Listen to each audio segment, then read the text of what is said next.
Okay, welcome everybody. We're ready to go for the Thunderpick World Championship Series number 2, and now we're here for the semifinals. Some different faces. It's me, Laz, and of course here joined with Vincent and of course Mark. How are you guys doing today before we get things underway here? I'm feeling good. I'm ready to go. I'm glad to be back. I feel like I didn't necessarily get to cover too many of the group stage games, so I'm glad to be back for playoffs.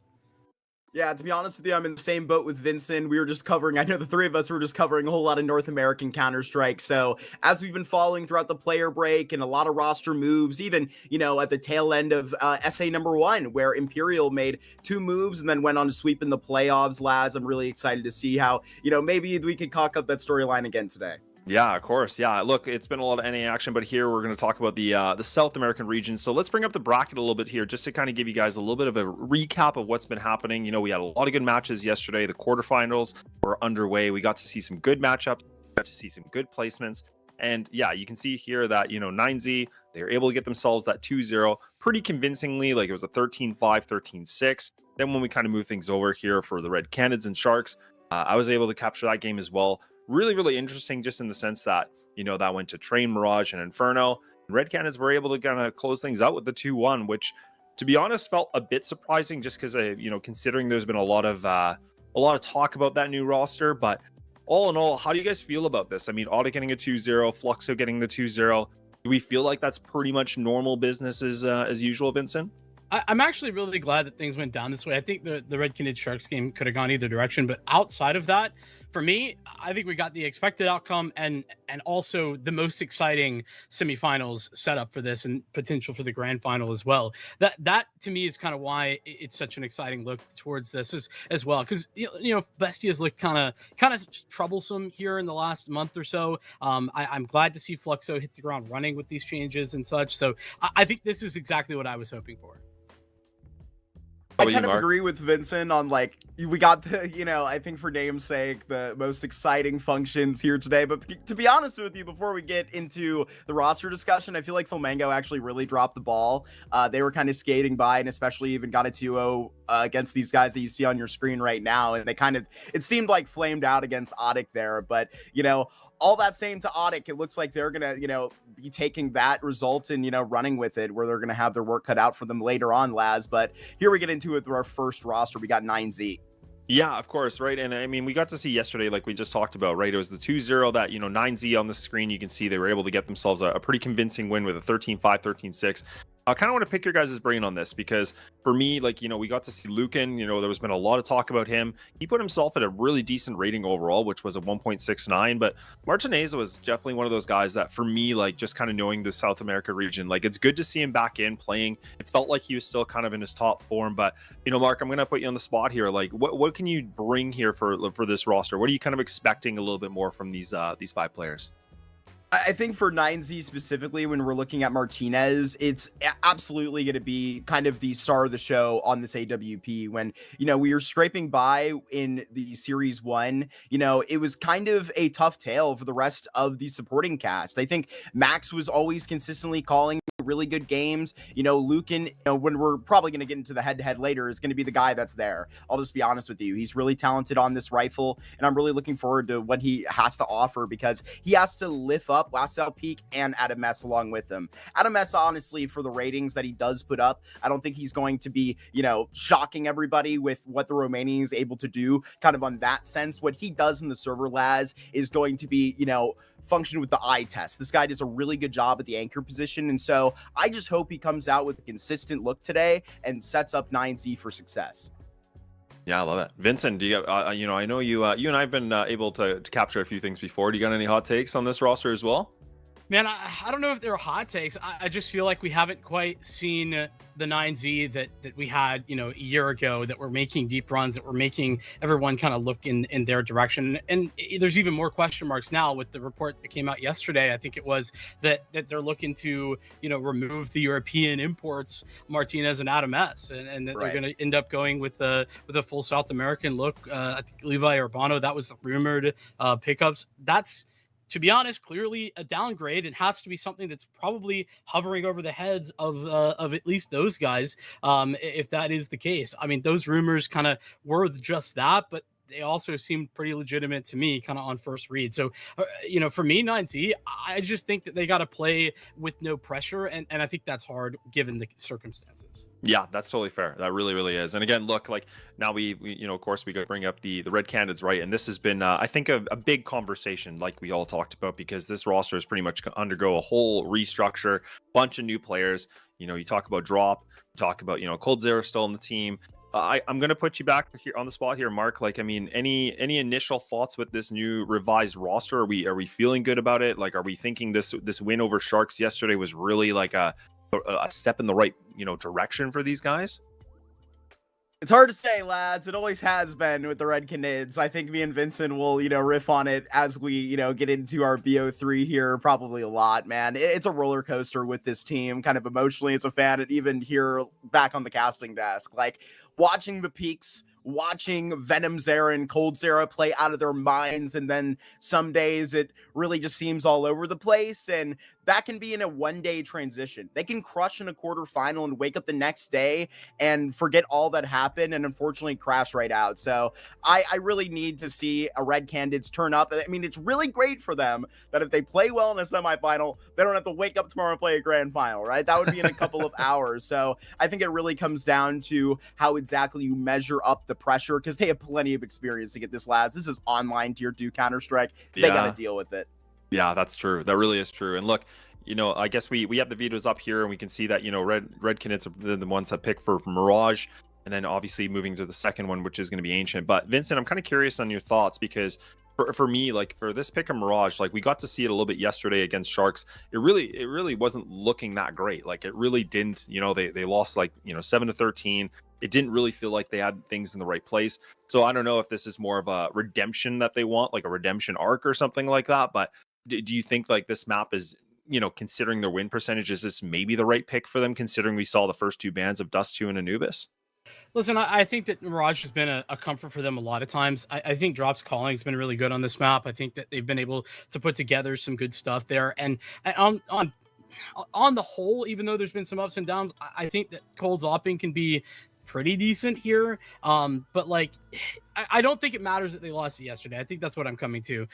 This for me has been their go-to very often, and I don't think one loss changes that, especially not one against Sharks, who are also good on this map. That being said, man, I don't know what 9Z are doing on this veto. I really don't understand kind of where their heads are at, because listen, we got a tough pool. We'll just put it that way. I'm not sure why we're going to Ancient, but I guess we'll get into the details a little later. Yeah, say la vie, I guess, right? But look, it looks like we're ready to go live here for the first map. So I'm going to take a seat back and watch and enjoy the show here. And boys, let's take this away. Let's see what happens on map number 1. Always wonderful to have that Canadian handoff to the American casting desk, Vinny. We love to see it. Red Canids, 9Z, one of these teams been under all this pressure, but hey, there's a better end to this. One of them is going to be going to a grand finals here. Mirage to pick a Red Canids. We've seen this a time or two. We have. I think that, you know, a lot to like about what Red Canids have done on this map, but there's all those inconsistencies, man. You're going to see the right side smokes. It's going to be dualies that Lucan's got on the other side. That's going to be the first contact more than likely. And actually, I love the proactivity, but great counter to that. venomzera just playing anti-flash and Drop not blinded by it. Means that they've started off on the wrong foot. 9Z are left on the outside, and they're not even looking towards in. Off on the wrong foot, swept off of their feet completely. Bomb going down, that's going to be a quick decision, and Martinez and Last Out Peak going to go for this together. Those dualies actually seemingly causing a distraction, while Martinez is going to get a double, would have to get a triple and then some. They just run him down, a double from venomzera. Cowes can get that responsibility as well. A great start for the Red Canids. They need to sprint through this series, Vinny, in good time. We're back in South America, and the tech pause is already here. Love yeah, I know. I was like, huh, interesting. To be honest with you, we can't say that. Friend of the show and I, why not run for the qualification to EPL, as you were with friend of the show, Hayes. And the broadcast that we were on had the best of 3 right before it. That was that NACS, anything else couldn't make the first map. TSG. They then beat that second map. It was like a mirage, and then TSG couldn't field a roster in the third map. Yeah, that My producer, excuse me. Yeah, that one was a little bit crazy. I will say. I actually listen. I feel like we didn't get a full chance to kind of talk about some of the things I wanted to touch on. Yeah. So maybe this is perfect. Because Red Canids, man, I just feel like I don't have any trust right now. Like if we were to do the classic, like really? good, the bad, the ugly, like I'd call the calling has been the good, right? Job's been pretty decent, like overall. The bad has been the inconsistency from the rifling, particularly Ponter and Venom's era, sometimes on, sometimes off. But and then the Venom's ugly Era's on. This is true. It's a high height, but the floor can be scary as well. And then the ugly is sadly Cold Zera's opping. Okay, but then on the 1/4 time on that one that time he does trade, come through, I mean, he can look legendary. But yeah, I mean, that's rowdy. I mean, Cold Zera, your main opper. You know, when we see him op and have good performances, I don't ever feel like it's like in a natural state of the game. Then again, I think Cold Zera has been putting his own stamp on it for a long time. And, you know, where that was particularly, I think, being exposed was against some interesting opposition where we were getting that in our first series. They had to grind all the way through. A little birdie telling me that we got to go and maybe deal with something in the back end. We're going to be just going ahead and taking a quick little pause on our end while the tech pause gets figured out. Don't go too far.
Well, what do we have here? A working server, it so seems. Red Canids, they're still up 1-0.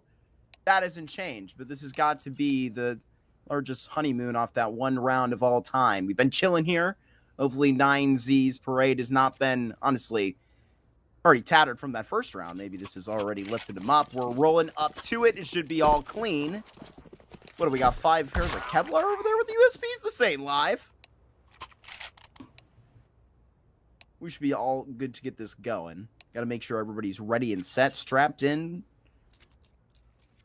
Seems to be that way in T-Spawn. The Canids right now, obviously, with a lot of that pressure to be allotted. Seems like my co-caster has returned. We're back in podcast mode. I don't know if I'm live, but I hope so. We'll be live momentarily.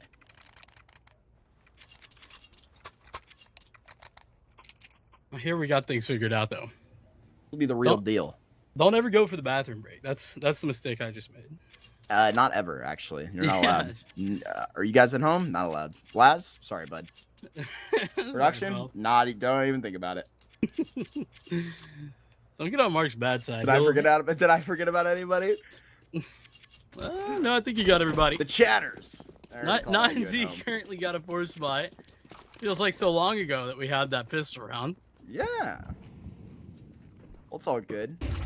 That's how we like to start the day at the office.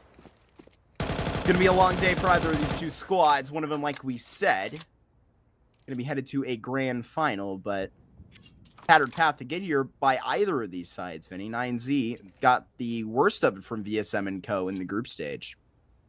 Yeah, they did, but you know what? Didn't have to necessarily deal with that. VSM played so good, he might get signed by Wildcard. Who knows? Might happen. Probably not anymore. Yeah, I don't think so. I think that might be settled by this point in the game. But still around for Red Canids. They've taken mid control. You're gonna get a resmoke over into window, top connector, the same, and likely to be a mid to be split coming soon. Probably a pretty successful one. Martinez is the big threat, though. He's at bench with this scout. Yeah, set up perfectly for this. Also gives this a good 1-2.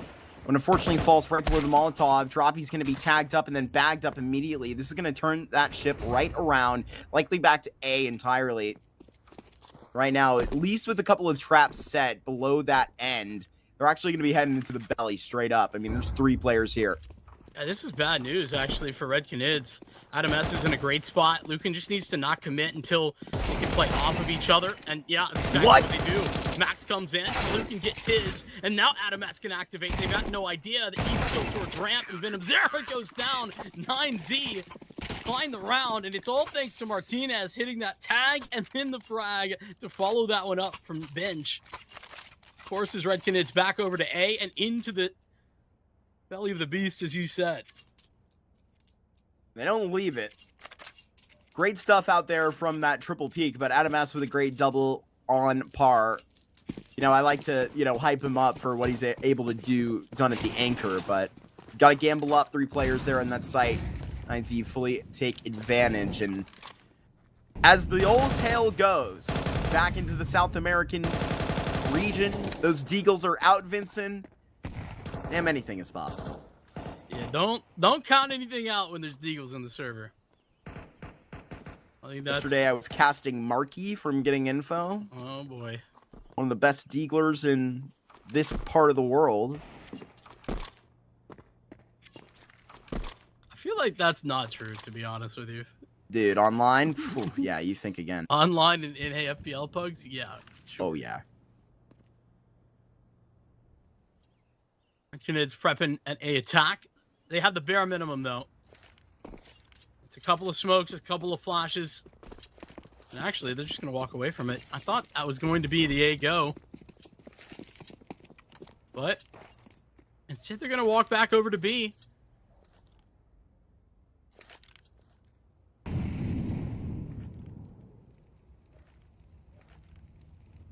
actually Ponter that's collected a smoke. I'm not sure this is going to do much, however. Separated from the gang. maybe to give that like a good look-see on A.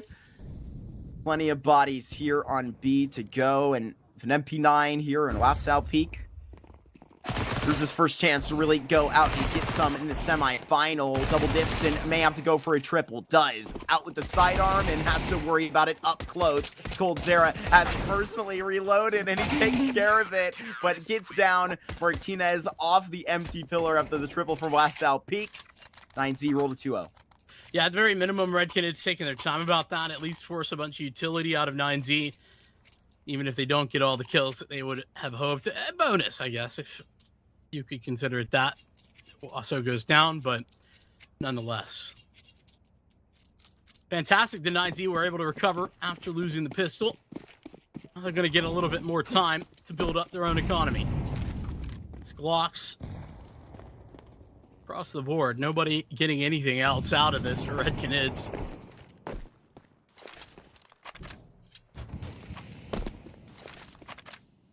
To be honest with you, kind of feels like they're running the same type of round. Sit and wait. Force 9Z to take the next steps, or maybe at the minimum, force out some utility. But 9Z, they're not really interested in this whole waiting game. Not right now. At least not through the stint of it, through the tech pause we already had. I think it's about resetting the tone. They've absolutely done that with these 2 rounds in a row. They would like to walk out here with casualties, so that's why Adam S is right around and dipping with this corner. They have the entire squad here. These Khalils are going to feed when Romanian caught, but it will be Martinez to get that even with the deagle all the way down. So it's clean out for 9Z in totality.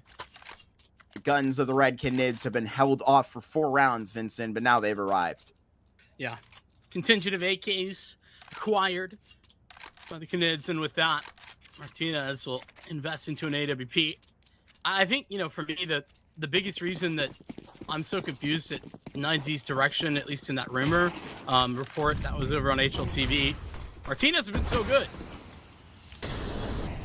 And, I mean, literally, like, fans that were joining us, like, what, 20 minutes ago during the pregame? I mean, that was most of our bases. It's Martinez to lift the rest of the crew up. What the heck happens when you lose a spark like this? And as we prompted up, we think Adam S on great days can be quite a consistent anchor. Thinking got to spice it up. And to be honest with you, I feel like that would really be an end of an era, seeing Martinez leave this team alongside Adam S. With the heights we've seen 9Z reach in the last 2 years. That would be kind of a moment for the core. Yeah, gone the DNA of those big moments and big performances from 2024. I think that's kind of the idea that you're prompting forward, and I would agree. Very off mid, our 9Z at the moment. Basically, let Red Canids have whatever they want here, and Red Canids have taken the slower approach. They have Cat, and they're up, ready to go towards B, alone as well. It's this Fluxo Peak defender. He's getting none off his efforts. It's Ponter right next to the rest of the group that exactly boxed that out, and it's one frag back by Max, and Cold to get this down. This is really going to have to be a quick decision for 9Z to kick into gear onto Catwalk. They have a flash set up here by Martinez, and this is going to have to be it all right here for these next couple of moments. Clearing close and waiting for this boost to get up. They're on this investigation while Max is, just waiting for a hint to actually get back in this. This is all Drape in the red of the Canids right now. Just getting that touch back from bench. It's Sponsor that gets a huge kill onto Lucan, and without warning, I think they're going to be seeing out. Max to try and see a couple of names in this situation as well. Honestly, in the way he has just boxed them, it should be a couple Red Canids who don't see out of this situation. If it's through the AK, if it's through the bomb, Max gets a second, and Red Canids, they get their first gun round. Yeah, you saw a real tough misstep there from 9Z. Max throws a flashbang for Cat, and I think he just doesn't really recognize how far forward Lucan has already crept. I feel like Martinez was initially setting up the flash, but then that never gets thrown. And so it takes a lot longer for him to then be the tip of the spear, because I think that's kind of what they realize and recognize. Martinez should be the ones taking the first contact as the AWP player. So I think just a quick decision, yes, but 9Z there's some missteps in how they get there on that attempted retake. Max's flash, basically death sentence for Lucan. Slow and steady to A.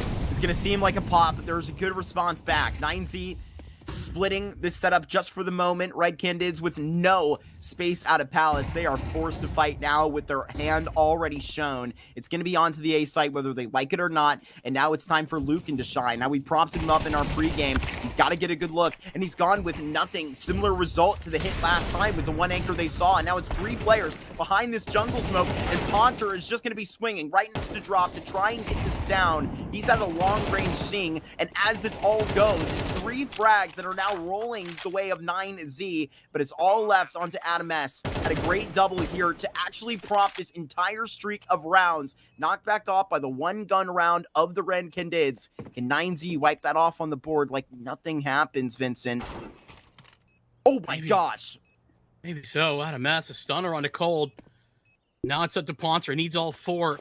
But I don't think Ponter's really interested in moving unless he's forced to. Molly misses, and Ponter gonna jump down. It's ambitious, but I like that he's willing to take it onto his own hands. Make sure that there's no way through. The kit is there, but the time is ticking, and Adam S is fresh out of it. Bullets and all. He runs, but he cannot escape bomb's radius. It's 9Z to lose everything in a Red Canids victory.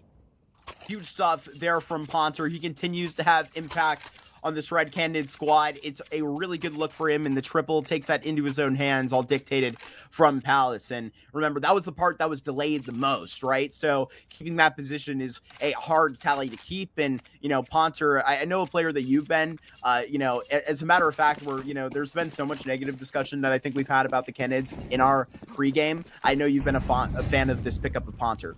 Yeah, I think he can be a very strong piece, and particularly like on the T side, I think he can activate, and we just saw the way in which that works. Reinvestment, big flashes for mid, big difference for 9Z. Kind of let Red Canids have whatever they want, and hopefully lulling them into a sense of false security. That's not the case. Great flashbangs give Red Canids the opener.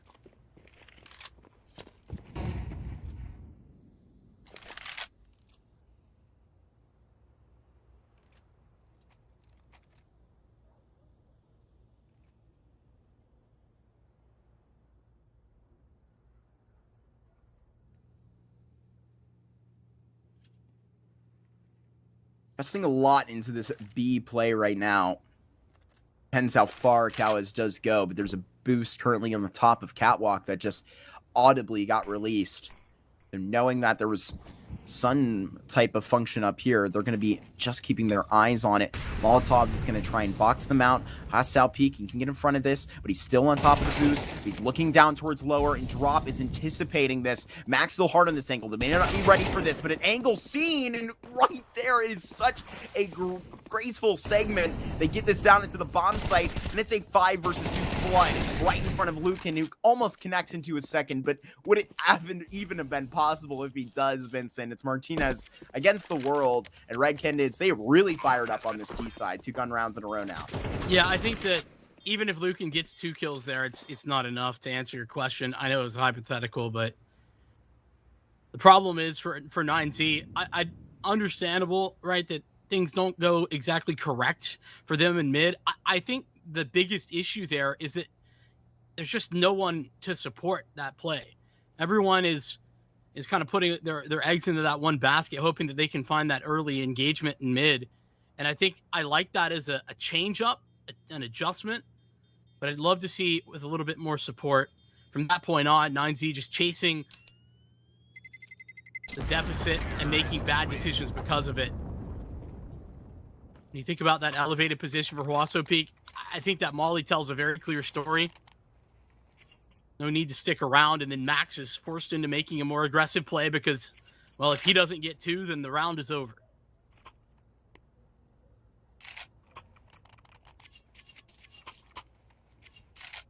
Produced a couple opening kills in a row. That has been a consistent line. 9Z try and take one to the bank right here and kind of call up a half buy with some sort of star amongst them. They actually keep an AWP on the back of Martinez, where that 2K per player actually makes that economical. It's heavy onto the A site right now, where all of that is toted through the eyes of Martinez up towards Catwalk, and he's calling middle clear. So to have this gamble online right now could actually be the right role. You see 9Z just sticking right to it on our mini maps as Canids that are going to have to not exactly just reach into a bomb site like that. I mean, a call would just be such a fumble on that stain. Got to investigate on these pistols, Vincent. You know, this is why I have praise for dropping for the calling in general in this iteration of Red Canids. It's because, you know, a lot of times previously, I feel like the T side has been honestly pretty abysmal in the previous iterations for Red Canids. It's been their CT sites that they've really had to rely on. A lot more carefulness and consideration put into some of these T side rounds. I mean, even this, just a contact play into B on a round that is, you know, pistols only. I think this is a really good call. They have the numbers to shut down this AWP, and Martinez unscopes. This is tough, and he's just going to disappear into the smoke. Never be seen again.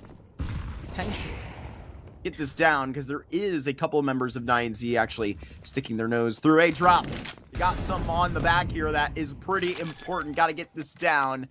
Cleared into the market door, doing his due diligence. It should be a 4-member 9Z save right now. Well, and that's just it, right? You know, at the first look, it might be as much as kind of what you were alluding to, where maybe just forgetting, hey, I have the bomb, but it's really just the due diligence, as you mentioned. It's taking the extra step, ensuring that against pistols, you're not walking into a sneaky sort of stack or an early flood onto a retake from market. I think that's those details that Red Canids are getting right at the moment. But I think Drop has a lot of responsibility, or at least I'm giving that credit to him, as he has taken over the leadership department here with the Red Canids.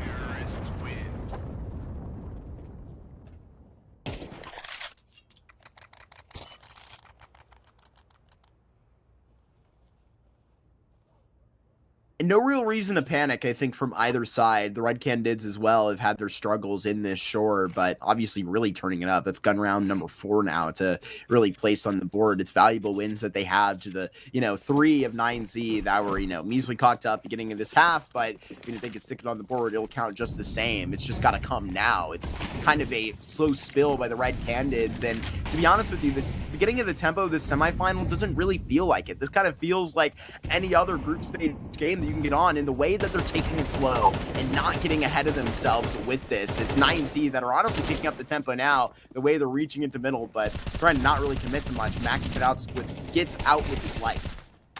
Yeah, it's really late in the half that 9Z are finally testing this mid attack for Red Canids, but you know what?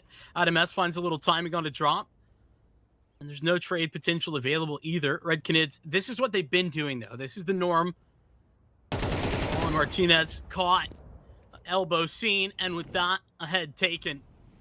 A tragedy, one might say, in the way that that's drawn up.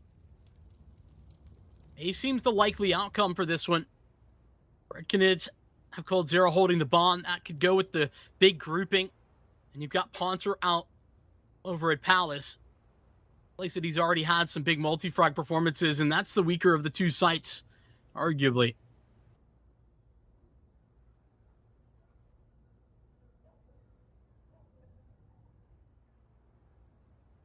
Stand still. They gotta move with the bomb. Yeah, tiptoeing his way up catwalk. Adam S here with a huge role to play. He's gonna be the eyes and ears of all of 9Z right now, even on the 3 health. He's just seen a whole lot, but pay trim all the way down on a round like this. Cole's got to bring this to pay dirt himself. Bomb gonna go down in a 1v3 for a man that's coming all the way from his own wheelhouse to attempt this. Yeah, they needed everything to go correctly, and it does. Ponter gets his. It's a trade onto the connector. With Max out of the picture, like you say, 1v3 that also peak. I mean, it's sort of viable in the traditional sense. He's about to pick up a kit, but in fact, just going to leave that where it lies. I need to chase after these rounds, and the scoreline doesn't look too bad, Mark, but you talked about it a little bit on the outskirts of that round that this is actually pretty rough for 9Z. They won a pistol force buy round in round 2. Beat the force buy again in round 3, and then, you know, from that point on, they got 1 gun round total. Yeah, it's not going to be anything to really get too excited about. And, you know, to be honest with you, where we were having that conversation just a moment ago, I think, you know, where we were getting in and out at the beginning of this game with all the shenanigans, it was, you know, mentioned that Flamengo were actually, you know, playing really, really well, and even, you know, dealt with 9Z at a point to which, honestly, in the box score, it looked pretty easy. I wasn't around casting that game, but where you had that down, it was 9Z to kind of have that concern. They had a good look at the beginning of our playoffs. Don't get us wrong, but here to Red Canids, who are trying to prove a lot, it's swinging into the beginning of this game with a really good vibe. And, you know, to be honest with you, ever since that little hiccup, you get that down, it's Red Canids that what? I'm counting to 5 gun rounds now, like particularly in the last 6 rounds. I mean, this is a really good role for them and one that's going to be hard to keep pace. And I think it's going to alert, like, probably most fans that are watching this, if this goes to a 7-3, we're really going to realize how one-sided it is. Here we go again. It's been change up after change up. The 9Z have been trying to force into mid. It's this control that's been fantastic for Red Canids as a general statement of fact. 9Z at least ward them off, push them back. That initial investigation for Red Canids that's been essentially uncontested for many of these rounds, that is where things stall the first 30, around 10. But pay no mind. Red Canids will try again. It's just a little bit of a waiting game. And at that point, 9Z really don't have the utility to continue to force their way forward like that.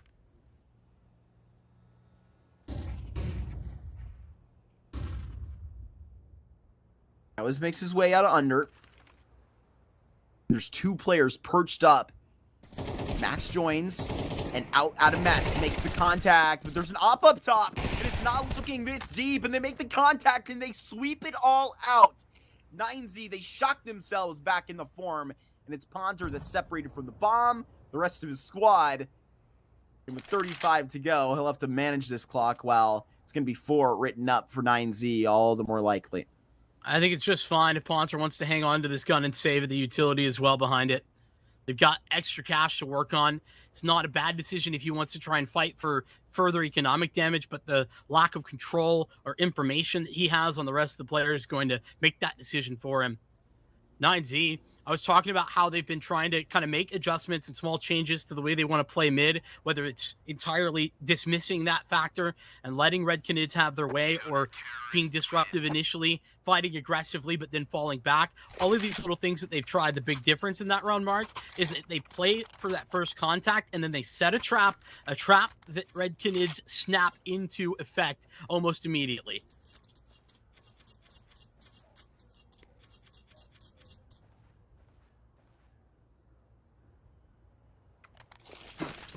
Hold 0 AWP. His first. Time to get that going. It's been a slower game for him kind of generally here, where, I mean, it's been that rifle that he's been known for on some time. Got to see him get involved. It's been a group effort for the Canids so far. Drop doing a great job, leading by example. This time he's opening it himself. Gets that in a good stance. It's Adam S, who's currently on the other side of this line. Cow is trying to reel him in, but damn, I mean, there's a lot of hooks down here. They finally catch Max. Get that down, rather. Did somebody get a refund on these damn Molotovs? They're just not worth any money. It took $100 off the sticker price. And they might as well have just not done anything.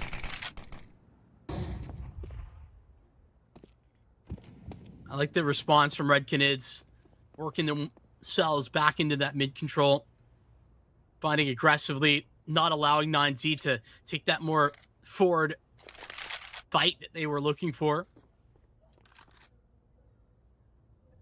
And it's going to be another B hit. Fact is that 9Z have got this red almost perfectly correct, though. Martinez is on Cat and Lucan's here at Car.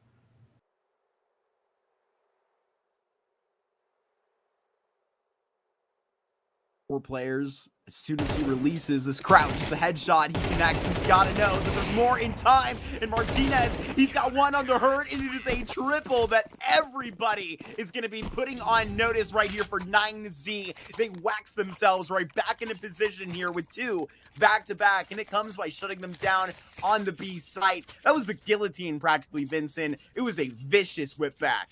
You know, I'm kind of disappointed for Red Canids because, bro, I think that was a great call. I mean, 9Z, I'm not quite sure how they found the B stack on that one. They fully left A uncontested, and the guy who was mid, right, Adam S, he's like in window. He's not even close to being able to have eyes on A. I can't believe that 9Z had such a massive hold towards B, such a gamble that pays off big time thanks to Lucan.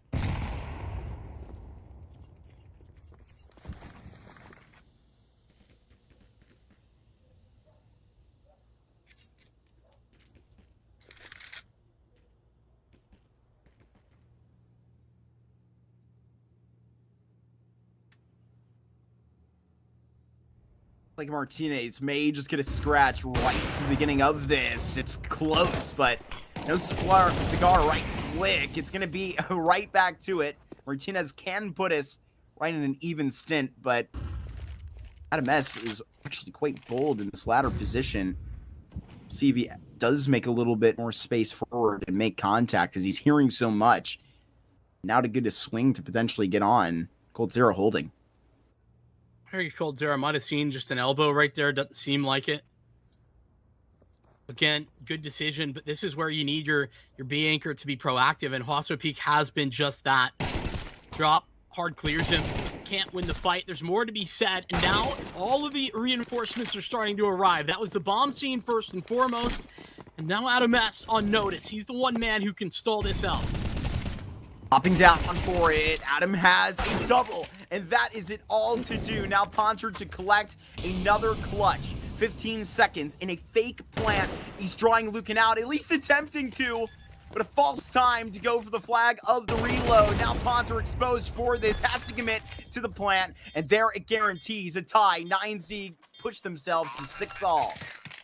I mean, that's some solid work from 9Z. It isn't pretty necessarily, but we talked about like the difficulty that they had in some of those rounds. And listen, I mean, good adjustments in mid. I got to give them that 9Z continued to make changes, continued to differ in the way that they wanted to approach that fight. They finally found a somewhat winning formula. And then it's that stack to B where you have 2 players. It's a 3v4, and 2 of those 3 players are on B and entirely giving up A, and where Lucan gets a 3K that really, I mean, it's the biggest bite back where they can transition that into a 3-round stretch at the end of the half. That's, I mean, lovely combination of good decisions and some gambles that pay off big time for 9Z that make this a 6-6 score. You just wonder if 9Z don't immediately reach into this pistol round, things don't go their way. Gotta wonder if it's gonna take finally one adrenaline pumping round to flip them around again, rather start it on the right foot, see exactly where their heads are. Because for that same stint, I mean, it could feel like coldzera's crew is falling right now. Dropping the boys have been sort of without that, you know, one consistent force. You're not getting a ridiculous game out of coldzera, whoever it is, venomzera today. To be honest with you, it's Poncher that's really making the difference, and we'll see if he's able to continue on that tally. I'm a really big fan of what venomzera has been able to do here as this A-site anchor, to be honest with you, when I've watched the Canids play. So we'll see that as the half does prolong, but it looks like we're going to be seeing into the B site first. Yeah, I wouldn't worry too much about that. I think Red Canids are currently playing a very sustainable form of Counter-Strike, and that's something that I haven't seen from them all that often previously, so I'm excited for that. Decoy goes first. Hefty stack here on B. There's 4 guys here. Red Canids know everything.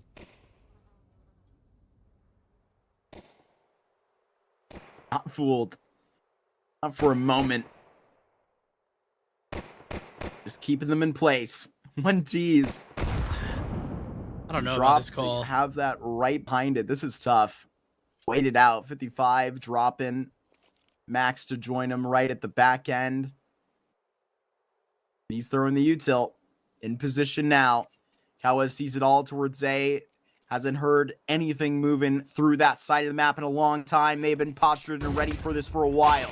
now they're out on the island, not taking any prisoners. It's Lucan with the double. Ponter has to raise that bar. Ponter's running low on ammo and has to get this all done. He's alone on the island, and now it's Cowes that has been voted in. It's a 1v3, and it looks like 9Z's colors draped all over this B site, and this pistol round included. I mean, talk about a big performance from Lucan. You know, he's one of the guys that has sometimes been missing for 9Z, but here's the actual real MVP of that round outside of Lucan hitting some stunners.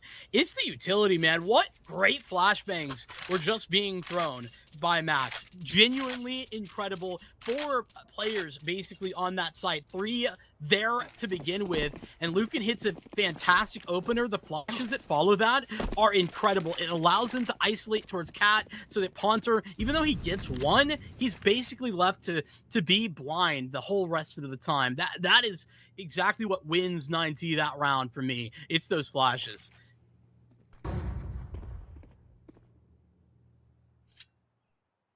Checking themselves into a ramp. 9Z better be careful up top. They just found out a whole lot.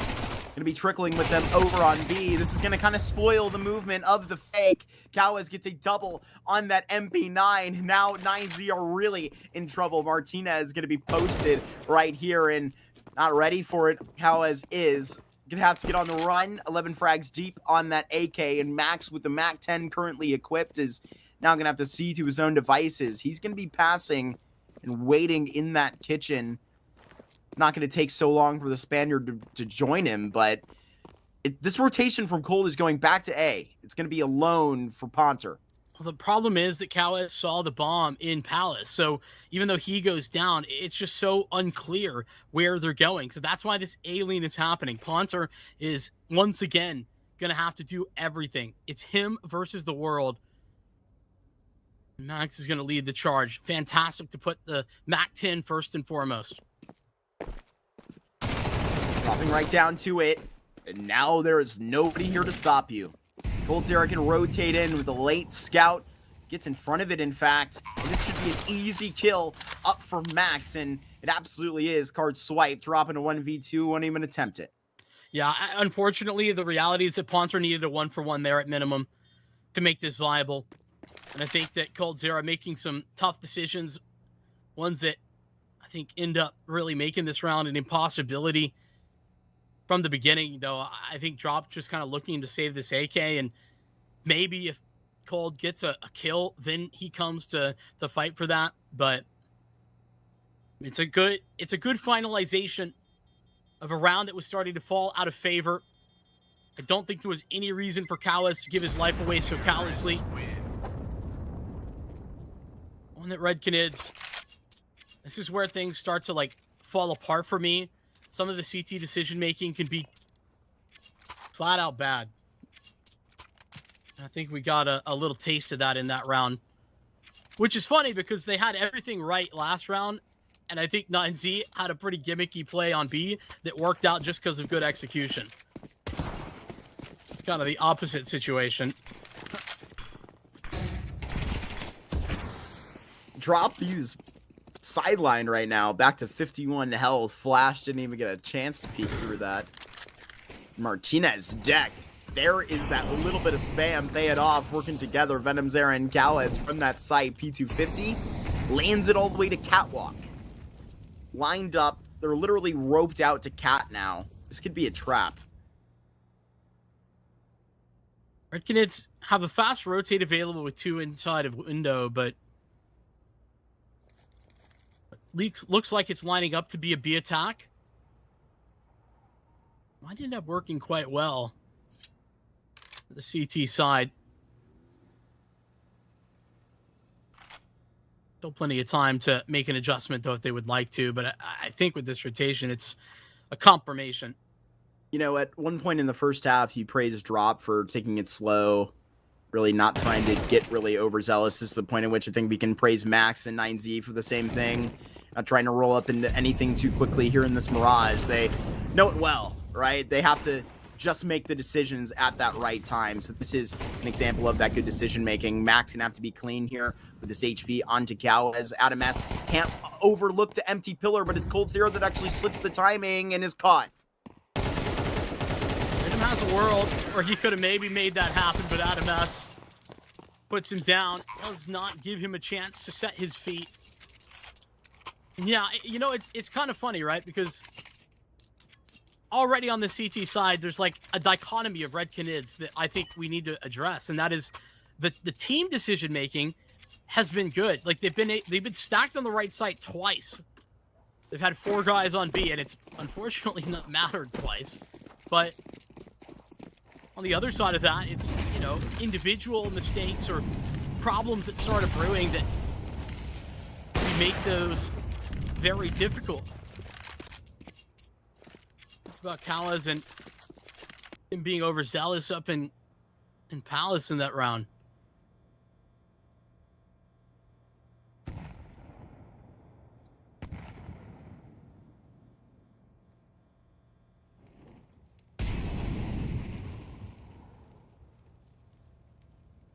Cold start here in A, and a Molotov to tease.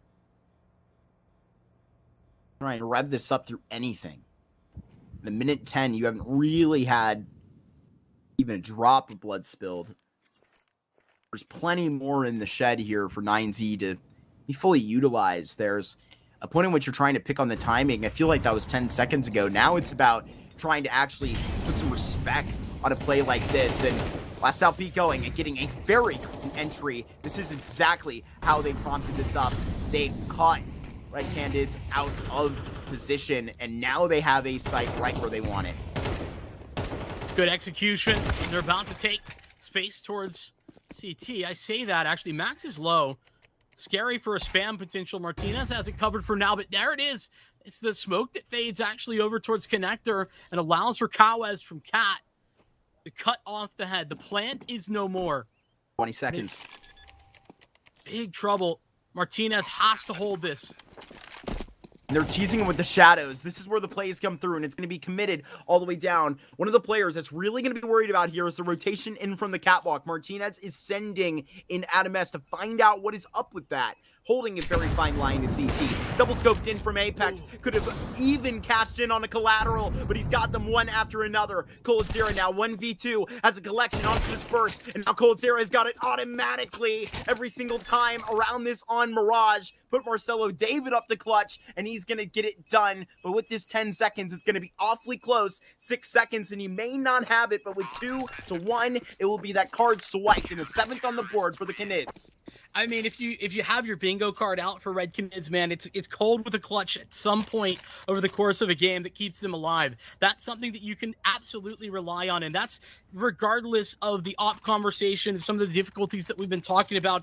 It's Cold who makes it happen in these high-pressure moments for Red Canids. Every single time, every game, every series, we see one of those, 2 of those even, over the course of a map or so. It's fantastic to see Coldzera pulling that one off again. 9Z. A moment where I think if they win that round, they start to run away with this half in this map. Instead, they're stalled out, broken down, and out of cash. They still go for the buy.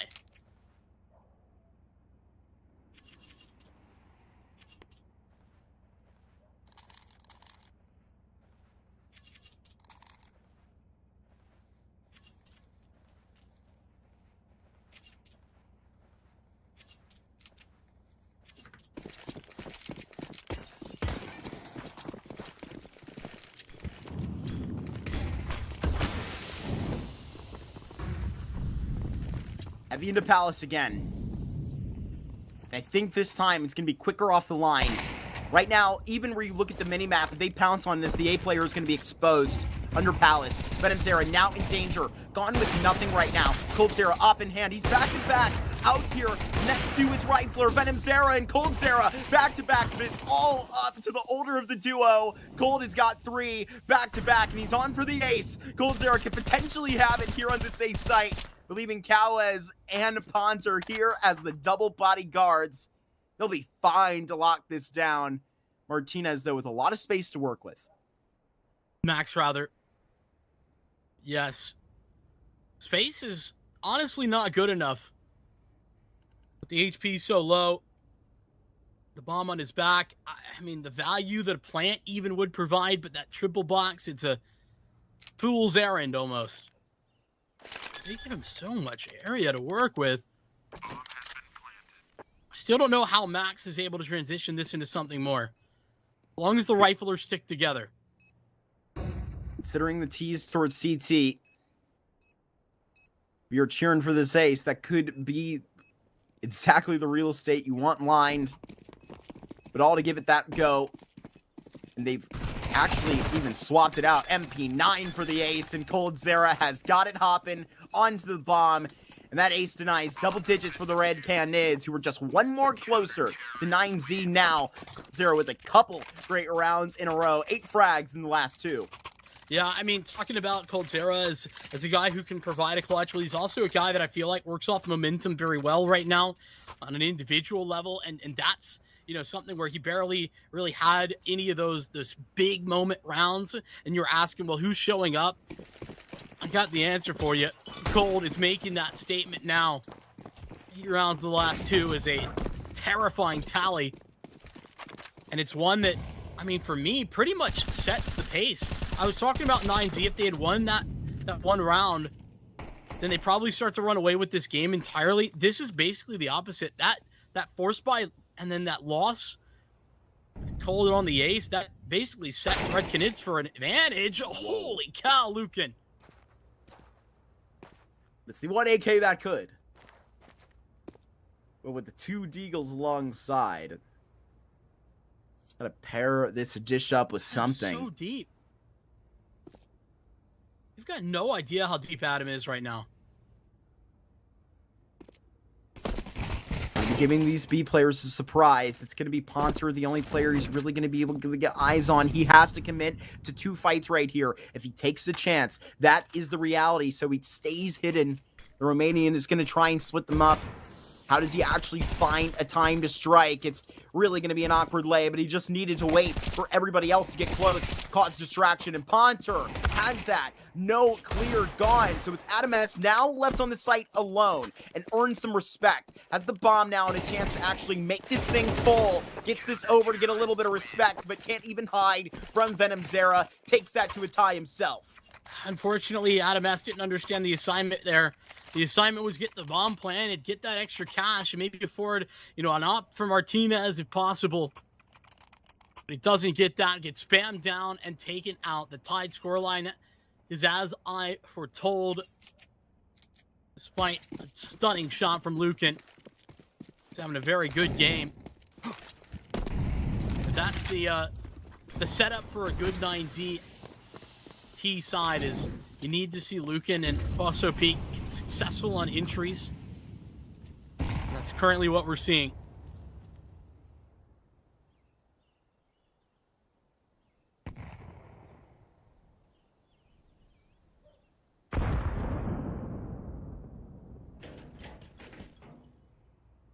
I mean, to be honest with you, I feel like Red Canids probably know what's coming now. 9Z on a couple of these stints have gone a bit slower, waited their turn, and at this point, it's at 1:10. And without that contact, without that scene, it's Ponter that continues to jump spot. There's control. There hasn't been anything audibly out towards A yet. Now they begin to actually get this down to middle. But what's the plan here? To connect this into an A-Rap late? It's got to be. Maybe target venomzera, who's really having a struggle right now on the A site. Got to make your way past Connector and past Cold. The drop on the other side, though. Grid Molotov that's currently online, burning bright, top of Connector. And now the rest of the group is going to get active out towards ramp. Here's this player they were just particularly targeting. It's venomzera under pallets, and he is making it go. Mallets out of the rifle. He's got 2 in a row. And Martinez, he is trying to trickle back for this. Has to avenge the Fallen right now. Can do that, but can't do much more. Adam S, again alone, has got 2 frags. We know this story, but it doesn't end well. It's Red Canids that fire up to take the lead on Mirage.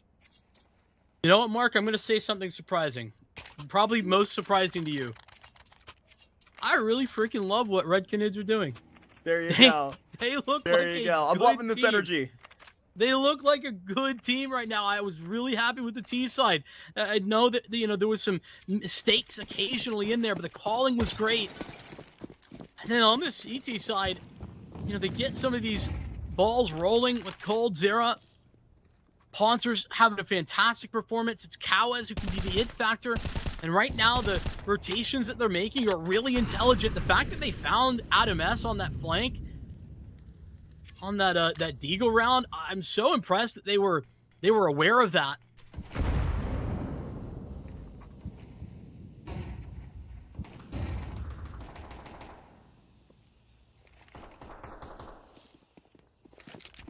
Forcing those numbers up connector. And it's coldzera on the lamb right now. He's sprinting away. It's a little bit of space for him. The concern here is old Drop all alone. Thankfully, he's getting the lighter end of the stick currently. All the way boxed up. Now Venom Zera gone. That's one more pawn off the A site. And more space to maneuver. coldzera, that click may have been heard, so it's going to be exactly this position expected. Panted other side of the triple, and it's going to be a triple exactly for Drop. Had that all hidden in a ramp, and he melts it like butter. And that's a important move that Drop just made. I'll come back to it in a second because, yeah, Cold looking just for information. I think even the way that Cold has been opping, you know, better than the last time I've seen it. Better decision making specifically. That's the thing that I think was troublesome before. But here's what I was talking about, man. Drop, he has one move to make right there, and that's to just take space either at ramp or over into Palace, and he makes the right call. He gets down into ramp, and unfortunately Max, who was, you know, he's throwing what's basically the only flash there to get them onto the A site, and he goes through Palace. So Max is just not going to see Drop at all. And they've killed 2 rotators, so they're not technically expecting to see another A player. And so that's the biggest victory, because without Drop there, that round's over.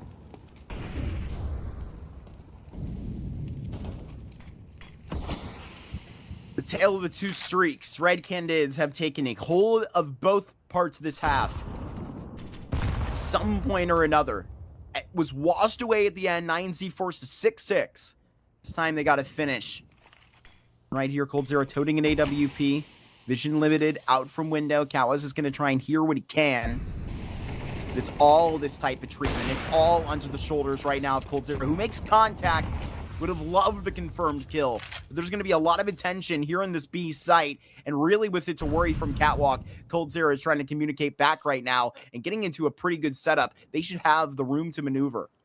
This is taking too long. They tossed a smoke top connector as well, though, so Red Canids aren't really armed with the information in order to make this rotate. They don't know anything about A. Poncer's going to have to do another massive hold. B on his performance has been great. He needs another. Backs it up to jail. Contact has got to be made from the AWP. Flash right in, and they may just double up a position like this. Cowes actually finds his first kill. That may be where they place the rifler here. Martinez with the double, and Venom Zera finally in time towards Catwalk. They hold on. You are pinned into this corner, and you're finally fished out. Drop right where he needs to be. Was the hero of the previous round, and now has the cape on again, and soaring in for 12. That is a super play by the Red Canids. They have 12 on Mirage first. Their map selection. Dude, Cowes plays so sacrificially there. He takes the first contact. It's all set up so that Poncer can be the final factor if need be. The AWP as well, a potential surprise. And sure, a missed shot. Cold doesn't quite get what you would love to see from him, but it's Martinez with a double kill, and then Poncer doesn't peek. He just doesn't move. Hand off keyboard. I love it from Poncer. That's fantastic. Another fantastic hold from him on B. That's the 3rd time that he's had a multi-kill in that B hold.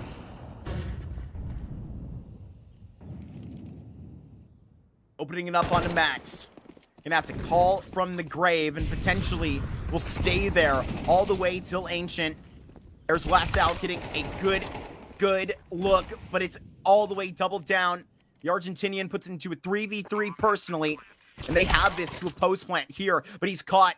He is not gonna get away for this for free. Gonna have to be a 1v3 most likely. Adam S on this site, and he has been called on so many times to lift up a round like this, but can't do it again. coldzera's squad has got their first up in this semifinal, 1-0 up over 9Z. They want that grand finals. They need to go. They have it 1-0 up. it's refreshing to see Red Canids in this form. It's refreshing to see what they look like, and I'm very much keen to hear what Laz has to say about that one. We'll toss it over to him on the analyst desk.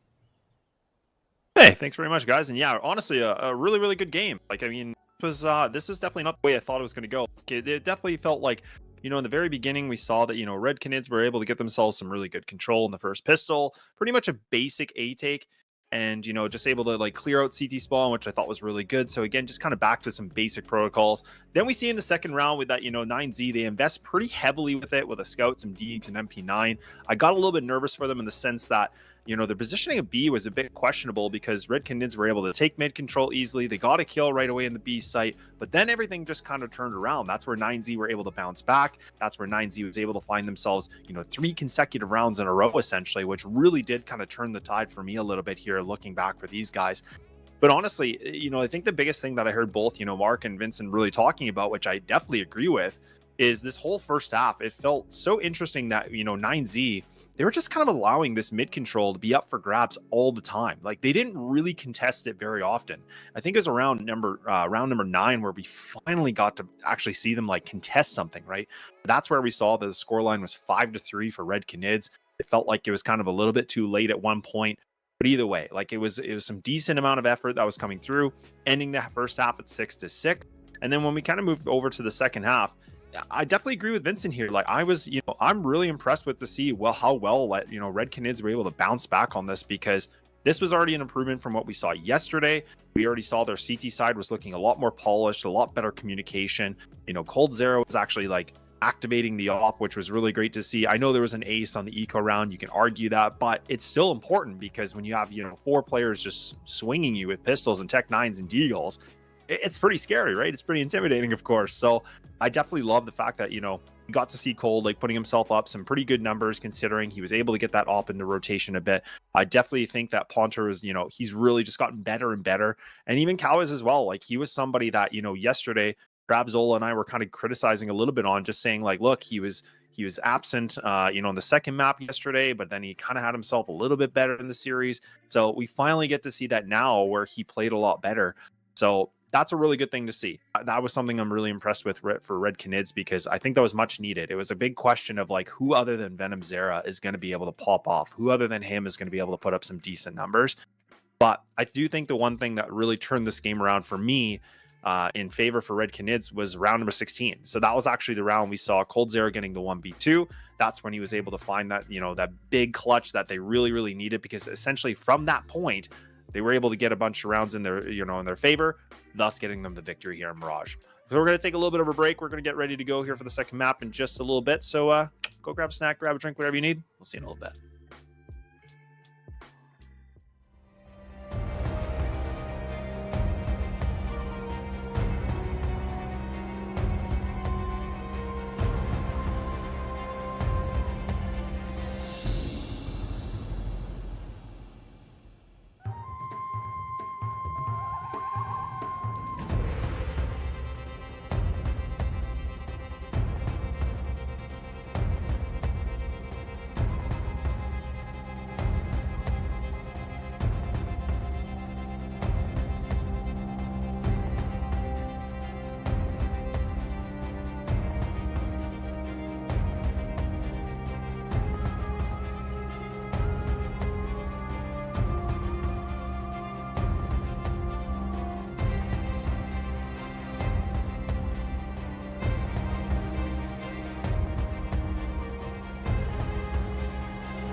All right, welcome back, everybody. We're here for the Thunderpick Championship World Series number 2, South America, and of course, we finished the first map. Now we're moving things over to Ancient. So, guys, I know we're getting pretty close here to getting this thing live, so we're going to do a little bit of analysis. Mark, I'm going to put you on the spot. How are we feeling about Ancient? Just considering that, I think in terms of like statistics, it doesn't really feel like 9Z has a whole lot on this map, and it's interesting that they went for this pick. But let's hear your thoughts.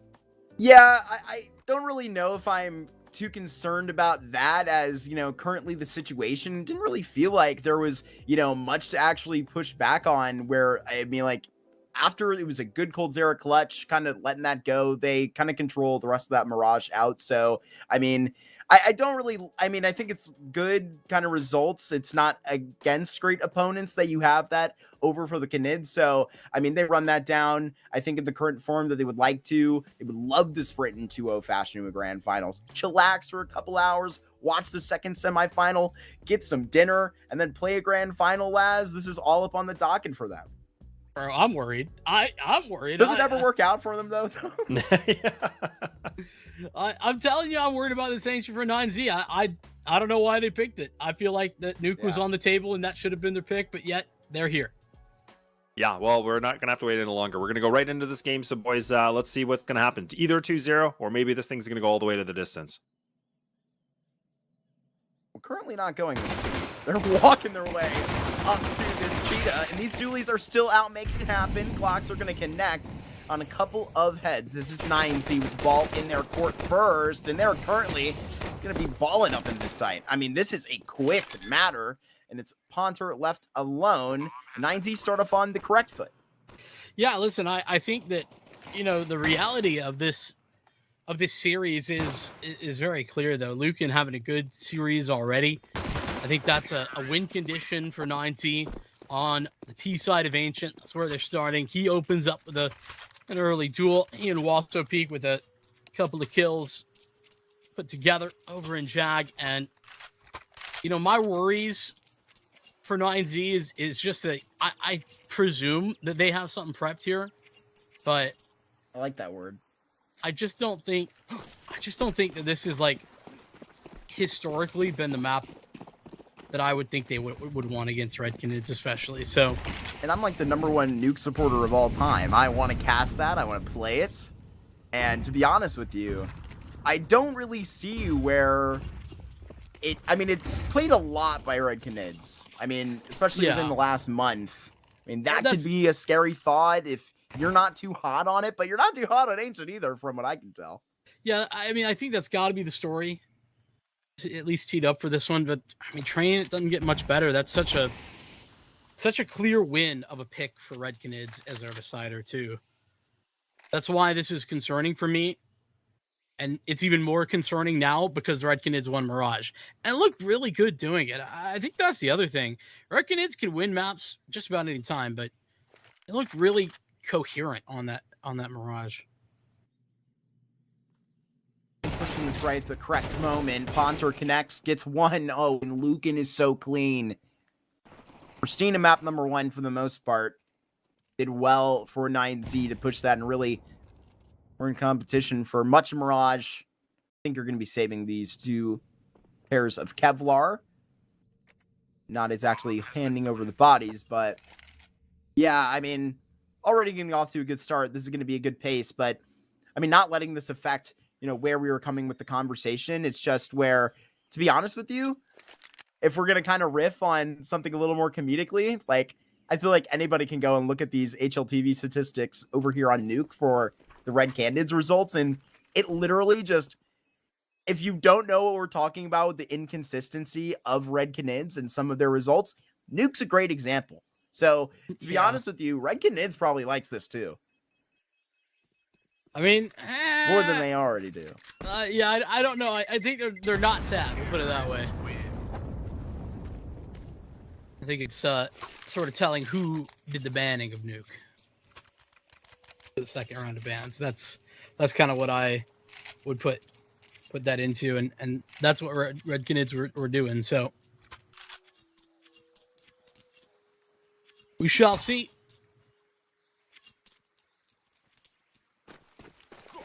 You get at least one more eco round here. USPs for everyone that didn't save. That's Venom Zero and Drop. We've got the upgraded pistols and the armor. Nade stack. A nice refrag for Venom Zero, made easy by the tags from those nades. Flash out. Gotta get these tests, and it's Lucan and continues to farm. Got it double right there, double right here. That's how it sort of feels watching this man. But separated. Poncer and Coldzera. Probably not for much longer. 9Z aren't going to run this down. They're going to leave that up to 9Z and their own devices, rather the Canids. I like that moment a second ago there from 9Z. Just a good detail with how they're taking first contact and allowing a second guy to take the next contact with the flashbang. Just a good protocol set in place for 9Z's mid-control. I know it's against pistols, but good stuff is good stuff. Doesn't really matter what the opposition looks like.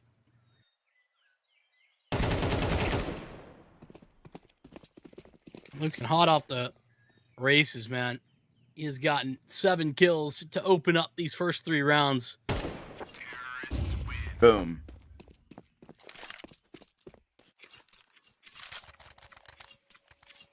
You co-opting that? I just Googled what a Candid was. A Canid? It's actually what I was doing in the last 25 Pretty seconds. sure it's yes, dog. It's a little like coyote creature. Yeah. Yeah. I think that would coincide with the like L that is in their logo. I should have put that together.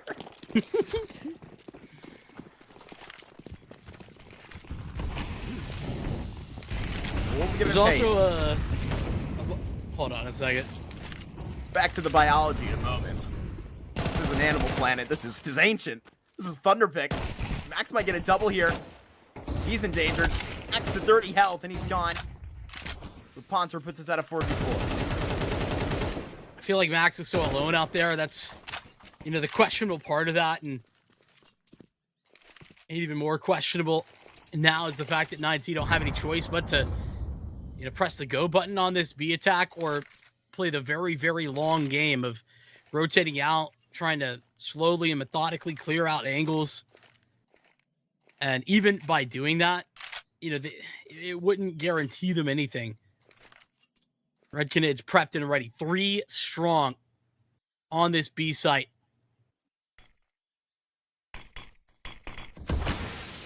Coldzera and Venom Zera decide to step in front of these. They're going to fight right here. No utility to push them back. It's just, how long will they commit to this? Coldzera having to wait his turn. Venom Zera gets a double. They just line up for him. It's not supposed to go this way. There's one man that can save them. It has to be Lucan. He's given no respect on the bomb plant. Drop has to get everything in his hand for the Canids and trying to attempt the throw over. Can't blame a guy for trying. They'll get that down. First round on the board with only 2 casualties spared. It's nasty work from Venom Zera for sure. I think Poncer's timing on that flank is perfection as well. Just as Venom Zera and Cold are taking that contact, that's when Poncer jumps up and, you know, grabs the final man throwing the flashbangs, cuts him off the knees, and Drop shuts down any chance of a bomb plant as well. Uh-oh, Callus is in trouble. Trouble that keeps on moving. It's Adam S. Hold with Moss. Almost decks into Martinez. That Molotov can take care of him if Poncer doesn't. Delivers with the A1S. Poncer's got some help here, but not for long. They are flushed out of this A site, and Drop is just absolutely bullied back. Warren to not even mess with this. Puts up a smoke for a little bit of solace, but I promise they are not going to be letting him out for free. Look at T-Spawn. Look at the path that Lucan's on. This is going to be quick and clean. That's a huge pace change from 9Z. And they posterize Drop as well. Posterize is right. Make life very difficult for Red Canids. Cal is caught so very off guard by Adam S's speed up mid, and I love that decision from 9Z. You know, it hasn't been like they're playing slowly, but the pace of the second phase of that round is what really surprises the Red Canids, because they get the guys on site that they need. Cold arrives, you know, you had already there Poncer, and Cal is gone immediately. It's just such a huge wow factor, like already in their face. Monster up top, dealt with. Last Peak has a great couple of entries already seen into the pace. Coldzera dealt with. So that's some Opera on Opera respect. It's out with the MAC-10 and not taking any prisoners out here. Two of these pistols left alone. Nothing for them really to keep, so they'll have nothing really to lose. Yeah, I mean, that's the good news, right? Red Canids didn't go for any silly force buys here. Kept themselves in a good position. And 9Z, I know this looks really dominant, but to be honest with you, Mark, I like the calling, and I think Max deserves a lot of credit. What a fantastic opening 5 rounds that Lucan's had, 11-1. But 9Z haven't even had to he's got a dog tag right there. Oh yeah, you're right. I haven't seen what they look like. The problem is we can't tell what's on that, John. Somebody tell. What if you just inspected it and it was just like a like it was Alicia's face, and you just assumed it was the 1v2 then? I mean, I would assume. Yeah. It's for fun. Write this down. But no, devs. I think that 9Z haven't even had to go deep into the playbook. The strat book is still, on page 100%. number 1. I We think can go kill. This is very good momentum calling for Max. It's exactly kind of the details that you and I have kind of talked about. This is kind of funny because both 9Z and Red Canids are teams that we both have felt are very inconsistent right now. But the two things that are consistent for both teams is we both praise Drop and Max in the calling. And, that continues on this one. It's a question of if Lucan, shows up to this degree. And, man, when he does, it's so easy for 9Z. Well said. Getting good performances out of it, too. Just saw a good couple of entries out for Last Peak. Obviously, it's a Lucan at 11 frags. Martinez has been getting some good work early. We need this experience for the Canids to stand up. Callus and Coldzera really haven't been active yet, but like you said, it's honestly that impressive for how this first 6 has gone so clean for 9Z. It feels like the Canids in the same way have really not even gotten to get going. It's been completely kind of ushered out in that respect, besides that 1B hold. And Cowes is going to get a great look, finds Last Peak. Now that's a gift. A lot of limitations in this round as well from the utility perspective for Red Canids. So Cowes finding that through the smoke is such a relief. They push Max back. Now Cowes goes searching. Not so sure about that myself. 4-on-4, 9Z have an open avenue here onto A. Sponsor in tow. They're out of smoke. just right next door. Big nade, Vincent. Max connects with a big headshot. They have to move this into the site. Bomb pulled. They have to get this down. This is a bold move. They have it while they maintain respect. Here is a shadow to give a clue. And Martinez on that tally. Nothing gets past the Spaniard, and nothing is getting in this site right now. Dropping a 1v4 is likely going to have to wave the white flag.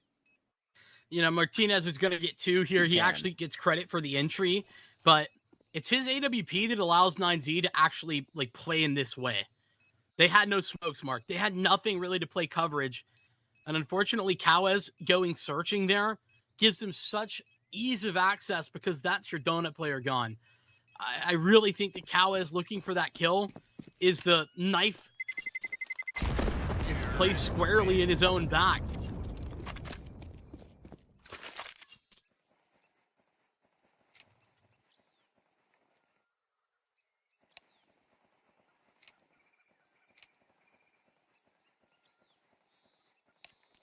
Bad news doesn't get any better, man. They'll take attack, but Mark, they don't have money for it. Couldn't convert on the opening kill.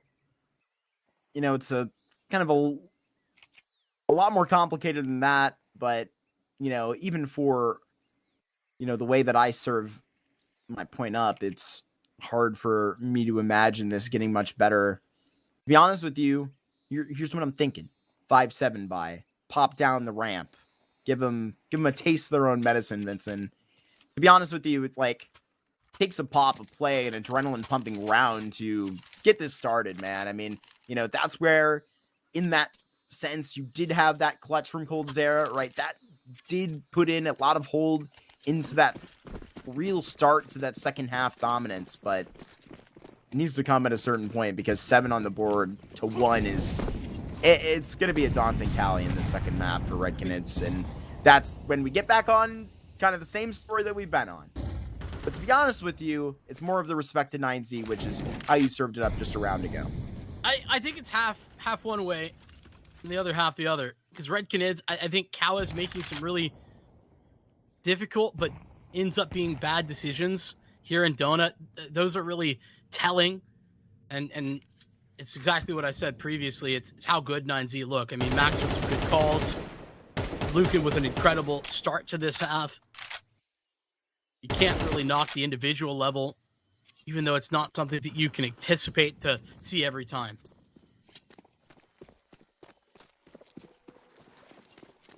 Don't forget Cold 0-7. I wasn't going to say it. Don't worry. I'm here to be the bad guy. I'm the cool parent. Right. The jiggle. One smoke that he does have. The belt gets placed. So 35 and ticking. This could be an issue. Smoke out of Donut as well. That one's fading sooner rather than later. Still hopping on this horse. Kawas, great fight, thinning the herd, and you're just going to get tapped from behind. There's not even going to be the motion to that. There's a player deep behind this box, and with Drop getting that shot, it's all to the element of surprise. Nobody's looking to the back of his sight, but there is that shot by Lucan. Bomb dropped. Martinez has to deal with this and get this down. Drop, he fades away, and Martinez hits a hell of a shot through the efforts of himself and the Romanian. Are these the two players on the chopping block? Yeah, no, they absolutely are. It seems, at least if you are to believe reports. But yeah, fantastic round from Adam S on the lurk, and it's a little bit more than that too. Red Canids, it feels like I'm flashing back to some of their fantastic stacks over on Mirage, where they had all of the pieces in the right places, and it is on these half-invest rounds, these rounds where they don't have everything, that unfortunately it just doesn't mean anything. Aggressive, walking it up. This could be a problem with Drop's position. That is just so carefully in this corner. Adam S does get caught. Martinez has his trade every time. He's going to be hunting for more right now. Has to take a big voice within this Sing, and it's going to be Lucan. He's got it every time. Even to another metric, a double that just continues to go. He's 14-2 in this first half. We're only in round 9. The Argentinian is on fire.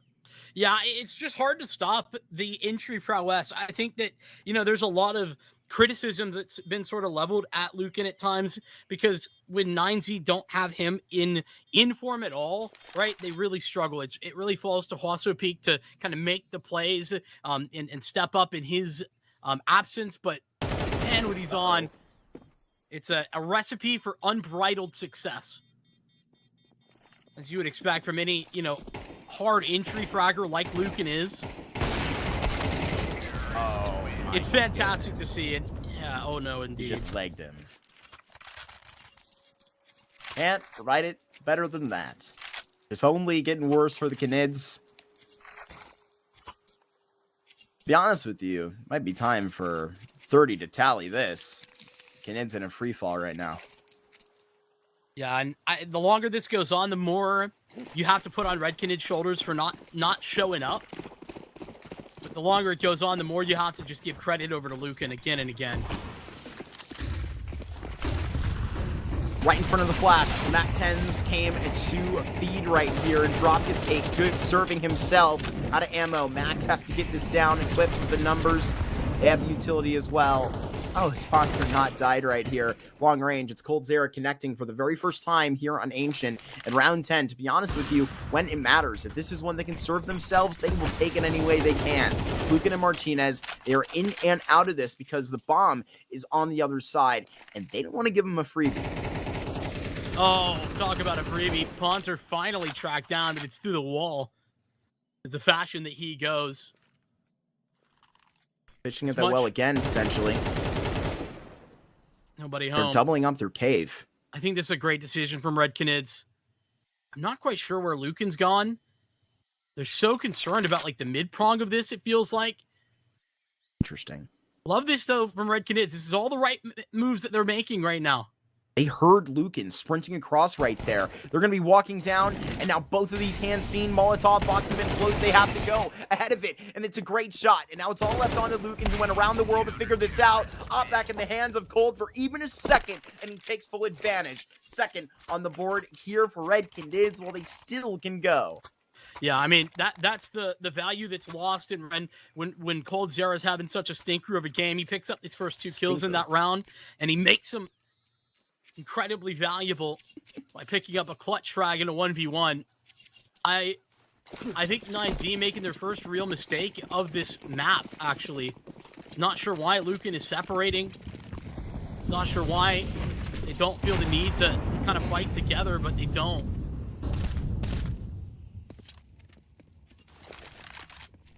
Nade flying down. Nades.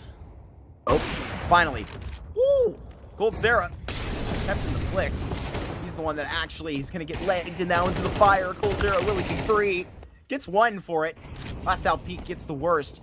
They're sending their little lurk to go in on A right now, but it's just too far gone.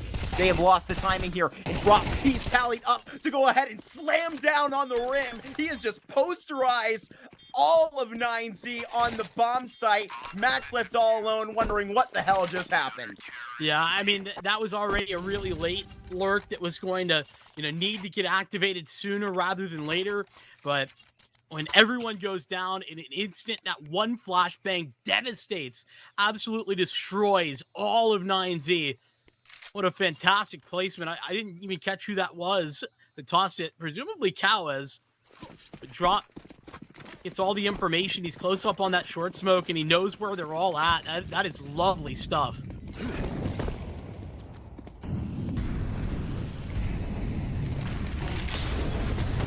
Take the bounces, and Drop is just going to be endowed by that Molotov. Monster gone back. Now that's South Peak trying to make this even Steven. What is tempting him through this smoke right now? What is the call? And the barrel, oh, he's just so far, but too close to Cold Zera for comfort in this first half is all the way construed too far. 9-3 is an exclamation of this domination in the first half. A little something there at the end for the Red Canids. It's at least something to do into the next half. Yes, but I would agree. An exclamation point posted there at the very end. The style that they do. What a third frag for Wasso Peak to kind of end out the half. 17-4 performance from Lucan. That's the icing that is on this cake. The cherry on top. Everything all at once from Lucan in this half. He is an unstoppable force. What a ridiculous scoreline. I mean, that's ridiculous numbers, man. 17 frags. What are you going to do? May not even stop. You fear this man in the pistol rounds, too. I mean, he's quite sharp. Lessening the load for guys like Wasso Peak, who was even pretty impressive in the couple of frags that he did get. Remember those entries on A. Yeah, you're correctly talking about that. Everybody doing their job. I think for Red Canids, would be happy. I'm not too concerned because it's so very clear the reasoning behind this dominant scoreline. Yes, you can talk about the missing pieces, but it was everyone's struggling to find an answer for Lucan, and I think that's understandable. Red Canids didn't make a ton of bad decisions or crazy mistakes. I think Cowes on an individual level making some mistakes, but others stepping up and Cold Zera a little bit missing. So the fact that Red Canids survived that half with 3 rounds gives me at least a tentative level of hope. Requirement number 1 is for Lucan not to be 17-4 for him in half number 2. I hate to tell you, but it may not be going anywhere. We got to see. Maybe a quick one if it continues. Pistol online. It may just be the mismatch, to be honest with you. Red Canids, if they do want to go A here, they may just get a empty look. Send it in the house.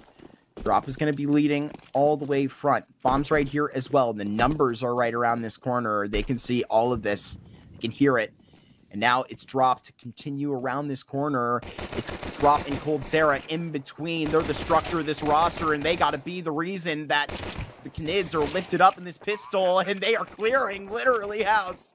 They get this down, and it's Last Out Peak all alone. That's nasty crossfire, man.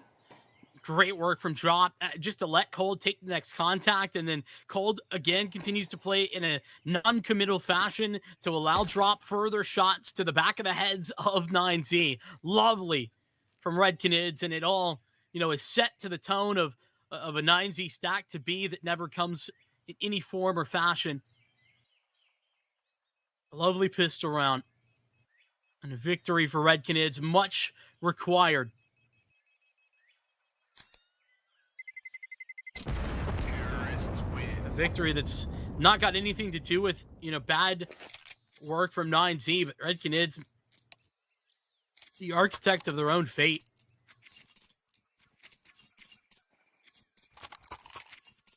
They got the blueprints to the second half. There's an order about these operations. So to actually construe it the direction the 9Z would prefer, they buy back immediately. And so with a good energy, with a good test, they want to whip it right back into shape, right as the second half gives them an opportunity, and I really like this push. How far does it go? I mean, it could continue. Bomb's technically a little bit alone, somewhat exposed. That's the scary part for Cold. Help has arrived, though, and they do not move forward. The next move for 9Z. I feel like I don't actually know the answer to that one. And it feels like 9Z don't either.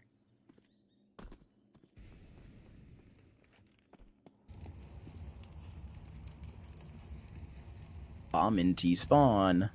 Call him back. Something I noticed out of the corner of my eye while this push goes down.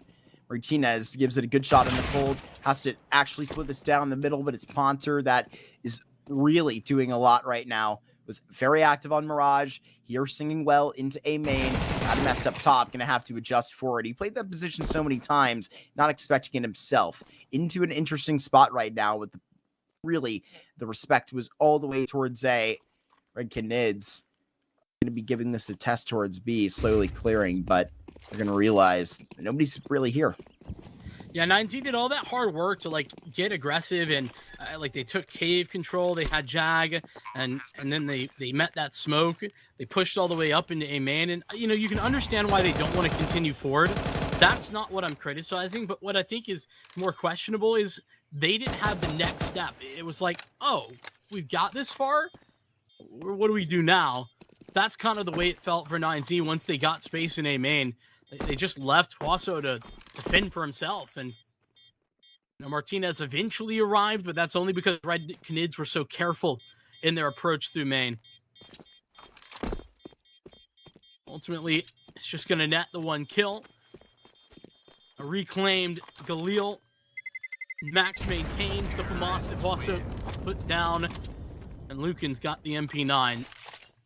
A round that ultimately means almost nothing except for what it carries out. Red Canids stand with their economy intact, and 9Z have a chance in the next round.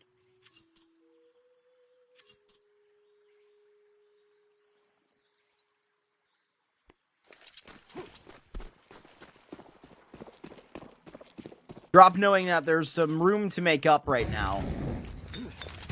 Going to be out for the riskier maneuvers. 9Z just want to find something.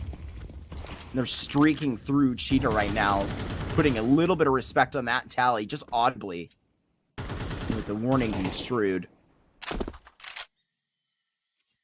Even very far into A main right now, SL Peak does have control of that extremity. This is the point. This is taking those riskier positions to give a little bit more to that other site, that there's nobody here on A, but 3 players on the site. Who cares? And it's going to potentially facilitate a B stack that's going to be very deadly if they go into it. 9C now have 4 men on that position. Canids, though, they have mid control, and that's what's going to allow them to pivot out if they would so please. Love it. About to meet Thunderpick. He's the only real one in defense, and sure, he's an early warning system. Not early enough. Called what dedication. He's got the clothesline. Catches him off guard, even with that off angle.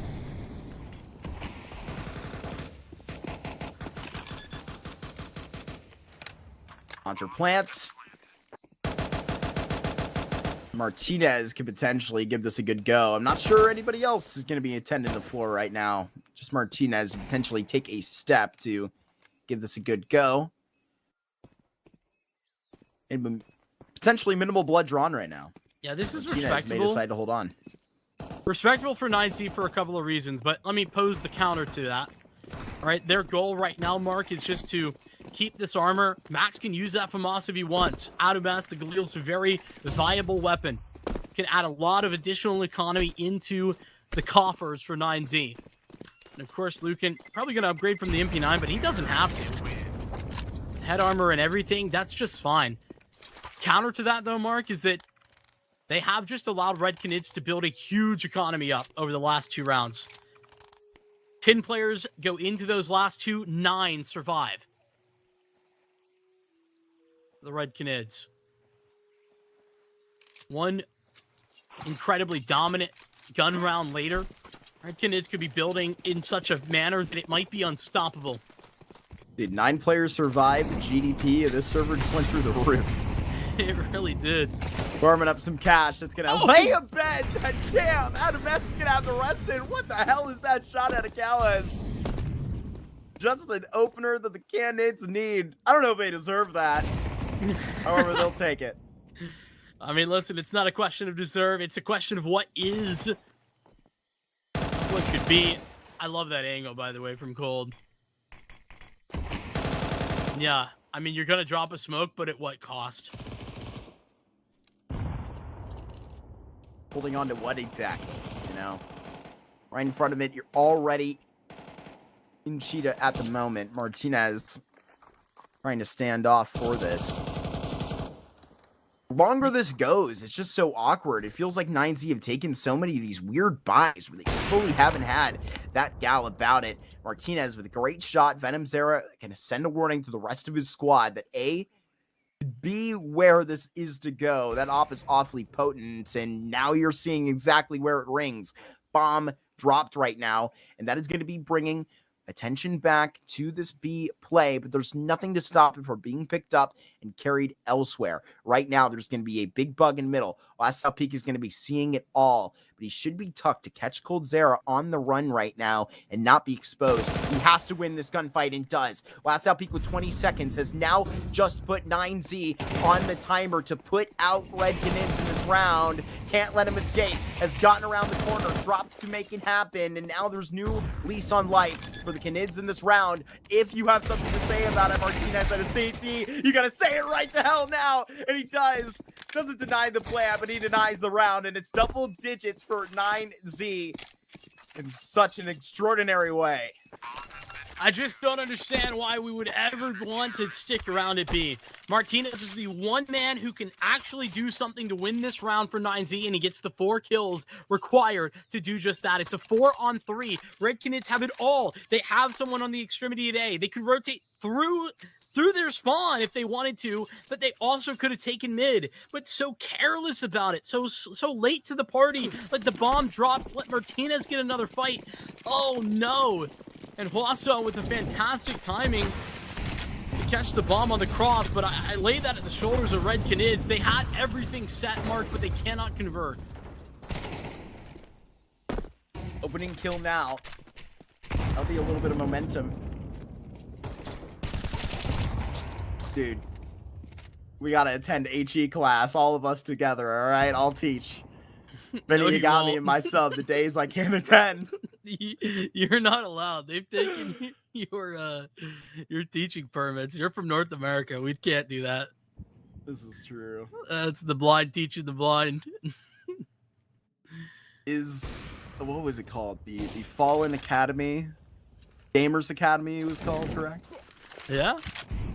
Need to open that back up. HE 101. 2 missed in a row. Goodness me, what would Austin say? Here's Ponter with a great shot. He deletes. And so now this all set up. 9Z with an advantage. I think he'd put him in cuffs right now. I think that's a hefty sentence coming their way. 3 steal towards B. 9Z set. And a good postulation. Martinez has the one side. The Rifler's the other. And a big gap open, sure. But Adam S has that covered. And he can be the support for Hasso Peak in a moment. Great check. Venom Zero was ready for it, but Ponter is now going to be separated. They're taking so much time, the Red Canids. Now they're separated again with 20 seconds. Wassail Peak has to get agile, and he can't exactly do it. Ponter now left alone. 4 seconds to actually get this down. 10 to actually manage. Slips the net. Perfect amount. Martinez, he just denied the other plant. Deagle secured, and it's actually Max that finds him with the taps. And the fuse will come through when it is needed. 11. It's drawn up and a permanent marker for 9Z. Another round where I'm a little bit miffed at how Red Canids, not like blow it like they did previously. I don't think that was the position that they had, but you know, the lack of information that Red Canids are working with in the mid to late round right now is problematic. They keep ending up walking into 9Z setups because they don't know what's on the other side. And I think that, you know, 9Z done enough on their CT or on their T side, excuse me, that, you know, one mistake, okay, maybe a recovery. 2 mistakes like that might be the end of days, at least for Ancient, for the Red Canids.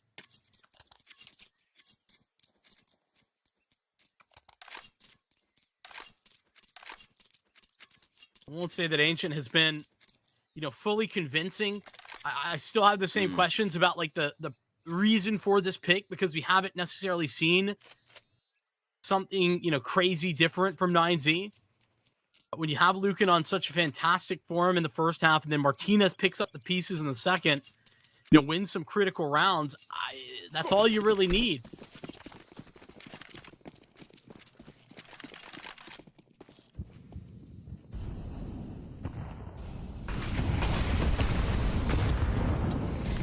Zero, the tip of the spear right now. I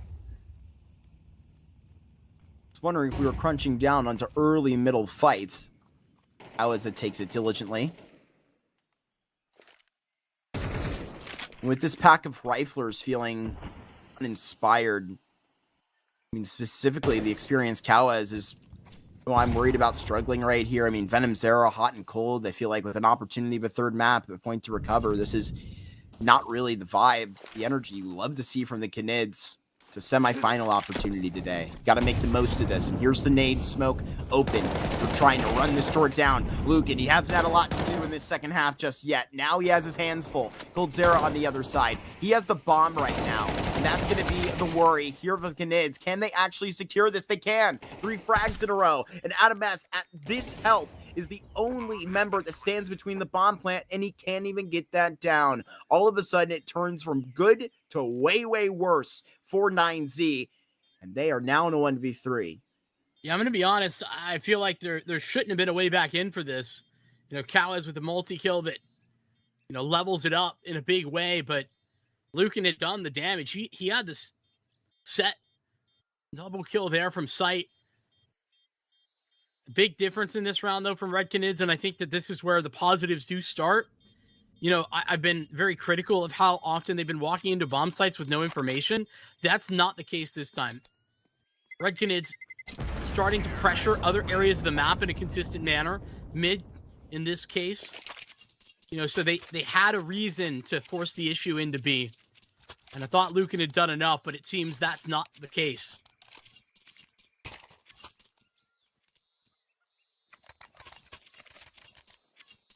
This Ancient better not be for real. This is way too much thrown back by Canids. I thought that was exactly what you mentioned, right? The Lucan multi-kill. I mean, poetically, that's what it's taken on this Ancient. Not enough. Would have had to be the triple there onto Coldzera. No dice.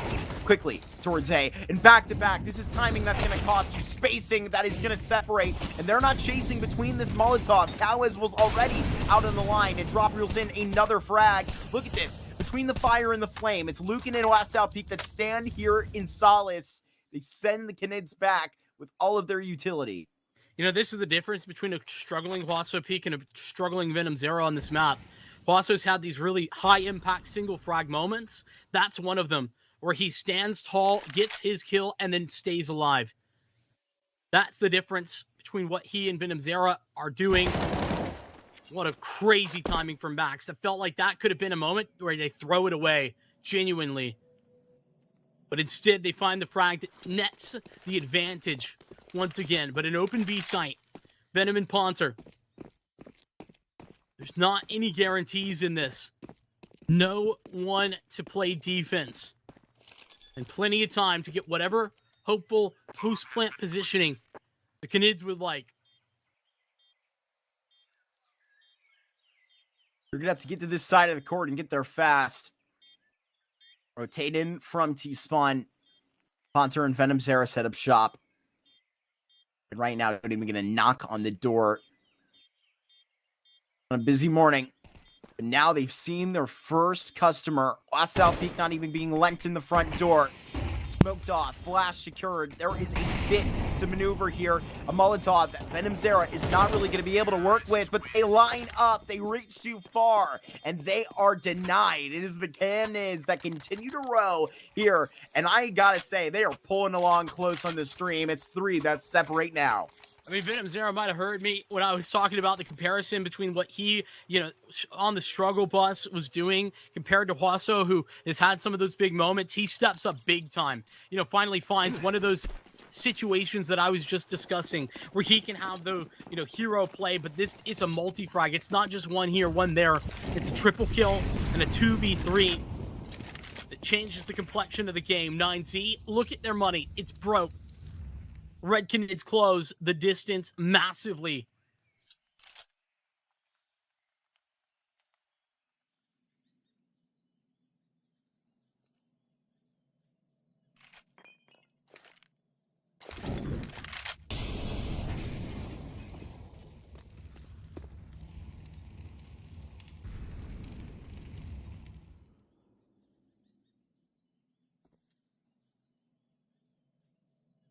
Wasau towed it up with that Deagle. Holding A for literally as far as they can. Max is standing there due to the grouped up players on B. He has one flash to keep him up for success. I mean, Canids give it a go. I feel like At this point, they know what they have, Vincent.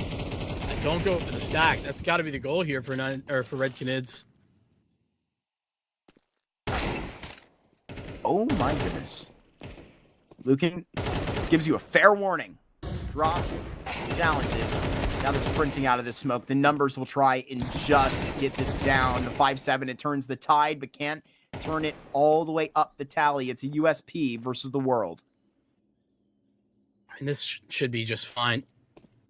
I like that the Red Canids are still being careful. Respect to Max, even though they know it's pistols and even a fake. I said the one goal this round for the Red Canids is, you know, don't go into the stack. Don't walk it up into that B site. They do that, and they still survive, which nets them 9. Another buy, another round for 9Z. And some damage limitation, sure, in that last round, but with the, you know, money so strong, Red Canids continue to move forward.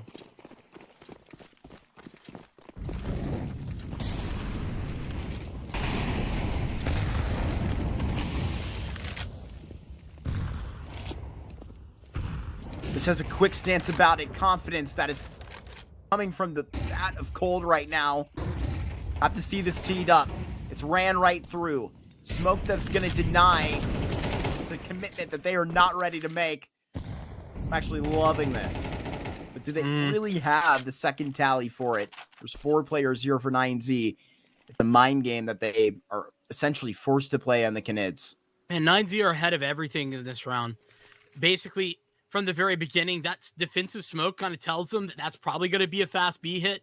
They get up in front of it. They have great defensive utility that settles the score, makes it impossible for Red Canids. And I think you're right, Mark, when you say, love to see them not force the issue. Red Canids make the right decision to walk away, but it's a decision that has consequences. They don't have any map control. All 5 were there at ramp, so it's got to be a slow crawl. If essentially a 3-man snake that leads its way back over to A. And it's a very scary moment, the mid-prong of this attack for Red Canids, because they don't have any time to set it up. It's just 2 players fighting from shelf that's coming soon. They get this down, and they streak all the way forward. Cowes finds a very impactful kill, and now Adam S, he's just right on their tail. Ponter finds this into the bomb plant, and now the Red Canids have a huge opportunity to let this down. 19 big decision to make. They go for the save, and Adam S is going to tally that all the way on. You're right. They've done it. Double digits up for Red Canids. At what point, we signed up this 3rd map as a guarantee. We're in this thing for real, Vincent. We go to 22 with 1 separating. I'm really impressed how Drop, found the right decision here, right? It's kind of a call that you would make in a poker game, right? He found the fold. He found the cancel. Is the way I would tell that one. Really impressed with that from Drop. I think that was the right decision, and it's a hard one because they had no further utility. Basically had to walk in the rest of that round with nothing. It was contact everywhere, and impressive the timing that they catch it mid, where Adam S is just never committed, never taking a fight, gets the information, but in that case, information not enough. He needed to disrupt. He needed to get the kills, and he needed to ensure that they couldn't set up house inside of Donut and then play from there for the rest of the round. A fantastic opener to Cowes, or from Cowes on to the CT player. It's the only kill that mattered, that was required in that round.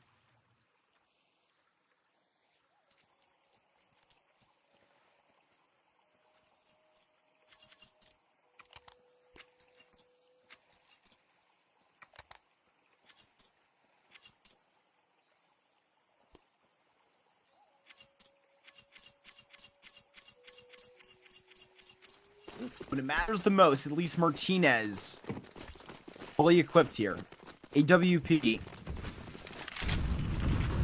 Going to be headed right where it needs to be. Spaniard needs to set this off with success. Perfectly dodging the flash. How many does Martinez decide to pick off of the tree right now? Going back and seeing the basis. There's 2 that have just flown in his direction. He smoked off, but look, you can see just for a brief moment through the window, it's 3 on this other side. And now you've got to be worried. Red Canids, they have to go for this while the time is hot. The time is right for the bomb plant, and they've got themselves at a man deficit, but with all this room to maneuver. They got to take something. They can't just sit and wait. Surely that's a losing effort, and it is. Red Canids, they put themselves in a position where they basically just had to sit and wait for the rest of 9Z to activate. And if 9Z maybe make a mistake, they start to filter in one by one. Then there's a chance, but that chance is not there. Not available.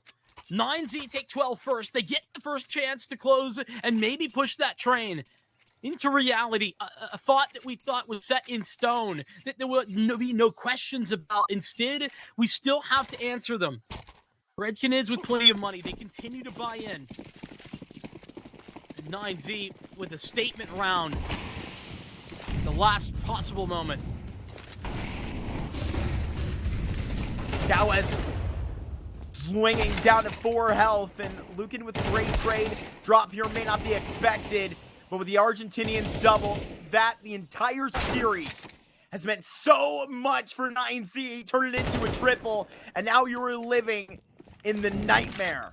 Your comeback denied, unless Marcelo David is an even larger clutch than he did on Mirage. Here when his back is fully pressured, pushed up against the wall. Thankfully, they're all coming from ramp or from Cheetah. The fact that Cole has the space to work with, he's just confirmed on another. This seems so real. Lucan would need an ace, or Adamas could pick it up as well. Cold making a committed play. Lovely stuff. There's kits for 2, and a molly as well that might put the finishing touches on this. Lucan just holds on the defuse, and Adam holds his back down as well. 9Z push to 3 for Train. We're guaranteed. all on board for this 9Z. They've got their tickets to a third map, and they're in first class to take this thing to a grand finals, running into it essentially to a best of one. And Vincent with momentum. We got to hear from lads to see how, even with Red Canids showing that type of form, this third match ought to be a slugfest. We got to see how Red Canids slipped up, though. Yeah, definitely agree, guys. And really, again, a slugfest is definitely the best way to really describe this game, right? Because again, like, let's not forget, like, the very beginning of this, that, the T pistol from 9Z was really great. Again, they just, take control fast and furious. They get themselves, the 3-0 lead. Where I kind of noticed a big difference for me kind of in the first half was where, in round number 5, this was important because 9Z lose the round. Then we just get to see Adam S. He's like, you know what? I'm going to get a Mac 10. I'm just going to run through mid. I'm going to get this kill. I'm just going to barrel, not use any utility. And he goes for the gamble. And boy, oh boy, does it land beautifully. Thus putting, Red Canids in a big save situation after they win this round. As you can see, the scoreline is just getting bigger and bigger. The gap is just getting gigantic right now for 9Z, where they're putting themselves just at an 8-1 at one point, which is just something for Red Canids. They did not have a reply at all. And again, not to pick on some of these players, but we didn't get to see Coldzera popping off. Like, he was sitting at an 0-9 until round 10. He finally got that double kill. Venom Zero was putting himself again at a 3-9. He couldn't really find any sort of success at all. So really, just again, it just felt like they kind of fizzled out. They didn't have anything in the tank. They had nothing to really provide in terms of their firepower, which was really, really concerning for me. But again, there were some beautiful rounds that were thrown from, Red Canids in the later portions where they were able to get dropped to be able to find himself a retake situation, getting the triple kills. But when you have Lucan just dropping a 17-4, like, you're just like, how do you stop that? How do you honestly stop somebody that's like performing that well? Like, he was well over above his teammates. Like, I think he was sitting at 17-4, and Martinez was the one that was like 10-4. So like, again, he was just putting up gigantic numbers. But to end the first half on the 9-3, huge lead for 9Z. Honestly, the second half was a very different chapter, right? I mean, this is where we talk about, we get to see Red Canids. They build up some rounds in their favor. They start to get some things in momentum. They win the first initial gun round, which at least puts the 9-3 first half score into a 9-6. So then this thing's getting a little bit close. But again, then we get to see, Martinez once again putting himself in a quad kill situation, putting up another really good performance that allows them to get back into this game.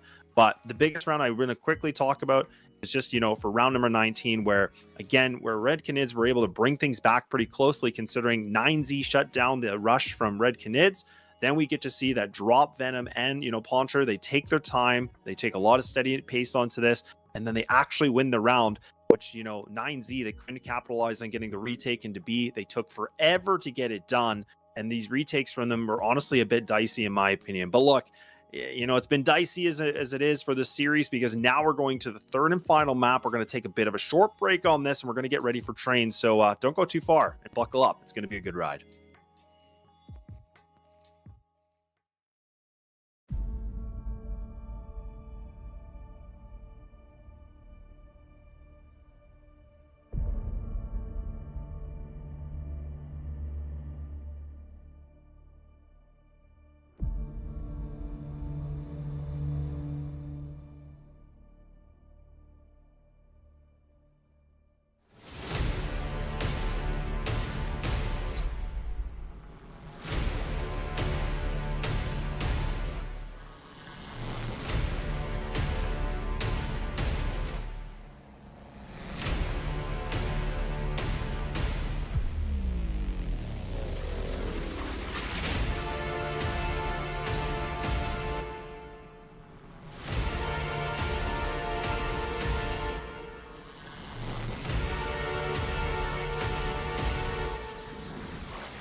Okay, welcome back, everybody. Ready to go for map number 3, which is going to be on train. But look, it's been a bit of a roller coaster here for this one because we see some ups, we see some downs, and we get now to the full distance. But look, I got to get your guys' quick thoughts on this, and maybe I'll just go to one of these guys. You know, I'm going to take Vincent. I'm going to put you on the spot here because I think you were able to capture a lot of things that were on Ancient. So, what do you think? What's going on?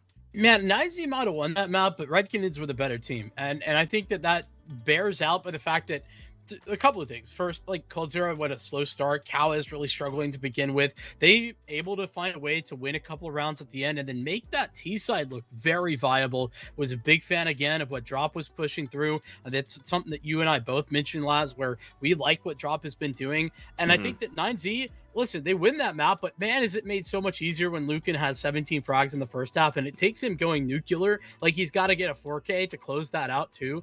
I really think that 9Z looked like they were struggling. Yeah, definitely it is. But look, you know, I was going to say, Mark, I'll let you take this away for train, but it looks like we are ready to go back into that server. So I'm going to kick back and witness to see who's going to be able to find themselves in the grand final spot, because I honestly, guys, I don't know where I'm going to go with this. So let me know your thoughts, but have fun. Maybe for a moment. Just kidding.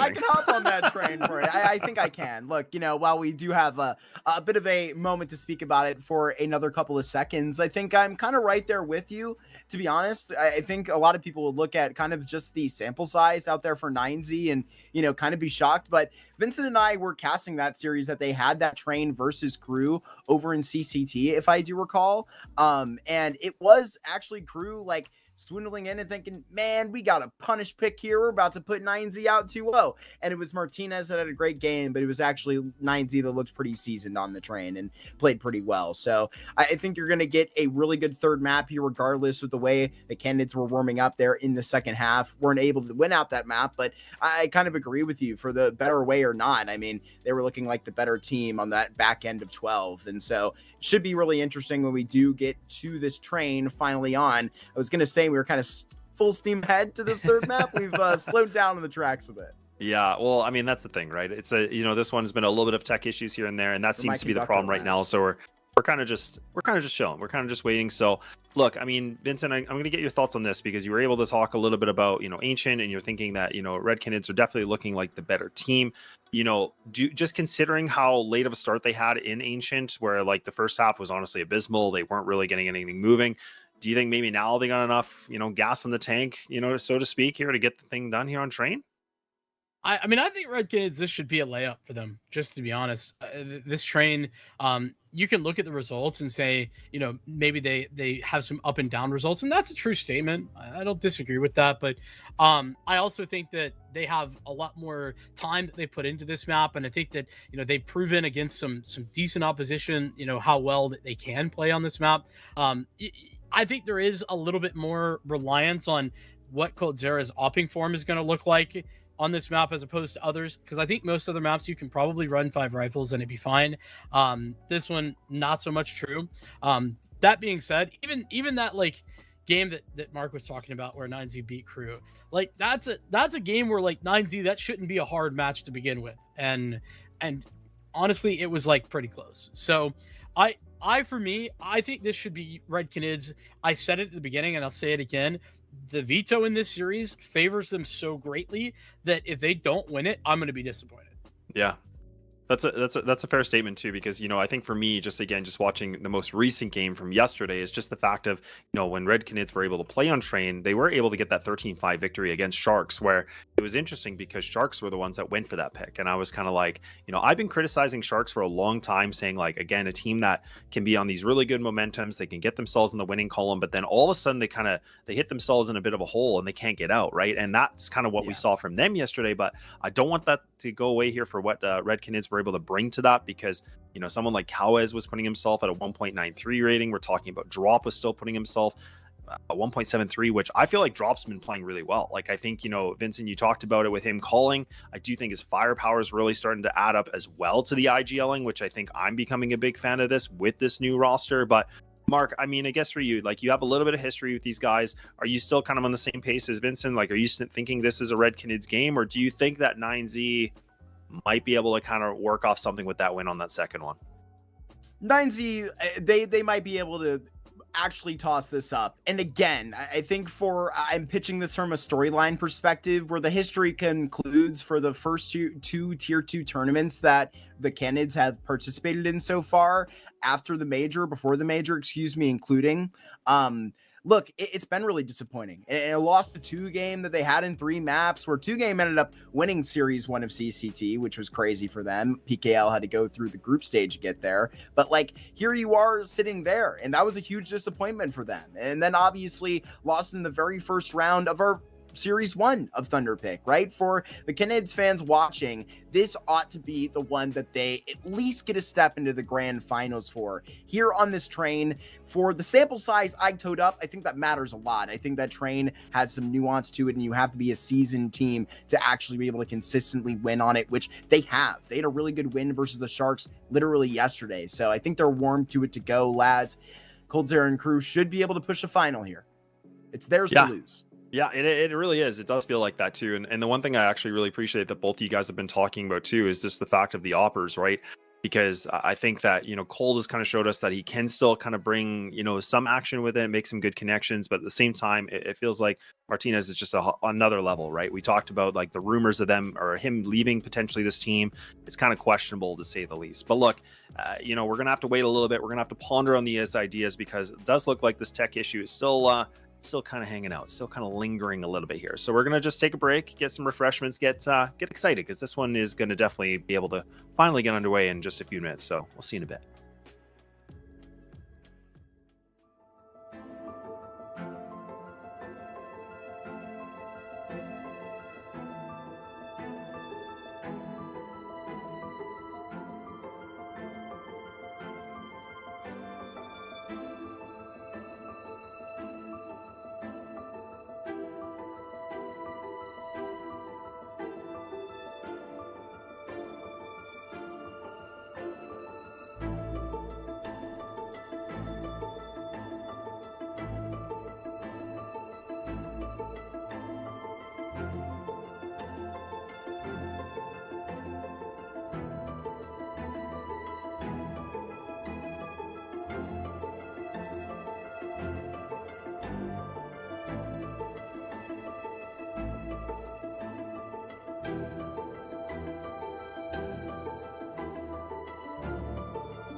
Let's get this thing going. We got Red Canids starting on the T side with 9Z.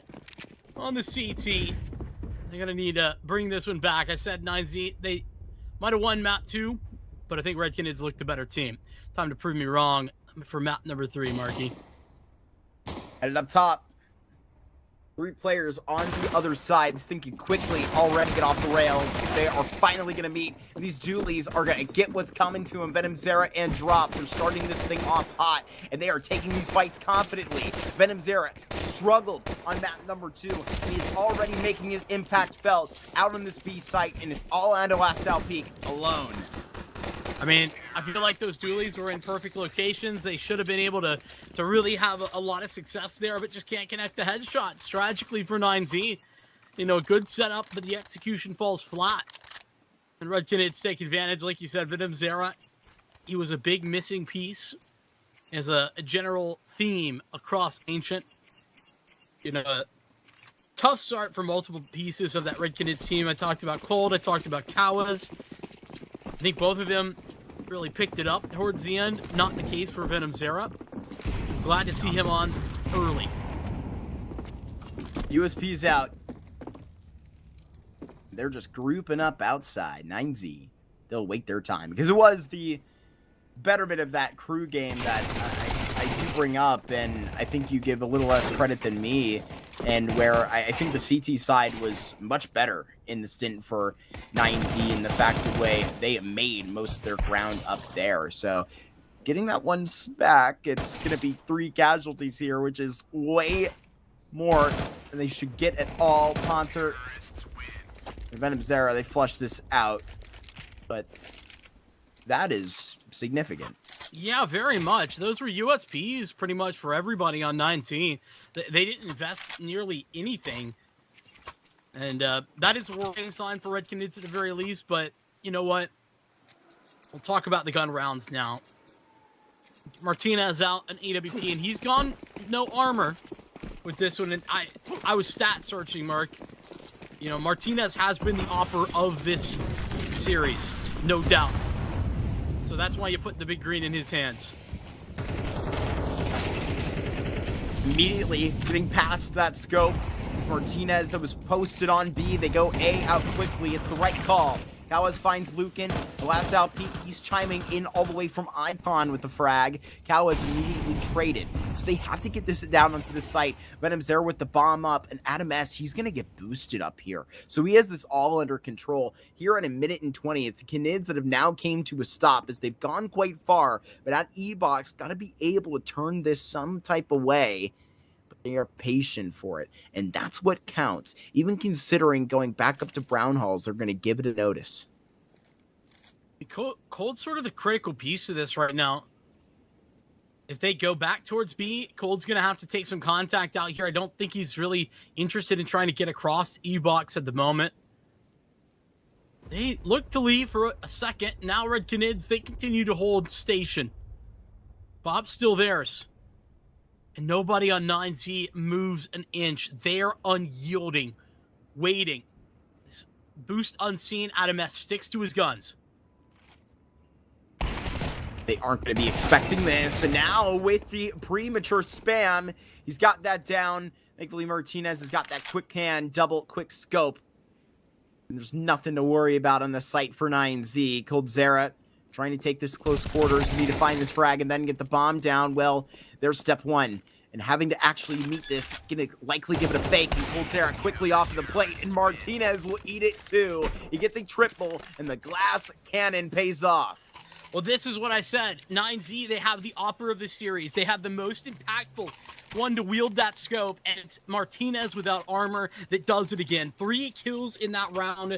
It's Martinez. It's almost doubled, by the way, coldzera's off kills over the first 2 maps of this series. That's the difference that Martinez makes. The man on the chopping block, it seems. If they want to go back full South American, well, that's what you could be losing. Martinez putting it on display. Flash up top. 4 Tech 9s. Lucan trying to chop at the bit. A1S in hand. Came to farm. Got that for the first. It's just these Tech 9s on the other side that too smart to mess with right here. The mental game, they're trying to play it too. 9Z want to put them right where they need them in a shooting gallery down this ramp. Red Canids will see the real estate that they have and the nades that are at their disposal to make the most of this. I mean, they have the requisite nades to make this very viable. That being said, Max and Adam S both on site does make life a little bit more difficult. Seen Red Canids run this same strat a couple of times, to be honest. Oh no, Max has lost out. That's so unfortunate. That might just be enough. They can't close the distance just yet. Bomb not to go down yet either. coldzera's just recovered it.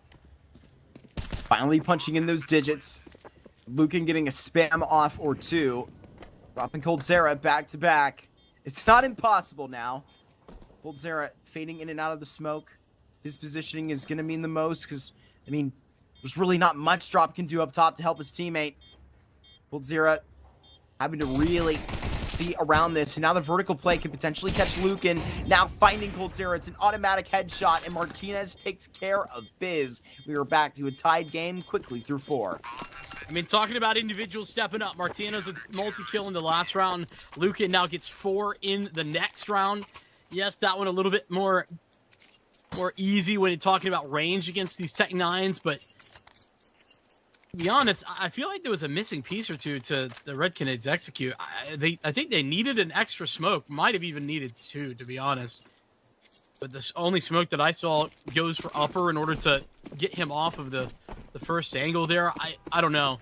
I think you would have liked to see one towards the site proper. That doesn't come to be. And Z recover. And that's despite the fact that Max DC'd at the very beginning of that execute.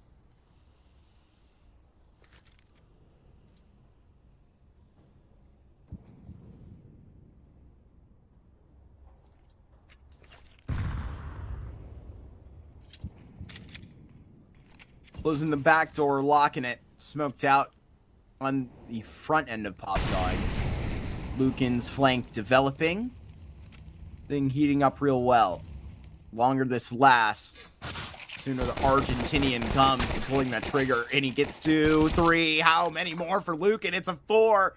Lucan continuing to pour this on, but it rains up top. It's the ace for Lucan, and it's all the way down. Perfect by the Argentinian, and it is 3 in a row. 3 highlight reels ran for 9Z. They are on the tracks now of this train. I mean, I'll tell you this, man. 9Z, they win Ancient. I would say 60% of the reason that they win that is Lucan. Right, that first half domination is what gives him the runway to then have a little bit of faltering in the takeoff for the second half. Goes deep into it. Red Canids have some chances, but Lucan seems to be hot off the trot. How about another stunning performance from him? Argentine man is an army alone.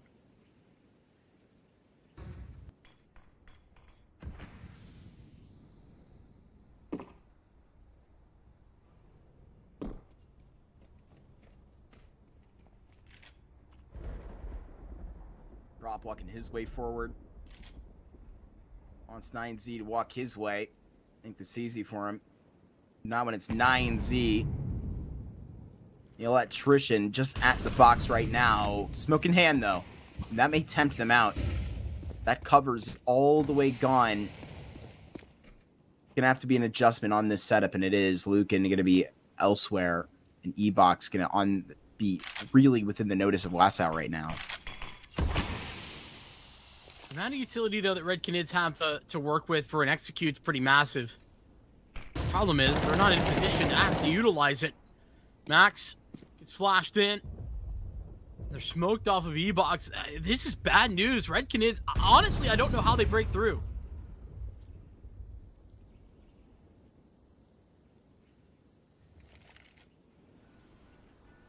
Locking it up.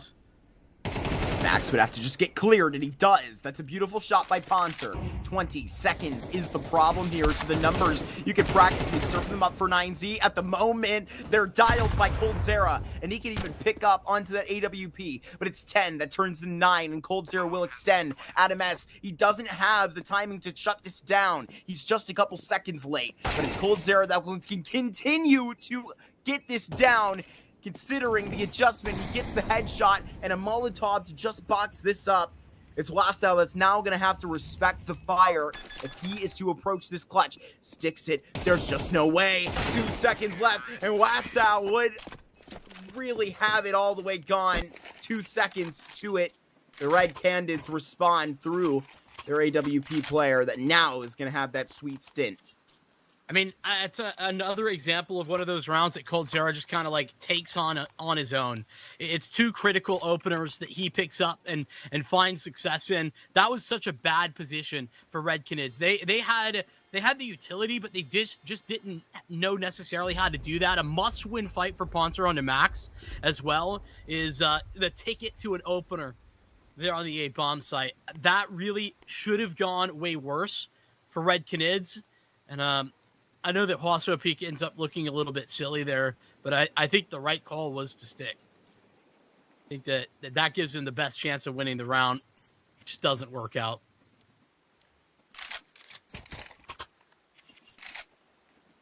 I think Red Canids understand that round was actually super dicey. That there was a victory there pulled from the grasp of defeat, and so that's why they take the tack.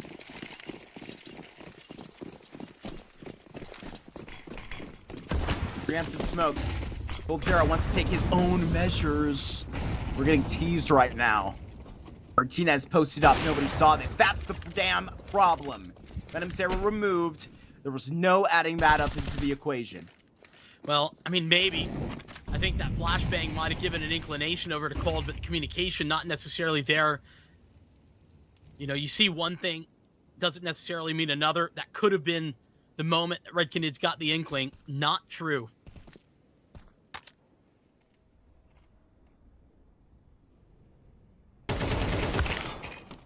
Long range, Max has got that on to drop, and so the numbers continuing to go here for the Canids. Now smoked out of T-Con.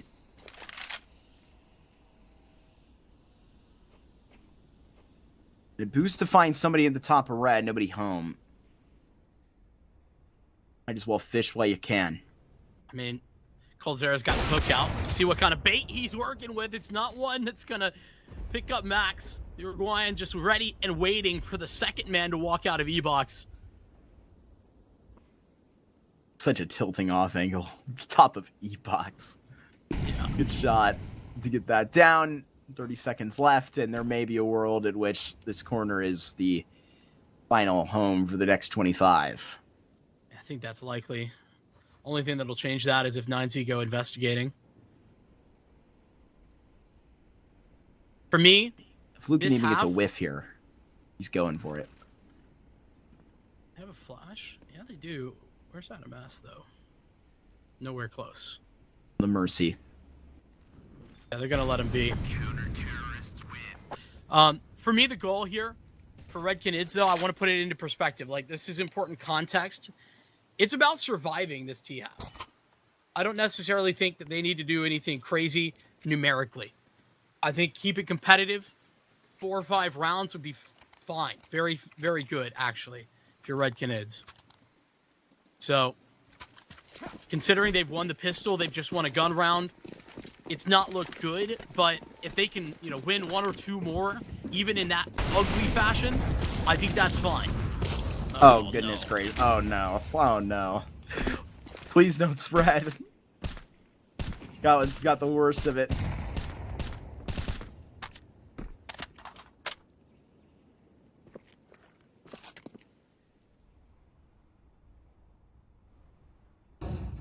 Quite close in this contact all the way far. Drop noses there, and surprise. 16 HP. Adam S is going to fall away. T-Con being dealt with. We know Cows is already quite low. It's pretty impressive he gets that frag onto Max anyhow. How to catch him off guard. Lucan prompts it all the way up here at Cloud. It's going to be the helping hand at B. I mean, speaking of B, I feel like I'm surprised for him to be that far. I mean, 9Z got 3 players here. And to be honest with you, they're absolutely right. The small victory maybe that they can lean on is that Adam S is so low. What do we have here? Smoke going close. Look at this. Lucan on the investigation. This may be something he regrets. Down to 30. And now Adam S, he's going to be down his teammate. What? Potter! What a turn of events. But here, Lucan's still alive in the cut, so don't get distracted from that yet. It's pretty damn hard to. Potter terminated. About damn time. And Martinez, that's all he needs. Just another couple of seconds to get back to back. And coldzera taking a lot of stance here onto the sidewalk. coldzera going to turn it onto Lucan right now. He's just slipped in that. Martinez finds him, and no longer a threat. coldzera has a kit, Vincent. That is what is crucial. And now on 1 HP, and he synced him up. But Martinez has synced up that shot perfectly. It's a 5th on the board for 9Z, and a crucial moment. Oh man, that's so devastating. Ponter, you know, little mistakes in this round is what cuts at Red Canids the closest. It's the fact that Ponter, you know, TK underdrop, fair enough. He actually got a double entry off of that. You know, it was shoot his teammate or don't get the kill. You can appreciate the position that he's put in, and it sucks. But the problem is that you follow that up with a fantastic run of events. Venomzera, so very low. He does everything right. Hits the headshot. He's unknown in heaven, but man, is it not enough. Fantastic clutch from Martinez. Gonna speed things back up. Right into the hands of Adam S, who awaits, and he's got help with him. And doubles up on his advocate. And Adam S, he's on the run. Ponter trying to chase him down. Good luck, my friend. No casualties, no worries. A full house between Martinez and Adam S. Tell you what's looking good. The CT side here for 9Z, very strong showing right now. They shut down these faster plays, these faster maneuvers from Red Canids, and then, you know, go back, right, hit the rewind button where Red Canids are starting to slow things down slightly. Even that is still fantastic for 9Z. They're ready and waiting to make sure that there is no way to play for the Canids. Molotov streaking, and Adam S, he is fearless. Gets that opening kill and just hops away to safety. Lucan just gets another. Hey, it's Martinez's turn now. The Spaniard is going to see into a possible boost. He can feel it. Knows this is going to be the expectation here. Hassau, he's going to be just terminated right now. And what are the options on the menu of the smoke? And he's going to just get all the way out. I think that's the right call. Lucan now in a dicey proposition, but there's timing to play with as well for drop. Bomb needs to be collected. 3 on 4. Not bad necessarily for 9Z, but they got to split the difference here. Drop could be the difference maker, but no. Max catches him. And so, unfortunately, Ponter and Cold are stuck between a train and a hard place. There's nowhere right to go. No good options. And that's where I think Laz specifically was kind of highlighting some positives. That's exactly where Drop, I think, has been really good in this series, struggling right now to be the difference maker in these types of rounds where he needs to have something. He gets nothing there.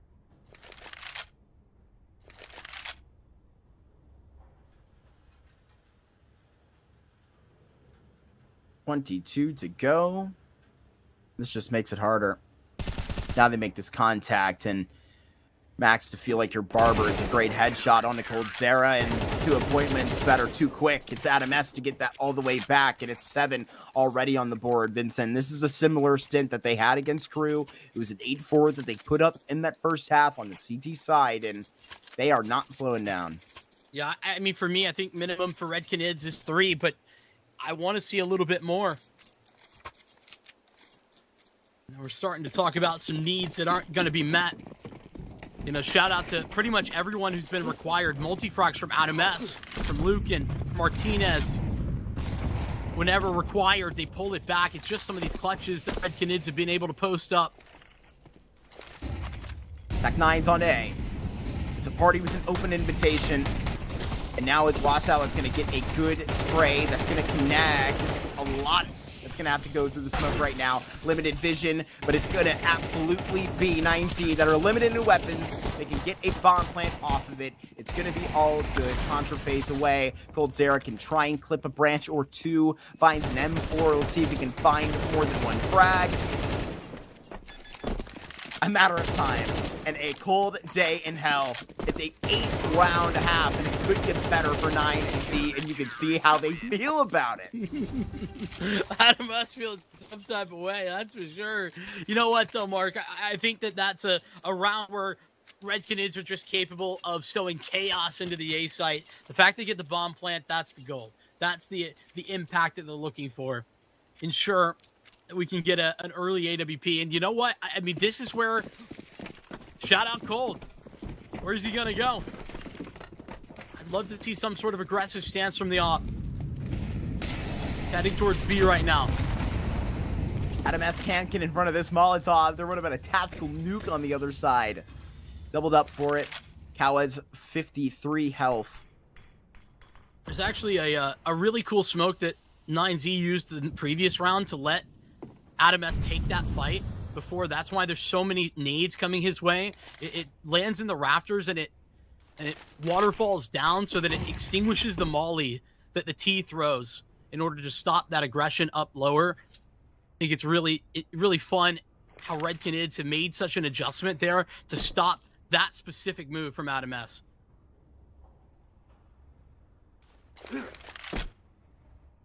Those details that are showing why, even in small sample size, 9Z seem to be a pretty nuanced, trained team, especially to this defense. It's a really good performance that they put up right now. Red Canids, they want to finish with confidence. Grab this 4th. A close sprawl, and it's going to feel like a pop. This is the way they send it. A couple of smokes out, but it's teed up with this tally. This is death on the other side, and Lucan has his sight. It's just going to be gone with the wind. It's Cold Zera has that. Adam S with a second tally. Again, they're taking it so far to it. It's 30 seconds, and now they got to deal with it. Wow, they're desperate. Martinez desperate. Has to fall down to a Tech9 that's going to try and make it happen. They're overwhelmed. And Adam S, he's been exposed. It has to go for the Spaniard here, or it doesn't. Martinez creeping out. He's still under fire, though. Venom Zera is here. He's low HP, but the op is 1 bullet. Then all that would be required, it doesn't matter. Adam S had to evacuate Pop. There was no way forward, not with the smoke in his face, but HP so low, 15. And it seems like 4, a likelihood, a guarantee. Not quite yet. For Venom Zera, who's playing hard to get, time expires as Ponter puts the final touches on 4 rounds for the Canids. It is that run back. It's exactly as you teed up, Mark. It's 8-4, favoring 9Z at halftime. Came out cold to it. This was an unimpressive first half from the Canids. 9Z time after time and a different shuttered stance are really within those rotations it's seemingly automatic right now, Vincent. This is where another struggle goes to show. This is where 9Z, we put them to their series to lose, even when they're coming off of the last map. They were the team warming up in the second half. They're the team with more sample size, with a clean win yesterday on Train versus the Sharks. Where has that gone? You know, I think that we're going to potentially see that. I still have some hope. And, you know, call me crazy because Red Canids have done this to me before. You know, I've been out and they pull me back in. But I think that the CT side is where they really do some of their better work. And I got to give a lot of credit to 9Z. It's those details that, I was talking about that you mentioned, that absolutely do credit them to a nuanced and strong CT protocol on train, despite us not seeing all that much of it. But I think Red Canids have some similar looks about them. It's going to be all about whether or not the individuals can pull them over the line, because that's, to me, what happened on Ancient. 9Z did all the right work in the first half of Ancient, and then they almost faltered. They did falter, but they were able to right themselves, correct the record. They tripped but didn't fall.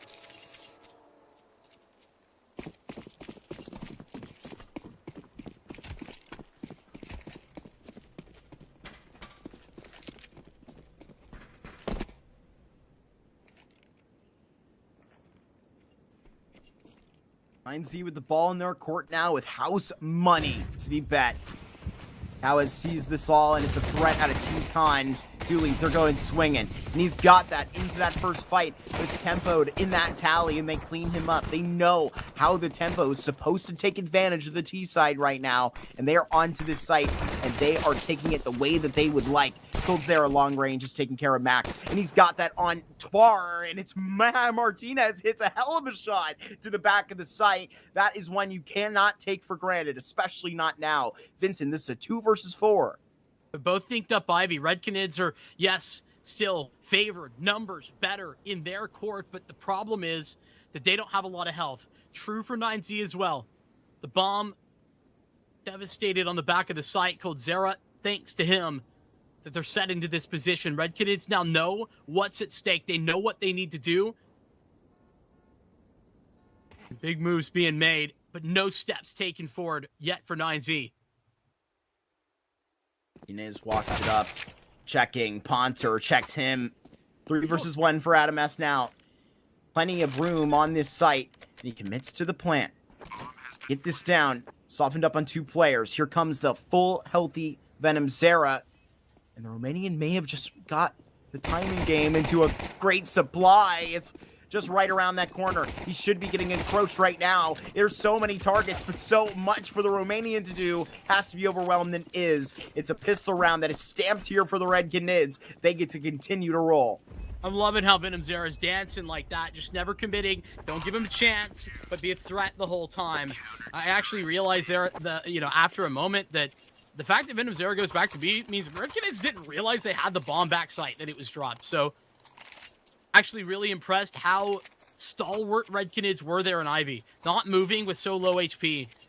I'm surprised that they didn't go investigating, given that they didn't know they had the bomb dropped in an open position. So much damage. Big bomb plant. And now off the back of that, 9Z have another buy.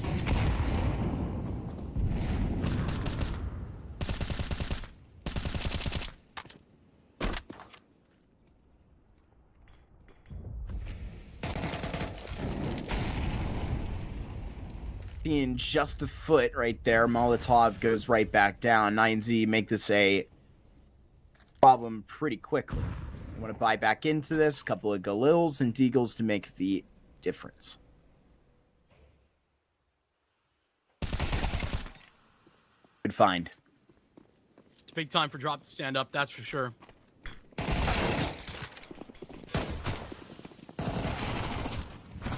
Ponzer with a good shot. Needs to keep this online for a certain motion, and bam, bam, bam. Just like that. Drop with the double, and Coldzera to add to the tally. A 6 bruise on the board for the Canids, and now the money is out of the pockets of 9Z. Yeah, look to Cowaz right now. I mean, I talked about some of the troubles that I think Red Canids had on the CT side of Ancient because of Cowaz's struggling.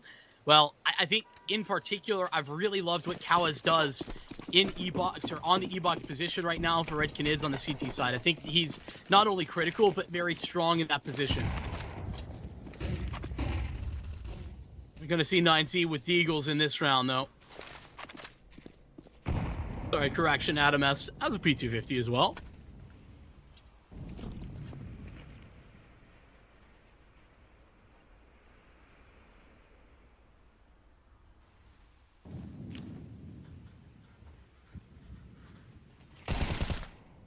Being teed up on some level.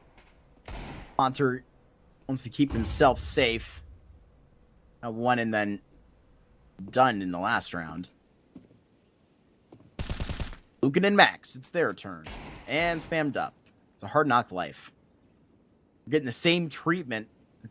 Really, I mean, one of the focal points of that CT side by 9Z were how often they were adamant about taking T-Con control so that they could use their utility elsewhere. Literally, almost every round, it felt like 3 smokes were going right in front of Pop Dog. This thing is becoming hairy.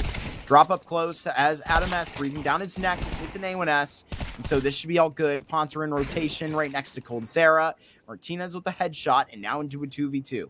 And we're calling this expensive, and the bomb's heading to B, so there's going to be added funding for 9Z next round, regardless of the outcome. Lucan's low.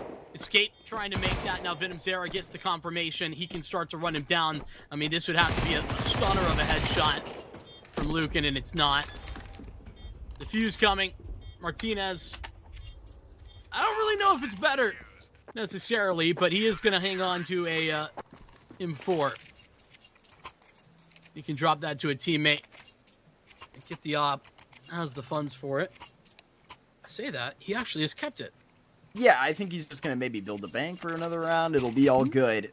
That's fair. What a time for Red Canids to find both pistols. We split them on both Mirage and Ancient. One apiece. Red Canids, they get them both here on train, and it's that basically equalizes this in the second half.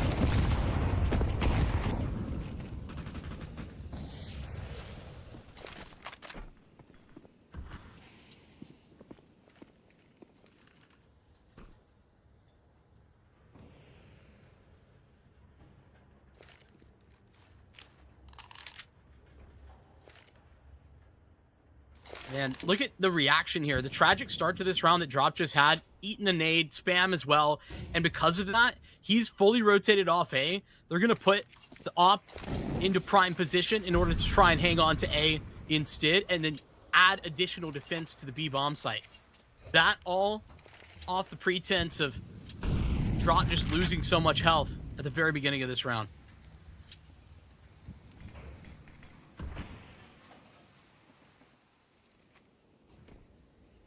Now as Jiggles have to get flashed in the T-Con. That's the signal that this is coming your way. One, and that's going to be a good check for the Red Canids to get this temperature all the way down. Back of Red, there's numbers here, and Cold Sarah wants to stack the body right at that point. Venom Zera gets that outlast. And how many times has the Spaniard been signed up for a clutch out of his own numbers? At this point, Vincent, I'm pretty sure he's forced to save. No chance. Yeah. I mean, Drop has low HP. They know they've tagged Venom Zera, but that's unconfirmed, that damage on the Drop. You know, been, I think, a huge question mark hovering over the head of Cold Zera ever since he decided to take the reins of the AWP. And I think I've liked it better and better, what he's done in this series, which is, you know, grab one when they need it, leave it when they don't. And I think that's a good way about this. He delivers when they need it in this series right now. That's another round where you can chalk that one up to Cold having a good off performance. This is, like I said, better than anything I had seen in the last couple of weeks. It's been a time for Red Canids to work through some struggles, some initial teething pains. But it seems like they're powering up at the right time.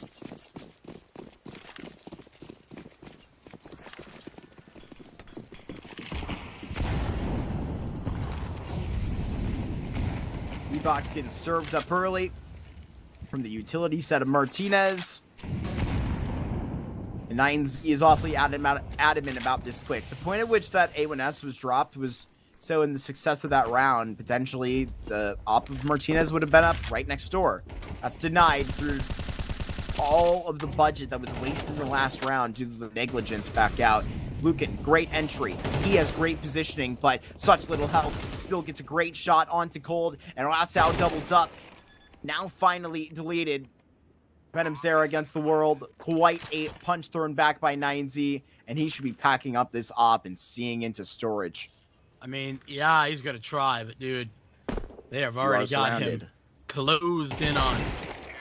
Oh, goodness. Yeah, and that's why Martinez didn't buy Never mind.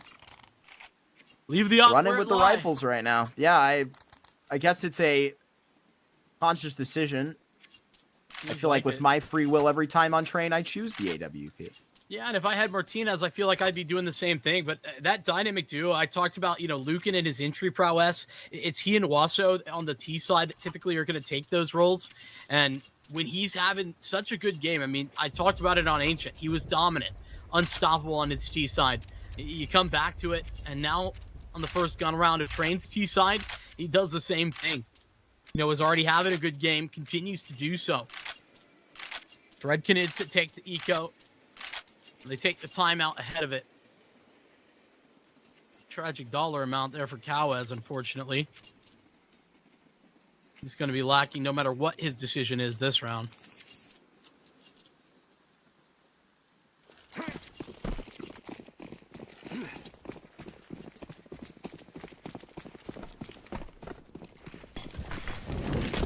Want to get this done quick.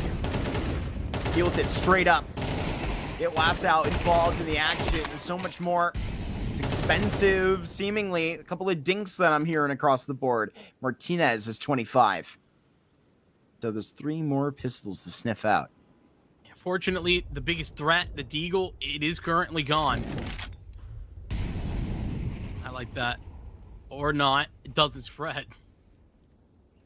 Might be a false sense of security, thinking that that might be clear. Cowes is still over in hell.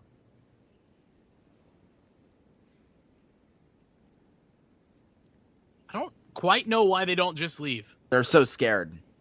They truly are. I mean, for somewhat good reason, but on the other side of it, you got the guns. Taking it slow. I can't exactly say that that hasn't been, something that has been called up for both sides, especially where it was Max trying to scene that through on map number 1. Didn't want to get anything away from them too easily, especially not on that Ancient. No, sir. This is great, though. They're grouping up straight to B.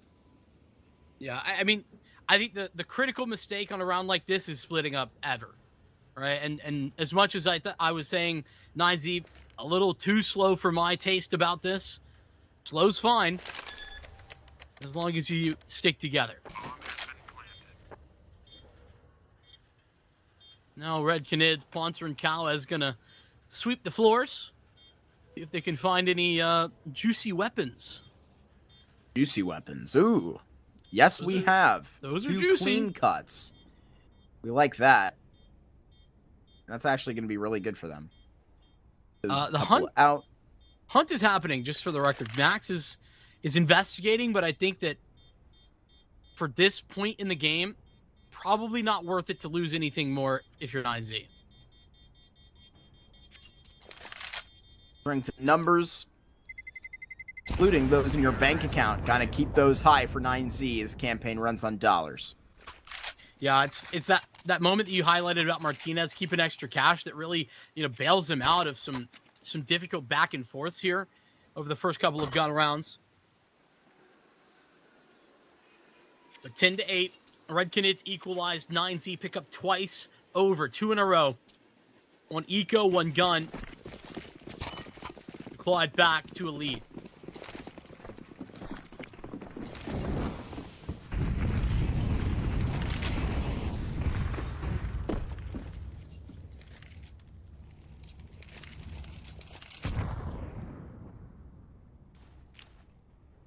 Brown Hall's decision that is likely came from right under center. This is going straight out and into the hands of Venom Zera. They had to check. They were towards C, and now it's signed right on the site. But now you're going to get that trade. Lucan had to get his hands dirty, and now to do it all, gets the bomb down. It was Z crossed off. Max is going to try and take advantage of the smoke, but it's actually the positioning that's going to be so much to spare here. Martinez has to do so much himself, taking the attention, trying to take a couple frags at a bare minimum, but he can't. 1v4. Max has to let them pass, and now attempts to try and bottle them up. Can't exactly line them up. He is separated from 3 right here, but now separated from the round entirely. It's the Red Canids that survive.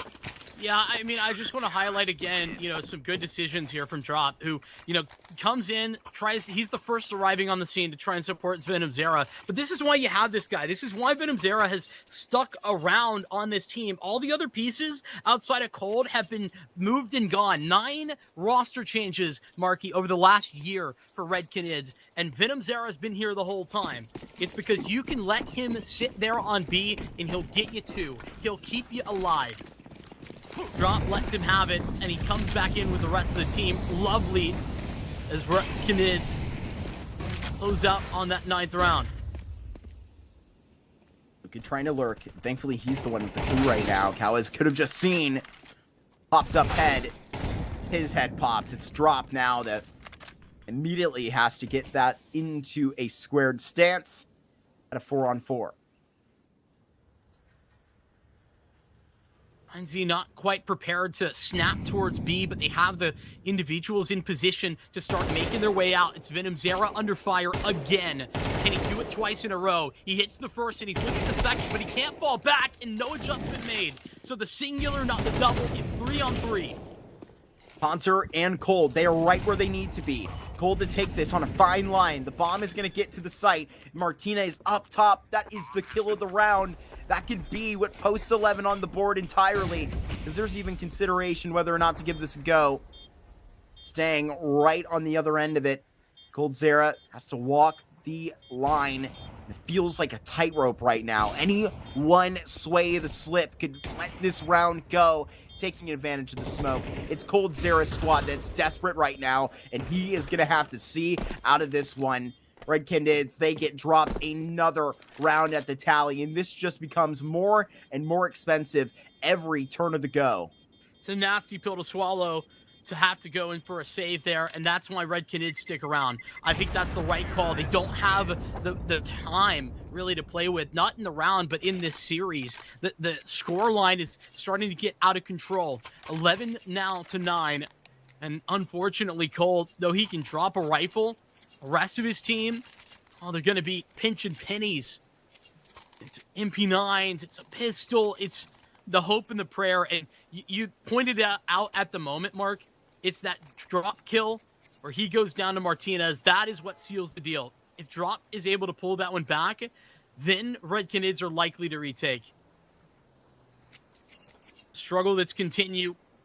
With regard to Drop, with regard to Cowes especially, he's been farmed in that opening fight that I talked about, that I actually highlighted in his favor at the beginning of this half. He's really struggled there. E-Box, T-Con, Olaf, wherever it's been, 9Z have had his number.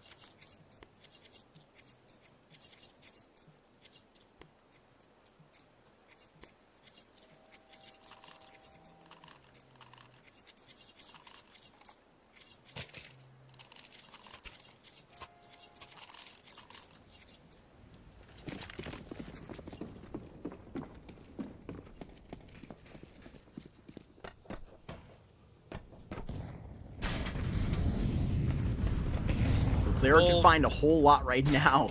Not happening. May have heard a bit of the utility, yeah. Means it all the way back. Adam S, give it an initial look.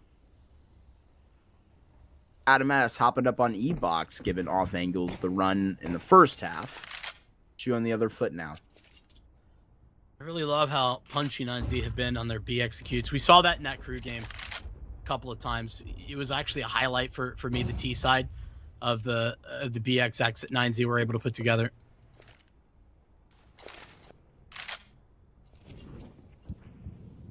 Got to isolate Cold's up. It's the one defense here. All a fake. Cold, Zera, and Co. How long are they going to be fooled, though? Smoke back to Pop Dog. But the kill from Adam S makes this all the more believable. Look at this spot by Cowes. Fading in the smoke. It was assisted by Venom Zera. That's up. It's audible. And Cowes now pouncing on it. That's a great find. It's for real on B. They got to go. And you talked about finding that off in the defense. Well, they pluck it out with perfection. It's Venom Zera that's all the way on A.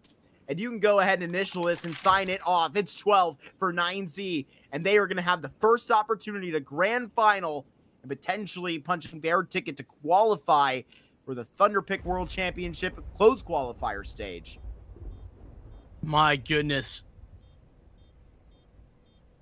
12 a guaranteed, signed, sealed, delivered, as you say. And Red Canids, you thought they were broke last round, Mark. They're even more broke. A good friend of mine used to say, broke is a bloke. Don't ask me what that means. Broke is a joke. Oh no, that wasn't the quote. Oh, I heard you. Red Kids, it's going to be anything but jokes in the communications and the team speak right now. Somber, it's grim. And glaring right at them is what could have been. 9Z working their way back into this thing. Red Canids with a good CT side start. They won both pistols in this map. They won the first map. They got Mirage. They look good, even in a loss on Ancient. But it's falling apart right at the tip, the very highest peak.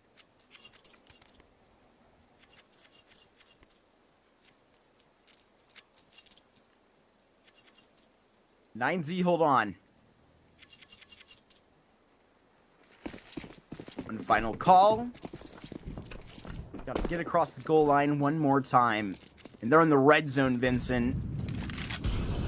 And they got a full set of downs. They're headed up top, Brown Halls. And if they are potentially under center from here, it could be good night for the Red Canids. Venom Zera in the spot to impact this round. He's been a conversation point the whole time.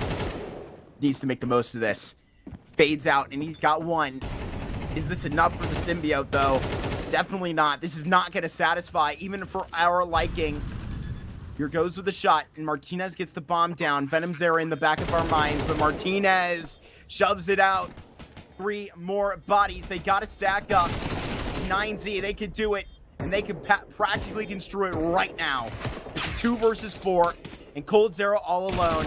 Many turns have just gotten the incorrect tides for the Red Canids, but here, playing and forcing a third map practically. They have the energy through map 2, but it's 9Z that get that reverse sweep.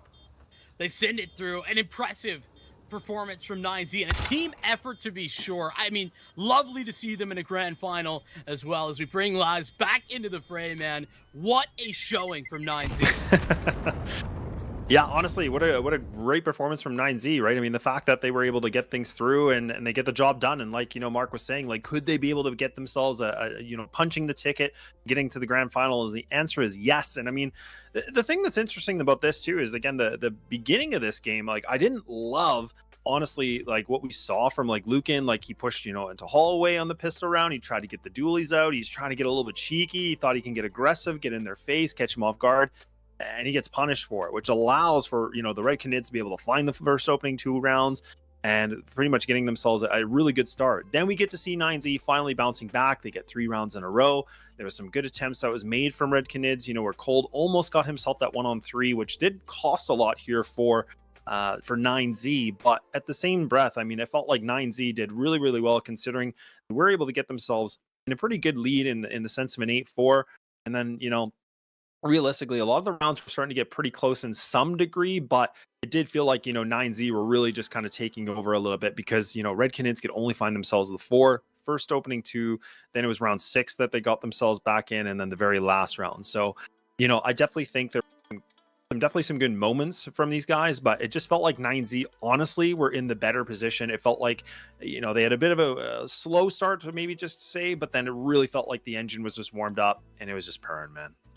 I really think I want to highlight the critical moments for 9Z because I think it's the multi-frags that they were able to find, like that powered them through the first half. And then as a team, I think they really deserved a lot of credit. They found something that worked. And even though Venom Zera had one go to hold towards B, it was fake towards A, come back, early stage, get, map controlled and come back towards B. It was, again and again, they really leaned on their B execute. And I mean, they never had. There was never a round where it seemed like there was an actual solution there for Red Canids. I got to give 9Z credit. They have drawn up a good BX deck. Yeah, I definitely agree too. And I was thinking that as well, is that it felt like there was a lot of executes that were good, and just getting some, site control was really the biggest thing. The post plans felt decent as well. But, Mark, any kind of big thoughts or, quick thoughts for you as we're just kind of wrapping this one up and getting ready for that second one? Yeah, on the positive end, I think 9Z are looking like a really excellent train team. And the 2 times that Vincent and I have got to watch them, they look really solid. I think they're showing a lot of their nuance within their rotations. But I don't mean to be the negative Nancy, but it's a little bit frustrating. I've seen this one before. And for the Red Canids fans at home who, were watching over in CCT Series 1 and watched the semifinal loss and, the beginning of Series 1 of Thunderpick and saw how they even went out earlier in the quarters. It was, all the hopes that this one was going to go better. And unfortunately, it sours out at that third map. And so, they're pushing it to that third map this time, Laz. Hopefully in their next competition, they'll finally be able to get that grand final. It's a storyline that we hammer home every time with the Red Canids. Yeah, definitely. And I think the one big thing that I think all 3 of us were kind of agreeable in this entire series, or even just getting to this journey of the semifinals, is the fact that we get to see Red Canids with the roster adjustments, with what they've been able to go through. It's already looking better. Like, this team has already improved immensely from what we saw originally, which I think is a good thing. Like, yes, they didn't get themselves in the grand final. Yes, they didn't get themselves this win when they needed to. But it's definitely in the step in the right direction. They're getting themselves in 3-map series. They're going deep. They took down a team like Sharks. They went the distance with a team like 9Z. So these are very, very positive things that we can take away from this. And I mean, when we talk about taking things away, look, we're done with this first series. We still have one more to go through here that we're going to take a bit of a break for. We're going to get ready for that second semifinal, which is going to be ODDIK taking on Fluxo, which we'll do a little bit more of analysis and review as we get to that point. But grab whatever you need, whatever you need to do. And let's get ready for that second series here for the day. Don't go too far.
Okay, we're ready to go. Second series now, the second semifinal, and now we're underway. Different teams, different look, and now, boys, what are we thinking? We got ODDIK taking on Fluxo. This is, to me, a very interesting matchup, just in the sense of ODDIK have been around for quite some time.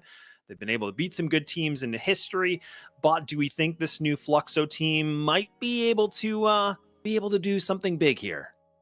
Bro, I think this is a conversation about have ODDIK finally like screwed their head on straight at this point. That's kind of what I'm asking. Is that real? Is Tarnay playing for them? This would be news to me. Yeah, I'm not sure. I guess we'll have to find out. Okay. Well, it greatly changes my perspective, to be honest with you. If he is or if he isn't. Regardless, I guess we'll continue forward. I think that Pank was a good pickup in general for this team. I think that we've seen, good stuff. I think the question marks for ODDIK is that they had a really stable roster over 2024, and they didn't do anything with it. They didn't qualify for much of anything. They qualified for Challenger Atlanta, but basically bombed out last place of that. And then in 2025, they decided to blow it up. They made a roster change basically every month this year, and it's not like actual roster changes. It's just bench someone, pick up someone who has basically no experience, bench another, long-standing member and bring back another. It's been very confusing to be an ODDIK fan over the course of 2025. And I thought we were back with K-Lux and Togs, but it seems like maybe that's not the case. Yeah, that definitely raises a few things for me as well. And Mark, just thinking about your initial thoughts on that before we kind of go right into Fluxo here. Yeah, I mean, especially being the runners-up to an Imperial that were burning pretty hot into the playoffs right after making those changes before grabbing that second place, burning and practically tasting it. And to be honest with you, I feel like it is kind of how Vincent said it, even if it was a little bit humorous. I think they have kind of screwed their head on straight here. It's just wondering exactly is up with the roster today. But to be honest with you, on a positive note, it's like, I feel like when I saw the public perception of these Fluxo moves, people were, in the chaos of the player break, the moves that were happening in the offseason transfers, they were going, great moves made by Fluxo here. Yeah, no, honestly, and I'm definitely curious about your guys' thoughts on this, because again, we talked about this team is that for Fluxo, there's definitely been some roster adjustments. Art's obviously been around for quite some time, but I mean, the fact that we get this new little bit of additions of Lakowski and Descenti's kind of been in here momentarily as well. It definitely kind of makes me a little bit more invested, a little bit more curious of what this team can bring, especially with this map pool. And for them to actually, to be honest, I feel like going for Inferno as an initial pick is, I don't know, it's kind of interesting. It's kind of a bold one, in my opinion, for this one. It's a new look Fluxo, I guess. I think that this is a map they clearly were interested in, putting forward even at the major, but I don't think we've really necessarily seen the proof yet. Now, this is the type of game that I think you'd be able to prove that. ODDIK, this is a map that they're decent on. They used to play it a lot more, but they have moved away from that in more recent time. Train is a pick for ODDIK. That's another one where I feel like ODDIK are kind of expanding what we previously thought was their map pool. This used to be if Ancient was available, Ancient was their pick type of team. And clearly they're making some changes in that. Dust 2 is a little bit more the norm, I guess. That's been an ODDIK map, or one that they tend to go towards for a while. But the same question mark for me about that Ancient situation, Nuke used to be their go-to and they banned it here. Yeah. And Mark, what about your thoughts? We obviously see that Inferno's the first pick, and then ODDIK does go for Train and Dust too, so a little bit of a change up, right? So far in the quarters and the semis, we haven't really I don't think we've seen the Dust 2 that I can recall off the top of my head right now, but it feels like Train has definitely been in the rotation every single time. But what are your thoughts? Are you thinking this is a decent veto? Do you think this might, favor a little bit one side? I'm curious about your thoughts here. I think it's exciting, particularly, for the first time I'm seeing this new look Fluxo for, I think this serves up very interestingly with this Inferno. How are they, as Vincent was mentioning it, trying to serve it up at the major a little bit? This should be one that they put some time into. I'm excited to see that. And kind of on that same stint, I feel like you're going to see kind of the same face prepared. You're going to have to be a good Train team if you're going to be able to, go forward after this and face off against 9Z, who, face it.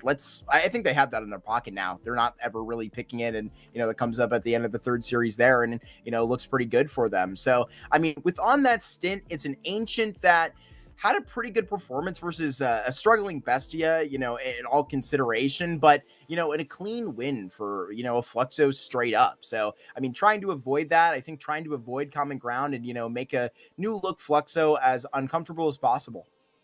You know, and I'm gonna put you both in a little bit of a hot seat here because I don't always love asking this question, but I think just given the matchups and just given the roster adjustments and again what we've been able to kind of like conclude to, I want to know your predictions. And Vincent, I'm going to put you to be the starting point here because we are going to get ready to go. But I want to know what you both think about this because I do want to know, you know, again considering everything and knowing the map pool, what are you thinking?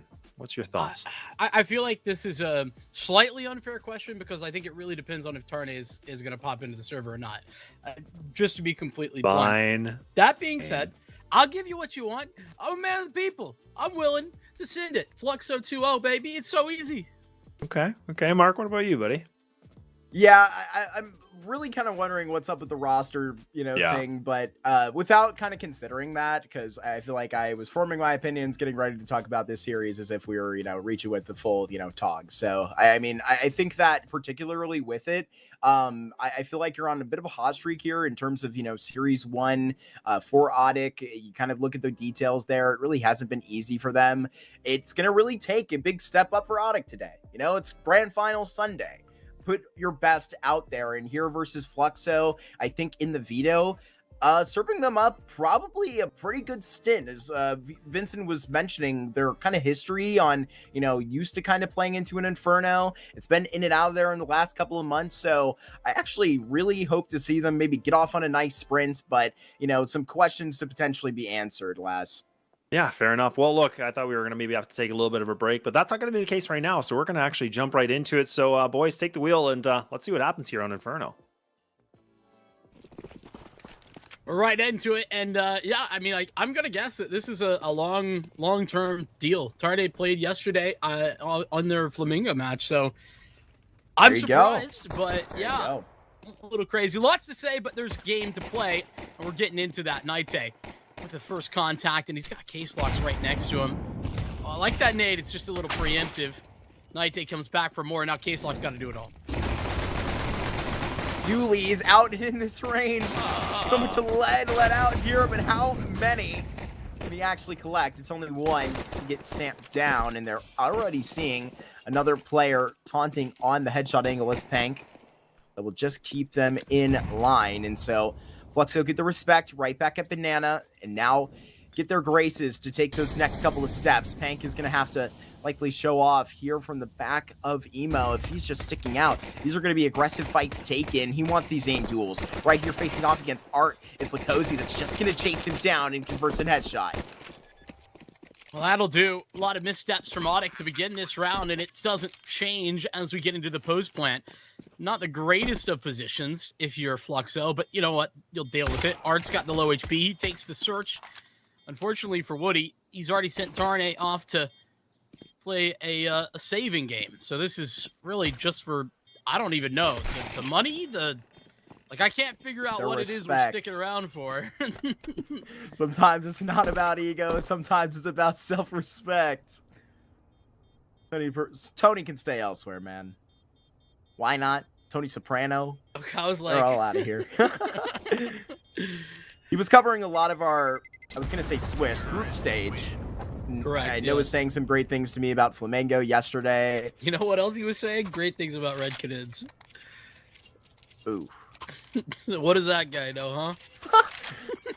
It was pretty good there for Red Canids. He was. I actually of that sent him a message between games, and I said, you were right. What a result, again. I don't know how many times, Vincent, I can do it. Cast Red Canids, you know, seemingly up, you know, either with a great opportunity or a great placement within the game, and then seemingly kind of falling out of it. I said they've done it before, and they'll do it again, man. Oh, goodness. I got caught again. Got exposed. This is a force buy, so I was going to maybe make a point about Tarne, but I'm going to hold that one off, for at least the time being, because ODDIK are settled in with 4-man stack up towards A. Not a lot of utility behind these pistols as you would expect. Tarne, he's got the MP9. Another one. In Woody's hands and case locks.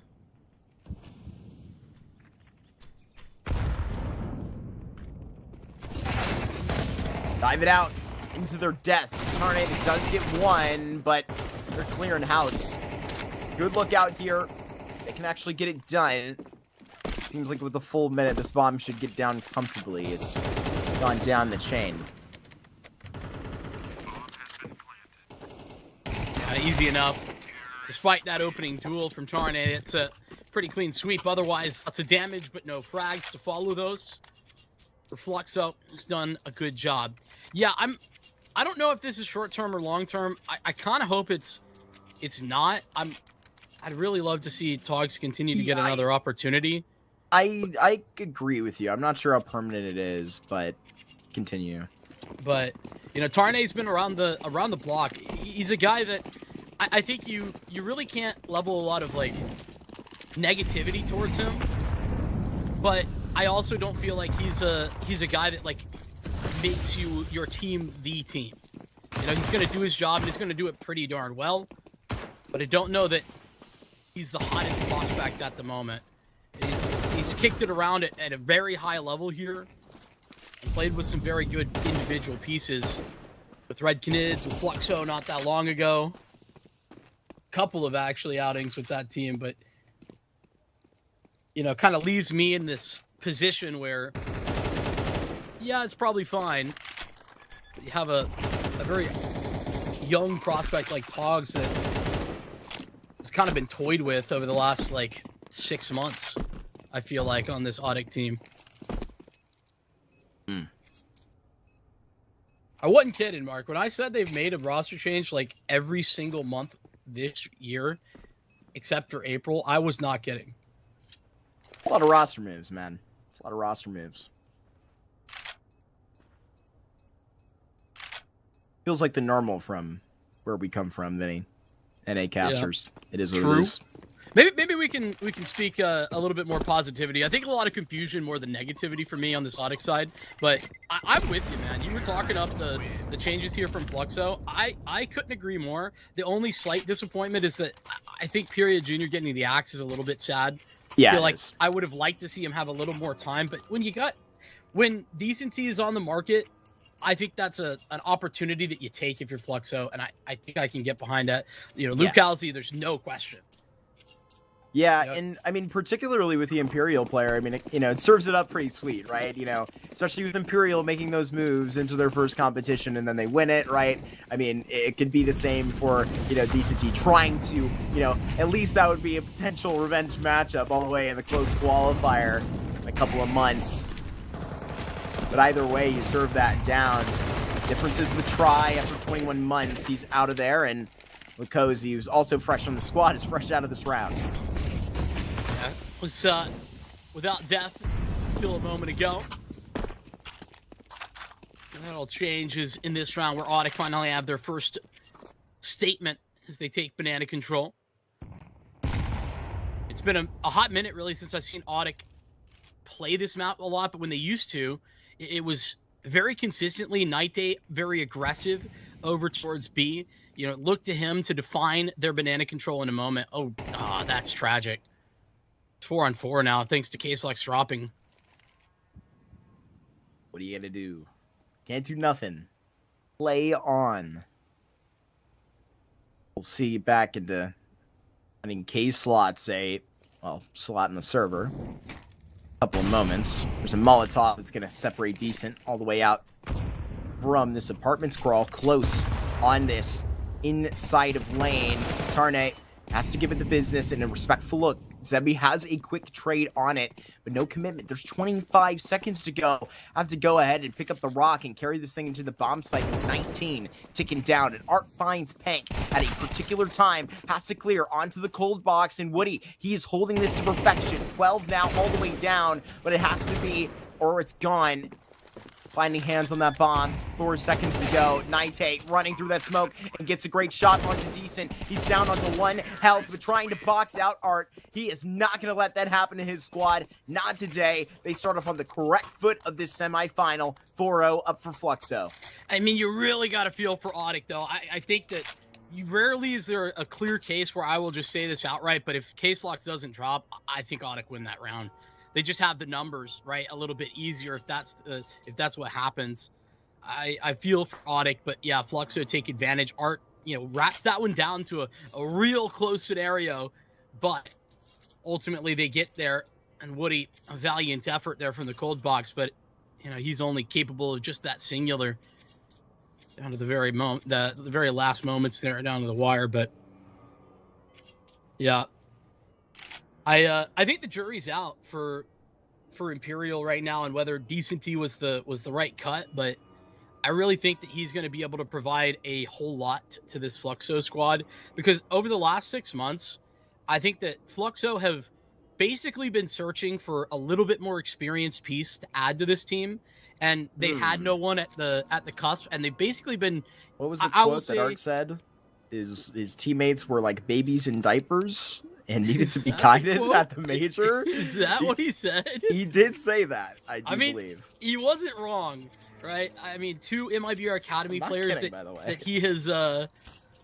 he has like filtered through with Immolation and Nyx. Both of them look good on MIBR Academy, but really didn't look like they measured up on this Fluxo team.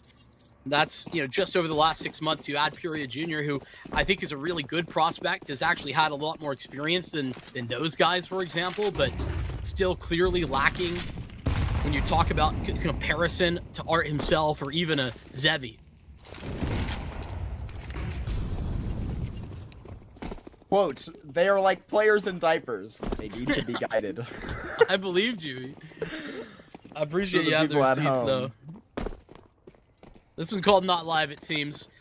I guess, might as well. This is like dream for your color caster just to yap for fun.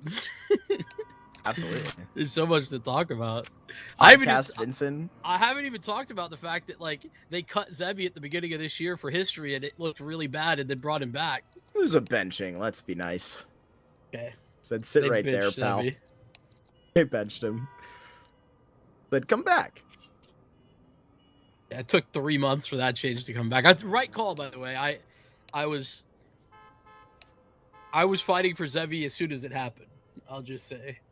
I was in his corner. Is that why you had Fluxo in your 03? I didn't have them in my 03. Thank you very much. I was trying to throw you under the bus. I apologize. Yeah, you were, but I knew it. I knew what I was doing. There's no science to those. You know who I did have? Chinggis Warriors 03 at Fluxo. Ooh. Why you do this to me? And my fandom for what? Yeah.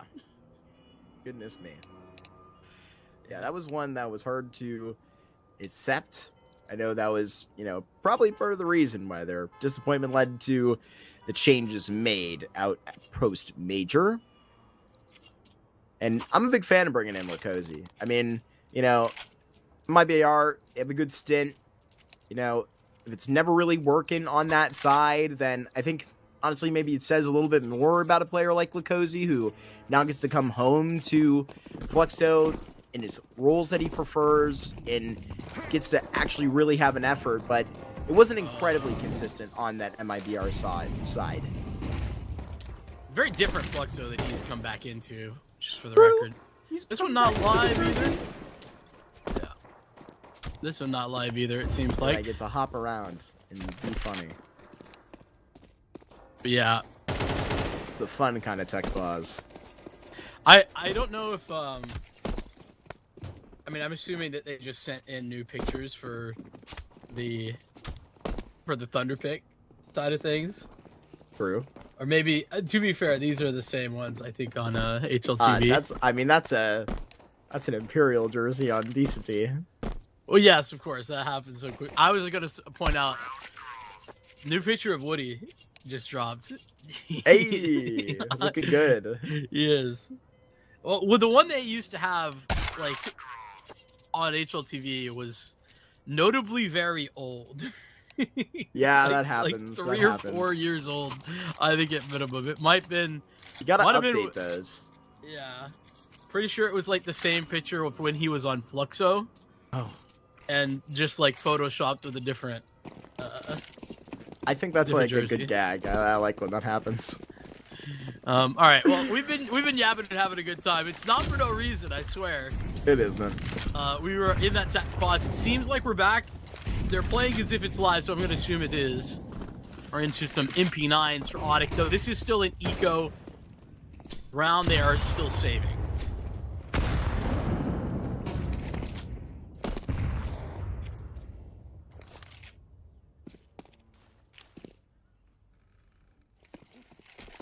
Nite trying to give this an option. Boxes out Kai, and as soon as that point comes, it's immediate cancel on the Molotov. He doesn't take too much, and it's actually a good press by ODDIK for the top of car. What happened to Art's guy? Where'd it go? I don't know. How did it get all the way over there? I think maybe he dropped it to go grab the bomb that was dropped in the smoke. So just in case there was some shenanigans happening in that smoke and he didn't give a gun away. That's my Art my is smarter theory. than me. My game. Just that. It's a game theory. Is there another? Thanks Yeah, for there watching. is. There's another Walking smoke it there up. on that B site, so it's good that they don't go there. Yeah, that's going to be quite a sell to it. I think they even just put that next one down. What is in these MP9s right now? Fired high above that 9mm. Got that all the way down. Sailing out of that corner and having a little bit of backup. Oh my gosh, on ice skates right now around these corners. The new pickup is going to have to do so much with the bomb now in no time. It's done. It's dusted. He's going to have to get away with his life. Acelux lives there too. It's Love to see that. Yeah. Save his gun. On the back of some silly timeouts there, the technical pause somewhat extended. Multiple false starts to those rounds, and yet still ODDIK fight back. And with 5 MP9s as well. Woody on a ridiculous drive-by. Nite grabbing his and getting away, and Case Locks says, hold this, I'll show you what's up.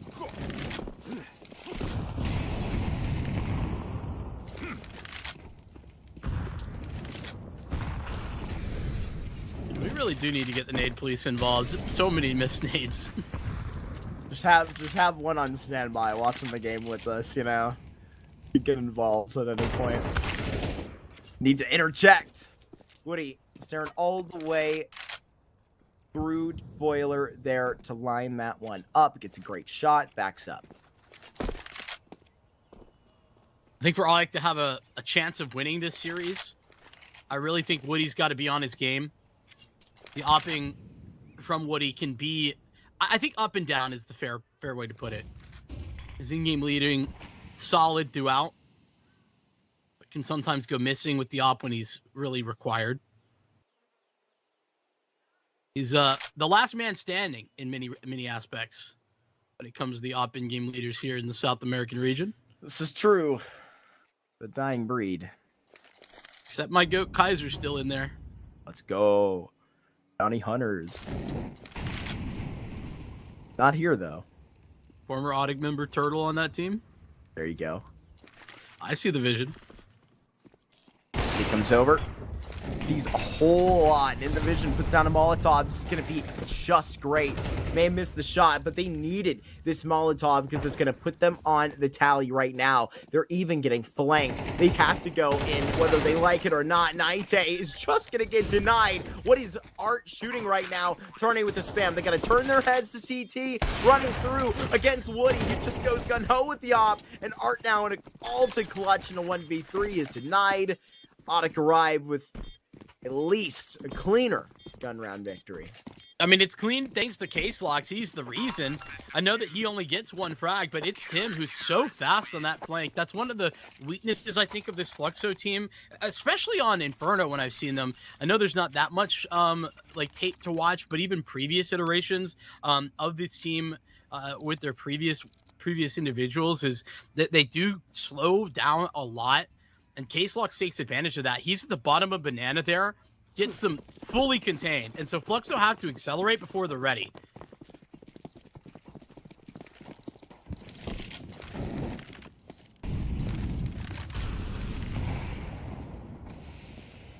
Art finds an opening onto Pank.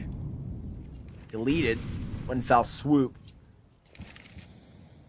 Just smoked out as it may. Woody stands by.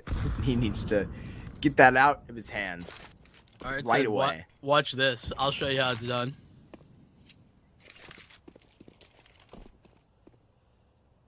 Keep it going. Yeah, I'm a little surprised at that, actually, that Zevi hasn't been handed the scope. But you know what? Art picked up the opener, so see what he can cook up. Lean for ODDIK is towards the A site. 4 remaining. They basically are forced to make a gamble. And I think this is really intelligent. ODDIK throwing retake utility as if they're retaking banana. The problem is that Fluxo know that's not true. This is all smoke and mirrors, and unfortunately, Fluxo have broken the mirror. I think the stare all the way back, but I mean, through this fire, it's going to be quite hard to get that all the way down. That's why we're breaking the rules. That's why we have to get this done the hard way. Nite getting connected upon through the wall, and this bomb about to go down. Zevi in the details, and now they've made contact to 2 players here in this post plant. Where is Woody? A long way away. He's finally joining the fray, but I think it's too little too late, at least today. Fluxo. All right, Dr. Seuss. Put this one together. And it's a mostly unstaffed B bomb site. It all comes down to precisely what I was mentioning there, Mark, and it's the fact that, you know, ODDIK basically set up a bit of a smoke screen themselves with that B retake utility, and I think it would have been more effective if it weren't for the fact that Fluxo were already through. Because I tell you what, if you see that utility being tossed and then no one fights, it's a huge red flag. Huge. Cannot ignore it. Where are we at with this? ODDIK rolling along. I mean, feel like Fluxo have more than just structure here in this Inferno. They pick it in. Talk about this also being a good common ground for ODDIK to get involved. Well, we're still waiting for that. Changing to the Tides today and yesterday, so it seems. We're Tarnate up in the business. It's who they're rolling with in these playoffs. It's who they're rolling with to get to the grand finals. It's all the way out for it. So if they feel uncomfortable, they got to deal with that. We'll see what that looks like. I feel like for ODDIK, you know, you kind of described it here as a sort of middle ground. For me, you know, ODDIK play this out of necessity. They play it when other teams pick it, usually is what I recall. I have to go back and check for like the last 3 months because I've seen a lot less of ODDIK. But I think that's the kind of where they're at with Inferno. And then you talk about betting in a new member as well and all these changes that have happened. It's hard to have a good map pool when that's happening. Flash to set in. Art on the boost. This man is acting like a Swiss Army knife. Entry. IGL.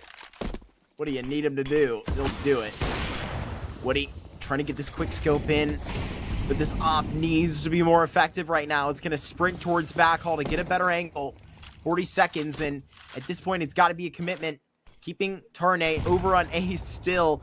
They got to box their options. 30 seconds left, and now you're going to be exposed. Woody just has to stop this right now. 25 ticking, and they are now going to be right into the scope. It's Woody that only gets 1, and they're making up for this lost ground. It should be enough for a bomb plant, and now CT smoke fades. Where the hell is the bomb? It's running towards A. You literally can't do this. They have to get on the horse now, and it's over. Mean, yesterday, Tarnate is in pit, and he's gone. There's not enough time, and this should be done justice, but it's a third for ODDIK. I'm going to keep it a buck. This is why there's so many art haters. That round right there. They have the whole B site. They took it. God. They got the rotator. They literally pathed into the B site and saw it was clear.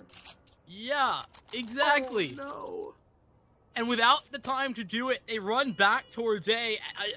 Let's just forget the fact that Tarnate was still there, and somehow they figured out a way, Decenty with a fantastic frag, to like ensure that he wasn't having any impact. But still, pick up the pace.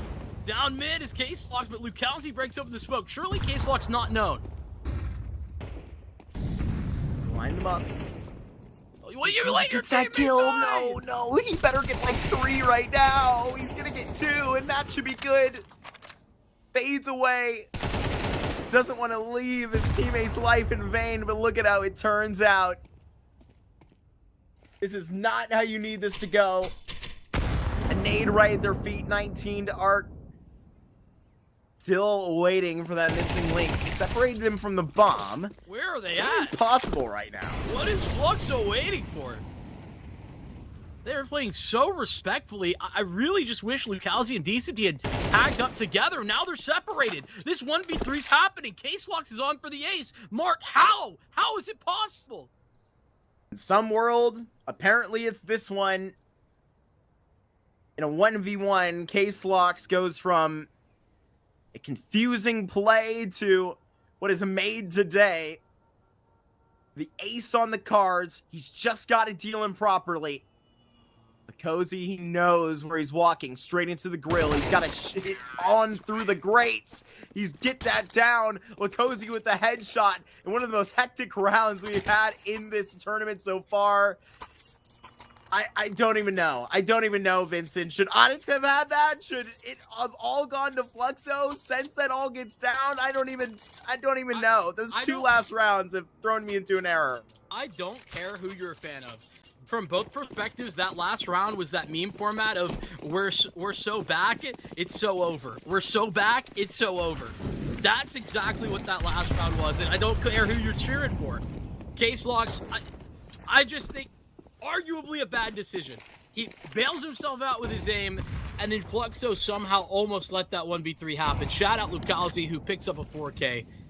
Saved by the Lucalzi in that one is Fluxo.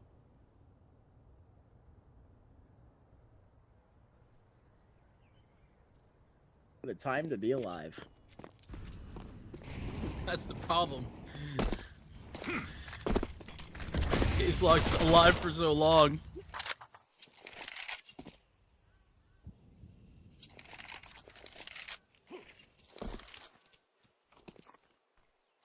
Even with the smoke down, Art just wants to keep it simple now. Don't overdo it on these refreshes. And now with another thrown right back in your grill. They're not going to go. They can wait it out for another 10. Yeah, they can.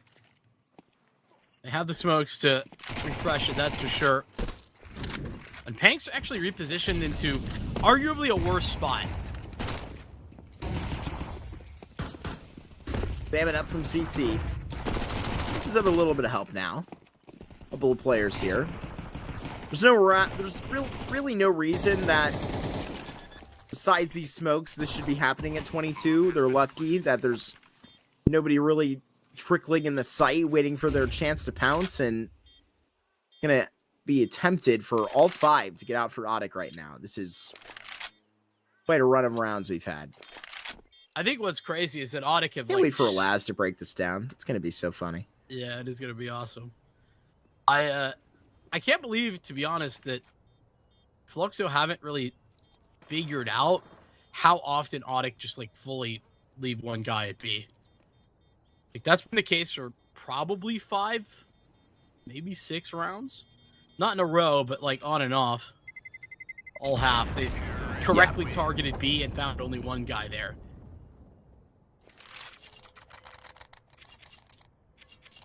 Seven for Fluxo's pick. Now, at least that should give you some solace for how this first half has gone. Buyback by ODDIK here. They're going to keep it at 2K per player, and this is more than enough to get them a round victory.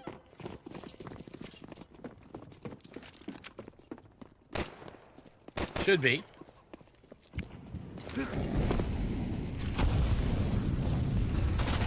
A little attempt towards a multiple nades down mid situation there. It's actually K-Slox over on B.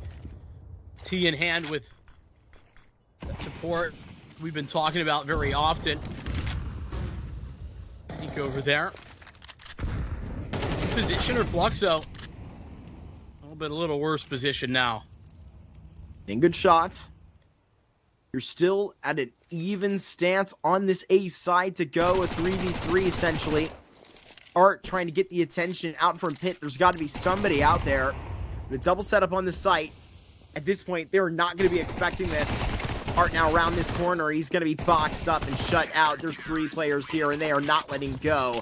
It is ODDIK that shut down everything on A. 2 rounds in a row with no casualties. This is going to be a good tone that they're setting for the end of the first half. And I hate to say this when they're 7-4 up, but I really don't like Fluxo's T side right now. Yeah, this is crazy. I think that they are very fortunate that they're up in this T side. I think there's a lot of mistakes. That last round's another example of it. They had a good timing, you know, where they might have been able to take it, but they really weighted themselves out.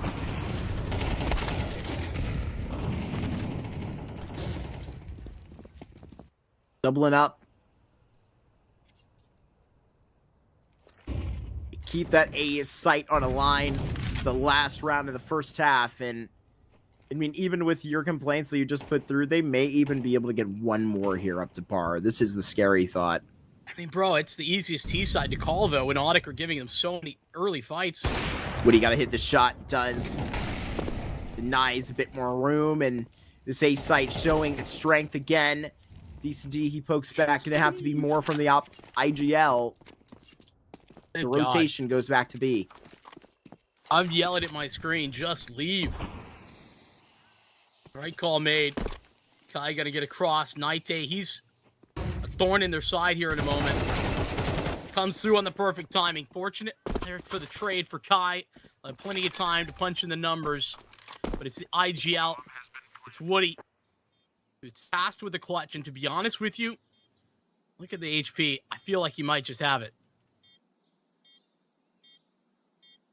Try to watch that from the other end. Picked up into this corner, and now in a 1v1, struck out by Woody. He's trying to box this all the way to a fair play. It's obvious. It's got to come from Banana. And now to just hopefully avoid the spam, he's trying to jiggle out of this. He even has a kit right now, but he can't find the bomb, and when he does, it's too late. It's Fluxo. Even through their struggles and even through their mistakes, they pull up with 8 rounds in the first half. I mean, nice work from Decent D as well. The fact that he's, you know, required to clutch that one is unfortunate. It's an error in the post plant. I'm not quite sure how how Woody was so sure of that dark position, but he was locked in on it. Might have heard an audio cue or something. But regardless, a valiant effort. But 8 rounds for ODDIK on the CT half is certainly not ideal. This is a map, though, that they have, you know, a few reps on, so I guess their T side could certainly provide a little bit more. I think the biggest question, though, for me, Mark, is the amount of times that ODDIK are just like super aggressive on the CT side. No, it's absolutely. It's like they're either fighting everywhere or they're 4-1-ing, or they lost an early fight and they're 3-1-ing, or just stacking A with everyone. Exactly. It's like when those A sites were, you know, actually picked upon by ODDIK a couple of times. It was just when 3 players were there directly in the bomb site, and you're still having a guy sprinting away from Arch, giving the respect that it deserves. Here goes ODDIK, right? And for maybe some of their CT struggles and some of the firepower not exactly shining through, it comes to potentially change with the ball in their court now. I look to, you know, put your eyes on Naite. He's the entry fragger for this ODDIK team, and I think they live and die by him a lot. Tank with a stinker of a half as well. Yeah. I think we've sort of not mentioned. But to be honest, I don't even really blame Pank all that much. He was on an island so many times. Gonna have to float on A. A lot more than that. Cozy wants to tread. It's a flash that is really going to set up a lot of confusion. They go down to that A site. 3 players to just run this down from mid. We're going to set up this post plant properly. Actually, really nice pathing on that one, too. Pank's going to cut off the Kai, and with that, Art and Decency, I mean, maybe attempt to save, but you know they're not even going to get to really do that. Decency under pressure, under fire. He is. They want him, and they want him now. Yeah, I mean, for a half where I was, I'll be honest, I've been the negative Nancy, and I think maybe let's try to change that. I'm just calling it how I see it, but that was a very good round from ODDIK. The pathing towards the site was really good. I think that they, you know, recognize good communication is what it had to have been as well. Not losing track of Lucalzi inside of that smoke, nor the pit player at the same time. I think ODDIK doing a really good job of paying attention to details on that pistol.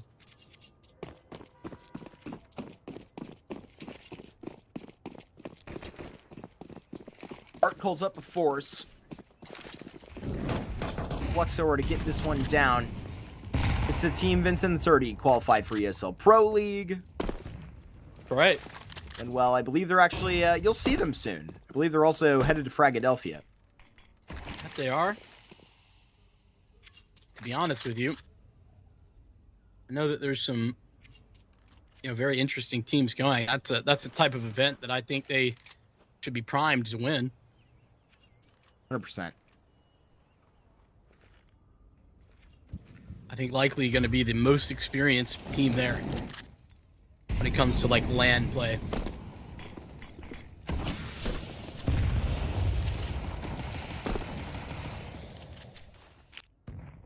At a quick glance, that My favorite consideration is definitely one that's to look forward to. Got to get those VRS online and offline.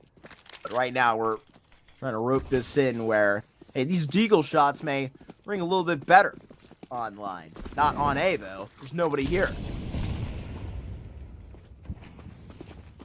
Yeah, this is something that Fluxo like almost refused to do in the first half. Is just like go back to the other site if they didn't like what they saw on the opposition. So that's something that I really praise Woody at very often. You know, it's very easy as an in-game leader to sometimes get bogged down in the decision that you've already made. Right? It's low friction is what the smart people would call that. There you go. Just to keep with the decision that you've made, not make a change. Woody willing to make that adjustment and say, hey, I don't love what we're seeing. Let's go back the other way. And now they go hunting. Put these Mac 10s to good use. That's just a bucket.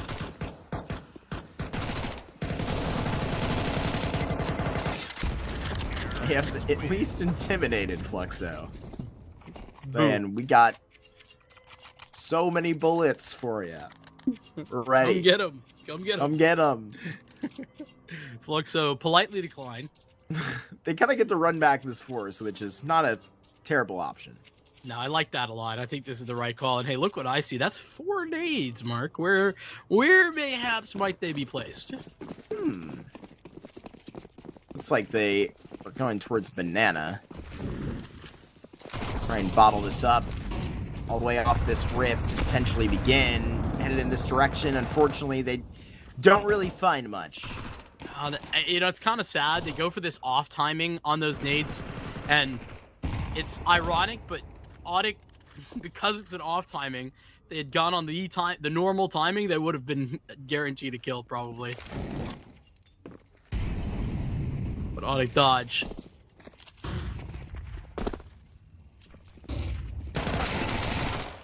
You get back in. Start with the headshot. There's that nade into the corner. They're trying to farm this up. It'll be a good stance, and it's actually Naite that finishes the job on Art with that Molotov. Still got that stance on A, though, Zevi and Lakozy, but these pistols really haven't presented much. No, and unlikely to. I don't know if that could be heard by Tarnay. Step made a moment ago by Zevi is what I'm referring to, but take together. Again, ODDIK, I think very intelligent about the way they're handling these types of rounds. Dodge the bullet of that nade stack. Now they just stick together. He drops Naite. Now the smoke fades. Cold box exposed. That's it all in the A site. Turning it up to lane now. Tarnay that's trying to patiently clear the pit, but 13 seconds, and you got to give this the attention it deserves, or the bomb being planted. 2 HP for Decent. Yeah, Decent is unfortunately just not gonna have anything to do with this round. He's hoping that he can maybe catch a freebie on exit or in a transition from the post plant into running away, but we shall see. Any wild bullet will put it into him. Spotted but not taken. Does a little damage, but nothing more. An 8-4, that was what it was at halftime. Fluxo forced by after losing the pistol, and then they have to eco such that now in the first gun round, ODDIK get the chance to equalize. And it really is, you know, it adamant time for either an ODDIK huge tone setter or Fluxo to finally, get this evened out. It's Zevi with an AWP opportunity, but it kind of feels like, as you were mentioning, even with all the mistakes there was an 8-4, are things starting to even out now? Like, ODDIK are supposed to be a good Inferno team. They are starting to stand up to this and make it close. Fantastic frag by Art, who's, individually having a good performance. He's been entering a lot on that T side. This is part of the struggles that Pank and Naite had on B. A fantastic response, though. Woody right back in business, and they're going to start scaling off the back of this, but not towards A as you might expect. It's B instead that they look to receive. By sprinting and getting denied. 4 versus 3. Trying to hold this at, not expecting Art. They're separated and still considering B. Gotta be confirmed that it's just Art right now, but I don't know if they have the luxury of getting that type of information. And the problem is, the other prong to this is Case Locks, and he's kind of got to worry about the A players. So Art now confirmation. Still think this is a fantastic position. Surely Case Lock's going to be anticipating him to be on the site proper. Calling in for support. And there's Art with his one. Needs to be traded immediately, but Zevi's just not there. Plants. Zevi gonna at least consider trying to get an immediate up kill, maybe run this thing down. It's not worth it. Save that AWP. It's gonna result in a tied game in the hard pill to swallow scenario. ODDIK are showing face and are mechanically bringing themselves back into this inferno. This is lovely. I already kind of highlighted a couple of times where I think ODDIK are making good decisions. They're taking the right steps. Your eyes start to fall onto a lackluster Kai, who is a really important part of the win conditions for Fluxo. I do have to mention that I wonder how much of that space that Lucalzi is going to be taking or is taking when it comes to basically being center stage. But probably a conversation for another time. For the moment, ODDIK have arrived.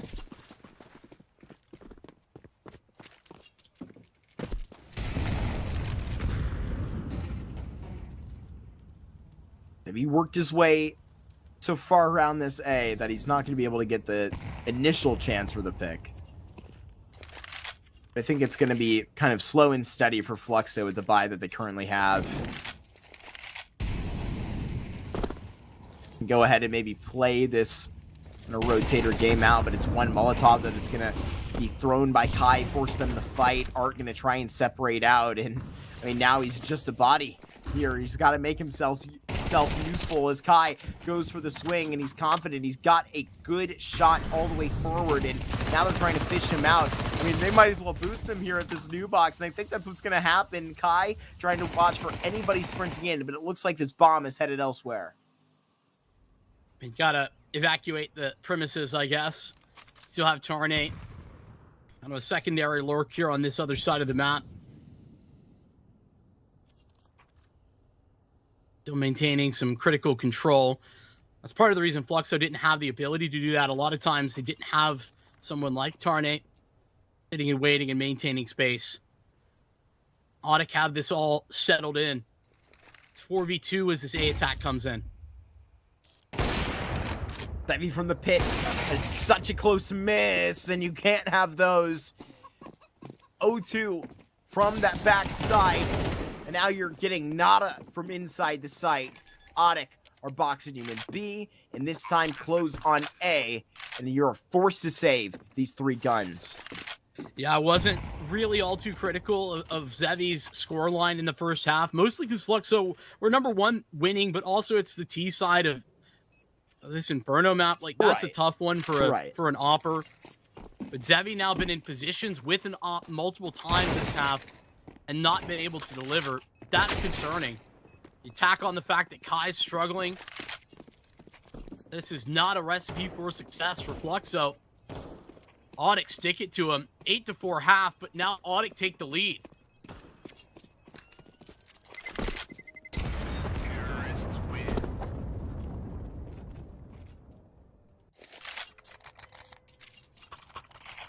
And, you know, even if there is the absolute conversation around where this is coming through, the roster changes, the opportunity, the time at which this is taken, this is the shot. This is the Series 2 in South America here for the Thunderpick World Championships, Vincent. And as we just stated, right, Imperial came in with roster changes and took that next opportunity, right? We need one more to give out here. This is your go about it, Fluxo or ODDIK. If you want a chance to qualify all the way that far and have the prize of money alongside it, Zevi here trying to redeem himself all the way at B as an opening kill. I mean, that's certainly one step towards redemption, I would agree. Then the ODDIK show on half number 2. Zevi active, that's certainly condition for success. Charnay being a thorn in the side over on 8. Meantime, slow things right down. Full minute left. And ODDIK, though they are lacking 1, disadvantage for them. They still could basically take whatever site they would like.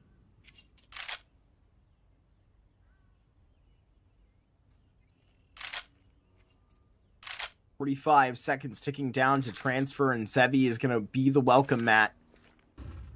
We've walked all over him so far. Where we've needed this to change, this to turn up for Fluxo, and the heat on the site needs to go up, cooling off. The tank is going to try and just climb up, and they found a guy. He's got to find the opera now. Zevi gets 1, thins the herd, and I mean, to be honest with you, it's a pretty significant find. This puts it into a grabbable moment, but Tarnay, he is already pushing boundaries and into backhaul. He's found decent, and now this is going to scare away the herd. It's double digits that ODDIK find first on Fluxo's pick. And there you go, man. Statement after statement coming in from ODDIK. That's Zevi who got the opening duel. He even gets another one in defense of the site, but Kai, decency, they can offer nothing. Fluxo, they had the pieces in the positions, but they could not proliferate success.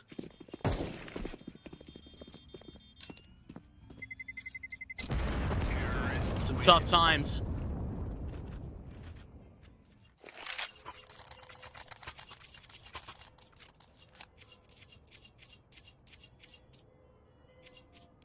And I did just do some looking. I was curious kind of what the changes in the roles are going to be. And definitely some changes for Kai for this newer iteration from what we've seen.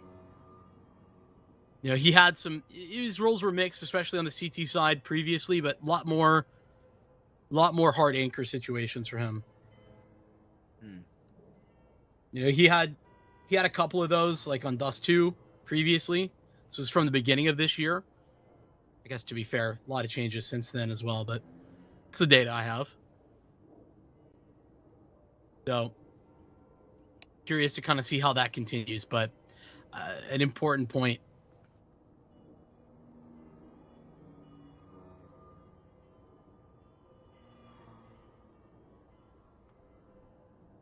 Yeah, Kai, kind of a player that's always kind of been under the pressure. I think for definitely the most part of this Fluxo stint has been really, really good, but obviously a part of the academy chain within Brazil. And then when, off of FURIA Academy gets lifted up to FURIA, I mean, that was a hell of a risk they took. And I feel like the community kind of, reacted and kind of ensue and didn't really give a lot of, precedence to, that young move up, but it is what it is. And I feel like he's moved past that and taken it probably in a positive direction, seeing the way that, the majority of this Fluxo stint is gone for the young man. Yeah, I mean, I think it was kind of Art bringing him over here and proving, hey, like, I just wasn't given the opportunity to give him the space that he probably needed. But anyway, I think that's a conversation for a while, because Fluxo, they're going to change the game a little bit, get aggro. Down Banana, try and take this fight. Kai, the man we just been talking about, who provides one opener, Art the other. Big damage, but they both survive.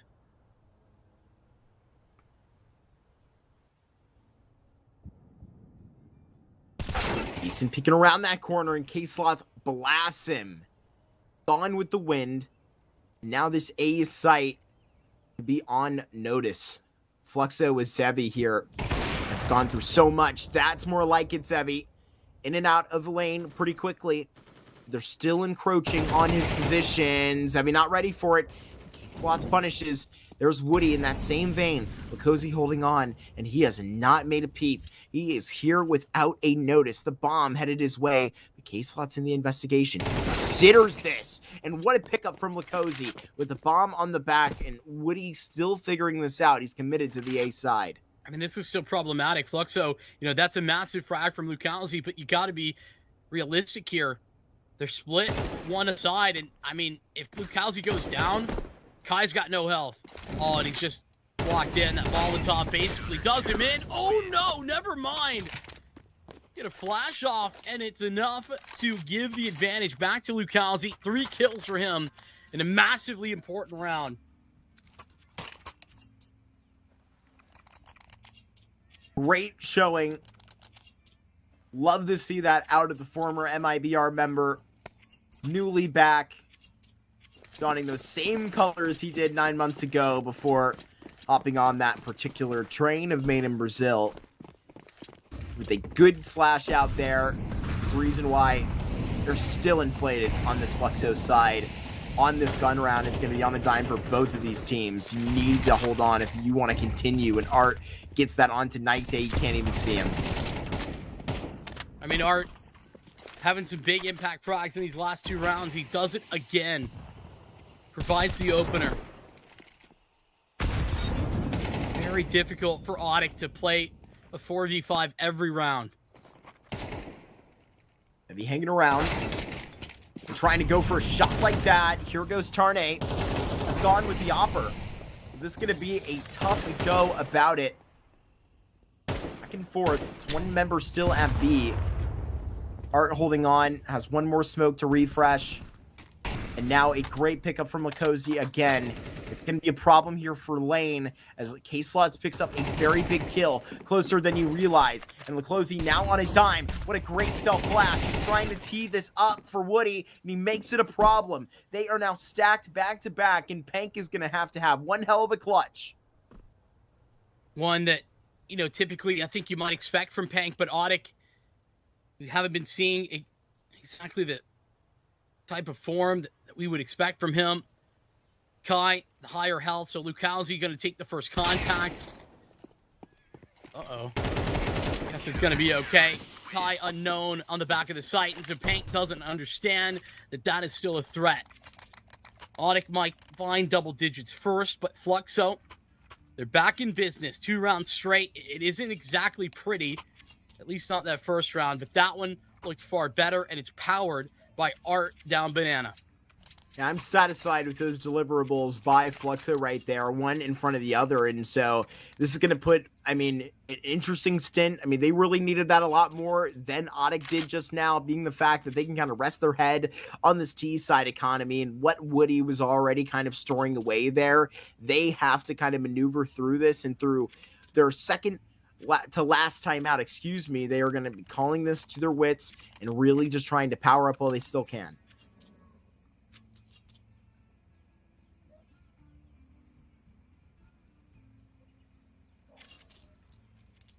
Might have been a slow start for the CT side, but if they do arrive just in time, that's fine.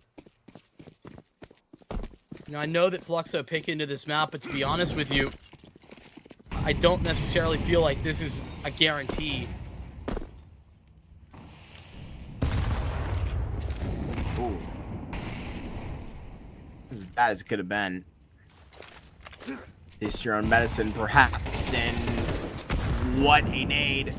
It's practically dodgeball at the top of Banana.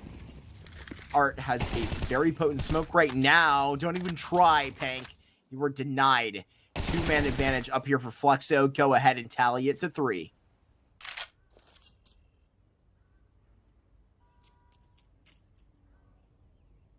Tally that might just end right here and now for this round as ODDIK tuck tail and run.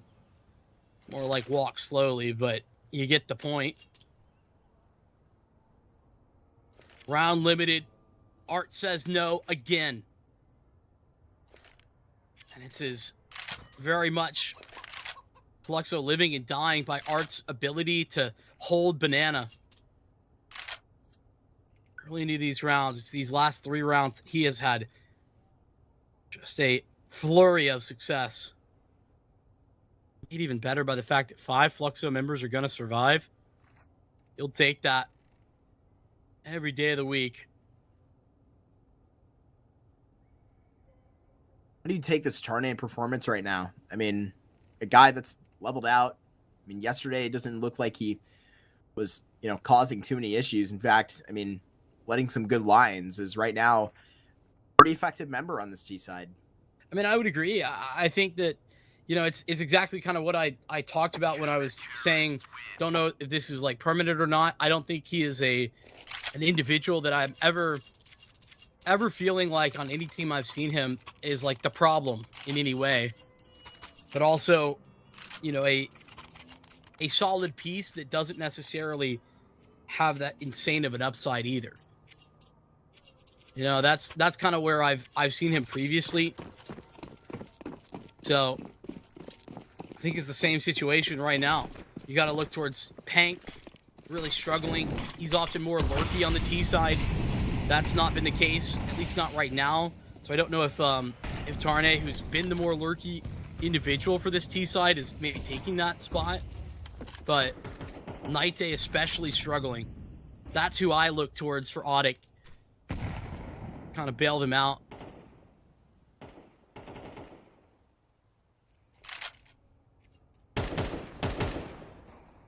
Looks like Tarnay was also playing in this LAN qualifier that ODDIK did push alongside to qualify esports circuit 2025. That down red Canids also headed there. Imperial also headed there. Same with the Sharks. Spicy lineup. I mean, that would suggest that this is a long-term option. I would certainly agree. And, well, can put any further question marks about that aside for now, maybe. ODDIK taking a slow approach to this one and a whole lot less aggressive from them on Banana. They are tired of testing Art.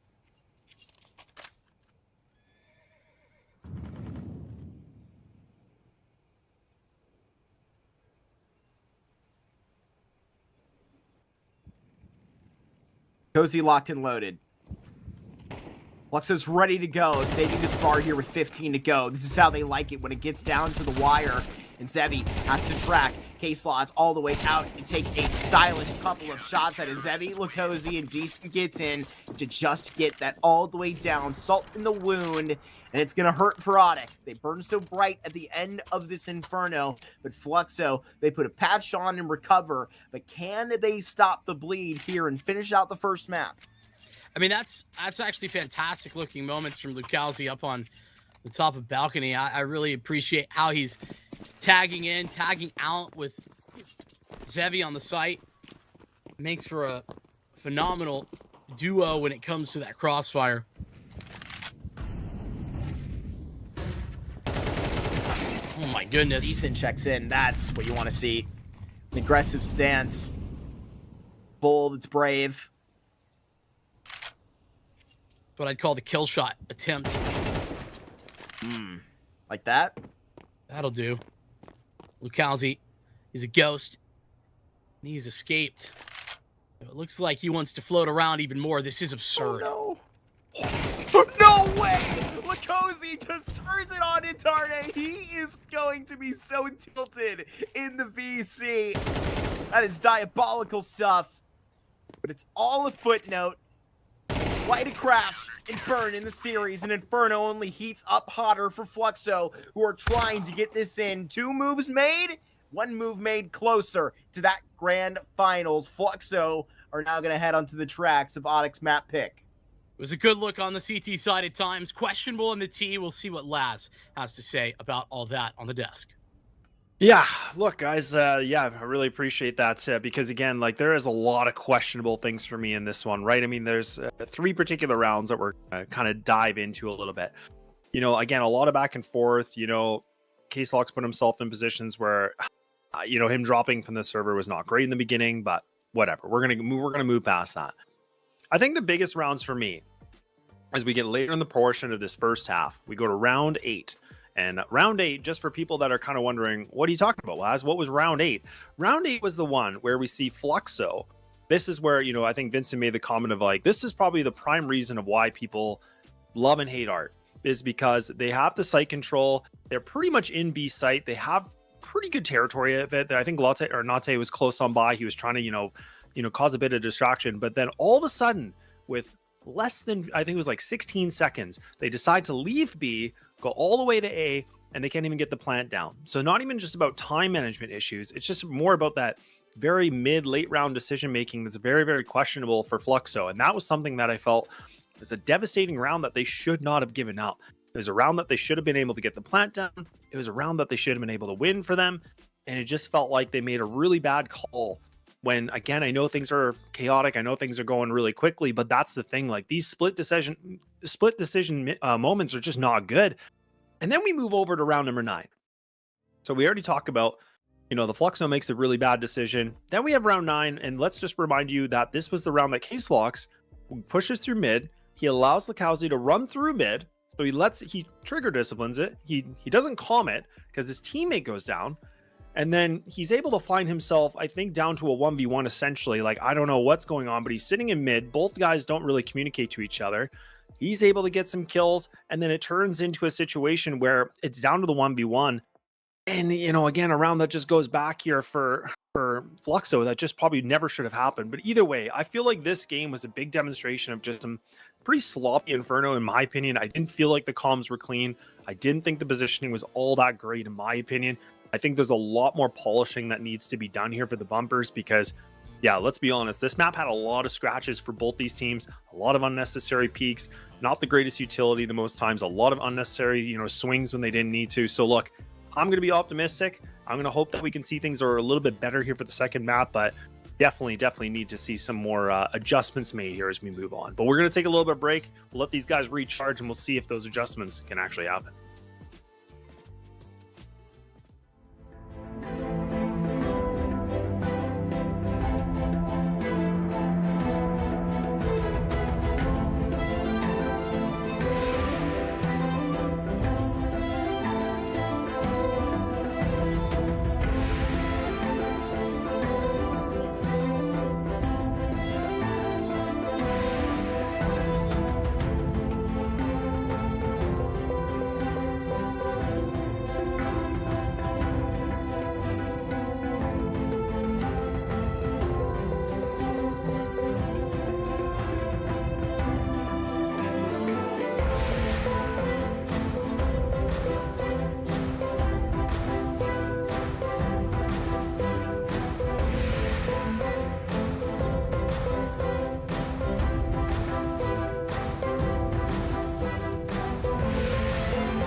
Okay, we're ready to go. So we had a little bit of a break. We finished Inferno, which there was a lot of thoughts on that one there, boys. There was a lot of things that we can say. Some good, probably not many nice things, but a lot of bad things. But look, I'll get your quick thoughts on it because then I do want to focus a little bit more on Train. So Vin, I'll just get your quick thoughts initially on Inferno.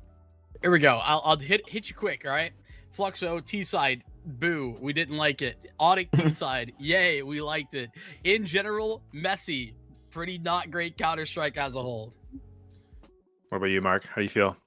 Yeah, I was all over the place for that Fluxo team, but the fact that they're ironing out a first map victory on their pick, I think for if they're going all the way today, they want to start it off on the right foot and get that messiness out right at the start. So heading on to a Train where I think there's even larger of a question mark out there, they have more to answer here on map 2.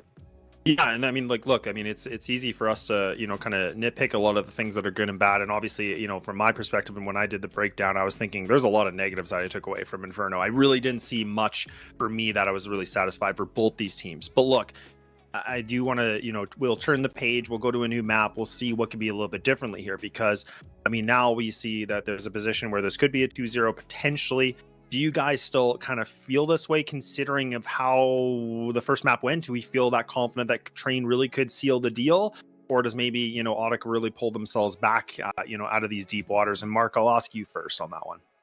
I'm actually pretty hopeful for ODDIK. I feel like reaching into this Train. I think the way that, Vincent was serving up the yay or nay of, rating their T sides, I actually really liked how it was called by Woody. And I feel like Woody's usually a guy that, I'm seeing into criticism with either individually or whatever have it me. I think he called up a pretty good Inferno there and, rolling into a Train where I think I would actually put my money on maybe, ODDIK being more prepared on this Train than, rather Fluxo. I think that this could be a good course for them to, actually, maybe even harp on some of those notions and see if Woody can have a better game on the op.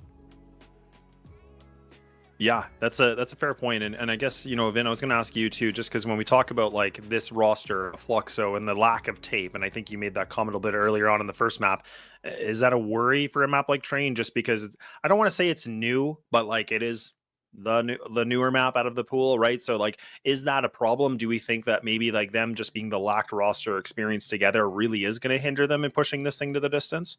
I think it might be a slight issue for Fluxo. I'm not 100% certain. It's certainly not a map they love. That's what's concerning to me, at least for the Fluxo side.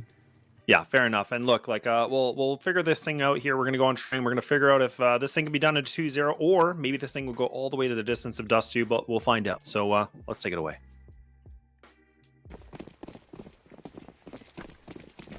We are so back. Second Train. It's a second opportunity to send this off. We had it as our decider in our first semifinal here. It's a chance for Fluxo to go on the final dance here.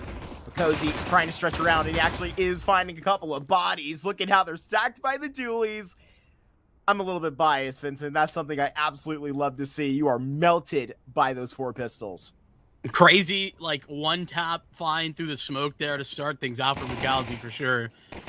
But Pink's gonna grab one, and it's all 5 posted by dualies for Fluxo. I think for me, right, it's kind of tough because Fluxo won Inferno, and they won it despite looking like a pretty bad team. Just like top to bottom, Art had some of these massive individual moments that really owned Banana. Lucalzi had these step-ups.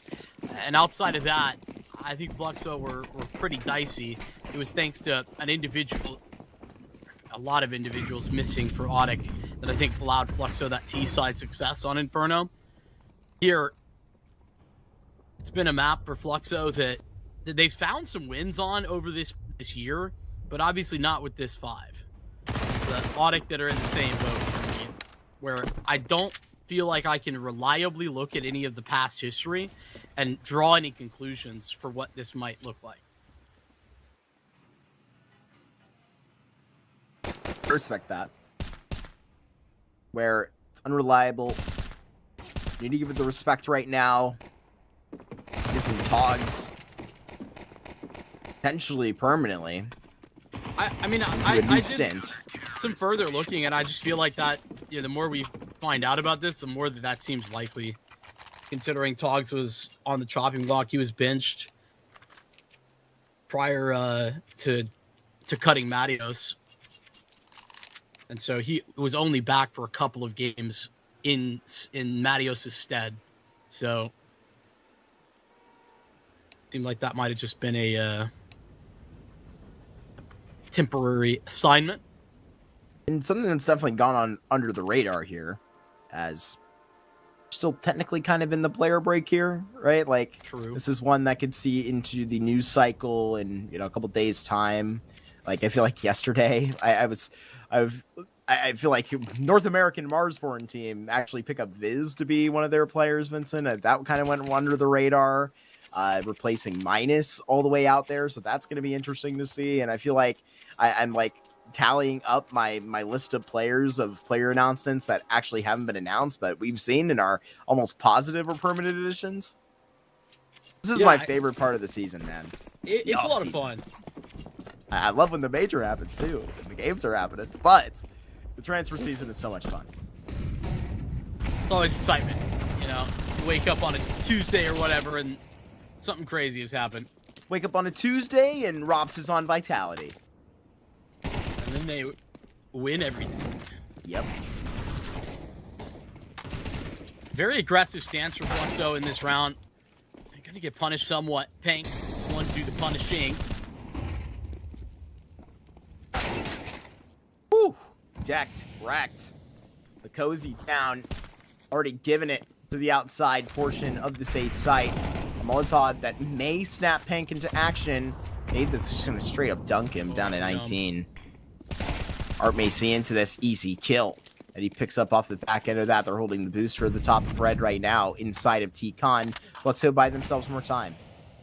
Yeah, I mean, Art individually bullying Pank right there just with the utility. But it doesn't change the fact that Fluxo have to fight against a two-man disadvantage, now cut to just one. 40 seconds is plenty of time to make a decision. Out A is where they will go. ODDIK, they have Case Locks on the lurk as well.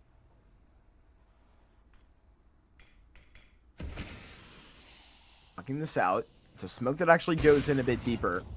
Zevi strikes down onto Woody, has to maneuver in the back of the sides. It's just gone past the curtains. Is Zevi now turning and looking? It's too late. Taken now in the sight. The bomb has to make its way past. Art steering near and trying to get in a bit of a view.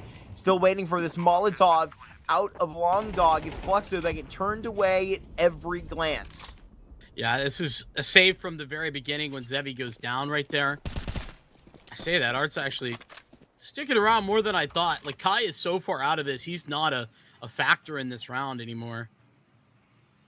So I thought that Art was kind of in the same boat. I guess temporarily not, but now pushed off into a different direction. Good round from ODDIK. It's certainly a lot of pressure on Pank, I think, to, you know, step forward. That was a real rough first map from him. Terrorists win. I think that, you know, to be honest with you, he has to be a really, not like the highest fragging piece of this ODDIK team, but I think that he needs to have a lot of moments where he has high impact, even if that doesn't necessarily mean like the numbers are crazy. So we just didn't see that on Inferno.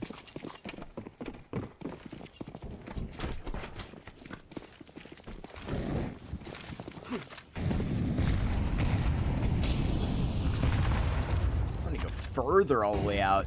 They load up a bit of the preemptive positioning out towards E-Box. Nobody there to particularly receive.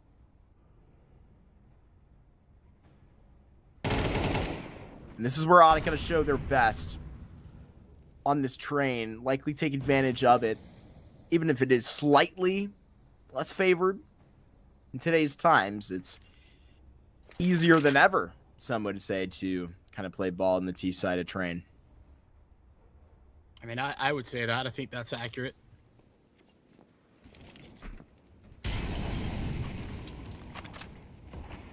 Certainly a map that they've been willing to go to over the course of this past season.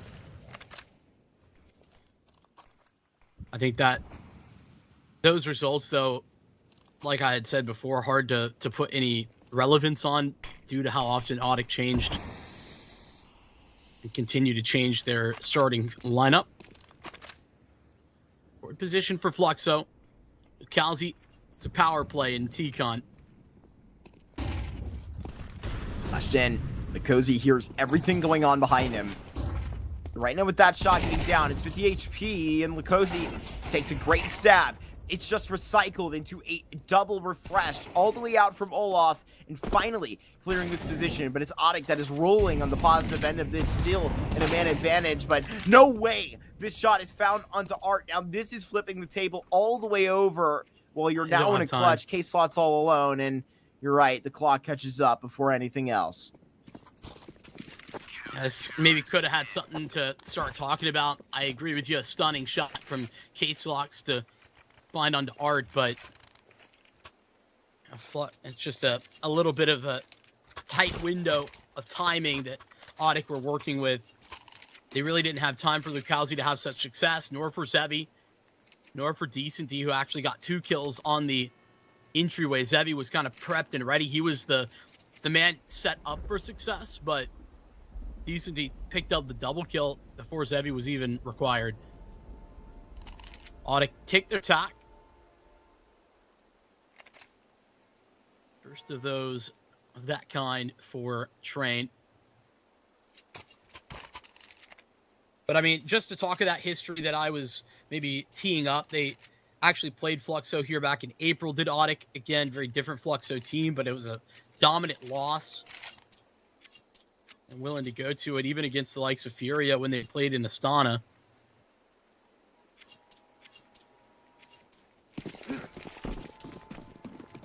I think is it's kind of funny, right?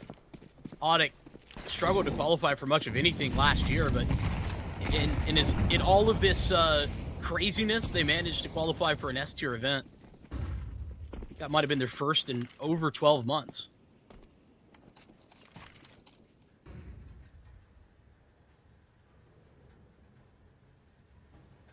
Playing the new game, going into Thunderpicks, online opportunities, Vincent. This is the way you got to qualify for those S-tier events. Get these results where it matters. Stack up all those points. Stash them away till they expire. What are we, an airline? Our Yes. points don't expire. The points that I hand out, that is. Vincent coin. No. Here goes an empty 9 to see this thing out. Pank with a great shot. And a Molotov that's phasing through. Art lying in the cut right now is going to have to do a whole hell of a lot, but he is just drowned with this flashbang. The run pulled, and look at this timing. He's going to try and maneuver. Gets out with K-Slots. It's actually Zevi that's going to trickle in and is really doing some great work on Train so far. A double right here, and they are just buying time for the flank, but it's a triple right at the end of the tank. You get that down, and it's a fourth that's immediately signed to the board for Fluxo. Yeah, I mean, if Zevi's in form, Lukosi already showing off a lot of big moments. Decency the same.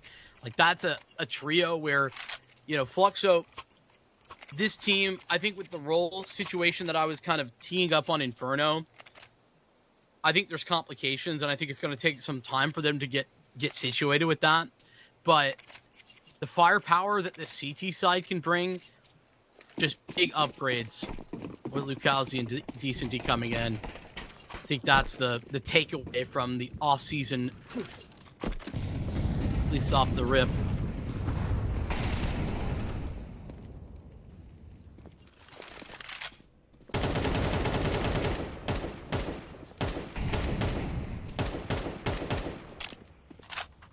Decent might just catch one now. Spammed up Woody. Trying to jump into his arms, does to his death, and now long range for Decent. He's got a couple on the tally. It may just be one more from the Ivy, but he's actually pulled from that stint. Zevi has to trickle in once more, and there's going to be some type of economy that's kind of based from this. It's expensive, but isn't much more than that. It's the shutdown right here, and Zevi's going to have to be clean to finish this. 19 knows where Zevi's at, I think. Don't know if you saw it, but great awareness from Zevi just to start thinking he might be closing the distance there.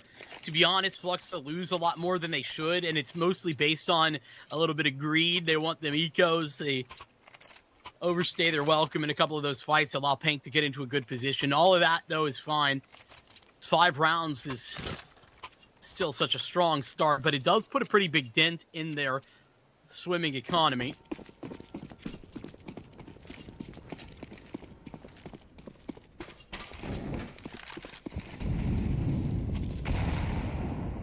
Trying to tread for a little bit more air right now. Pank onto Kai early. That's their B anchor gone.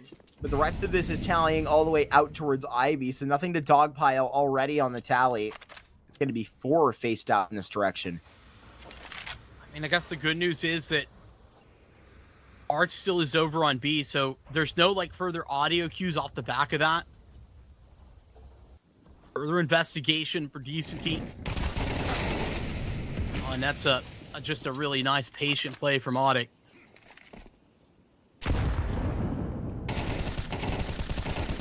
Look into T-Con, and Lacozy has it fading away. Here's the real deal. Even with this all measured up, they've caused so much trouble. Now it's pulled. It's going to have to be heroics from Zevi, rather.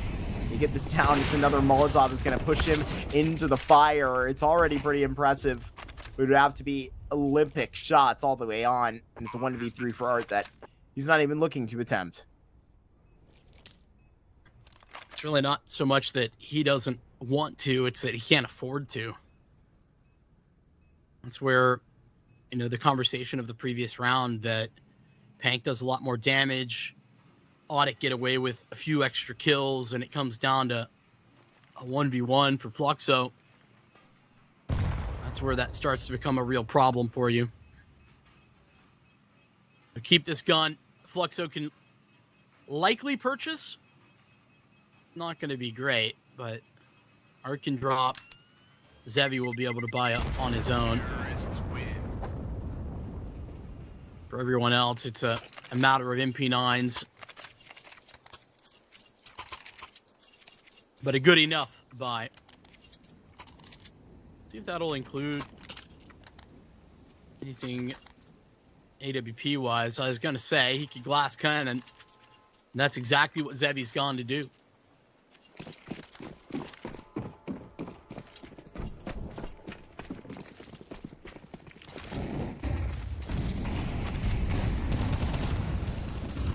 Barreling down. Actually within their stint. ODDIK also refresh at Ivy again. This time I think it might be a faster rain. Considering and seeing it all the way open. A Flash actually seen that in a tough couple of rounds for Kai in a row. It's this B site opened up wide. Yeah, I mean, they got the look at him doing that same jiggle, that same spot a few moments ago. A few rounds back, more accurately. Looks like they're going to hope they can keep what they've got, but... Man, bomb not down. There's such a long timer on this. On Zevi. Can't quite connect the shot. Pretty much all it takes is that one loss for Kai, and the round falls apart from there.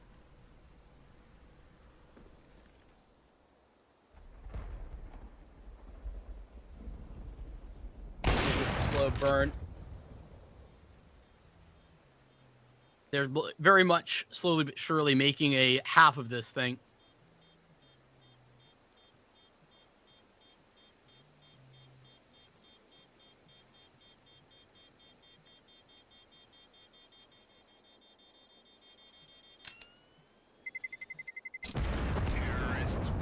To be honest with you, I feel like I should have expected pace like this, right? I feel like it always kind of feels like a slow burn from the way Woody calls and the way that his teams just have to warm up into some of these T sides, because by the time that they're on, they're on. And I mean, there is a lot of time to maneuver and really recover this first half, even to 7-5 if they want. I mean, that's certainly viable. I'd say we're quite a moment from that. Oh, but Fluxo has just made a purchasing decision that might send us further in that direction, Marquis. 4 spot in, Get the op back in Zevi's hands at the very minimum. That's 3 nades that just bombed down on the lower steps for the B bomb site. Should give a little inclination for Fluxo on how things are going, but Fluxo unyielding in their aggression. It's finally stalled a little bit.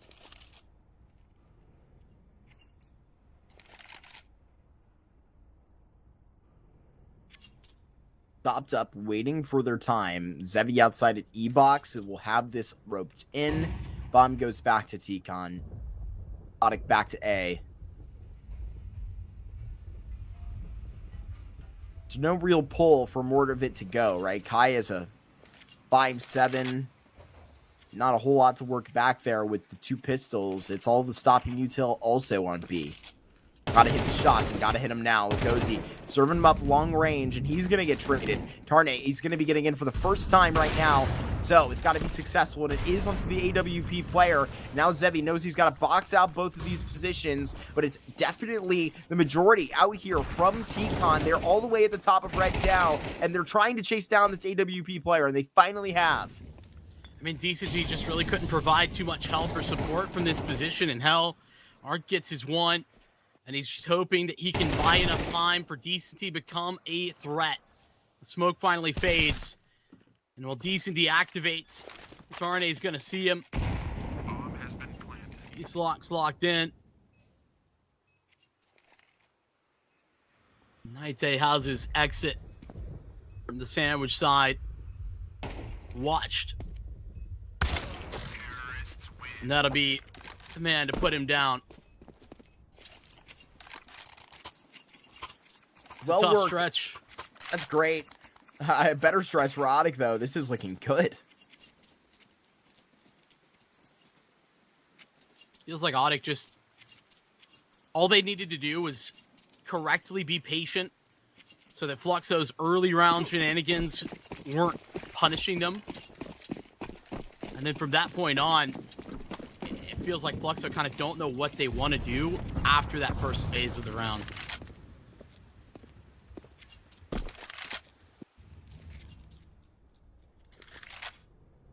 Fluxo's still in this lead, but not for long. Close in the first half, it'll likely finish 2. Even still in a questionable scenario. I mean, it's Zevi 12-4 really made this an easy lent for them when they were in the lead. Has Kai dropped an MP9 over to Art?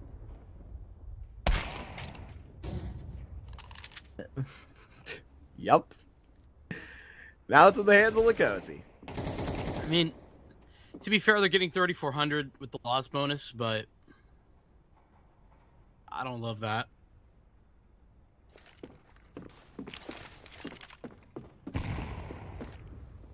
It would take a lot here for you to be proved wrong. I'm safe in joining you in this camp, I feel. It just, I don't know. Feels like the MP9 is just not worth very much. And we're sacrificing both Art's next round and Kai's to a significantly lesser degree, but still true. What is he found himself here? Double in that site. Often shared up for Fluxo, and it's starting to feel like this half is dying. And it's dying pretty quick, too. Yeah, see, I mean, this is what I mean, right? In order to get utility, Kai's on a FAMAS. Art, we knew he had to have an MP9. Thanks to the loss bonus, he can, you know, buy an MP9 in full utility. It's viable, but I just feel like that's not what you want to be seeing. Not as ODDIK take, what, 5 rounds straight? 5 of the last 6, I do believe. Yeah, it's 4 straight. Working up quite a wind here. In a bank alongside.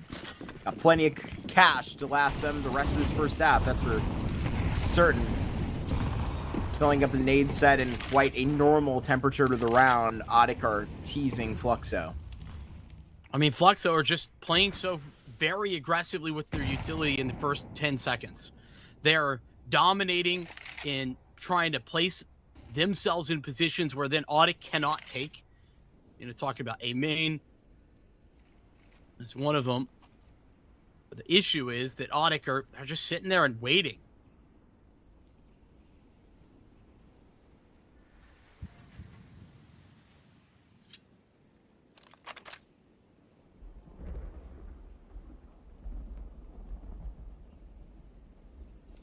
Right about now that trouble starts to brew for Fluxo.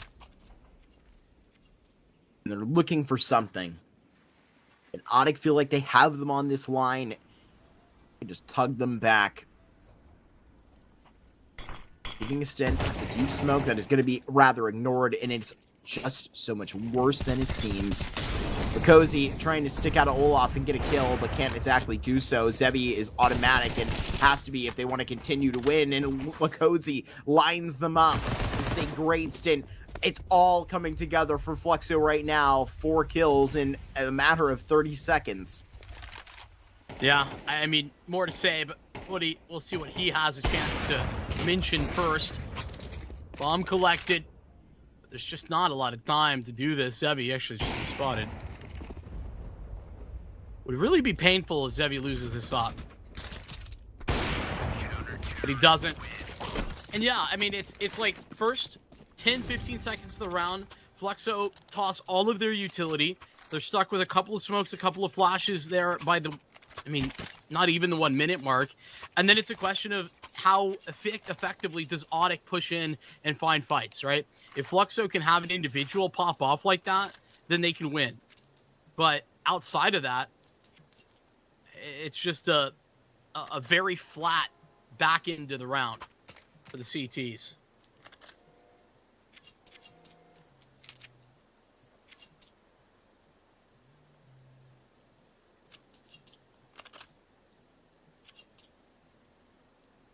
Doesn't look like anybody's DC'd here. Would hate for us to have a prolonged pause for any reason to cool down Zebi, because if there's a reason that is, you know, so far and clear to us, it's this guy that's going to be taking them to a grand final. But, you know, I beg the question, Vincent. I mean, Fluxo, do they have the nuance? Are they going to be able to call a T side on this train properly? I mean, to be honest with you, I feel like it's kind of hard to say. For the same we don't reasons know. that I've been drawing up. We haven't really seen Fluxo on this map super recently, and not with this group. One time at the major, that was complexity, and they got beat on it. So, not sure. But what I do know is that Fluxo have the individuals that are capable of firing off to make these big plays happen. That is what's defining Fluxo's victories right now on train.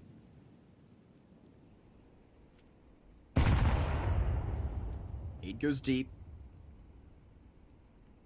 Kozy is staring down. Ninete, you can feel his eyes on the other side. Doesn't matter. This is going to be the laser out of T-Con.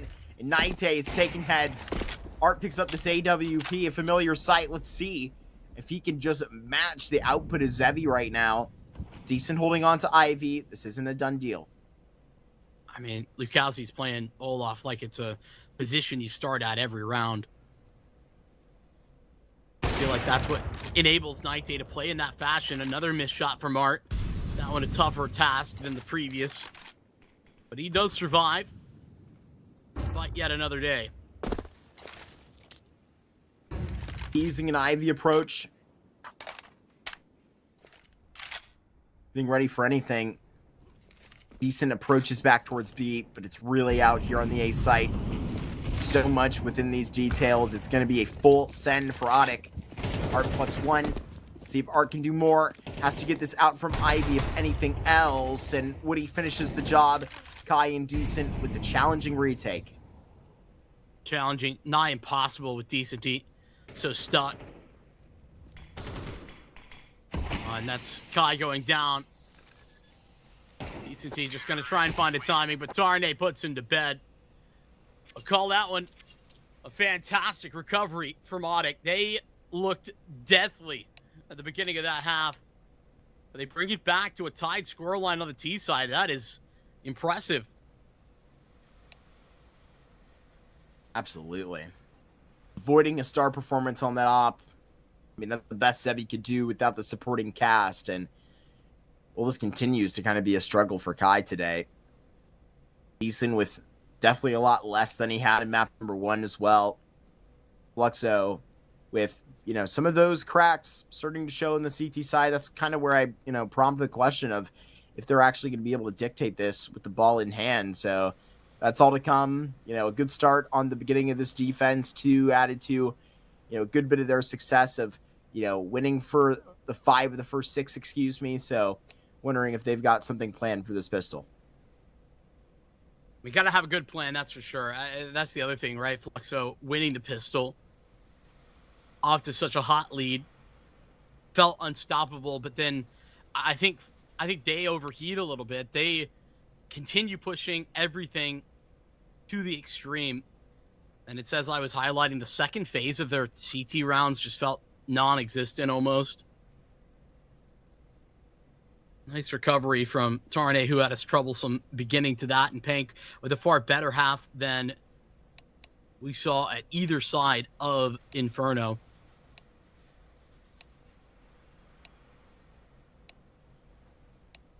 But the fact that they are so heavily living and dying by Sevi,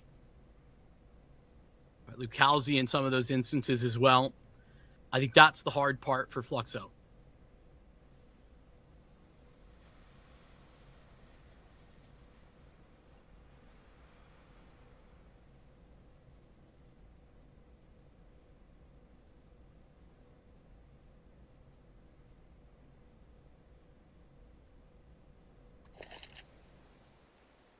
Now we swap. Get that down. It's a train we're on right now. It's that dust 2 if we are needing it. And to be honest with you, Vincent, I feel like this map headed one way and potentially Fluxo headed the other. It has that vibe about it, I'll give you that. Let's tell a different story, though. We'll see what Fluxo's Seaside looks like. I mean, they got the numbers were good on Inferno. The eye test, I think a very clear difference when I felt. That Glock at the top. That's good stuff out, and they're going to take it aggressively. This is what we were looking for, but the bodies will drop. It's all onto Decent, left alone, 1v4. Can potentially connect onto Pank, and does, running low himself without the bomb and without any help. Gonna have to be so tough here. These angles are so awkward back at the bomb site, but he's making the most of them. He's gonna have to really break through the mold here. A 1v1, he's trying to get just down onto Woody. Playing with his options, has to reload eventually. Into the logistics, it's just not doable. ODDIK, pull up, steal a lead and a pistol all at the same time. That's fantastic work from Woody there at the back end of it. And I also think that they initially get off with a little bit of an easier start to that as Fluxo doing their best to try and close the distance, but it's quite difficult on the pistol round. Not a lot of utility to facilitate that fact, so ODDIK find themselves in a much more winning scenario. Fantastic double kill for Tarnay in defense of, I think it was Night Day over in Hell. Forget who it was there, but regardless, had someone tucked in Hell, and Tarnay gets a double kill defending them. I like that Fluxo haven't forced here. I think they're going to need as many gun rounds as possible. See if they can jimmy their way to a bomb plant. Taking it slow and steady up top.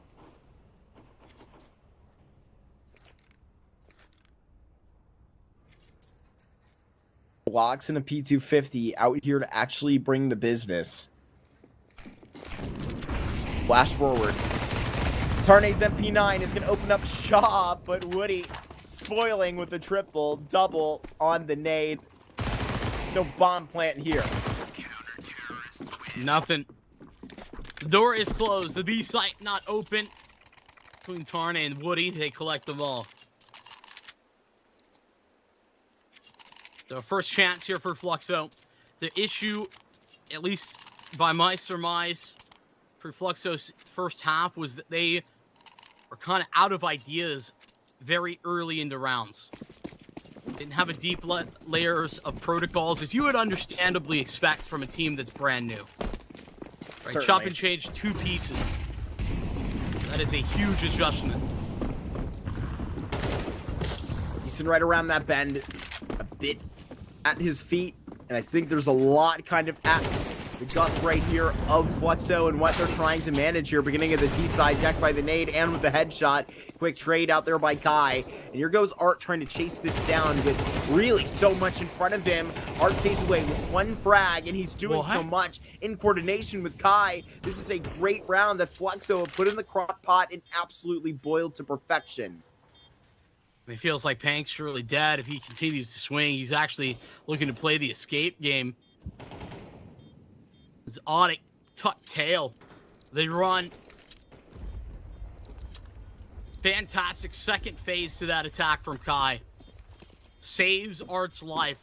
And that forward position from Art, priceless. As Pank at least claims an AK.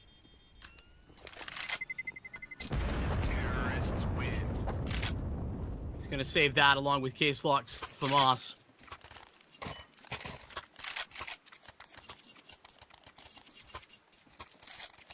Call that a big success for Fluxo on round 3, but round 1 of the half, really, because that's their gun round.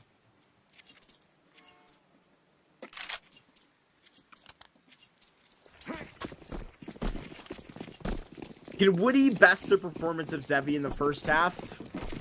I don't know if he can.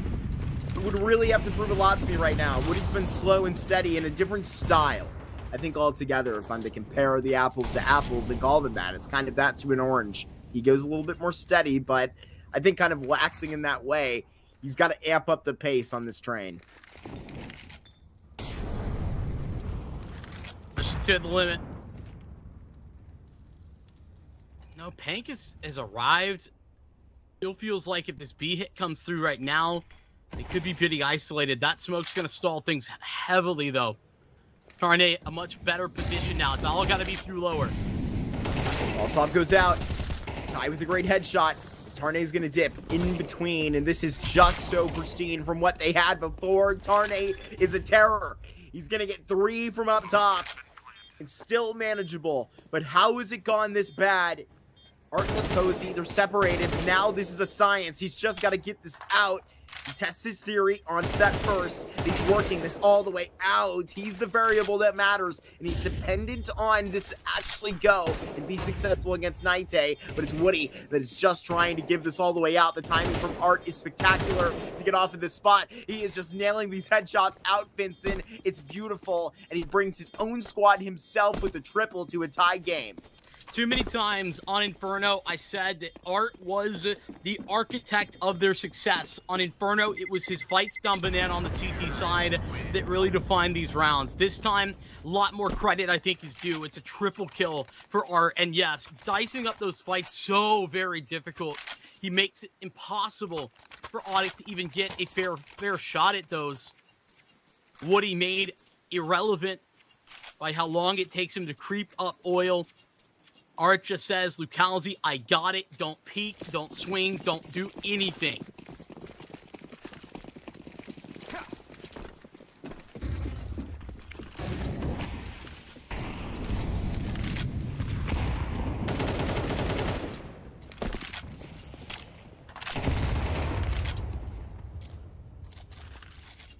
Another nade, he got more for him. Oh my gosh.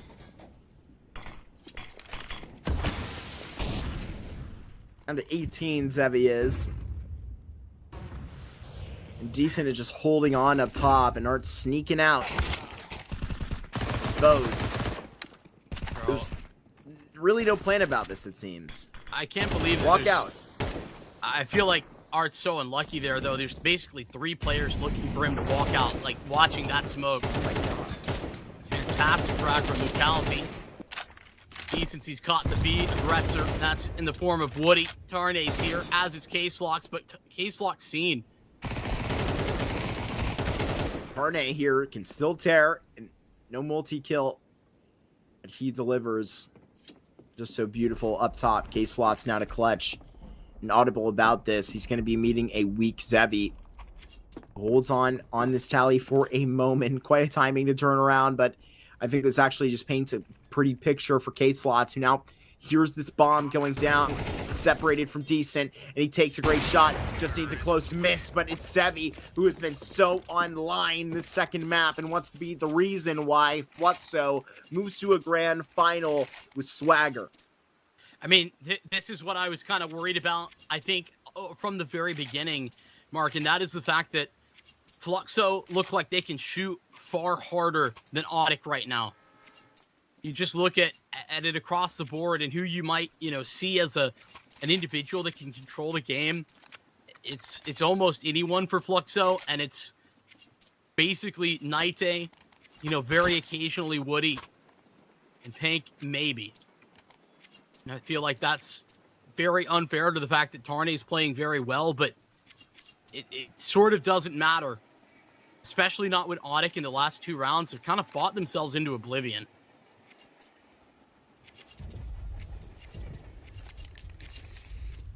The 3rd force buy in a row.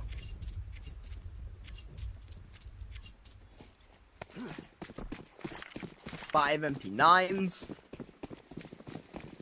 Sometimes a sight of beauty. On a train. There's no way I can spin that, Vincent. There's just no way. This is a awkward stance for ODDIK, and one that, honestly, I think I would have preferred a couple of deagles at best. Maybe even further of the financial considerations. Just going for info at Ivy. I was about to say, is Evie unwilling to post, it felt like for a second, but information ODDIK have gained. I don't think they're really in position to take any further space, but it does allow for the rest of ODDIK to stack over on B. Gonna be the right call by the look of it.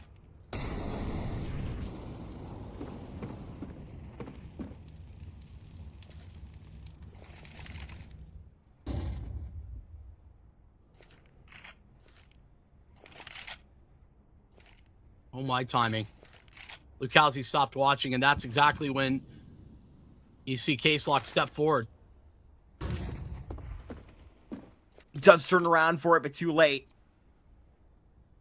Now missing their tail end. How do they spin this scenario? Maybe a spin-off of what was originally construed. This is a whole new script.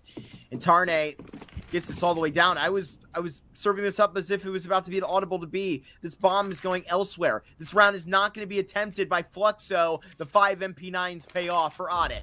I mean, it's hard to even call it the 5 MP9s. It's Case-Lock's push that pays off. It's that timing onto Lukowski. The fact that Fluxo, I don't know, it's the same problem as Inferno. Just a round with nothing behind it. Seems like a silly 4-1, and Decency goes down after time, too.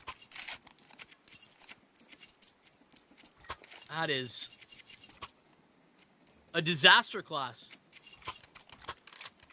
Nothing less. Nothing less.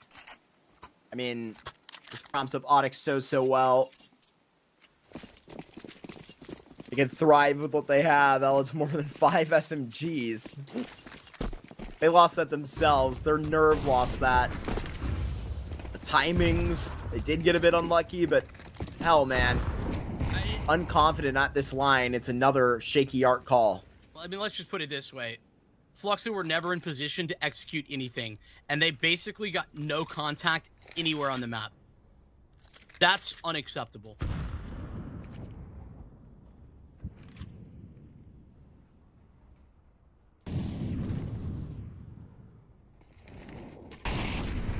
Talked about commitment as the issue last round. Well, Mark, they're committed.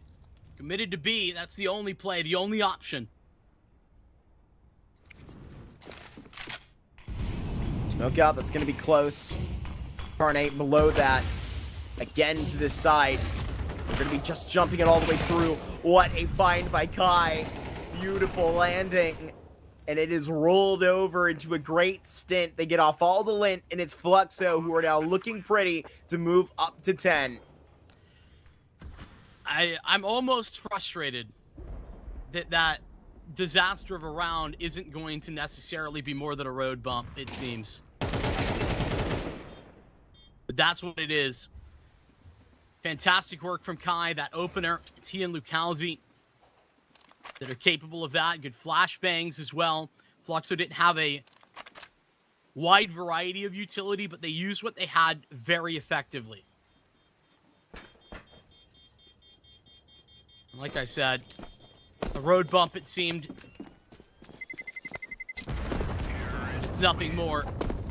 Fluxo brings it back instantly with a punchy B attack. And ODDIK. Oh, poor ODDIK. Money continues to be a problem for them. They're going to have a buy.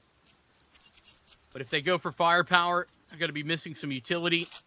If they go the opposite, they're going to be missing some firepower. You have to really get Woody an op either. I mean, he's had actually 2 of them, to be fair, but a consistency in which he's been able to put that to use.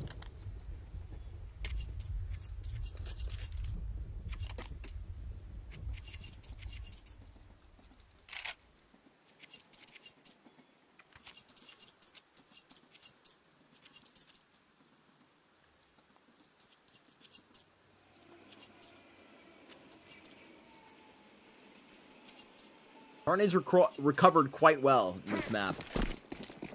Struggling to really get that to more than a bleed in the first half. Is now 15 frags deep. And the most effective for ODDIK right now. Lakozy sprinting out, contact made onto Z. Lakozy is feeling himself right now. You've let the beast out. He feels so comfortable in this Fluxo jersey. Well, it's showing. Yeah, go back to the history. See what Lakozy can bring. How about that double entry? He's a beast. And it's another round where ODDIK are likely to cease. They simply fall apart. Limb by limb. All because Lakozy was shaking him down, Pank with the double, and maybe it's not over yet. Sure as hell it ain't. 3 kills in 3 seconds, and now both these players backed up to Z. Contact made, and there is a nuke coming right to the scene. All of this fire. Can Art be free? They're on this bomb, and it's doable. Tarne to defuse, and we're at a tied stint. If he can get this all the way through, it should be safe. He's got it. I'm really confused about this round, mostly because it feels like Fluxo just like took their eyes off their monitor. Yeah, that was embarrassing. I feel like every and to be honest, my like theory is that Fluxo just think ODDIK are saving, and they're not. I think that would be an understandable perspective, but that doesn't mean that you are able to just like ignore the possibility. And bro, Art has an off. Why? Zevi has 16 kills. He's a shadow. Because Zevi's getting opening kills with the Galil. Now we gotta follow Bogdan's law. Cough up that scope, pal. Be quiet, they are gonna get this Art going. Defender.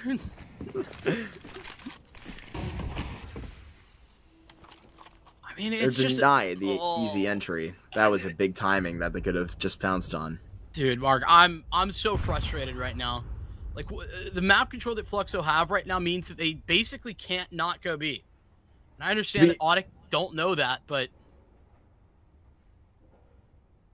To be honest with you, I feel like the level that we watched in our previous semifinal from either squad that you want to call out, 9-0 or Red Canids, they probably had a higher, really kind of ends to that play. Red Canids on and off, but this is hard to watch on the back end for Fluxo, where you got to show your best either side in the grand final right next door. And the way Fluxo's shooting, well, this is mechanically gifted Counter-Strike. They can get this to a championship if they just hold mouse 1, but it's ODDIK that hold on to themselves. They're not going anywhere. Not if Art on an op has something to say about it. And now you've been reset. It's ODDIK that are knocking at the door of 12. Art is calling some of the worst Counter-Strike I've seen in a long time. I feel like I need to hold myself back. This is very, very bad. And it's bad for multiple reasons, but like first and foremost, Fluxo, the fact that they have an opening pick that round and they have no map control and then they just sit and wait upper for 35 seconds, enough time where ODDIK can explore the rest of the map, and then not only that, confirm that no one else is home. Didn't they have 3 players on B when Fluxo finally take the time to hit the site? It's mind-boggling. Plenty of opportunities. Feels like a life-saving call from the spoiling MP9 round, and the pushes that forced Fluxo out. And then they recover with almost the same B hit. And now it's just been thrown off. 3v5 recovered from ODDIK. The nightmare continues. Nite teeing him up, knocking him out. This is beautiful work in between these two targets. Nite trying to reach for more, but it's a gun recovered right now and potentially can make this just a little bit better for their graces. Take a couple more names off the tally, and it's no more to join that member. ODDIK are knocking at the door of that Dust 2.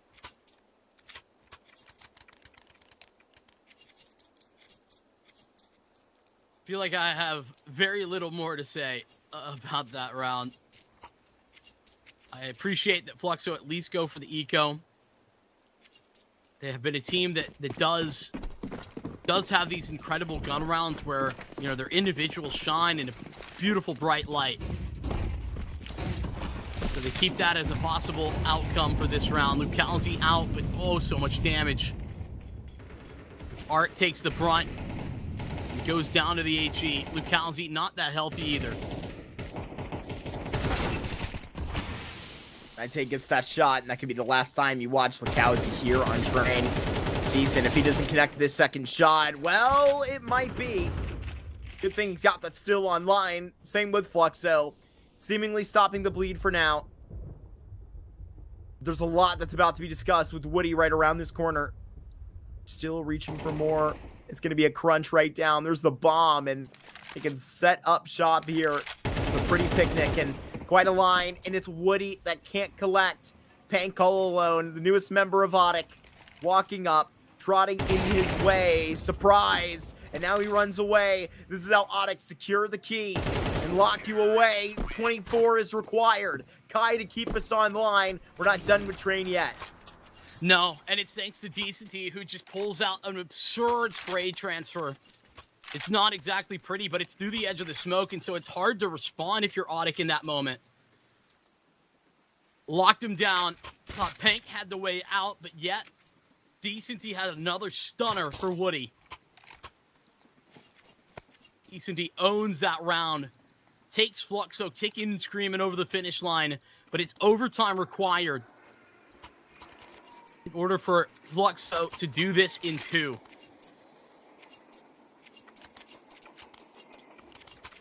Off in the hands of Art again. Why?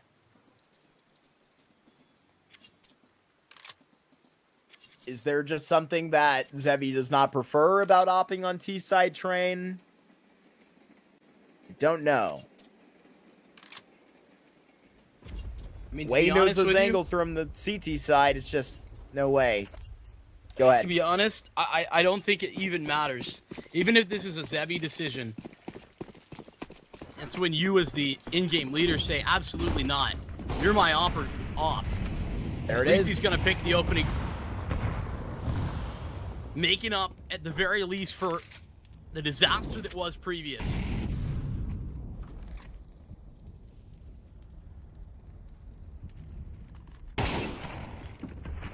Woody just knocks them back from even considering the site, but this may just tempt them in more. They can run past this up, then they can potentially see into the rest of what the B site has to offer. Cozy lines this up. This is going to be where the stint goes to Fry, and right now they are out and alive on this site. Woody gets another quick scope. This is what we were waiting for. Woody, he wants to have Art tap on the floor before it's too late. Still a man advantage going the way of ODDIK. Put up on the totem pole and then slap down. It is ODDIK that forced the third map and a Dust 2 that's very familiar to either of these foes. Yeah, a big moment for ODDIK, a big moment for Woody, and a stall out for Fluxo. they put together a rough T side once again. And we got Laz to break down all the details for you on the desk. All right, thanks, gentlemen. Yeah, I really appreciate it. And of course, look, I mean, this again is a very interesting matchup just because in the sense of, Fluxo was able to get themselves a really good start, right? I mean, we saw them, 5 out of the 6 rounds. They're able to be aggressive. They're able to just win these fights. They're pretty much just, all these engagements are really just going their way. Then we finally get, a little bit of a moment in the halfway point of the first half. We see, again, that ODDIK, they take a breath, they calm down, they play a little bit more slow, they play a little bit more methodical here on Train, and they're able to bring 4 rounds back in a row, thus making that first half into a 6-6. So it's definitely a tie situation. So it really felt like, again, Fluxo were able to get themselves out of the floodgates. They were able to get this really big start that they really needed. But, it was really just Zevia that I felt in the beginning was putting up some big numbers. Like, let's not forget, he was sitting himself at 2.33 KD, a 14-6, not bad at all. And everybody else was essentially sitting at that, 7-6 kills, not really contributing the amount of, firepower that we're kind of expecting to see. Then we move over to the second half. And this is the thing that I felt like there were some good moments. DESEMPREGUEIDOS was able to put himself in situations where he was damaging the economy. He was able to do some good, amount of work. He wasn't getting rounds, but he put himself in situations that he was almost able to damage that, CT economy. Then, we get to see that the economy just builds more as Woody's able to find multi-kills with the MP9, which definitely made it a lot better. So in terms of getting that op ready to go, definitely felt like that. Some of the biggest plays I felt like, the game plan of this that we saw from Fluxo is that really it was about them just kind of flexing muscles. This was more about firepower. This is more about the less strategies. All they wanted to do was take that inner sight. They really wanted to take control of it. It was kind of lopsided. It felt like there were some really good moments that we saw from them, but there was also some of these moments that we didn't really get to see some convincing takes. And the post plant seemed to be the really big problem here for Fluxo, especially on this second half. The whole plan of going inner, I didn't mind it, but it felt like they didn't take advantage of map control. They always kind of felt like they put all their eggs in one basket, which kind of allowed for ODDIK to get themselves back in this game and thus putting themselves in the victory. But I think the biggest key is on a map like Train, especially on the T side, you have to kind of, maneuver around the map. You have to manipulate it. You have to be able to fight for some kind of control when you can. But it felt like ODDIK were the ones that were kind of running around, taking IV control, getting that outside control, not, burning utility quickly. They were kind of preserving it for late rounds. And I really do feel like that was kind of the turning point for me that allowed them to get themselves still alive in this series to push this thing to the third and final map of Dust 2. So look, we're going to take things a little bit of a short break as we get locked and loaded here for the final map. And then we get to finally know who's going to be going to the grand final, but we'll find out in just a little bit. See you in a bit.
Well, we're finally ready to go for the third map now. So this is going to the full distance here for the semifinal to determine who is going to be able to fight into the grand final. But look, Vincent and Mark, like this is that was a tough one. That was a really tough one here for Train, just because again, it felt like, Fluxo had themselves the moment to get this thing done, but it felt like it just fizzled out a little bit here. Vin, what's kind of your initial thoughts here, and then kind of transitioning over to that D2?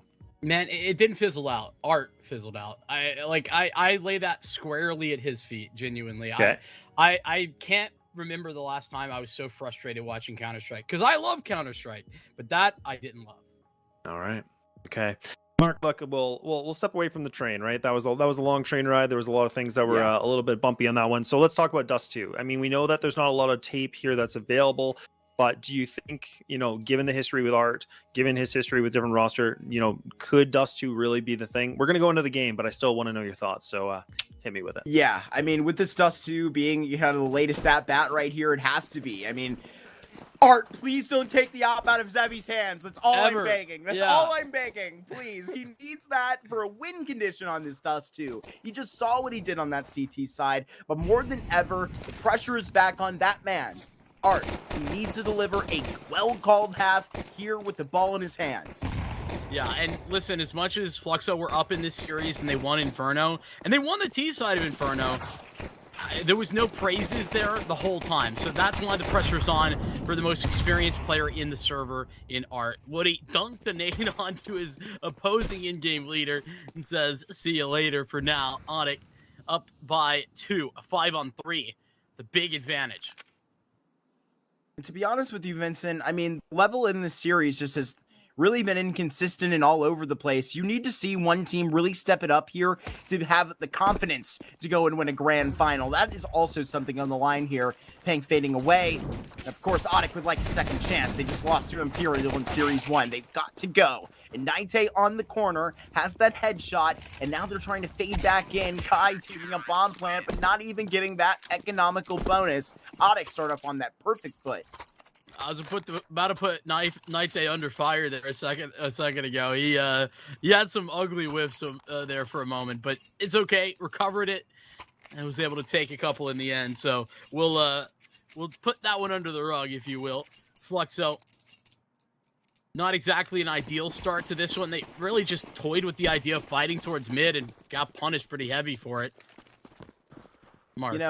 I feel like a couple, opinions I feel like I've heard in discussions with, caster friends of ours is really kind of a lot of doubt on Woody. Like, I mean, he was so flashy at the end of that regime of Train. It was, something to be really happy with. Hank pushing this through the long doors. They'll take that up and actually maybe even run that down the path.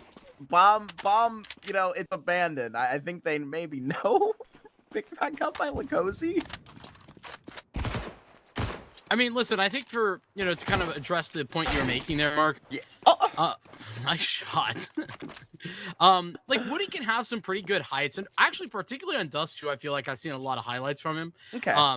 The thing is that those heights don't necessarily, suggest the average from what Woody can bring, and I think that whilst we certainly see a pretty good ceiling from him, the average and the floor is particularly low. And I think that the fact remains that, like, he's a good caller. And so I think that that's part of why there's that that reaction and that conversation, especially around the guys that we talked to, the other casters. I just think that's part of the reason, not because Woody is like inherently struggling, just that he could potentially have someone better. Great start for ODDIK on this. This is stuff fairy tale absolutely draw up. I mean, for what we served up too, you want to get a perfect start for Woody to forward an AWP, for them to be comfortable to take that type of swoon. Here it goes. This is 3 players now can tally off, is getting the information and getting that kill. Would have been really hard to get the multi there. Tarnay, who's been tearing it up 6-0 off this bat. Now I feel like I'm losing track of all of the different praises I want to give ODDIK. That's a really good problem to have. Yeah, a good round as well. Nite, getting into the mix early. It's Woody aggressive up mid, taking advantage of that. I also want to point, I didn't You asked me a question, so I didn't get to address it. Let me go back and address it. Art bot like forced to scout alone, like in round 2. That is hilarious timing. And yeah, anyway, he did it again. And yeah, so he had a Tech 9 last round. I just, you know how people talk about how they have imposter syndrome, and it's like, no, really, you're good. Art needs an imposter syndrome check. I need it. I take going for it. See you later with that scout. It's going to be held into the hands of Kai. There's plenty of reason for Art to be proud, for him to be confident. It's understandable that sometimes you can get behind your own skin, but I mean, you got to be getting into the confidence here. It's an 0-3 start. Grand finals that you're going to have to play. Like, what, right? 10 minutes after this entire series is over. Naite, he wants to farm. Give this man the opportunity. He has a third in this round. Lakozy downstairs. Scout has seen many hands. Yeah, a stunning start from Naite. He's the guy that, to be honest with you, when I was kind of talking about Flux, and the reason I actually, when I think the question was posed to me by Laz of who I thought would win this series, I said Fluxo in 2. The reason I said that is because I feel like there's so much firepower. And when I describe that, it's like, who could take over a game? For me, there's like 3 or 4 guys on Fluxo that could do that. For ODDIK, you know, Naite is that guy. And wow, that's why you put Zevi on the off. Woody, head-to-head, gets dumpstered.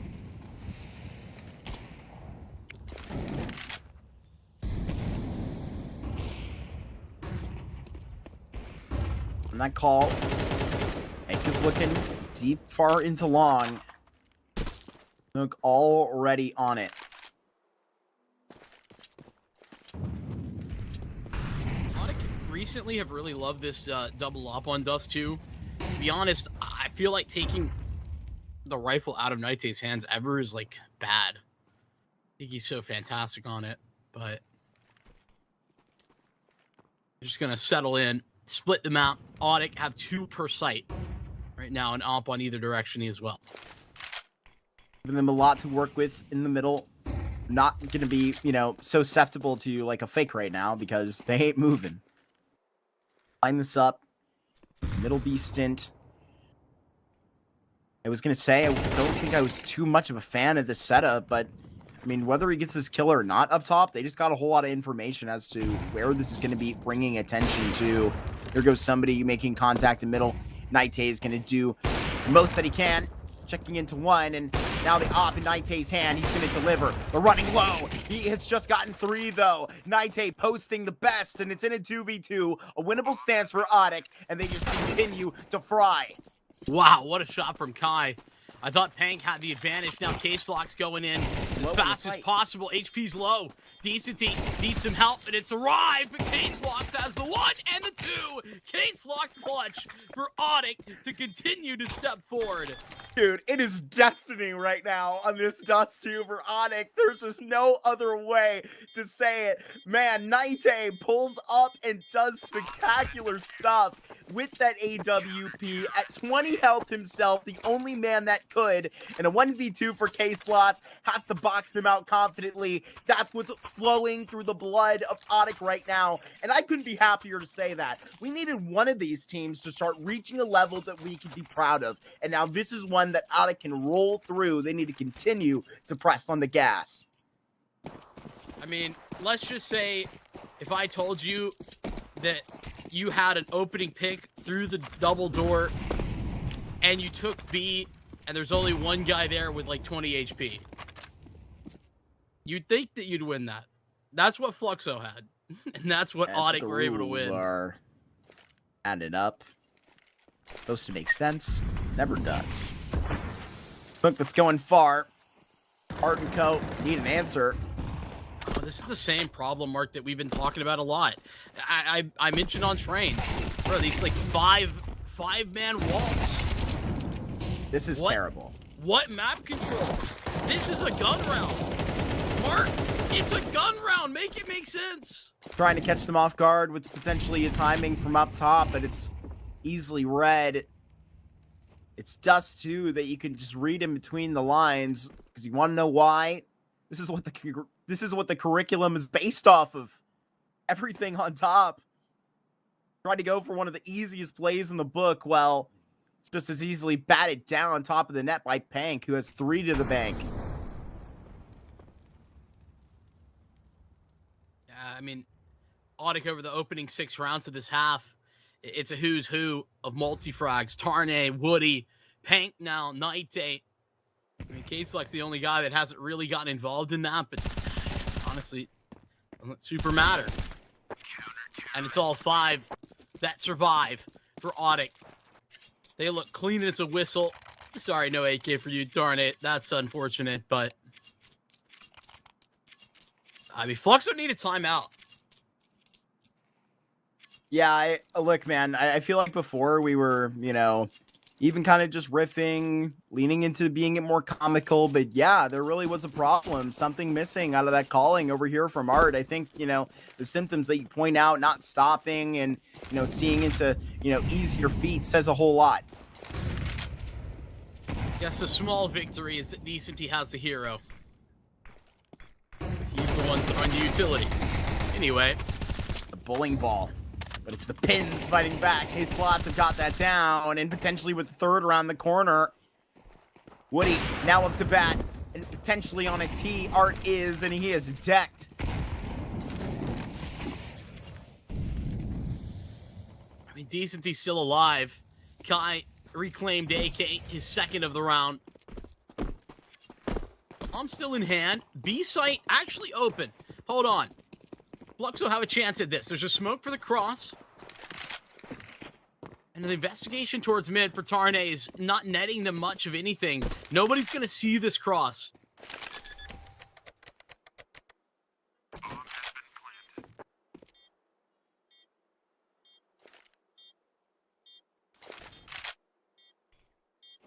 Double through upper.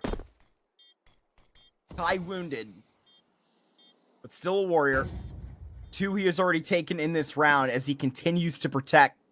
All the way down. Decent he looks. Right now it's going to have to come bruising. They have a kit in the hands and it's an easy shot. Turn it into double.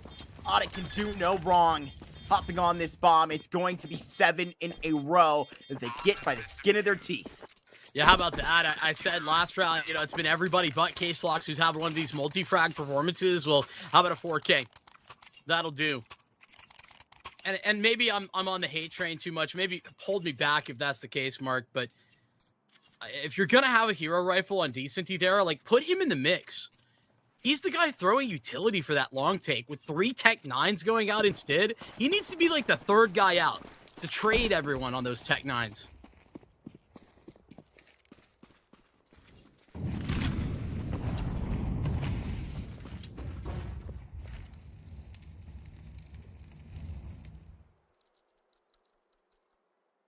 Large majority back towards upper. High holding for a lot.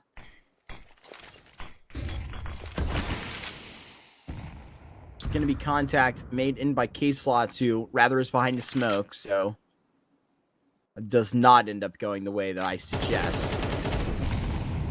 And line on the spam now. Tarnay can try and force so much. Utility is thrown into upper as well. They're trying to get this down where it's a kill found onto the catwalk player. So still searching for those scenes. And now a headshot and Woody so clean. They can actually continue to get this way. Yeah, Pank's going to be the only stopping block. Oh, and wow. He's taking no prisoners. No one is able to stop him. Decenty, a one-man army, a wrecking crew.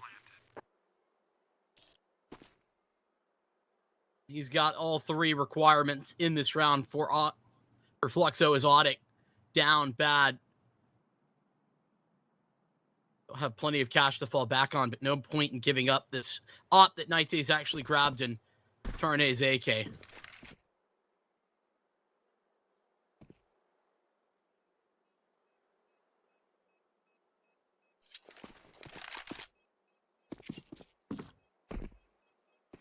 First on the tally for Art and his boys. You'd be happy with that. First of many, hopefully. Minimum here is 4. Certainly think that. I mean, you could probably make slightly less work, but comfortability starts to fall away. Still, ODDIK really deady to this double AWP that I've been talking about. I do think that I'll double down on the statement that I think it has some weaknesses. And they go into it really fast, but when the money's flowing, you can really understand that perspective.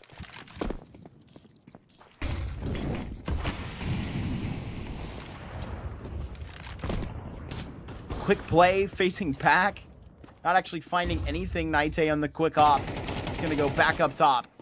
Can't quite land that flick because there's quite nothing showing, but you're pushing your own front, sliding to death warrant essentially when you're running into Naite. A double right down, and Cozy in the mix. It's Art that will try and pick up the pieces on 13 health with Zevi alongside. What are we doing? What is that? Naite just gets some freebies. I mean, good movement from him. He deserves credit, sure, but I mean, really puzzling approach to those fights for Fluxo when they know the op's there from the beginning. Arne's deep, and it might be actually a little bit of weirdness because of that. Thankfully, Woody is very aggressive on this angle. Just denied off of the click of the scope. 30 seconds and sent packing. Tarnate cleans out the back end of Catwalk. No worries there. It's a save. I was going to say, either comes through lower, and it most certainly shouldn't. They're going to be packing this thing up. Quite comfortable with their bags. Sad that it's come to that. Art on the board in this round, but it's not with a victory for Fluxo. That courtesy of Decenty last, but it's Decenty who found all 3 of the frags.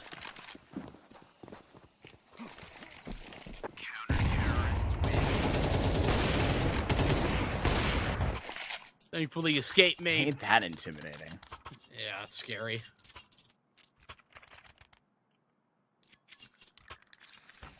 This is Big buyback. In fairness, like part of the reason, like one of the many reasons why I was confused at this veto. Dust 2 and Ancient are ODDIK's like go-to picks. They picked it every time they could when they were in Astana, and a nice shot from Woody onto Zevi will start the back off right. So this is a comfortable map for ODDIK. Woody, like I said, is opping here. I feel like it's at some of the peak, and his calling as well, very strong.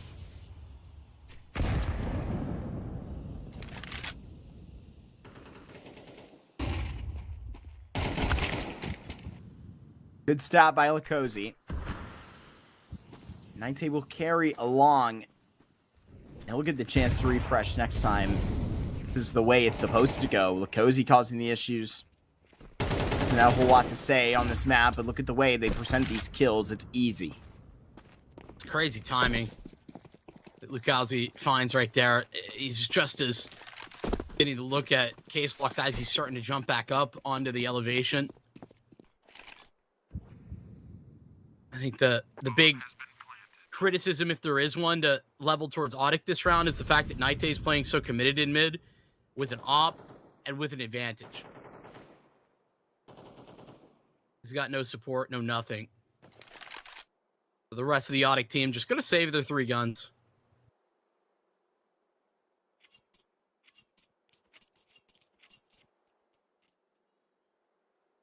They're not hunting as well. To be honest with you, I would be happy if Fluxo just kind of chilled and held on to their rifles. It's not too pretty in their bank accounts either. Finally gotten hands in the big green as well. Hopefully this should be going to Zevi as Fluxo refreshes, and they really are testing this as far as they can.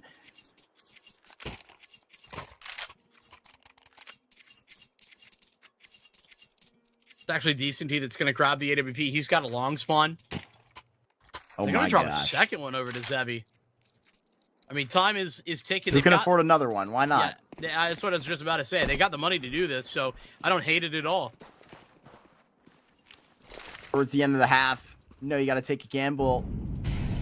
They need a big advantage here.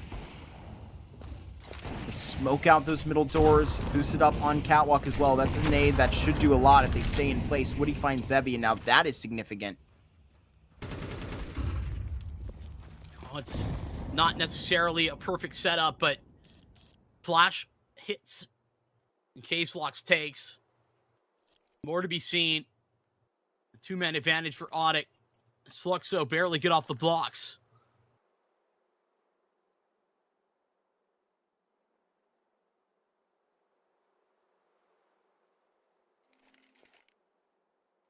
But he holds on tight. HG to try and bowl this through. Artist dodged and now left Woody standing. Now off his feet. Naite takes a good trade. Bomb and Decent still separated. Still a scope to worry about. And they'll send it with 45 to go. This is going to be so hard for Ty to sniff out. And he does. Slides to success. If this player walks through the smoke, it's the trap right down. And it feels like one after the next. Ought to give it a chance in a row and a missed shot. Naite pulls out the USB in long range as success. This round is a great example of why the oppers should do the opping across the board. Kai, winnable. They both come through. Rifles should do the work. Yeah, that's just fine. I do like the Naite's playing sacrificially. Let's take the second contact, and it's well done.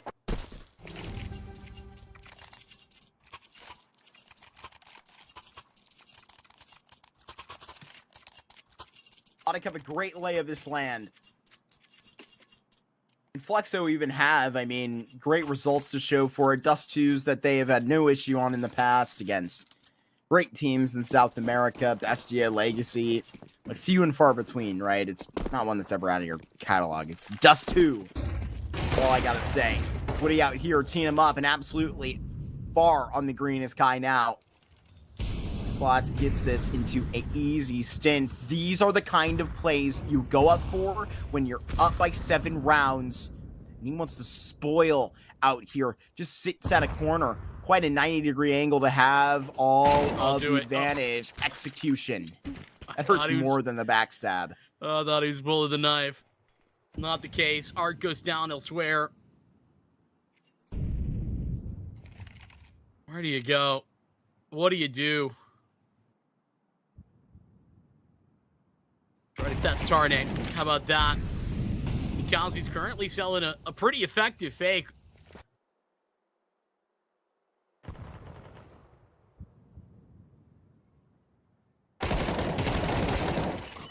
And a double up top from Tarnay. 10 and a pretty bow. And they get it down with Naite. Capitalization. Tarnay, Woody, and Naite. Every single member you can highlight for ODDIK, in fact. What a great first half that they put up. And this is the stamp. This is the style that we need. You need a challenger to 9Z who did 2-0 in 8 good stance rather than 3. Excuse me. It's 3 long maps against Red Canids earlier. It's slipping my memory. I casted that series just hours ago. We have been through the ringer today, but that's what I mean. They've gotten to watch alongside this, and to be honest with you, I feel like the level was pretty high in that series, to be real. So 9Z get to push that and watch alongside this, and this is where ODDIK get to boost their confidence. Well, at the very minimum, ODDIK have been improving their level over each map that they've played, right? So, Inferno, a lot of struggles. T-side looked okay, but, missing pieces individually, especially problematic. Train, they come out, and though it's a rough start, they correct the record, able to close for equalizing the score 6-6 at halftime. How about a 10-2? From 8-4, back on Inferno in Fluxo's favor. ODDIK now dominate.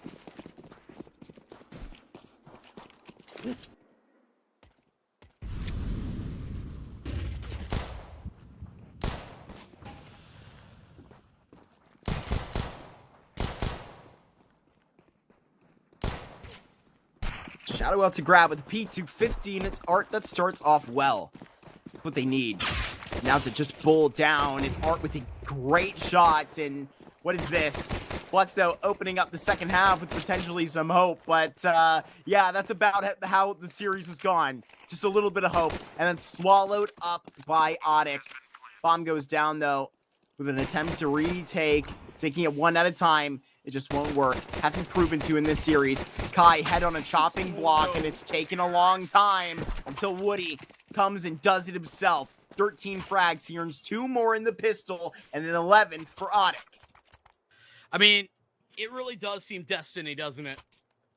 I feel like Art does so much work in that round trying to make that happen. He gets 2 kills, but unfortunately, there's just nothing posted by the rest of the team on the other side of it. And he's isolated and decimated by the crunch up catwalk and then from long. Nasty way to go at the moment. Fluxo looking so very flat.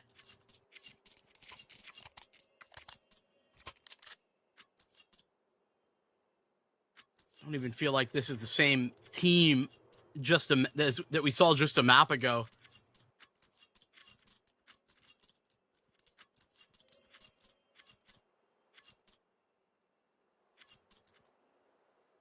A lot can change in an hour. A lot can change in 24 rounds. Woody doing his best Art impression, bringing out the scout.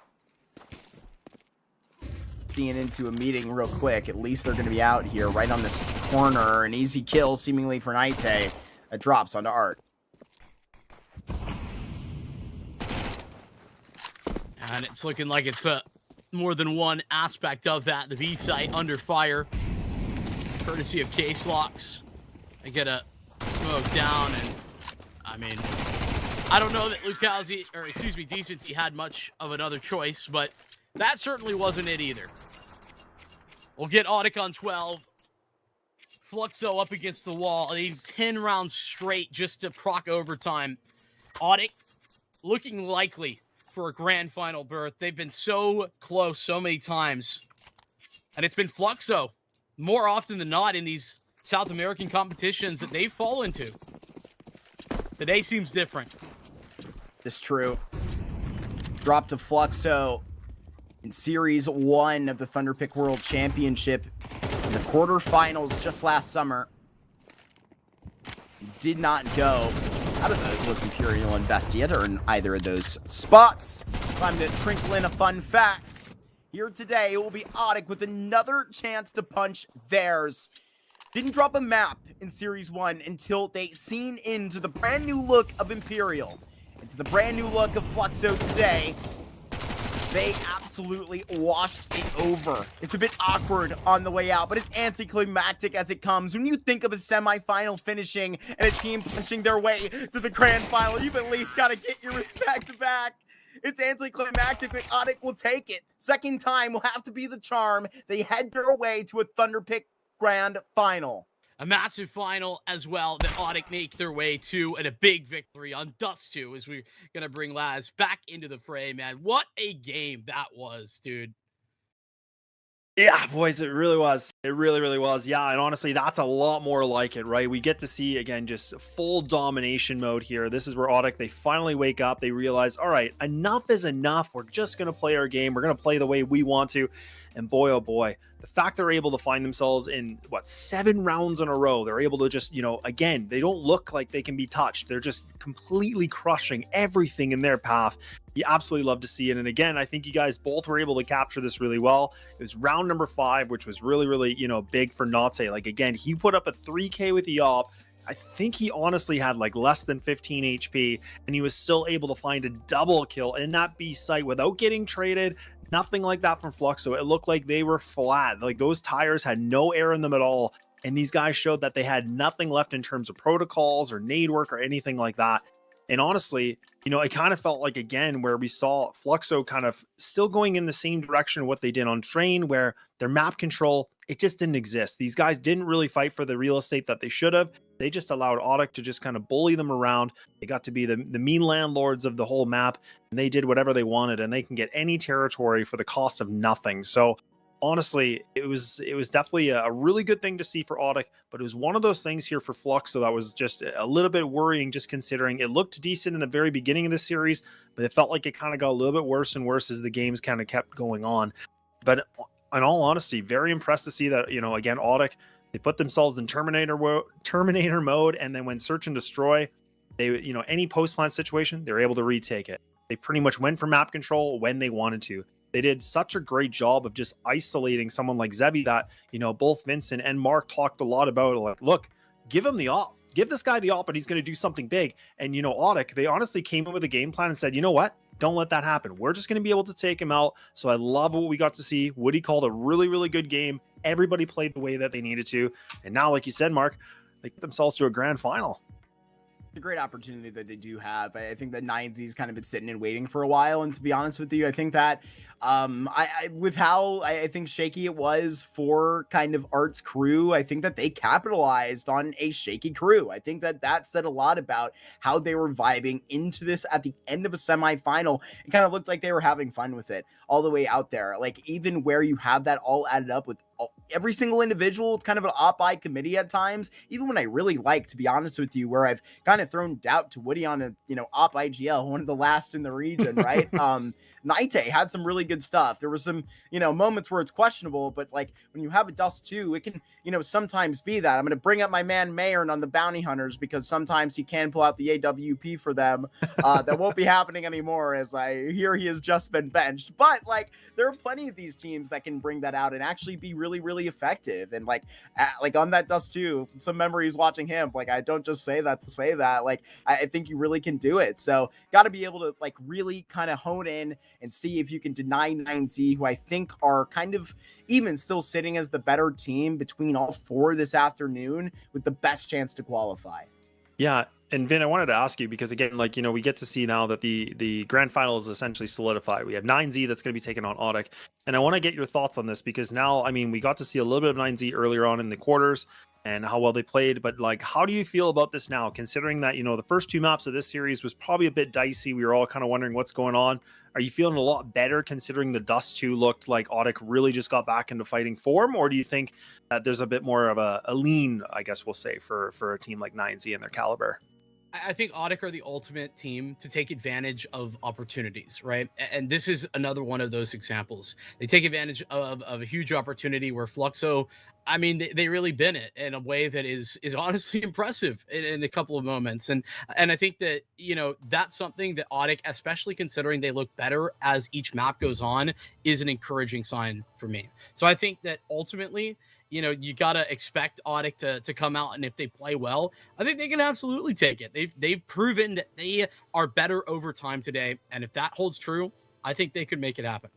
Yeah, and let's just bring up the bracket really quickly too, because again, we just kind of want to showcase a little bit, again, the journey of how we got here, right? And I think we talked a lot about this in the very beginning of today. It's been a very long day, but we did say, like, look, the events of what has taken place, kind of more on the left-hand side of the screen, felt like I kind of felt like that was a little bit more of the surprise factor. Everything that happened here for ODDIK getting the 2-0, Fluxo getting the 2-0, it kind of felt like that was the prediction a little bit. But as you can see, everything kind of panned out where, these two series today, for us here on the desk, it was the 2-1s. It was all the way the distance of this, and it was definitely a very, very big fight. But now we finally get to see that moment here where 9Z does get to take, a team like ODDIK.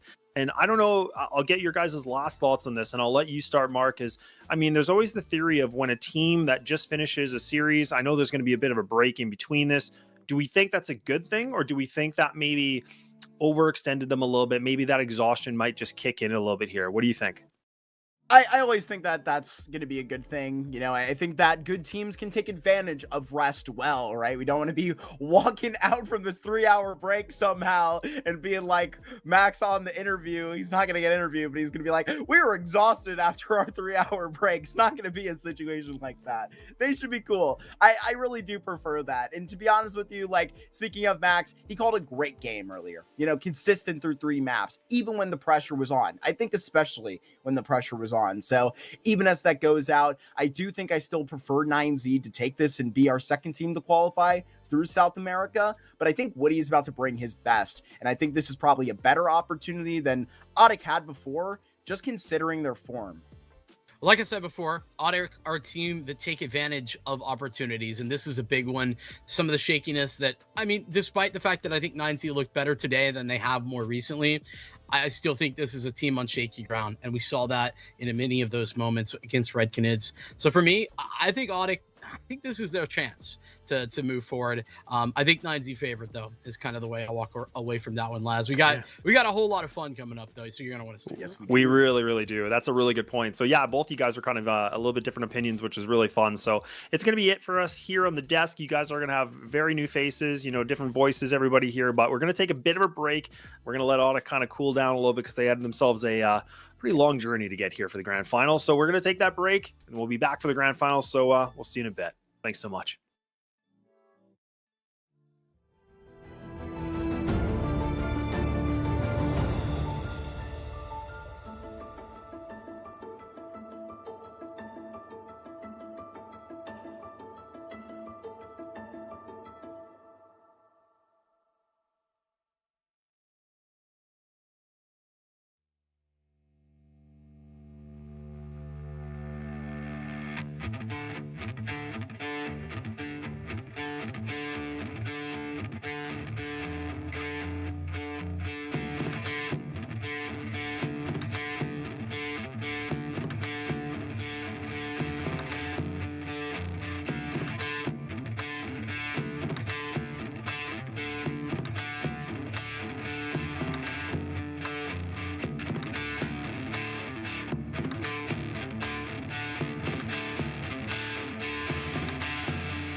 And then there were just two. We're back with Thunderpick World Championship qualifiers, and we're going to bring to the South American season to its natural conclusion here with 9Z and ODDIK in the grand final. I am your host / analyst Paladin, and joined with me are my two lovely casters, Wild Deity and M&J. And I think I want to get the semantics out of the way and just jump straight into this bracket, because we look at this grand final and Wild Deity, I don't necessarily feel as though I'm seeing the two rosters that I would have expected to see at this point in time.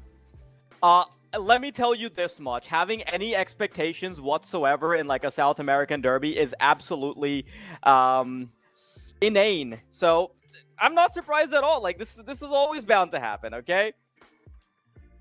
Yeah, I mean, I definitely feel as though in certain circumstances, especially when roster moves galore happen within the South American scene, there is just this weird limbo void of a region where anything goes for quite some time. And we've got two rosters here, one that's kind of put their nose to the grindstone ever since they failed in the MRQs, and the other that is actively going through reports and changes right behind the scenes that this might actually be the last official that we get of this 5-man roster that 9Z have, M&J. And I don't know how you feel about this team, but I mean, beyond these results that they have on our screens today, I do feel like these changes are warranted.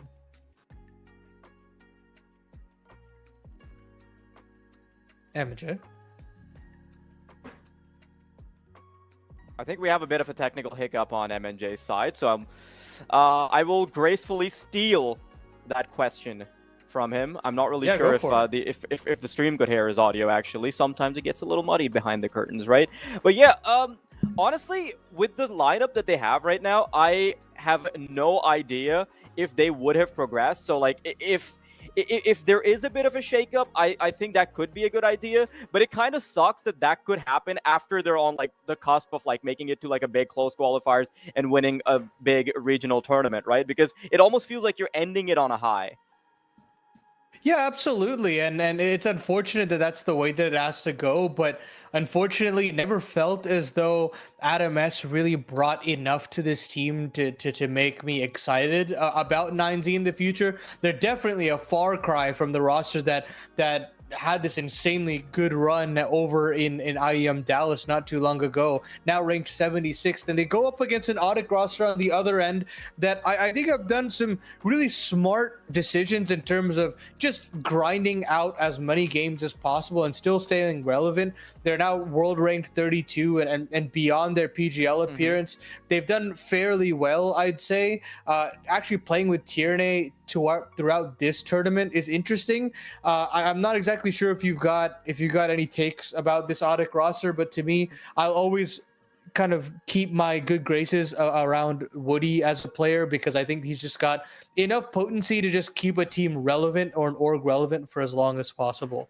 I will say though that it feels like ODDIK, as well they've been doing recently, my biggest issue is the fact that they just went against a Fluxo that is supposed to be very shaky, because I mean, 2 new pieces and all, you shouldn't be hitting the road running like that, especially not against a team like ODDIK, and they nearly fumbled the bag. Like that could have actually been a win for Fluxo, but then towards the end of that second map that they just played, they were able to come back, and yes, they finished off the third map strong, don't get me wrong at all, but I feel like there's definitely been signs of weakness from ODDIK, but I guess you could also say the same for 9Z, so we're pretty even in that regard, Paladin.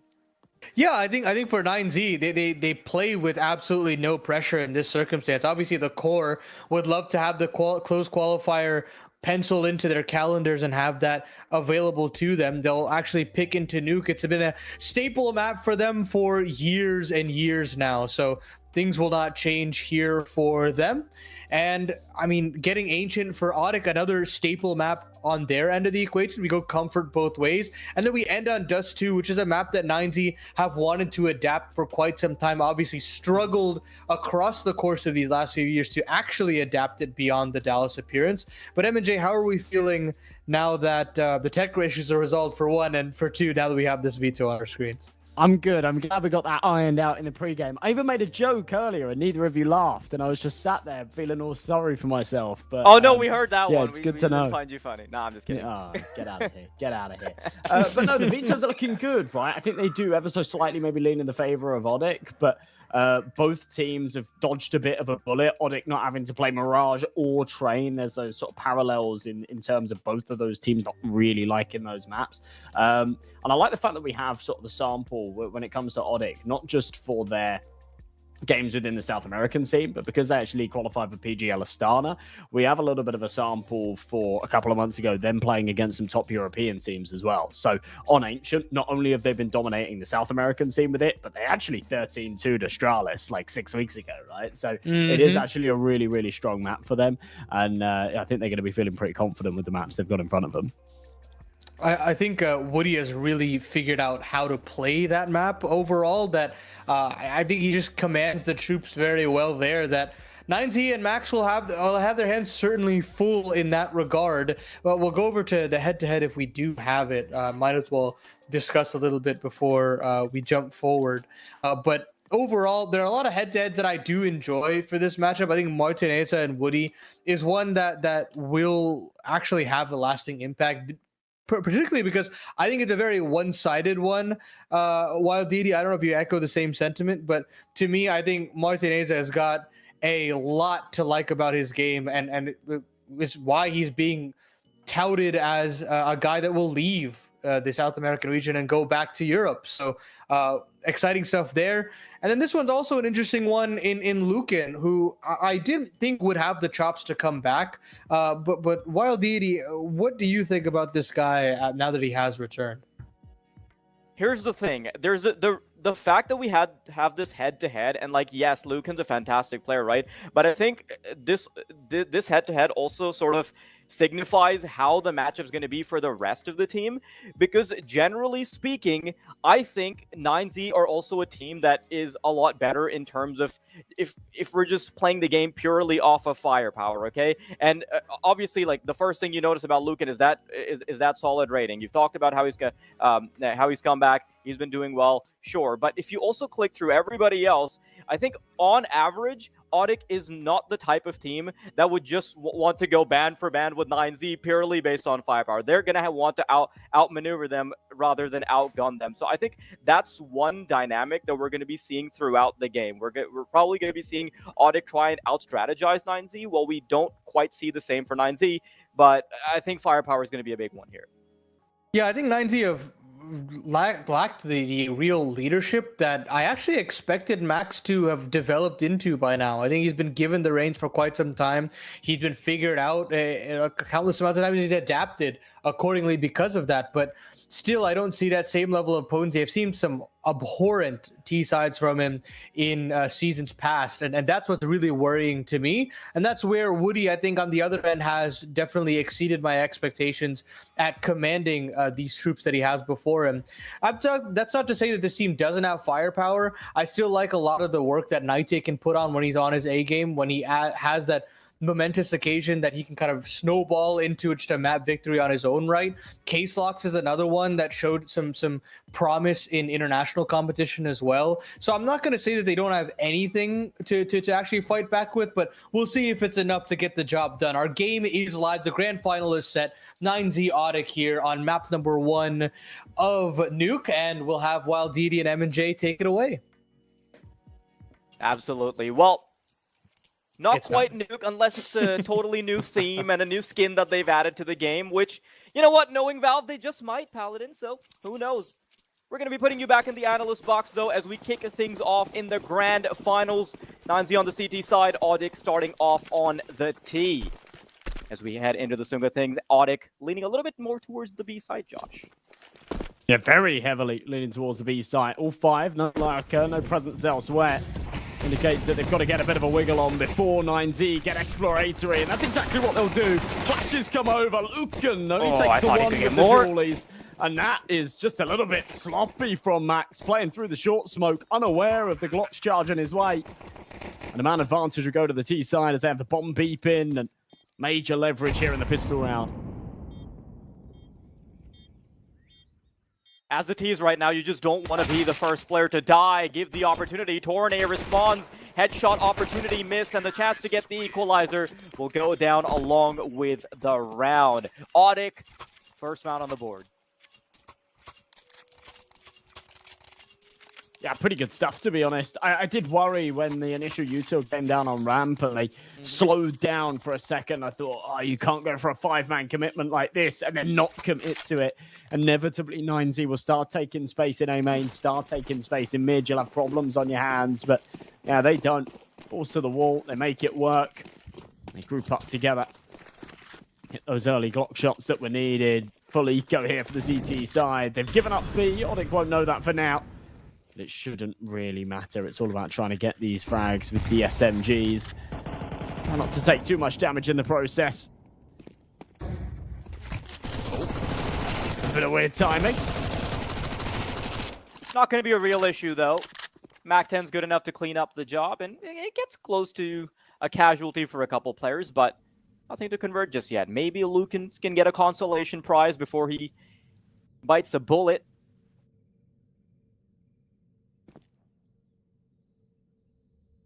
It was an interesting conversation we were having with Paladin earlier. Now, I know that I talked a little bit more about how 9Z are probably leaning more towards firepower, and part of that is because of, like, perhaps not as potent leadership, but you've got to remember that I think ODDIK have been playing against slightly better opposition as well. Yeah. So, like, just going off of the ratings and just, like, getting a true apples-to-apples comparison for these two teams is going to be really difficult. I guess the closest comparison we can have is in this particular tournament. The fact that we're getting to see both of these teams go head-and-head. Weapons come out from 9Z, though. Only a single player having to be a bit more sacrificial. Max on the MP9. Look at the speed, though. The speed of speed. The Mac-10 takes charge, and Tornay adds one more to the tally. That is 3 players remaining. Quickly brought down to just 2. Forget what I said about outgunning them. They're winning all the duels.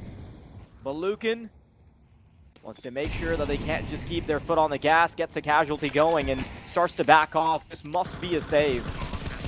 Very, very commanding stuff. And yeah, blink and you miss it. Neighbours already on the A bomb site within about 15 seconds of the round starting. It's as quick as you can go from one side of the map to the other.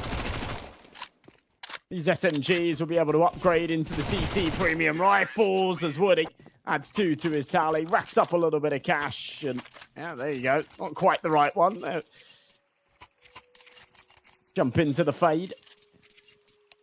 ODDIK make it 3, 9Z back down to pistols, and yeah, there'll be slightly better pistols as they'll have the max loss bonus coming in the next, but this has not been a very good start. You said about the firepower that 9Z have been able to output their 3 hard hitters, Lucan, Martinez, and Halso Peak, on a very slow start to this game. In fact, 2 of them 0-3. Paladin asked me a question about Adam S. I wasn't able to answer it. Ooh. Is this going to get messy? I don't think so. There you go, tidied up. Yeah, I wasn't able to answer it, but it was sort of something that was also on my mind as well regarding Adam S being imported over from Europe as this big talent that would elevate this roster to new heights, and he really hasn't been that. Now, specifically in this tournament, he's actually played really well. But yeah, as a whole, throughout the last sort of 6 months with this team, it hasn't really been on the level that I think they were hoping for. Lucan does at least take 1 back, so an opportunity to save an AK here. It's better than nothing. They'll be on a buy in the next anyway, but a little bit of extra firepower I'm sure they'll be quite happy with. Also with the Kevlar, it gives an opportunity for him to drop an AWP over, so options. Nonetheless, an exceptional start here for ODDIK. Yeah, 4-0 start when you're just coming off the back of a semifinal that went, maybe not the distance in map 3, but at least in terms of the grand scoreboard, it did go all the way to 3 maps. Now, they did have a chance to sort of loosen their muscles a bit, an extended break, about an hour's time, but they're still powered up. Incredible shooting coming out from the ODDIK squad. Also, just really good pacing to recognize some bad timings from 9Z. A couple times that 9Z were just caught with their pants down on middle. ODDIK consistently able to apply pressure, and I want to see if 9Z can do something a little bit different. Now, you've got to remember that there is now one more variable in play. That is the AWP from Martinez. Can he make that work? Is that going to change anything? Lukin wanting to take this bull by the horns. Kill found. It's going to be Adam S to get it, actually. Looking a little bit better here for the CTs. Round number 5. ODDIK with their work cut out for them to claw this back, but they've got the bomb, they've got the pieces. The rifles behind them, flashbang into cave. Nate's going to try and find a little bit of room as Martinez has been mollied back. He takes a tick of damage from that fire. They should know he's close, but Pank doesn't react. Nate on the angle, sloppy stuff. Max as well, struggling. But Adam S will come in to save the day. Martinez will finish with the AWP, and 9Z do tuck away and put to bed their first round here on Ancient. Hopefully the start of better things to come. Still 2 pieces missing, but signs of life here from the CT side.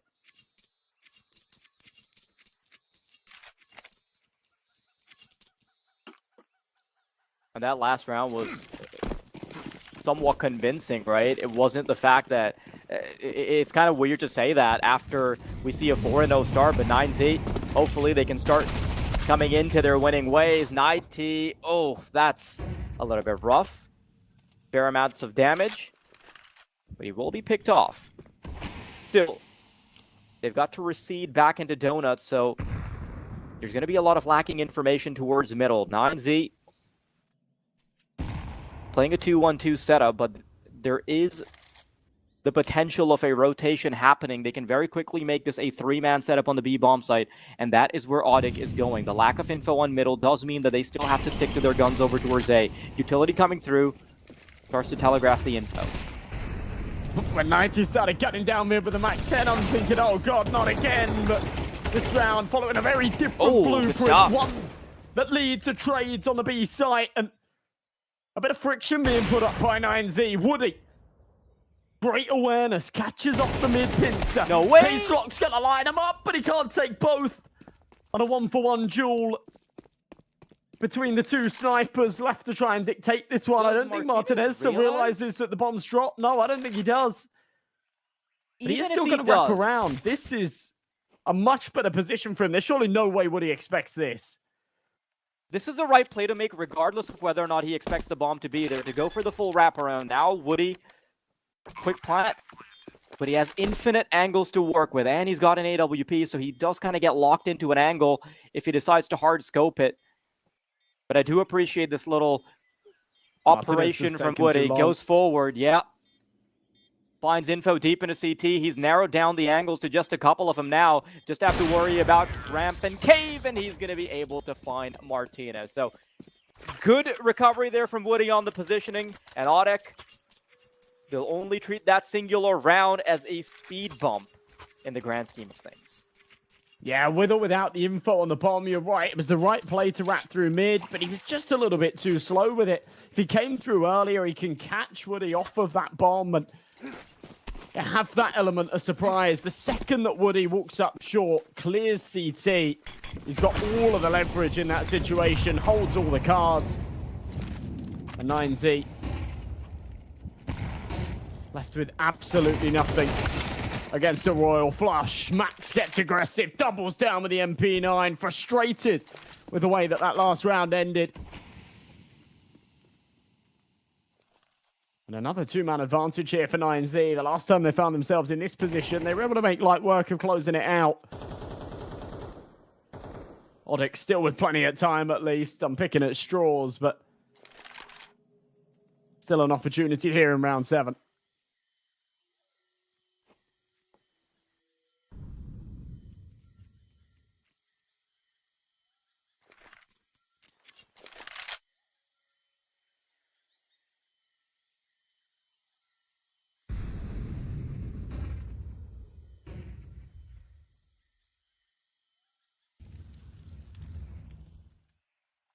Bit of a slow approach this time. ODDIK Piece by piece, they've been chipped a couple times. The last round was also a bit of a recovery from a deficit. Two-man setup into K is going to be super hard to deal with. And Lupin finds a really good timing to decide to peek forward. Doesn't allow the two 1v1s. Max good on the shooting. And Woody, the man we were having many conversations about towards the pregame, left alone. The captain of the ship, wanting to recede into passivity with the AWP, needs to take this weapon into the next round. And the rounds have been chaotic enough that the money's not going to be all hunky-dory.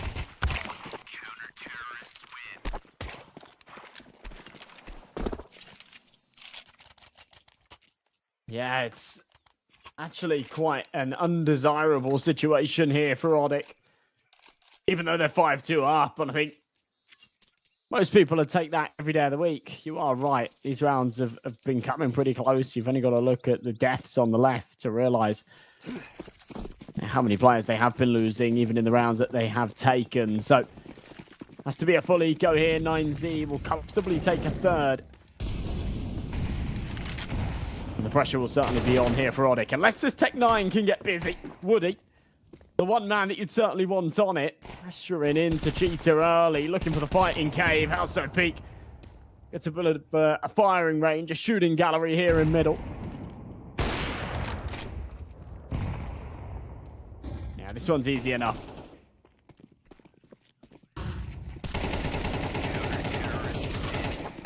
Good stuff from 9Z.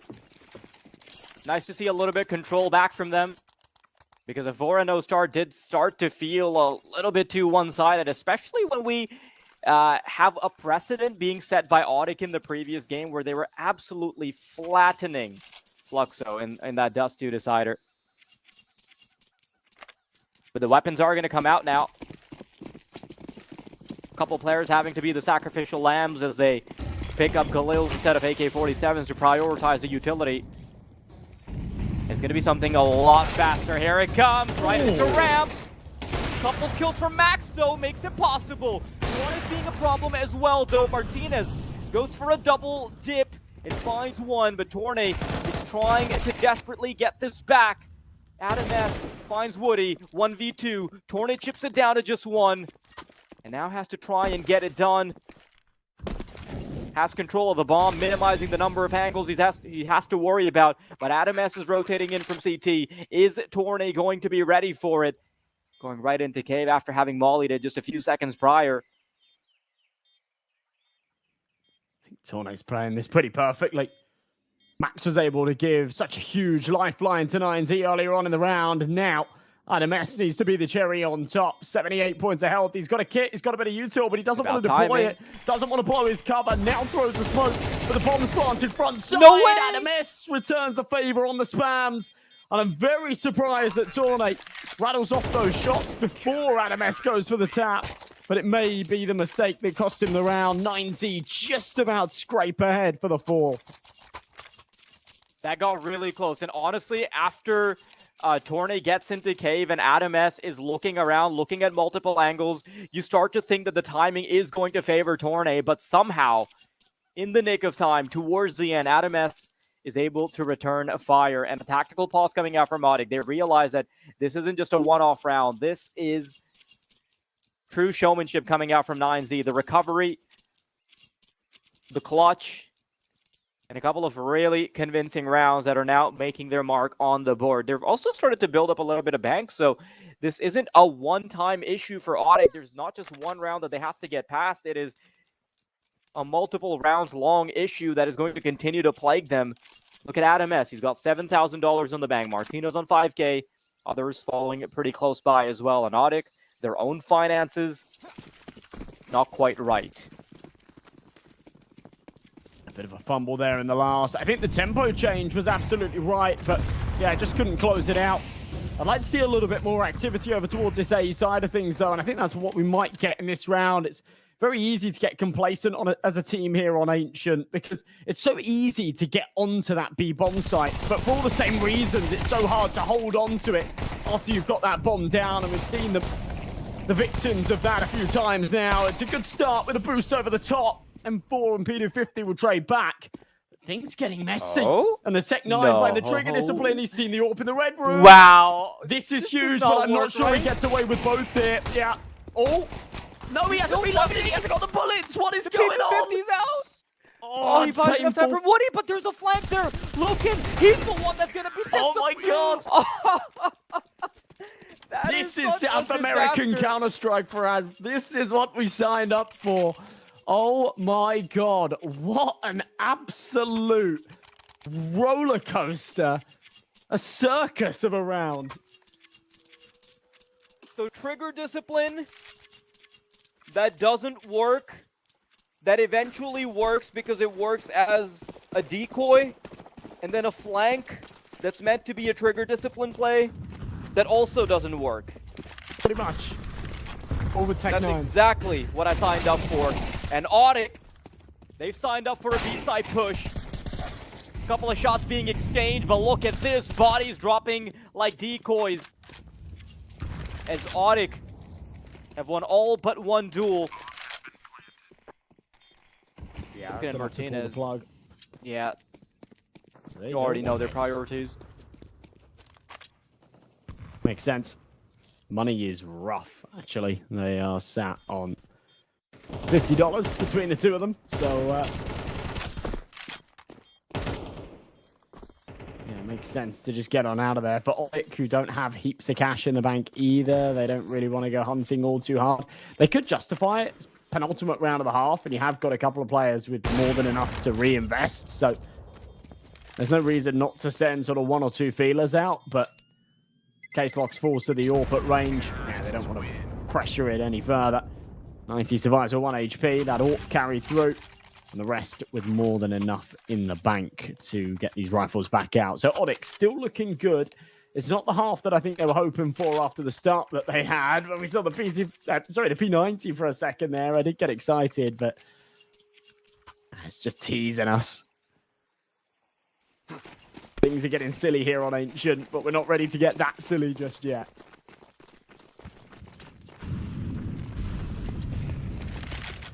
ODDIK's already maintained a pretty good half. And they've loved playing with this faster pacing. It's always worked out for them, but maybe not this time. Wasapeak's done so much damage. Knight eventually does get something for their troubles. And it's a 3-on-3. AWP rotating in from Temple, trying to push past the Molotov, takes a couple ticks of the flame. Woody knows exactly where he is and will punish him immediately. Max and Lucan, MP9 and M4 combo. Lucan's trying to push through the smoke. He's going to have the perfect timing here. Unfortunately, he's going to be watched by 3 barrels. Knight failed to spray. Can Lucan do more? Absolutely not, as Torne has something to say about it. ODDIK, a solid start on the T side. Yeah, that is a very, very good start. And it has to be said, Knight, I can't believe he finishes that half 8 and 10 because it felt like he had a couple of really big impact moments, yeah? This round here specifically goes absolutely huge. But if you even think back to earlier on in the half, the first buy round where they played the bonus with the MAC-10s up against those rifles, and I think that's really what got the ball rolling and got a lot of those early rounds on the board. It was all him, right? He ran down mid, he doubled entry into Donut, got them the space on the A site. Felt like he's been having a lot of impact despite the negative KD. I'd like to see a little bit more out of Pank as we go into this second half. But yeah, the rest of the piece is firing on all cylinders as well. Woody's had some great moments. Turner's been brilliant. And Case Locks has kind of stepped up to the plate quite nicely as well. Yeah, it's been a very good half for ODDIK.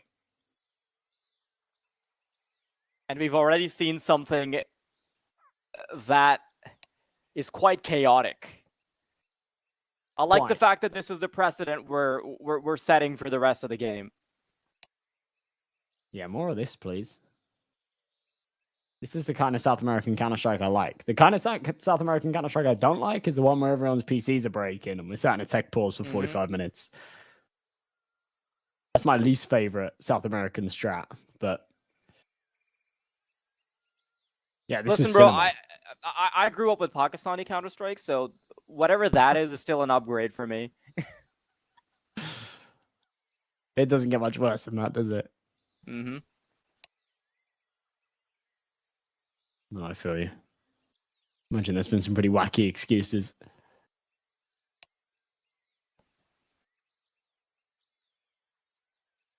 It would honestly be great if, in moments like this, I could temporarily let Paladin out of his analyst box, just unshackle him for a second, so he could spit his game. Because I know he's been watching. I know he's making notes. But honestly, most of the stuff that has worked out for ODDIK has just been that super fast pacing, right? That's how they set the precedent. That's how they got their first 4 rounds when they were pressuring 9Z quite a lot. And then they tried to go back into a bit more of a staggered style of play.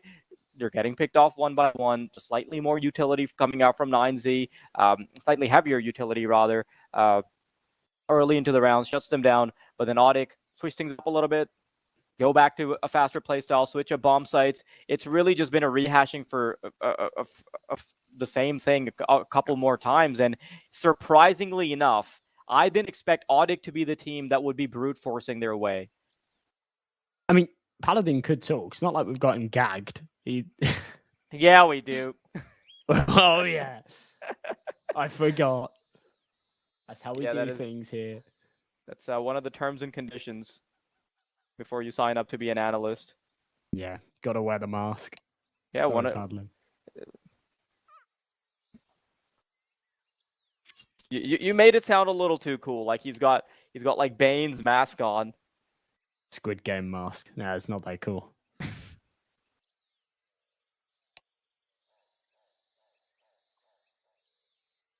You know, there's I'm not sure I can like say the name, but one of like the big high street retailers in the UK started selling like Squid Game merch. Like you can get like the participant jackets, and there's something just really like eerie about it. You know, I kind of want one, and I might go and get one. But yeah, there's something just weird and eerie about it. I think it would be a cool investment. We should just start making rehash versions of those, but with just like a Sharpie and a disposable sanitary mask, and sell them for hundreds of dollars and brand it like high street fashion. So that would be cool. That's a new business idea. It's a business idea that the viewers can sort of chew on while we go for a little break, because we do have a small technical hiccup. The broadcast will be back in just a bit.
Back to the action we go. Thankfully, not a long pause. And the only reason we get that pause is obviously because my lovely commentator here decides to jinx it by saying that we're likely to see pauses and stuff, or what we don't like to see is pauses and stuff. So yeah, no, it is my fault. I'm sorry. Any you South American fans experiencing power outages, probably my fault as well. Yep. So yeah, you're out there cutting the power lines, unplugging the Ethernet cords. It's all MNJ. Oh, look at this though. Dooley's kind of caught out of position, but still successful for 2. Response is swift, however, from 9Z, and it's going to be brought down to just 3 members apiece. Smoke set up for long enough that the bomb shouldn't have any troubles going down. But as soon as they fade, there will be chaos. Well, as the dust settles, we go into the 3v3. Lucan stuck behind the site. His teammates have got good post-plant positions. And Max, look at where he is. He's in cube with a molly. He's going to go for the molly, the bomb strat. And Woody is going to regret deploying that smoke as early as he has into cave. Because in the next few moments, he's going to realize what it could have been a whole lot more useful for. Lucan says, don't worry about it. I'll take matters into my own hands. Pops 4 heads and gives 9Z the round win. Anyway, the firebomb not needed. And 9Z now snapping at the heels of ODDIK, because that pistol round win felt like a bit of a must here on Ancient. Absolutely. They had to get back into the driver's seat. If ODDIK gets away with the pistol, you're essentially looking at a free entry into double digits territory, and I think that streamlines the game quite a bit for ODDIK. 9Z now, though. Chance to build up some tank, chance to build up some momentum. Do that on your opponent's map pick. It is a recipe to find yourselves a grand finals win. Adam S, opening duel on Knight, but does take a big chunk of damage here. Nothing too special coming out.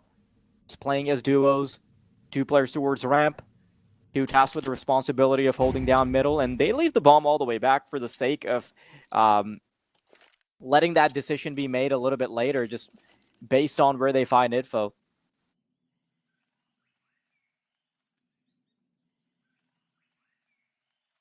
Bit of a bold force out of ODDIK, but it's one that I guess they can justify on the basis that they've got a bit of a margin for error. Having lost the man advantage early, though. Maybe they'll be regretting this decision. They've got 3 men stacked up over towards this B site. Feels like the right call, based on where 9Z are currently poised, with 45 seconds left. The bomb's been left behind in spawns. They've still got options. Molly into Donut. Woody under pressure. Look at this positioning from Max. He's going to push all the way through the red room. Then I have to start worrying about the flank as the execute comes in towards B.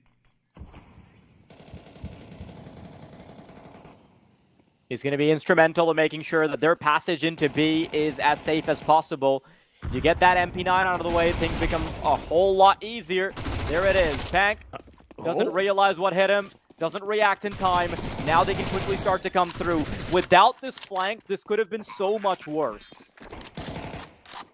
I'm just a little bit lost here because Woody took contact ages ago, right, with Max. And it just feels like that information hasn't really been relayed or at least understood.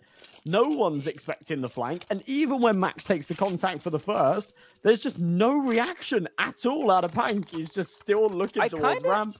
I mean, I kind of don't blame him because it does sort of start to look like a 2-prong push, right? Like, you recognize that that flank is quickly going to be followed by someone coming through from ramp, so you just try and double down instead of taking what might seem like the long-range CT duel. If you're just thinking about it in the split second, you double down on ramp, hope that someone pops through, and just take them down with you. ODDIK, though, they're going to have to sit this one out. 9Z now nipping at their toes, getting ever so close. Oh. Shadows are just cruel here in CS2. Certainly felt like he had a good position, especially with the upgraded pistol, but yeah, Mac 10 sees him coming from a mile away. They'll take the A site, they'll get that bomb down. They don't really need to press all too hard for this. I think the rifles will be trying to prioritize their lives. Setting out a mess hunting, though. He looks hungry. Mac 10 in hand. I kind of like this from ODDIK. They're really not pressing all too hard. Don't feed the beast. Don't feed their economy by giving the kill reward bonuses. Group up together. If someone wants to hunt and take the fight, at least trade it out. There's no real incentive to die here. They can, you know, it's a grand finals. You're not trying to get this over and done with quickly. It's going to be a 7th, though, for 9Z. This has been a much better T side for them so far.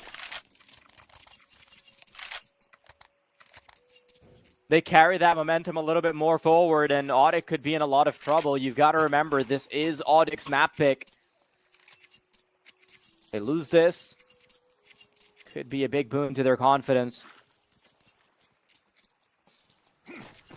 Max being the only one on 9Z that's still holding on to that Mac 10. Everybody else looking good with the upgraded rifles. ODDIK already have a player pushing forward into middle. Lucan gets a second win here, though. Gets a chance to refrag his teammate. Adam S trying to get a little dirty here towards ramp. Uh-oh. He's going to be tunnel with vision and on a CT player. He's not going to expect the cave push. Yeah, he doesn't. Knight puts Adam S into the ground. And it's quickly a 2-on-3, so 9Z might quickly be out of the picture once more, but Owasso Peak has something else to say about it. Oh, good timing. Oh, wow. He still has a little bit more to say as well. A quick tap on the bomb, and he's going to be forced out off the back of it, and Lucan does not break a sweat. 15-7. He's sat absolutely farming, despite the fact that until now, they've been trailing the entire game. But now tied up at 8 apiece. They've got a good opportunity to take the lead here as well, as ODDIK's money is not looking great.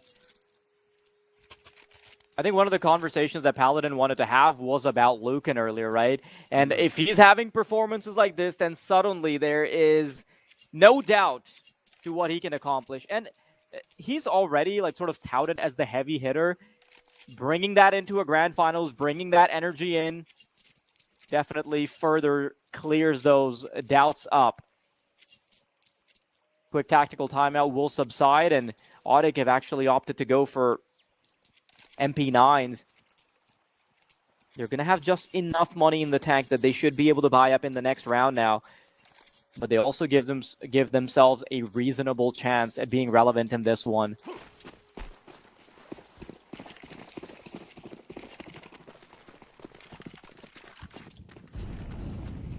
Five MP9s here for ODDIK. I kind of like the call, actually.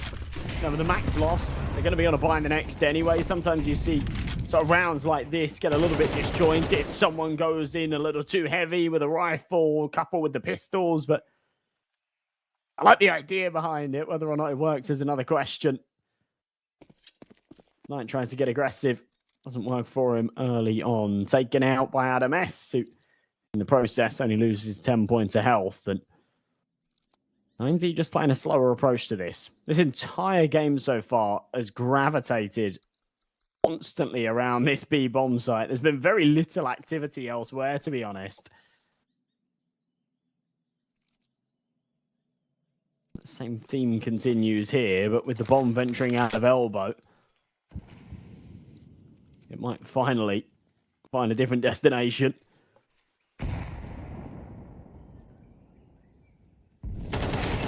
5 seconds. Oh, big kill, Max.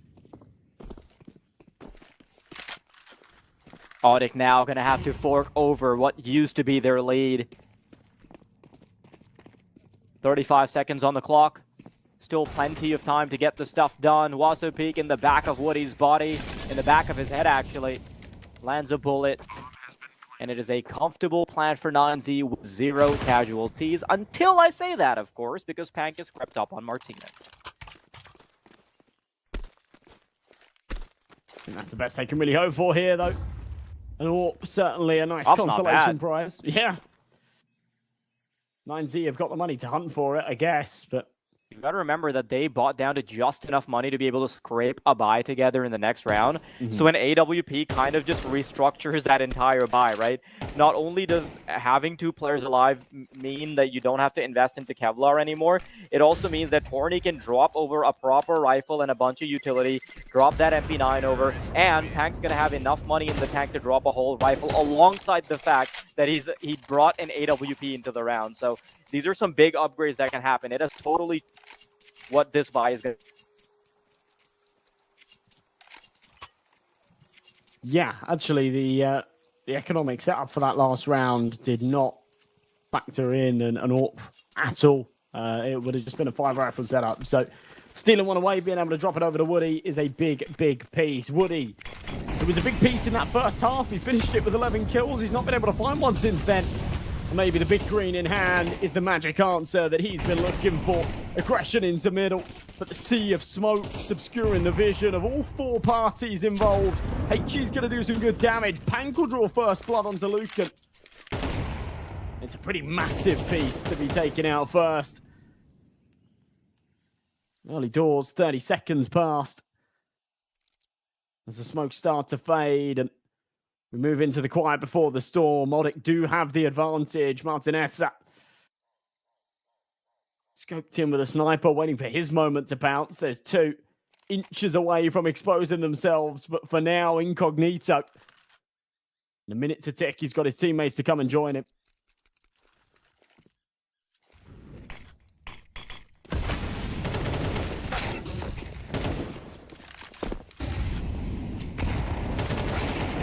Pank. Oh, they try and fade the smoke, but they're receiving bullets left and right.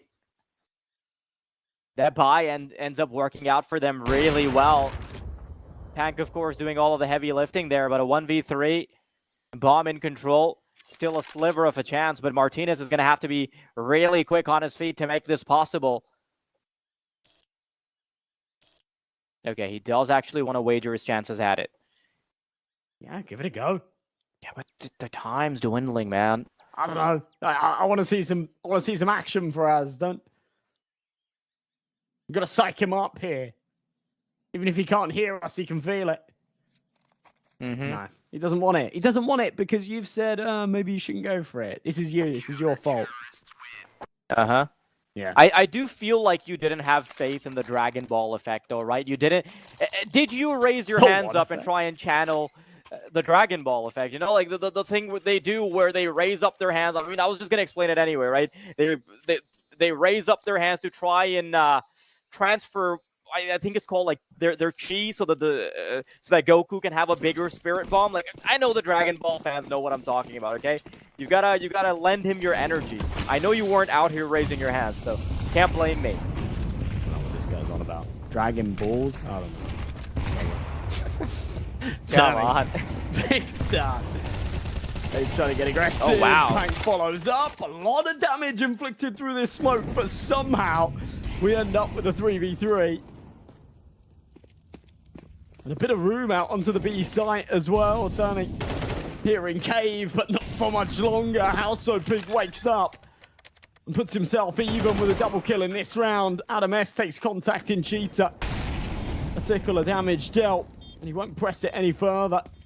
It might be time for ODDIK to just kind of pull away from this as Case Locks inevitably will go down in the next couple of seconds. And yeah, that's exactly the cue for the AWP to go and save. 9Z have somehow taken control of their opponent's map pick in the most unlikely of fashions after being 8-4 down at the half. But he's still got to fight for survival. It looks like he'll get away with this sniper.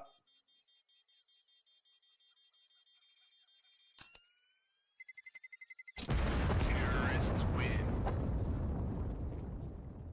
Once again, it's going to be very important that he ends up saving that AWP. Just give himself a fighting chance. They can once again buy around it. Have that extra bit of money means that you're going to have a lot more bells and whistles going into the round. And despite the fact that ODDIK came into this game swinging, despite the fact that they looked really strong towards the start, even towards the end of the first half, an 8-4 finish, this recovery has been marvelous from 9Z.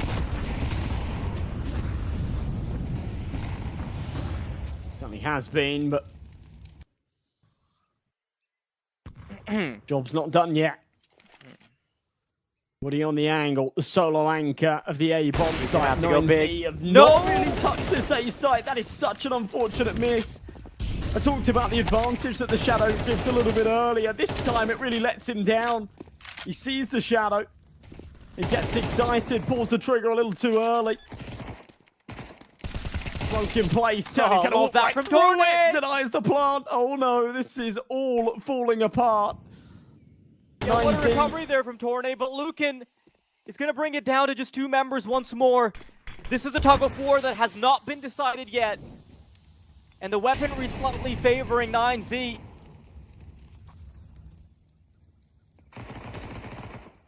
Just looking away, Martinez misses a shot. That is a crucial shot to be missing. Now both players chip down to about half health. That M4 becomes so much more potent. Martinez has to watch out. There it is. Pank finds the head. And Lucan's looking all the way around. Pank knows that he doesn't need to pull the trigger. He doesn't need to show himself until he hears that glorious audio cue from the bomb. Seconds. Lucan needs to force the issue. It's just not going to happen. ODDIK somehow recover even after Woody misses that initial shot and gets overrun. I thought that was just going to be the round chalked up. But honestly, it boils down to the fact that nobody is providing cover there. And even though Donut smoked, you can't treat it as a wall. Turney just runs straight through it. Finds a freebie onto the man holding CT. A freebie onto the bomb planter. Tips the scales in his team's favor, and that's enough to rock the vote. Running it down in the B, sorry, the A site again. This time, the entry will once again go their way. Ooh. 9Z taking a page out of ODDIK's book. Having a faster pace. But it's all about what they do after they get on the bomb site, Josh. That has been the sticking point. Need to get the bomb down soon. Molotov is certainly going to help that case. Can't really push past it real quick. Waiting for the smokes to subside before they start to materialize a 3v3 retake. Lucan's a little bit low on health, so he might be the weak link in this push. And he tries to go forward to find one. No, Lucan lets his teammate die there because he turns away at a wrong time. Max, a 1v3, trying to isolate duels, but he's found by Knight, and ODDIK is back to the lead that they once inculcated. This time, Woody getting a little bit of revenge for the prior round. 3 kills in this one for him. It's back-to-back rounds now where 9Z have run it down on A. They've found the early advantage. They've got the site and not been able to convert off the back of it. Look at the money. It's now broken. ODDIK on the cusp of 12. This has been a real back and forth of a game. And one that's still, I'm apprehensive to predict the victor of. The weird buy here for 9Z. And it's not really the time for a half-assed commitment either, right? You see House OP and Max are down to 750, 650 bucks. It's not going to be enough to buy into the next round. The remaining 3 keeping enough cash in the bank to do so. But I think this might just be time to bite the bullet, go down to the 2K mark. Everybody have enough to invest into round number 23. Give ODDIK 12 rounds, but you're still playing for overtime. By doing this, you really do put this entire map in jeopardy. They've got to have success with those 2 rifles. If they don't, Max and House OP are going to be on Galil's in the next. This does seem like what they're committing to. They're going to double down with it.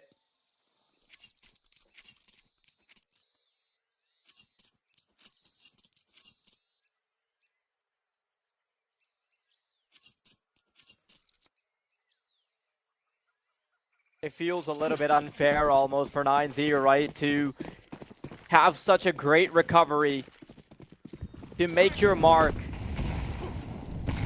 and then for everything to start feeling like it's falling apart towards the tail end of the game. Now not having many resources to work with. But it's not like ODDIK's in the clear. They're not going to have all the bells and whistles on their team. A-side might be on the agenda. Lucan finds a really big kill. Woody not quite hitting all the shots with his AWP. Tries to go forward, misses again. That's a crucial miss to have at a time like this. But K-Slox is trying to make up for his teammates' failures. Looking there to make sure that they don't get punished anywhere from Donut. The pathing on the entry was perfect for us. They've evaded the sightline from CT, and Lucan as that pincer in Donut gives them all the coverage. House OP's hit a beautiful shot, and that's it. It's enough for ODDIK to just pull the plug. Yeah, they can see their finances, right? It's just, they know it's not worth it. They might as well allow that tie-up to happen rather than be at the mercy of 9Z in 2 more rounds with no money. But this is honestly just such a fumble by Woody there. The fact that he gets 2 opportunities, he gets to go forward and try and take the fight. He gets to first set up that tripwire with his AWP. Doesn't end up working out. Can't really fault him too much for 2 missed shots, but it does feel like at a time like this, when you're inches away from at least guaranteeing that they'll have to play for overtime, you drop the ball.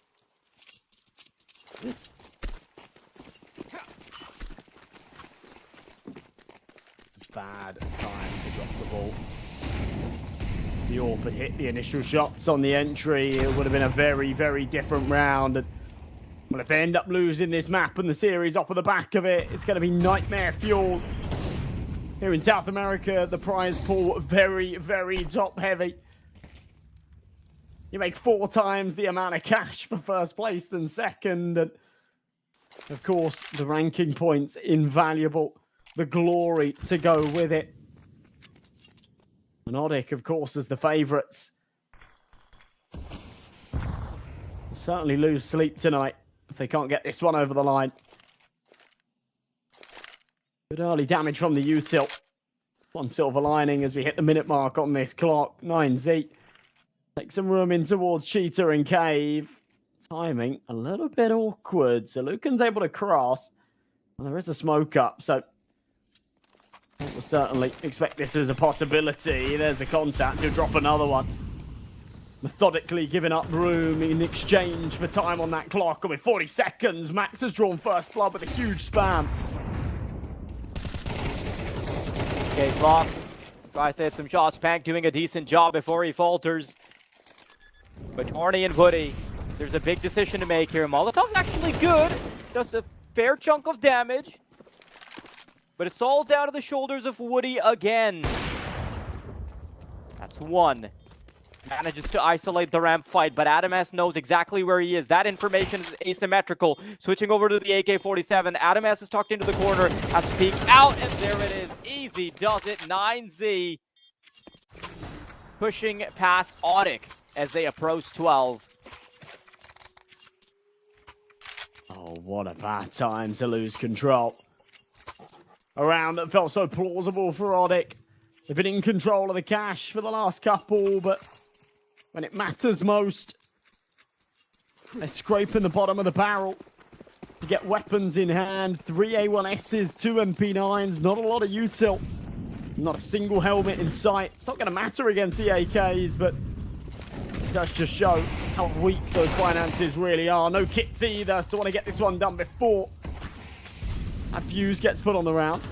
Right. Time first blood. Has himself an AK as well. A dangerous game that he's playing, but one that he will win. Very, very good spam damage. Look at this. Everybody's limping here on 9Z.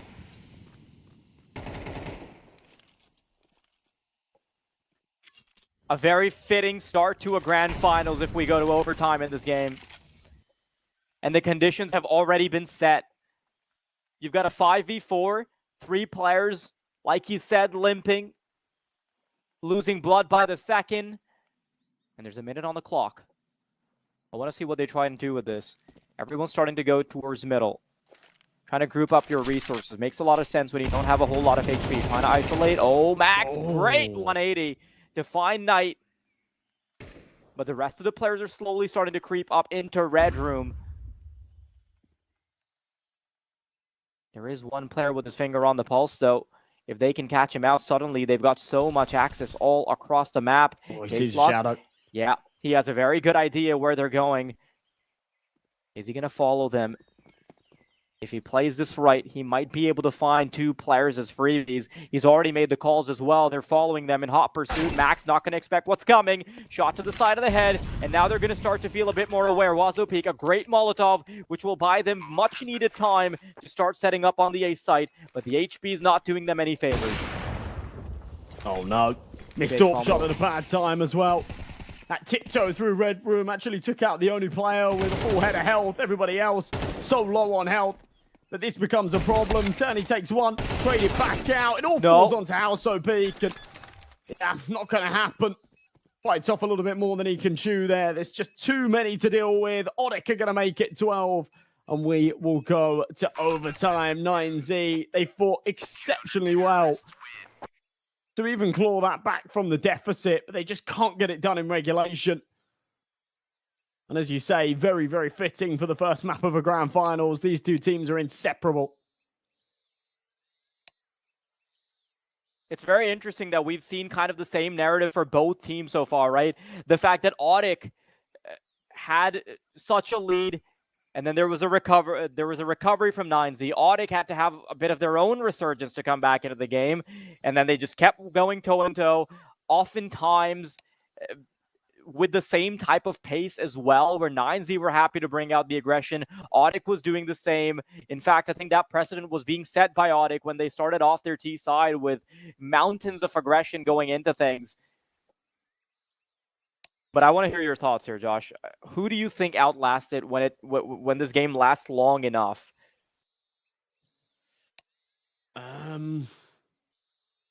If we keep going, then I'm gonna say ODDIK. But from what we've seen so far, I really feel like they've been the nervier team, if that makes sense. You know, when they were up against the low buy against 9Z, they kind of fumbled it a little bit. If you look at the round prior as well, it felt like the same, you know.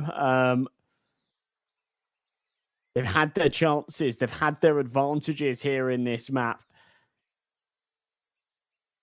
They've not been able to get it over the line. It's not just about form here. It's about sort of keeping your head screwed on in a grand final.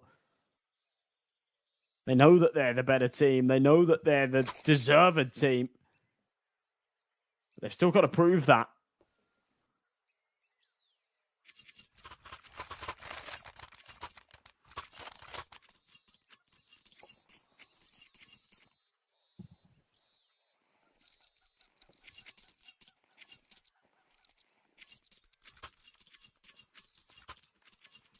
I think the biggest issue here for 9Z is just the fact that they'll eventually have to fork over the T side. I feel like ODDIK's going to be so much better once they get back into the aggression. And I think 9Z's best chances were to end it right there, but they didn't. Gets really messy on middle. Max is able to put down case lock, but Horny is happy to return the favor. Knight putting a few pot shots into the wall, but doesn't find any casualties. Lucan sees the player coming close up.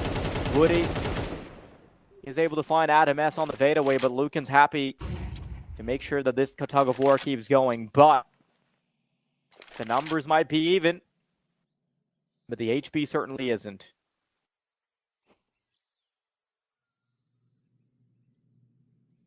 We saw this in the round prior as well. ODDIK were able to comfortably deal with it in the retake situation this time. Almost feels easier. They have got to keep tabs on Max, though. The roles have somewhat reversed. He's quite literally in the CT spawn.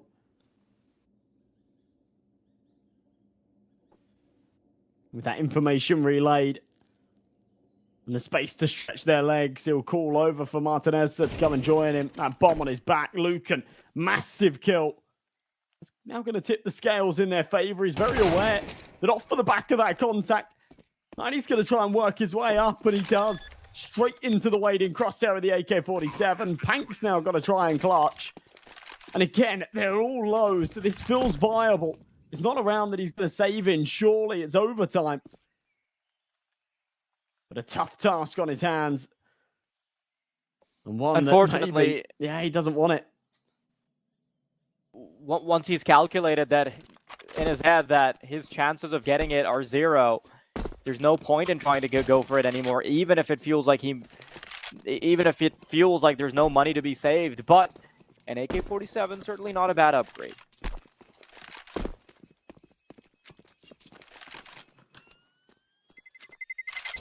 Terrorists win.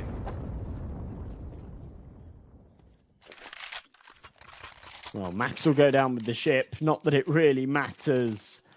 9Z. Off to winning ways here in overtime. And quite fitting, considering their T-side has just looked much better. Both teams with those 8-round T-halves in regulation. Look at this. Adam S opting for a Mac-10 here in OT. Have more than enough money for anything else. But he wants to be that commanding figure. He wants to lead the charge. Yeah, yes, full W. There you go. Massive entry. And they know where Pank is. They'll be able to double down on him very quickly. Woody, so many times you see him in these awkward spots where he's left alone. And although the kill counter for Woody is just fine, like he's actually fragging out hard, right? Like he's going 18 and 12. Unfortunately, when the camera's been on him in some big pressure scenarios where he needs to hit the shots early in those rounds, or maybe on the closers, maybe on the clutches, it's not been happening. 9Z wanting to squeeze everything out of this T side before they have to slip into the blue uniform, because they know what that performance looked like back then. They only furnished 4 rounds on their CT side. Can't be taking any risks now. I think ODDIK have the silver lining of knowing that they were also a lot better on their T side, so maybe there's something to squeeze out of that. A little bit more energy from 9Z in overtime. Second round in a row, bizarrely, where Max has died to the bomb. It's not going to matter all too much, but it just hurts his KD. I need to do his homework on the radiuses a little bit more. 14 to 12, 9Z still keeping things very clean. Still out on either side, would he? It has been a hard hitter. He's actually the first on his team and the second on the server to hit the 20 mark. It's not going to mean all too much if they drop the ball and drop this map. We teed them up as the captains of this ship, but right now, ship is sinking. ODDIK don't have enough lifeboats, don't have enough buckets to really do anything about it. We'll give it one last hurrah here for the CT half. Otherwise, they're going to have to play for 3 in a row just to take us to further rounds. There won't even be the prospect of winning it. It's a very brief technical there, but we'll be back underway as 9Z look to just continue their winning campaign.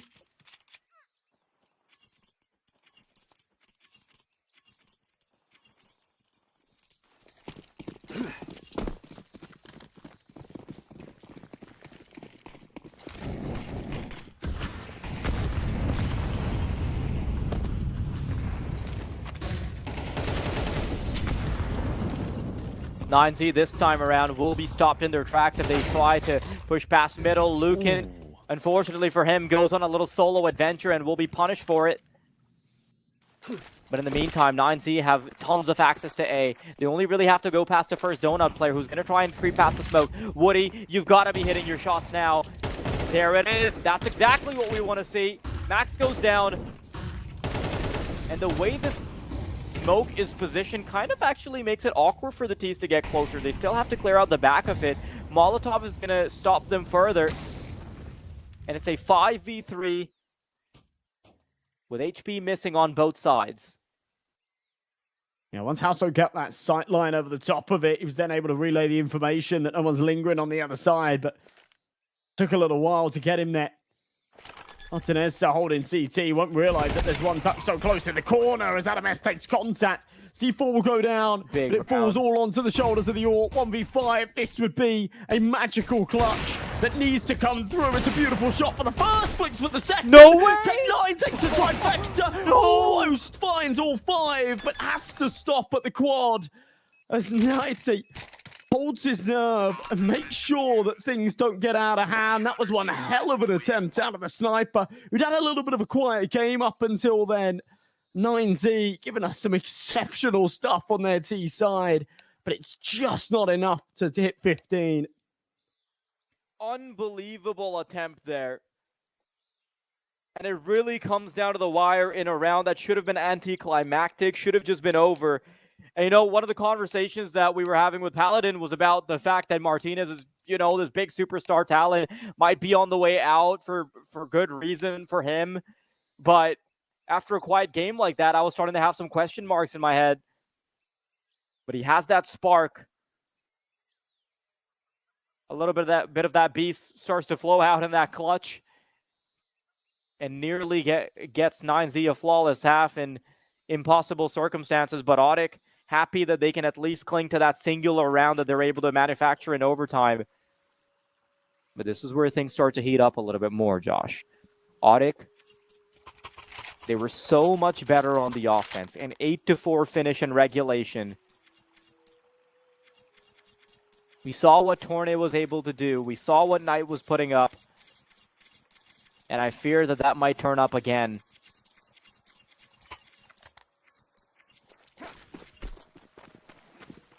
That same fear. Been a while since ODDIK have been able to play their T side, and we know just how strong it was. They took 8 rounds in regulation, but it certainly felt like they could have had more.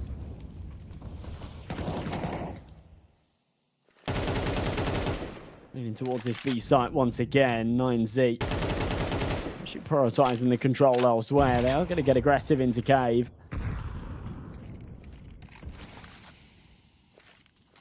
leave some gaps in this defense. Whether or not ODDIK will exploit them is another question. Max. For the spams, very close on that one. ODDIK are just giving them nothing here, though. No sound cues, no info, other than the flash over the top, which doesn't really mean anything. Truly keeping 9Z guessing. It's a good molly. It's going to force Lucan out into the open. I think he's done well to go 1-for-1 there.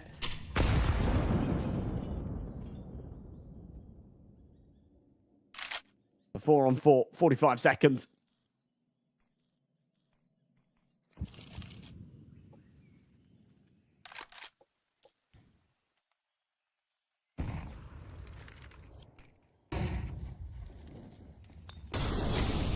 Fake. Oh no, that audio cue from the Molotov. Just one tick will be enough for them to be locked in, but he's gonna hold his nerve. In fact, the bomb gets dropped and he's good for a double. Keeps him lingering for longer, playing ring around the Rosie, right into Martinez's trap. And Torne somehow still keeping it alive. No, Martinez finds the kill, and that's it. 9Z inching ever so closer. Actual map points now. I mean, they had one in regulation, but they got a couple here. It's on the CT side, which I think both teams have been a little bit weaker on. I do fancy their chances at getting this one done. We said before, this would be a pretty monumental victory. Ceremonial one. She goes over the top into elbow. Early util into mids. They're going to fall on deaf ears. ODDIK don't pressure early, so won't be a victim of it. He's looking for the timing. He works his way forward. Should actually get it. Caught with util in hand. It's going to be Adamex. Oh, wow. Yeah, you don't live in that. Also peek. No, did not this time. Case locks. Puts them in the ground without a sound. Lucan and Martinez.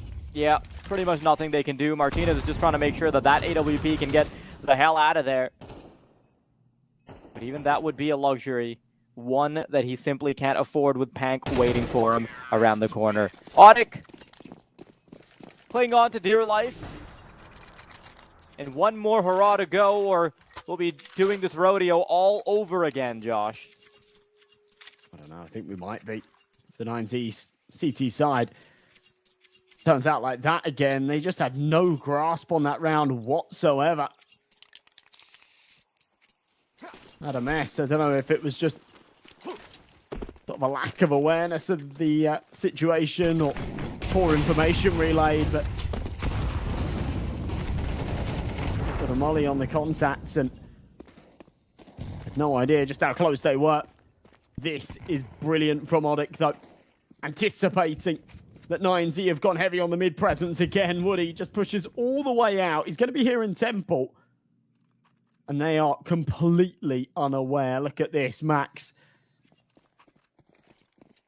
Playing behind the boxes. Woody's going to catch him out on the rotation. Bit of trigger discipline would have gone a long way there. But he ends up with both anyway. Oh. And there's a third one coming. Won't be able to take it. Oh, Max is everything. He's got to play this perfectly. He knows he needs to get more than one, and he does it! A little bit of extra damage. Adam has to get more, and 9Z, it looked like they were out of it, but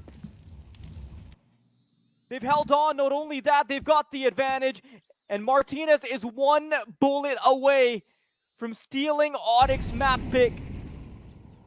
The tripwire set up.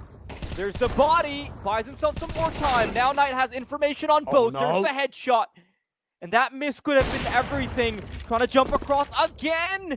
Knight might be making it possible. No chance for Martinez. And I can't believe that that back and forth results in ODDIK persevering. It's just a round of superstars shining. Woody got us off to an insane start. Max then drew it back with a brilliant two-piece. And somehow, Knight's allowed to clutch that 1v3. I don't want to take credit away from him because it was exceptionally played. And baiting out that perfect footwork. But my God, How the hell has Martinez missed so many shots there? He is going to be absolutely kicking himself. He had 4 opportunities, 4 bullets fired to close out that map. And he missed every single one of them by an inch, by a whisker, whatever you want to call it. But truly, truly ridiculous as we go into OT2.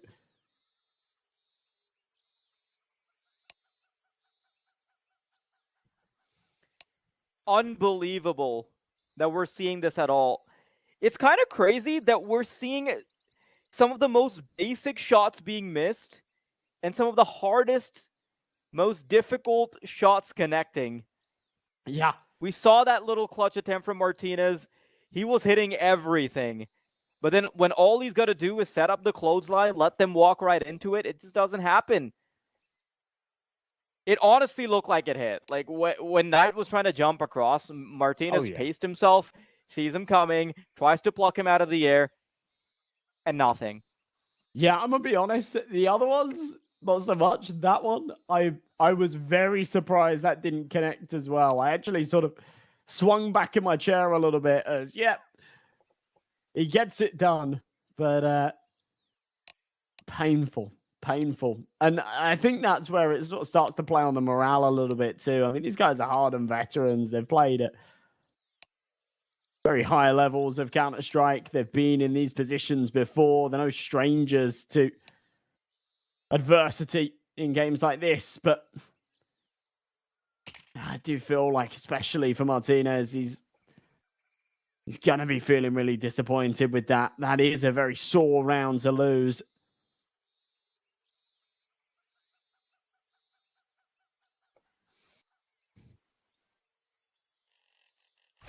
I will say though that if I'm Martinez, I'm just trying to be positive, and I would reframe this as a chance to get closer to the top of the scoreboard.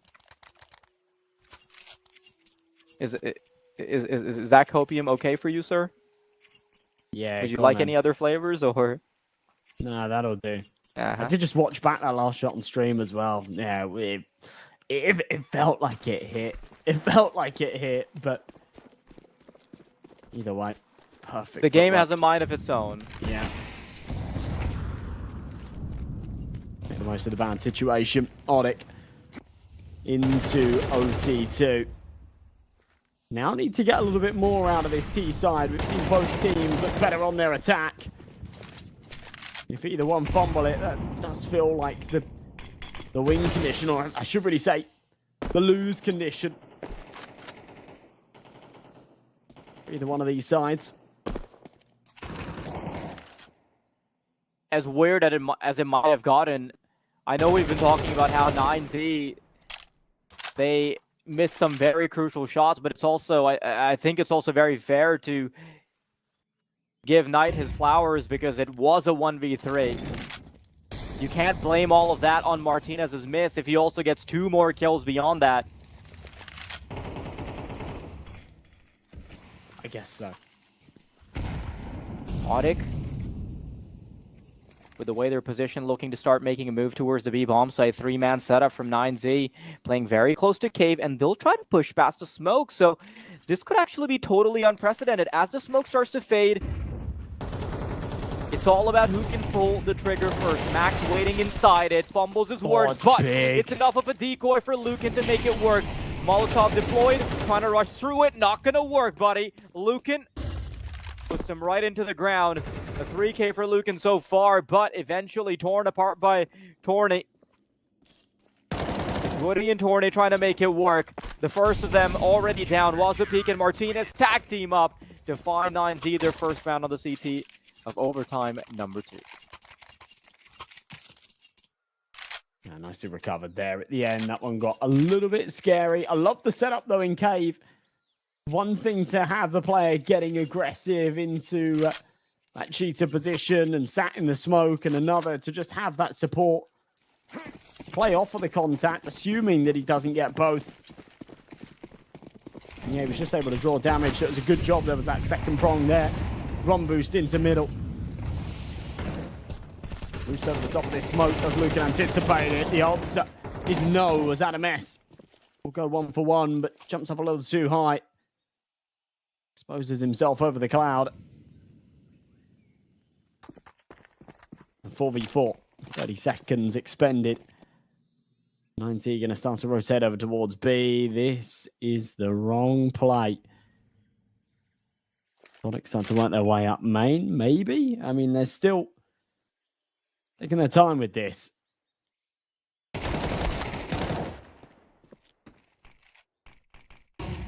Good collection there from Pank. But WildCard's watching for him. A stray bullet would have ended his life right there. ODDIK have a pretty big responsibility on their shoulders here, Josh. They need to make this terrorist side work. The 17th on the cusp for 9Z is really bad news. But based on the fact that ODDIK's going to the B site, it is actually the right bomb site to be hitting. All healthy players on 9Z though, so it's going to be difficult to crack. A little bit staggered on the push means that they've got enough time for rotations. WildCard's just making sure no one pushes through from cave. There's reinforcements coming in from CT spawn. WildCard can peek right out. It could be a double, a triple for him. Lucan helps out a bit in there, but the heavy lifting being done by Wazo as 9Z have now got into their 17th round. This is really bad news for ODDIK. Yeah, more importantly, this is the first time that one of these teams has taken a couple on their CT side, right? I said earlier, that would likely be the difference maker. Whoever's able to crack the code of this defense. Felt like 9Z really had it at the end of OT1, but dropped the ball. They've got to make sure that they take their opportunities this time round. This map is in the palm of their hands, their opponent's pick. And as the underdogs, I mean, I'm not going to say they've made light work of it. They've really made a mess here on Ancient. But they're allowed to make a mess, as long as they swing it their way. 2 for 2 on the bomb site. Entry, but out of mess. Returns the favor. Max elsewhere will close it out. And 9Z have a flawless half. They go 18 of 15, and they now need just one of the next 3. It really does feel like ODDIK is now running out of steam, running out of gas. You've got to remember that they're already coming hot off the back of playing a semi-finals game where they didn't have as much of a break as 9Z. So this isn't looking good. To be struggling now on your own map pick, losing your footing when you're in overtime, and so far the aggressive side was what was favoring both parties, but 9Z suddenly having this uptick in performance in the CT side does signify that ODDIK has also slowed down a little bit. It will take one fumble for ODDIK to now lose their map pick in the grand finals. And I'd be worried.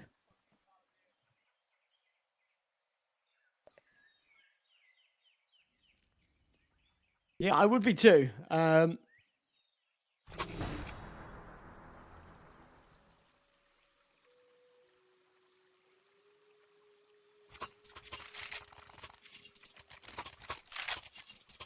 I know Paladin was very eager to get to nuke.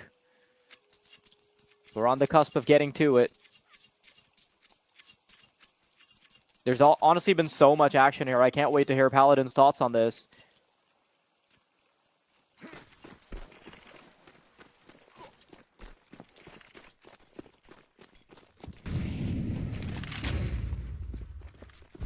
One last chance. 0 margin of error now for ODDIK. One CT side fumble could be all it takes. A little bit of damage already being inflicted, but things can go very wrong. 9Z about to gain access to A without really any real resistance.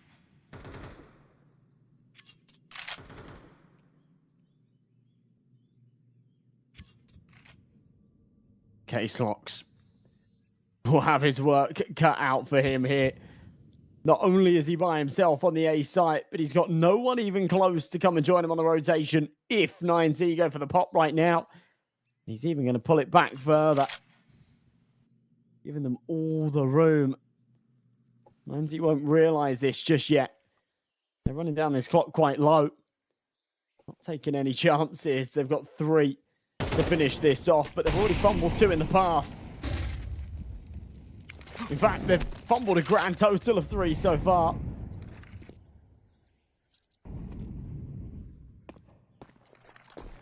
I don't want to add to that tally any further. Woody will draw first blood, but as Case Locks drops, this is going to be their cue to get out onto the A site, and Turney will be the one called upon to hold this fort. That kill is big.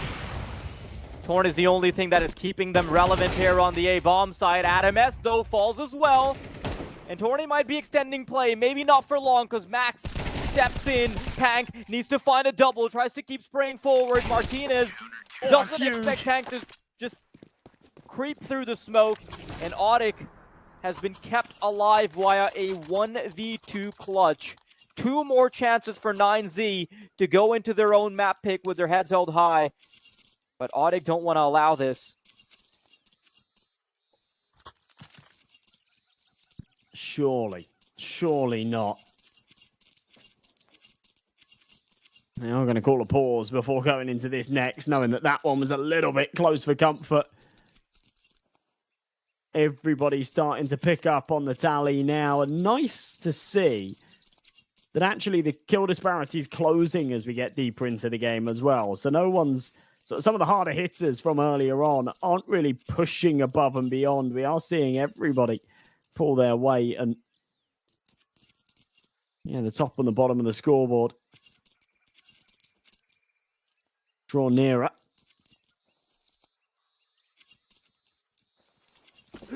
Still though, potentially the final round of this map, if 9Z can work out how to close it. They've now fumbled 4 map points on their opponent's pick. ODDIK are yet to have such a luxury of a fumbled HE. Wouldn't have done any damage either way. Woody will be tested again here in main by the looks of things.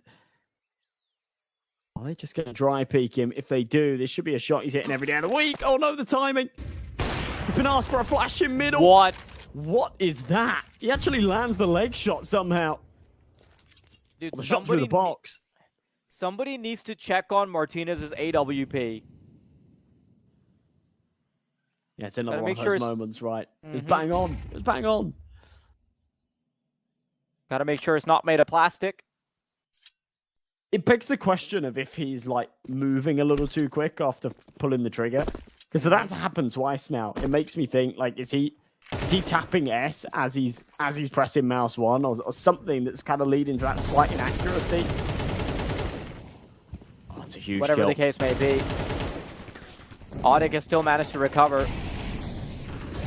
And that's all that's going to matter in the grand scheme of things. Look at this, though. The T side wanting to become a little bit more relevant on the B side. First kill found by Lucan, but they still have to worry about Pank. They eventually take care of the flank, and they're doing a little bit more. But Martinez and Max have so little HP. 24 seconds, and one commits to the ball. Molotov doesn't get Max out of position. Oh. In fact, he's still going to be living to tell the tale, living to keep fighting. Martinez, that's the kill. And 9Z could be ending it right here unless Woody can make this clutch happen. But this is a deadly crossfire, one that's really hard to break apart. You've got to pull out the pistol at this point, and he does exactly that. One to the dome. Martinez is down. Does ODDIK extend play? Nade doesn't quite connect on Max. He's going to want to sneak out, but the 5-7 is the perfect weapon to have, and ODDIK won't be going down yet. They will continue to fight and put 9Z to the grindstone. You can see it. It's kind of the nerves there, to be honest. I wanted to see Max take the take the fight off of the contact on ramp, but with such low health, with just 7 HP, he was a little bit apprehensive to do so. It felt like an impenetrable crossfire. But if they don't play it as a crossfire, they let him isolate those 2 1v1 duels, then you do start to fancy Woody's chances. He's been the best player here for ODDIK in this map so far. With the 5-7 against the 2 low HP members. Oh, just what a wild game we've seen. Clutches galore. Map points all over the shop here for 9Z. I actually foolishly said that ODDIK would maybe be the chokers if this game really went the distance. That's been anything but the case. It's now been 5 map points here. Choked by 9Z.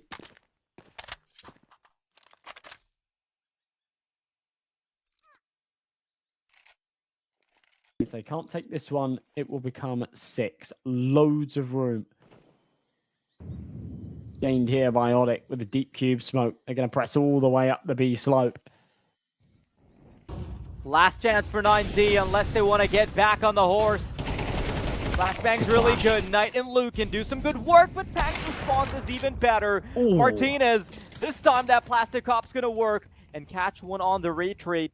But when the dust settles, it is a 2v3.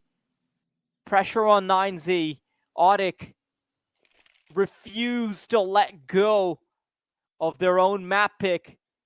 Fingers getting bloodied, but as they cling onto the map, despite the broken bones and the blood circulation being cut off,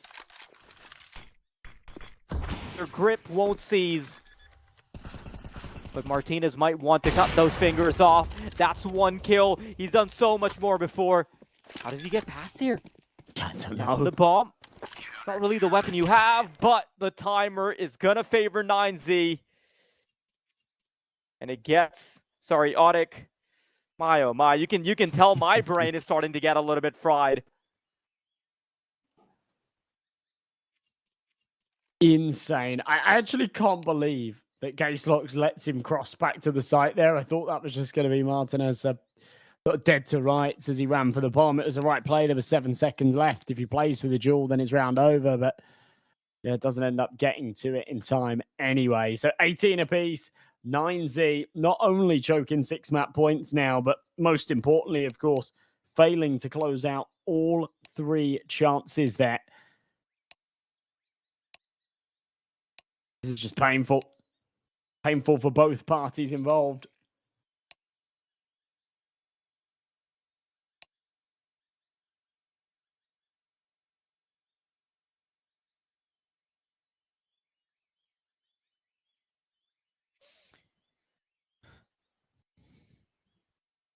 Someone's got to lose this game eventually. It's going to be heartbreak when they do. Listen, a little peek behind the curtain for the viewers.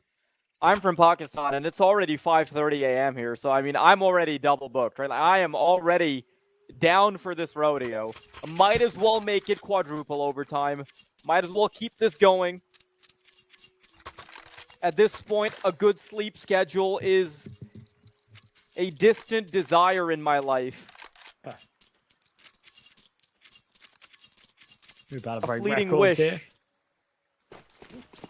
More than happy to.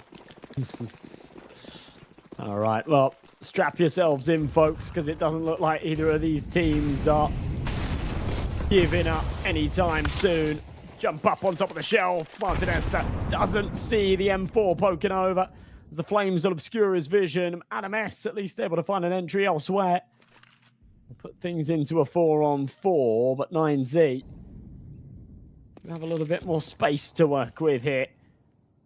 As I say that, ODDIK just walk out onto A for free. Nobody's here to deny it. Plant should come in the next couple of seconds. That's actually 9Z out, sorry, onto this A site. C4 beeping away.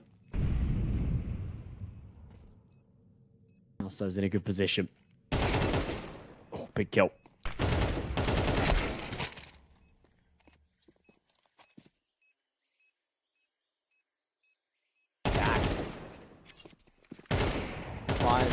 Locks. Lucan gets a kill of his own. Woody still trying to make it work. Quick tap on the bomb, but the timer is simply not doing them any favors. Despite all the kills being secured, that round is not going to come through as there's simply not enough time on the defuse. Not so long ago, I commended the fact that everybody was close on the kill counts. That is starting to escape again. Woody and Lucan solidifying themselves as the head honchos quite quickly. Here in OT3, 31 kills on each of them. They're both putting up an exceptional performance. A massive nade. Perfect timing for it as well. Slam dunk on the K-Slox. Almost does max damage. Martinez boosted up. Oh. Lands something. It's not lethal. Knight will take one back, would he? A victim, but they'll still end up with a man advantage. The HG's going to follow up for a little bit of damage as well.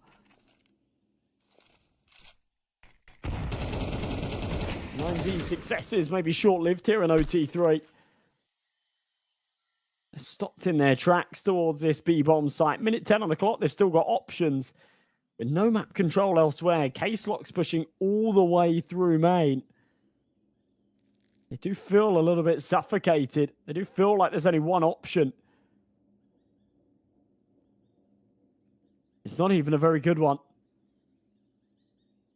Thankfully for 9Z, now ODDIK are low enough that those duels are going to be a little bit easier to win. Only one truly healthy player here, and he's all the way in the back.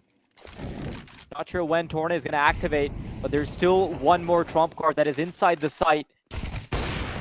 Oh no, Martinez, that is an unbelievable shot to keep them relevant. Torna caught, and 9Z able to keep fighting. It almost feels like the choke is real, right? It almost feels like this time they're going to run out of energy. Now they've finally gone out of gas. Maybe, just maybe, the game will come to a close. But both teams have found it within themselves to just have this late resurgence whenever their backs are up against the wall. When we see a tactical timeout coming through from ODDIK, they know that they want to at least have one CT side round come through to make sure that the second half doesn't go too bad.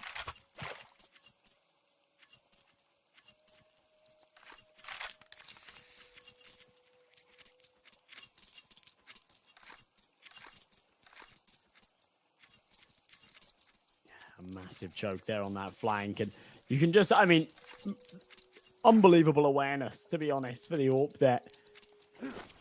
When that much time has passed and realizing that the players on site are a little bit apprehensive to give the fight, you're thinking, hang on a minute, might have a trick up their sleeve. There might be someone coming in from behind. Anticipates it, even though he's not posted on the angle. He's very, very ready to take that flick. K-Slox will make sure that ODDIK don't come up empty-handed here. In the first half of OT3, finds himself a double in mid. Upgrades to the AK. The M4 out of cave's able to take one more. Woody's AWP doesn't connect. It shouldn't matter in the 2v5.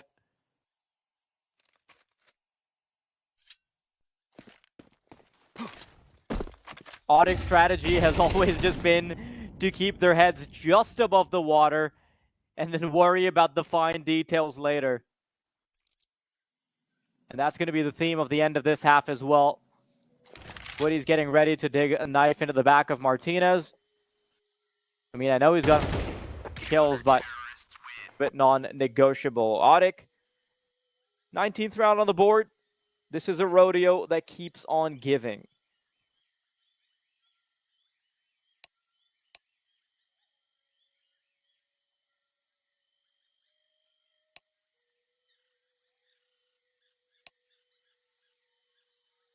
Yeah, we're not done yet.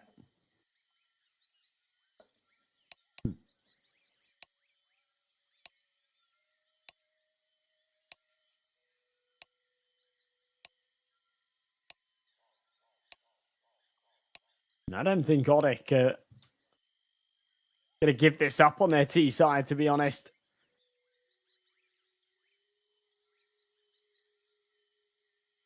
does sort of make me wonder, right? Talking about how ODDIK could come off of the back of their semi-finals game. They haven't had as much of a break. It does always make me wonder, when you're playing in like a high-intensity scenario like this, you're playing, you know, late stage playoffs matches, whether you want a really long break between games, whether you want no break between games so you stay fired up, whether you want that short 1 hour break. I don't know what that sort of optimum break time is, if you get me. It does sort of always feel like, yeah, sometimes we see teams sort of firing on all cylinders in the semis and then they have an hour break, and by the time they're back, they're completely cooled off. Other times we see players complain about, you know, having to play back-to-back best-of-threes and being tired, not having time in between to take a bit of a breather. Onto the molly. Woody's going to get aggressive early here into cave. It's a sideline with the AWP. Can't find the fight.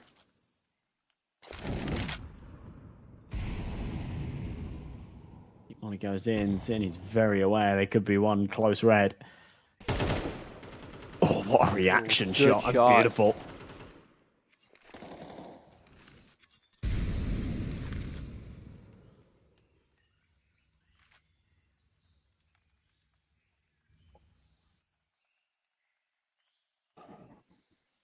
Torn is just awkwardly holding a very weird off angle, hoping that someone from 9Z tries to pop their head over just to try and get a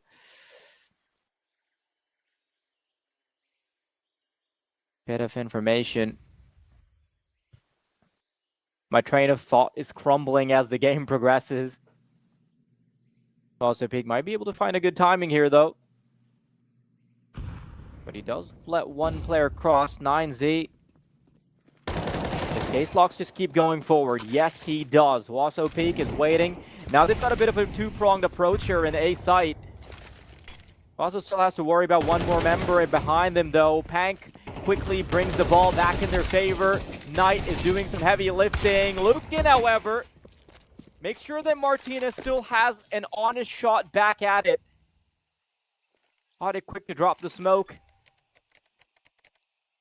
So they will be able to buy some time before Martinez can get up to his dirty work.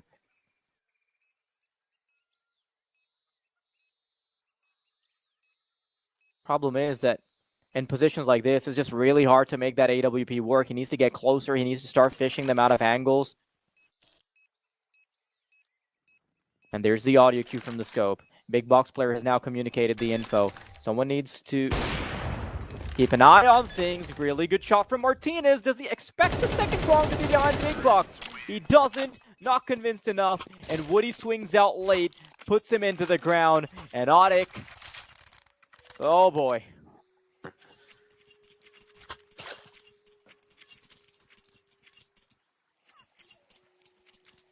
We can't keep going on like this. It's got to be said, though, 9Z have had their opportunities. They've had almost too many opportunities. Somebody please check the analyst box. I think Paladin's already suffocated in there. There's too much gas. No brakes.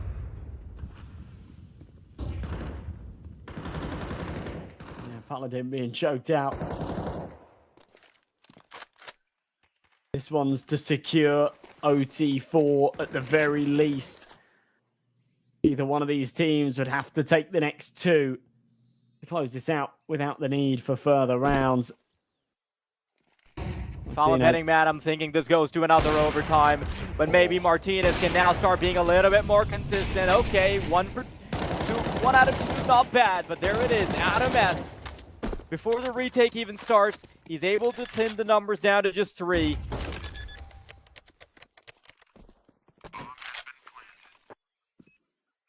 And ODDIK know that they're in pole position to close this one out. DESEMPREGUEIDOS, though, coming out of the smoke, not precedented. Knight to go down. Woody and Pank have so much work to do, and Pank's going to be the first point of contact as they start moving forward. Woody wants to serve as a distraction. Head spotted. Pank finds one. Now Woody needs to activate. Switches over to the AK-47. It's a 2v2 with the timer ticking down. The CTs need to make a move. Woody starts to spray down, but now they can narrow him down behind the big box, and Pank dies, but there is still so much time that they need to spend in just trying to get this bomb defused. Thankfully, a kit being available means the 9Z will inch just ahead. ODDIK, a big chance at holding the line, fumbled. Another massive opportunity. But 9Z will have another map point ahead of them as well. Can they take this chance to close? The big question. Rifles out on all 5 here for ODDIK. They don't want that sniper. A lot of early util deployed. Pressing onto the B slope. They've got the room. They've been inherently given it in many of these scenarios. 9Z. A far more passive approach. Max will draw first blood. Numbers in their favor. He doesn't take too much damage in the process. Smoke's going to go down and won't really peek until it blooms. Send spams back the other way through the wood.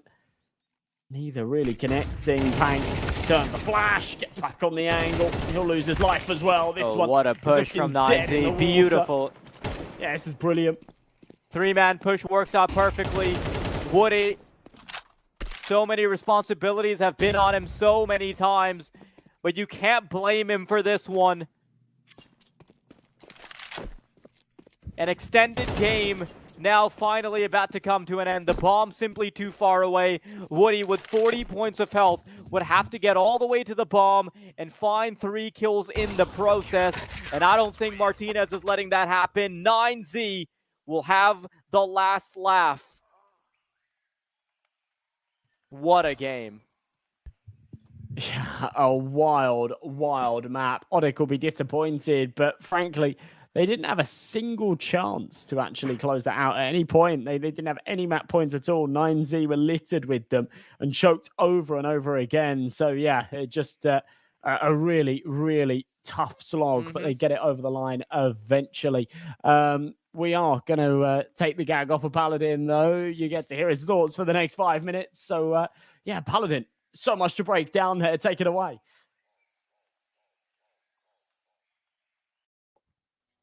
Yeah, this one has me scratching my head, I guess. I don't necessarily know how to feel about a game like this when 9Z had plenty of chances to close this one out, put this one to bed, and move us on to map number 2, but they really struggled, and it took them a while to really wake up on the defensive end to start things out in regulation. You had this fast pace out from Woody, and I really admired the way he wanted to approach this game and the opening the starting quarter of this game, where you're calling basically off tempo, out of spawn calls, just bursting into sites, and it completely caught 9Z off guard. They were never really settled in terms of big macro level plays. You never saw a real narrative build for them, and it was really all down to a couple of big individual plays from Max that really got them started and got their foot in the door for this game.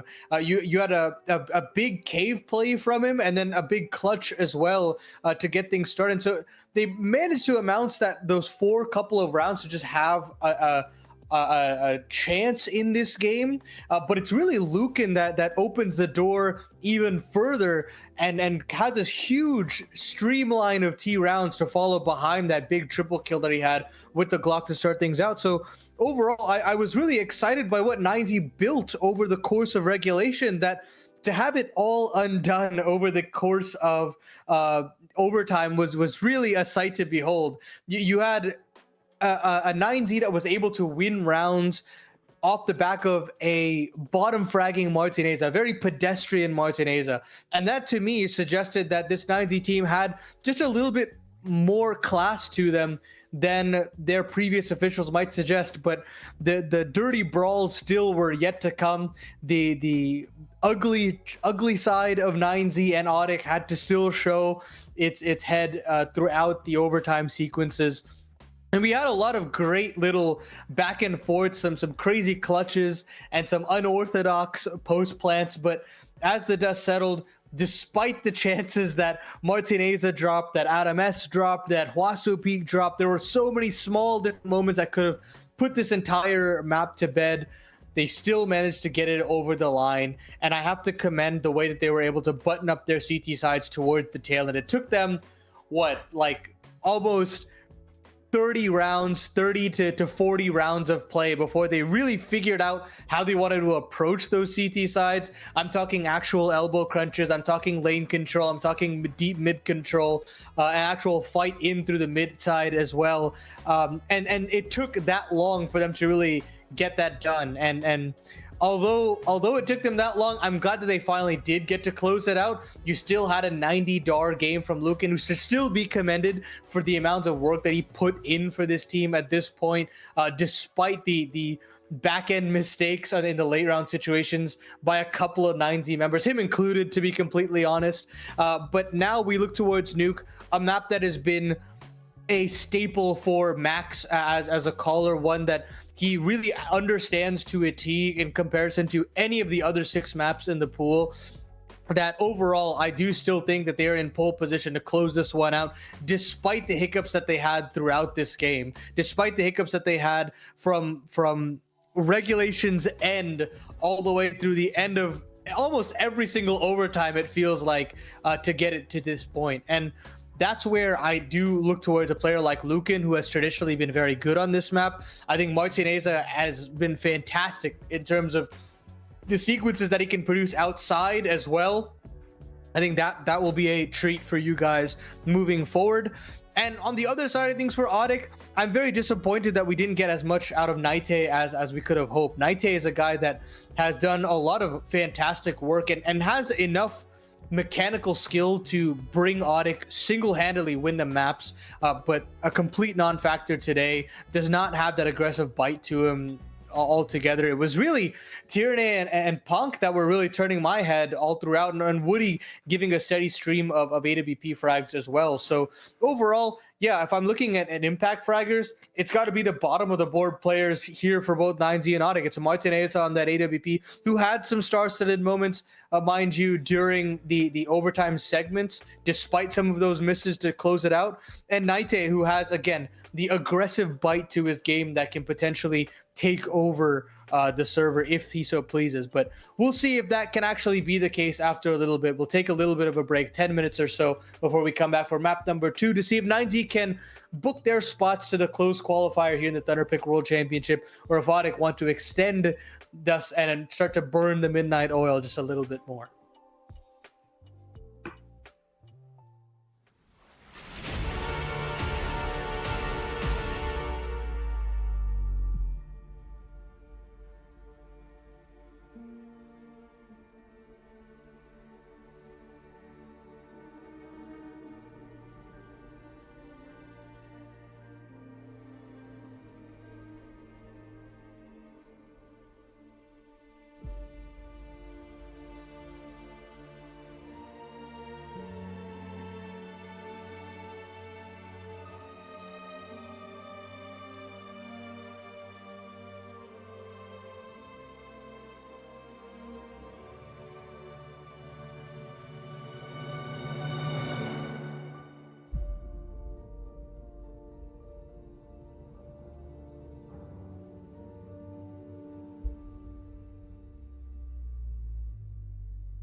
Whew, well, that one was an absolute barn burner, to say the least, casters. I mean, and you know what? We're not even going to have a bit of a pre-show. We're going to jump in straight into the game because we don't want this one to stop.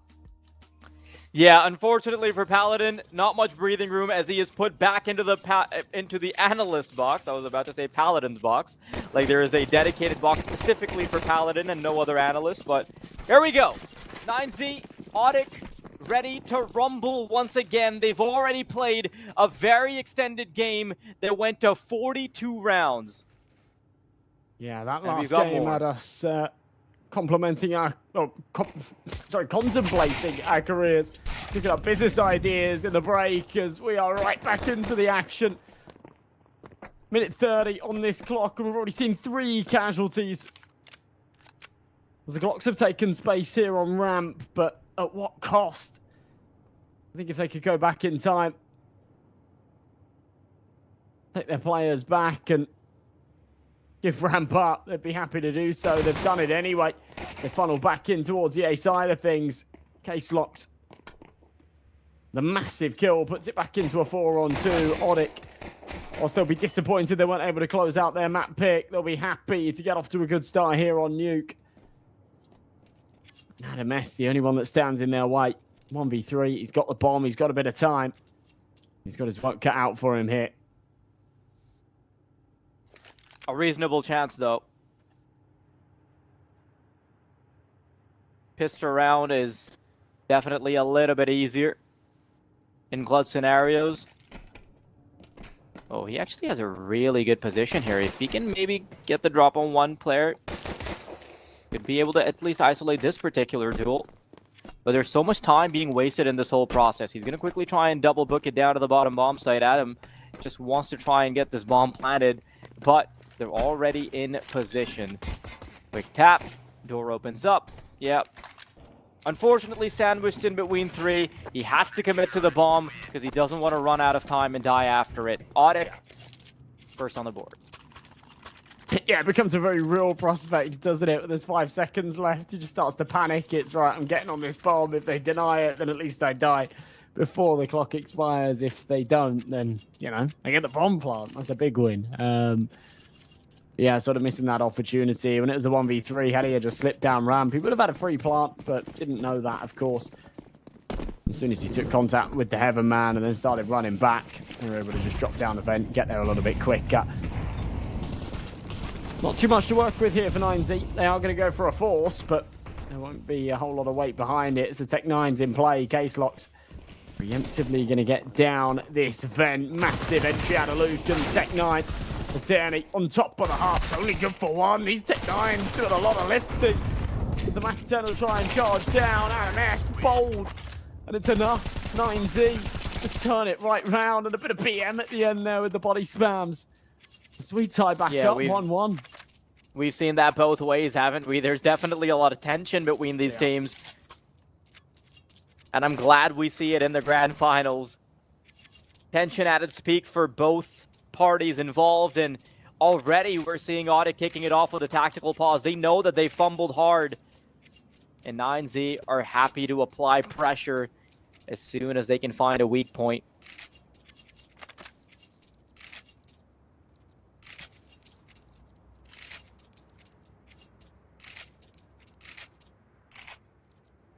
That weak point should certainly come here in round number 3. ODDIK with not a lot in the tank here. Knight's yet to go for a buy as well. I am starting to question, is he trying to save for an AWP? No, he'll get that scout out. So the rest with the 5.7s in armor, he will have the unarmored sniper. Really doesn't feel like there's a lot of weight behind this purchase, but he needs to find some success. And there is a fair bit of success. My God. A shot to open things up. Oh, that's really good from Pank as well. 2 players down. ODDIK looking to return the favor. Pay back in kind.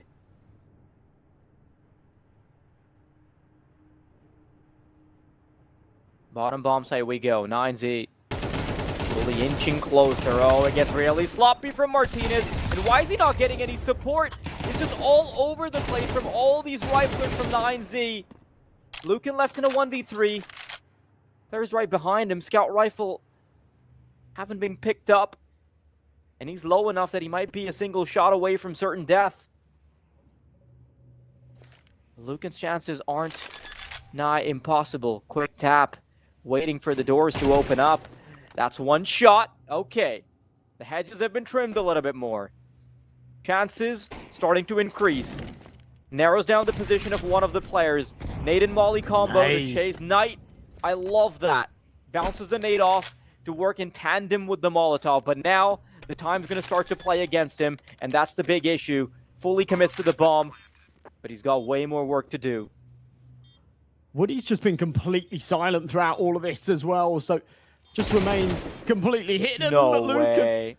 still dispatches of him. One bullet onto the scout to do the job. He's got all the No leverage, and he's able to maneuver a 1 versus 4 clutch in such a key round for 9Z to deny ODDIK swinging it back the other way. And yeah, a very good time to call a pause for 2 reasons. Cool off a little bit after a clutch like that and work out what went so wrong in the first place to even leave Lucan in that position. It's 2-1, but they'll be taking it with a pinch of salt. They'll know that they are very lucky that their superstar bailed them out of that awkward situation.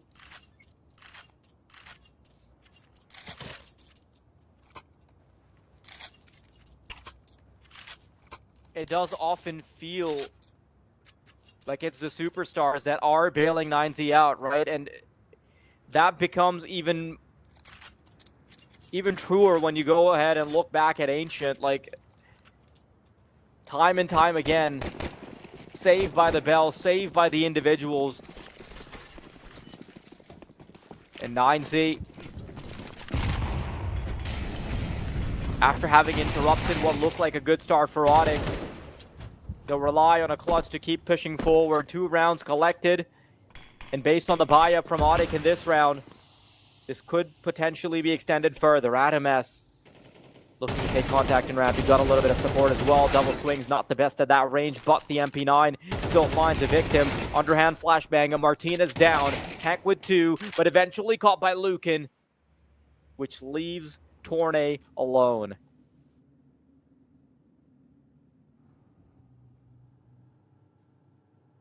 1v2. A bit of damage dealt here, considering there wasn't too much invested in this round, but there's his work cut out for him with the 5.7 against the 2 rifles. No silver linings here either. Neither of them are low, but one has got his back turned. And Tony's able to play the trigger discipline. If he can find this kill, he'll upgrade into the rifle. He'll have a fair 1v1. Information on Lucan's position. And the superstars called upon once again to keep their heads above water. And he cannot do it twice in a row. Turney returns the favor. And a clutch that I was really just counting him out of on the basis that he just didn't have the firepower. But he had the positioning. And ODDIK are back on the board, tied up at 2 apiece. This has been such a scrappy start to map 2. The energy from the previous overtimes we saw in Ancient already being carried forward. This does not feel like we've taken a 10-minute break. This doesn't feel like we've switched maps. It looks like a restructuring of what we already saw in Ancient.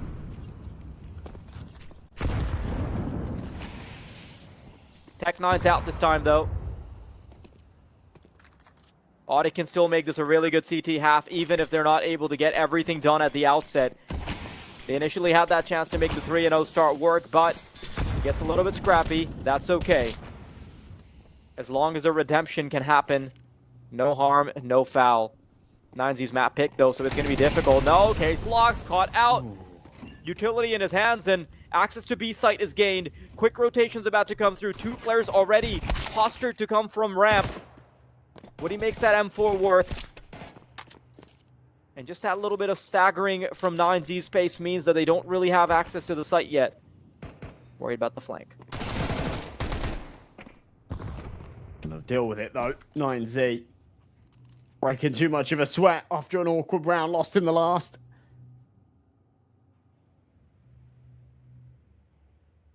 Woody up on top of the rafters. He's got support from the MP9, but at that kind of range, it'll be difficult to have an impact. With 30 seconds left, 9Z do need to pull the trigger on this. How so? Has the advantage on the angle. Woody can't adjust quick enough. Does land the dink, but it's not lethal for Pank and Turney. It's time to just fall away. Give this round up. It's going to be a third on the board for 9Z, who snatched right back after that loss in the last.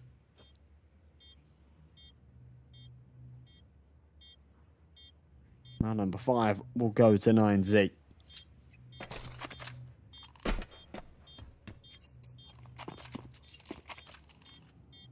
An insane tug of war taking place in between these two teams. And honestly, when Paladin was talking about how we might not have been seeing the matchup we would have expected in the grand finals, I'd be a little bit worried that maybe we don't get the best match, right? Maybe we don't get all that grand finals power. We don't get that energy out of it, but these teams will not disappoint.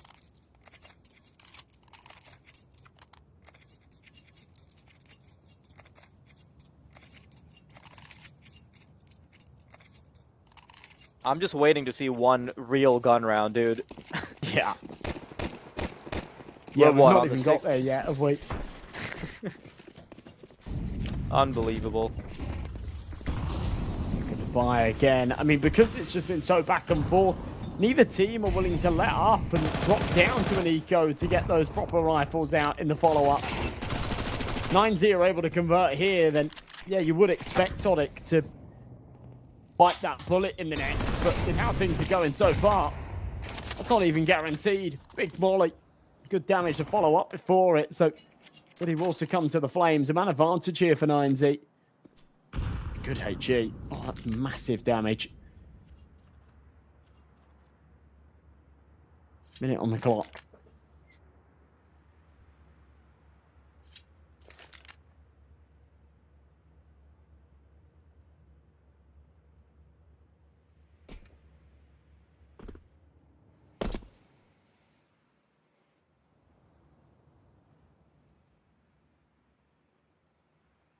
Very slow approach because 9Z don't really need to hurry it up just yet. They know they've got the advantage. They're waiting for ODDIK to make more mistakes. But Case-Locks will be able to find just the right timing. Puts one into the ground. With 30 seconds to go. Now things could get a little bit dicey here. You've got to remember that Martinez is a little bit low. If he goes down very early, then it would have to be a disadvantageous position that 9Z are in.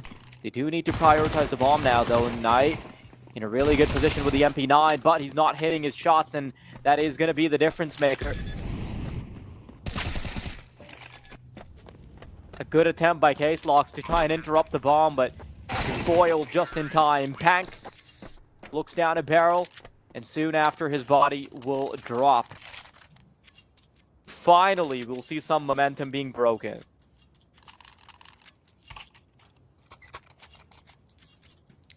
Yeah, that should finally also put us in the position whereby one of these teams drops down to an eco and has a proper buy in the next. There we go. Just USPs here for the boys on ODDIK. A single HE grenade that'll be deployed outside. But very low expectations for the CTs. It'll be 5 for 9Z. Almost guaranteed. To be honest, for a T-side and nuke, that's already pretty good. So, definitely some concerns there. Don't want to be giving them all too much more.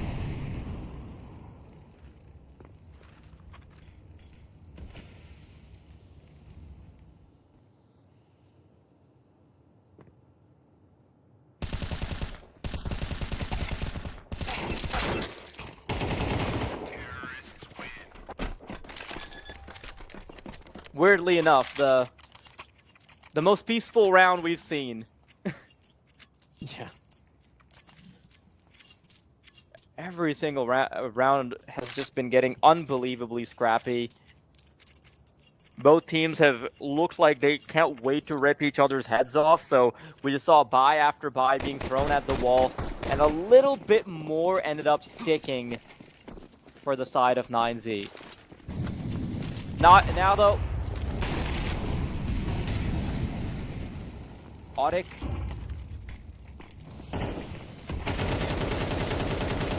Oh no. Doesn't matter if they've got the weapons. It's just a beautiful spray down from Lucan.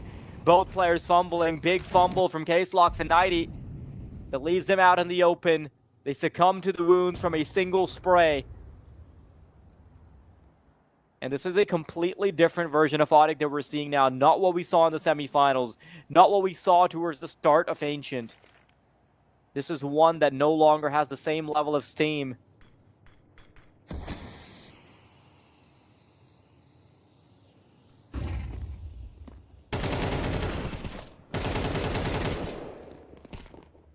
Yeah, I don't want to say they're already looking defeated, but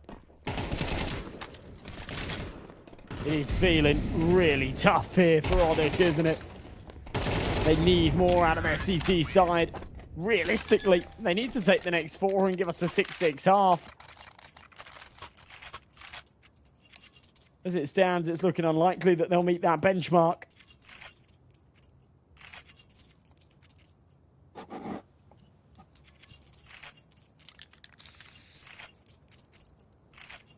A quick timeout before moving into it.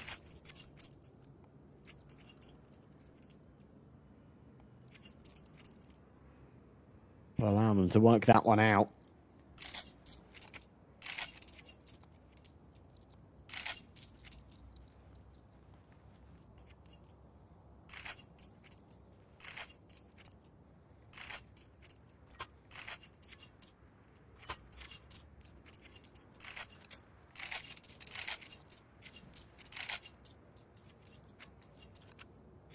I think ODDIK also realized that they aren't playing their A game anymore. On the map pick of 9Z, they are looking completely lost. A little bit of fast space taking coming out from 9Z, where they just quickly try and get space and hut. This will be a much faster play than we've anticipated. It's a really good position for the MP9, though. Tornado rains bullets down, and you'll make it hell for them. Might be a weak buy, but it doesn't have to be weak resistance. It's on the chopping block, but Max refuses to kneel. 4v3.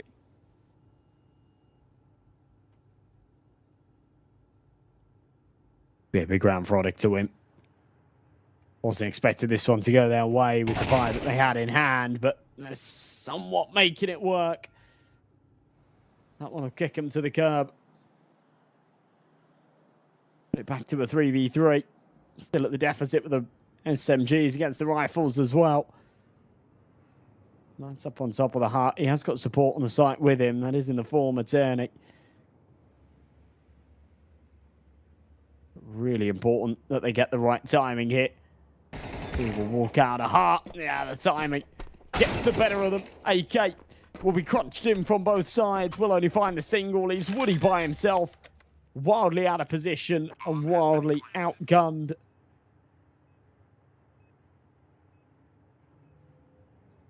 The 1v2 just feels like an impossibility. So sad because it started off so well, but now Woody's just going to throw himself at it. His body won't even get a chance to drop to the ground. Just dies in heaven right there. 7-2. This is an underwhelming game from ODDIK. What we saw at the outset was that 9Z, ODDIK just clawing at each other. But in this little contest, someone had to stumble. There's no way that infinite energy can be produced by both sides. And ODDIK's the one that has had to kneel.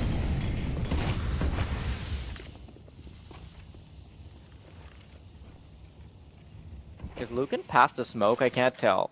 Or is he still behind the door? Oh. Okay. He's down the vent. Oh my god. He has navigated with the only solution he could have found. Okay, Pank's gone. And now he's going to be joining the rest of his comrades, but before that, he'll be landing a bullet into Case Locks. I think Case Locks has no idea how they got there.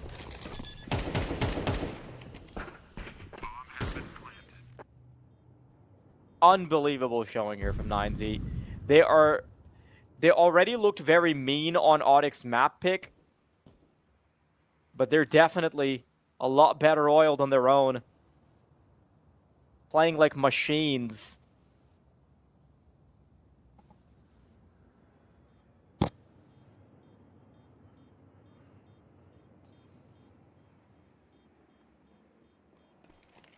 This is for 8 rounds. This machine is doing some serious work right here on Nuke. This competitive back and forth that we had on Ancient is just no longer here. Oh my god. I mean, they're not going to worry about the 2 deaths that they've taken. They'll brush that off, but they'll be a little bit disappointed that they haven't been able to get rid of that A1S. ODDIK have burnt all of their timeouts in the first 10 rounds. That's how badly this map is going, but they're very aware that if they don't get a grasp on things right here and now, then this grand final goes out the window anyway.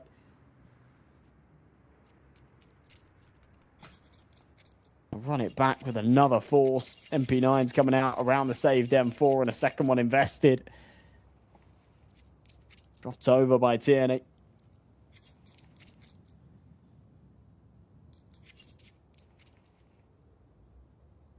For the T side of Nuke, taking 8 rounds, having a chance at a couple more as well. Feels wildly problematic.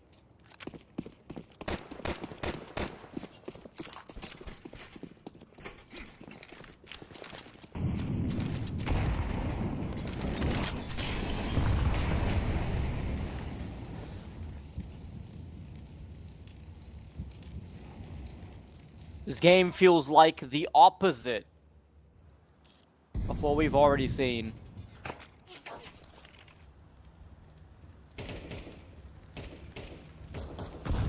Smokes outside allow for 9Z to cross. Safe passage for Max. Martinez wants to join soon, but instead stays on the lookout with the sniper. Plaza peeks around as well. They have a decent idea. There's someone playing from the back of Garage. Now they're going to try and quickly take duels outside. MP9 to go forward. 90 caught by bullets. Martinez is the one to put him down.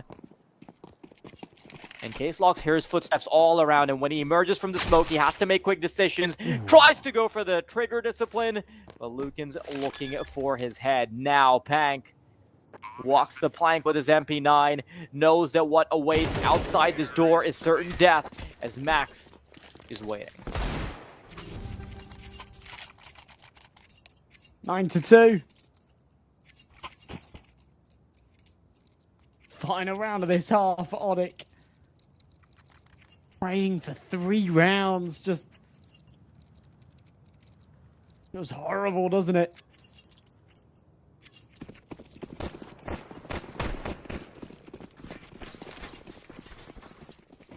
We move into this 12.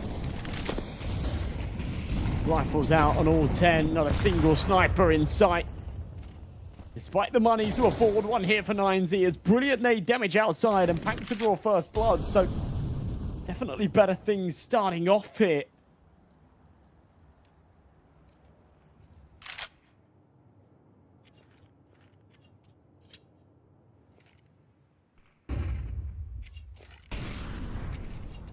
Is it too little too late?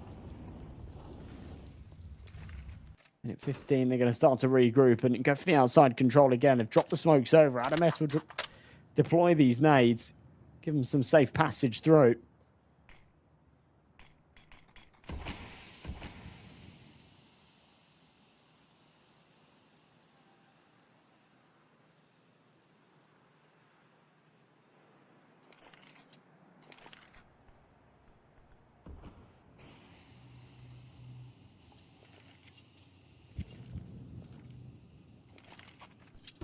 Z looking to end this with a monster T side. 0 margin of error is going to be remaining for ODDIK if they can't pull this one together. Is 3 rounds too much Do 9Z treat that as a luxury that they don't want ODDIK to have? Really good footwork from Pack there to at least get a double before he dies, but that might not be enough. Tornate, his skill is going to bring it to the 1v2. Adam S, if he gets the 1v2, that would be brutal, but 12 seconds to go. Needs to quickly commit to the bomb, pulls it out, taps the bomb, tries to spray, but ODDIK barely cling on with 3 rounds at the end of the first half of regulation.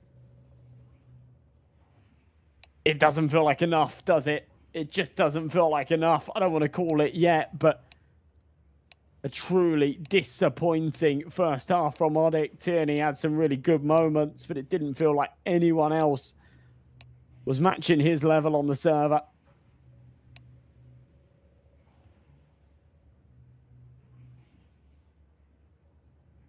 Lucan has gone absolutely nuts. He's 19-6. Also, it did feel like he was doing a lot of heavy lifting. It didn't really feel like he was hitting that hard, did it? But the thing is, he was just this consistent force that was showing up over and over and over. You saw him going for those lurks. He was often defending in the clutches. He was responsible for the 1v4. Lurking, clutching, aggressing. It feels like he was stepping into all sorts of different shoes. And now it's time to slip into the big boots of the CT side. What are you even supposed to do now? Not only is it your opponent's map pick, it is also their advantageous side now, while you've got no margin. This T side needs to be better than anything ODDIK have ever played.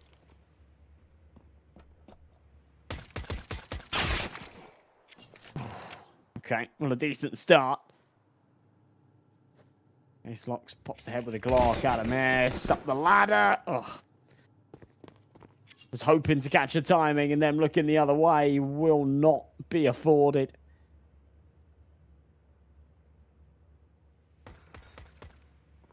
How so? Aggressive hit into the heart. Bad timing. Lucan takes one elsewhere. Make that 2. Actually pulls it back into a 3-on-3. After a really awkward start, it's the man that's pushed himself above 20 kills in only 13 rounds. The lid on things. It's a good recovery by Woody. Adam S now has a tall task on his shoulders. Has found the first 2 more. And needed. He seems to have the right idea. Oh, not like this. I mean, I can't believe he still has a chance. If that pistol isn't a little bit more... If it's only a bit better, if he just labors that spray a little bit less, that could have been a clutch.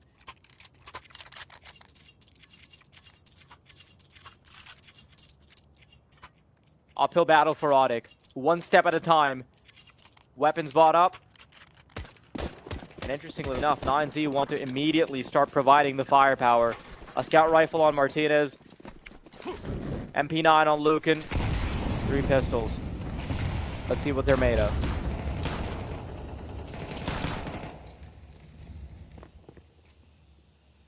Right, with a good entry.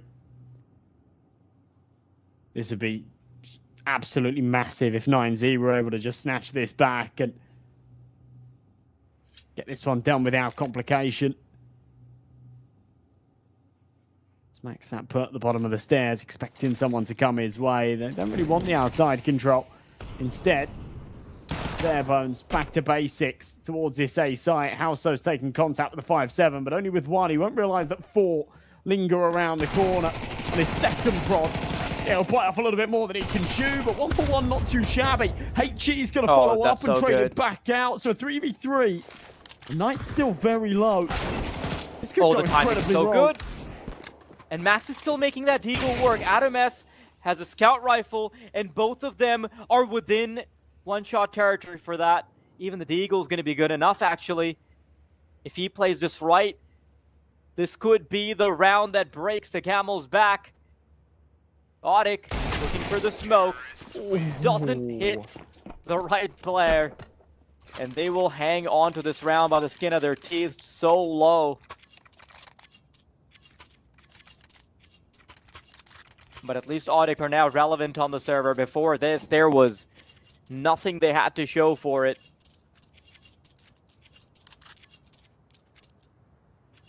We'd have to see another very extended game if ODDIK want to still make their mark on this game. Okay, I think We're not live. Yeah. Not sure what the idea is behind that. Is someone timed out? Is something going on? I think it might be Woody that's timed out.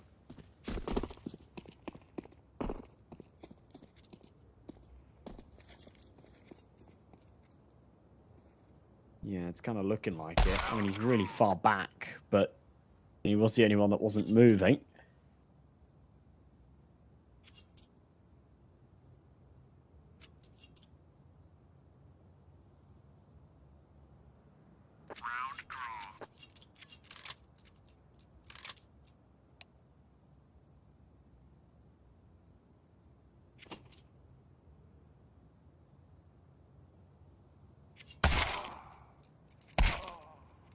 There we go. A little restart. I think we should be good to go in just a moment. Again, much better opening to this second half, though, for ODDIK. They certainly need to keep it up.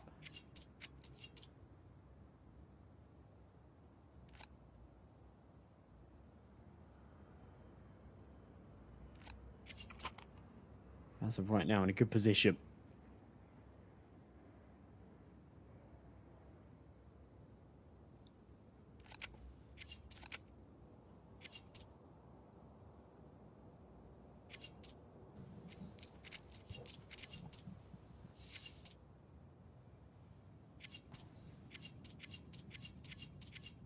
Not sure what the reason is for his disconnect, but I'm sure we're gonna get information from the admins in just a bit.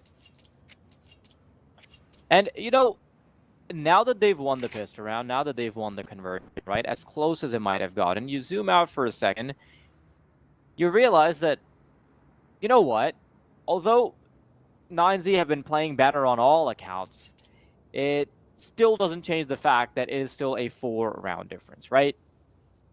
And yes, it's their own map pick. Yes, they've got the more advantageous side. But as commentators, you and I, we both know we are in the market for inhaling copium. So Yeah. Yeah, we do hopeful. do that. I'm optimistic. Yeah. I just don't think ODDIK are a team that would just, you know, crumble out of this 2-0. I think they've given us an exceptional tournament. I think they're on a really good streak at the moment. They've been beating some good teams. I know you've got to go back a decent chunk before our sort of last head-to-head matchup between these two sides, but when they did butt heads last back in February, ODDIK made light work of it in 2-0 fashion. So, yeah, I really just don't think it does this Grand Finals justice at all. 9Z stomp them out here on Nuke. I mean, we did have triple OT map 1, right? So it's not like you can say it's been a super one-sided affair. I think 3 maps would do this justice. ODDIK will have an easy chance at a 6. There's 9Z. Really don't have money to work with.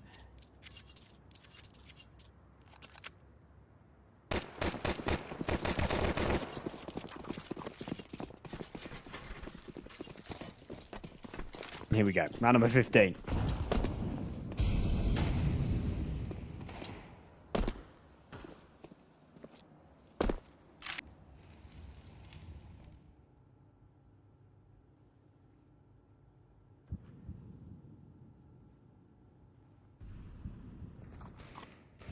Kind of works like a faux timeout.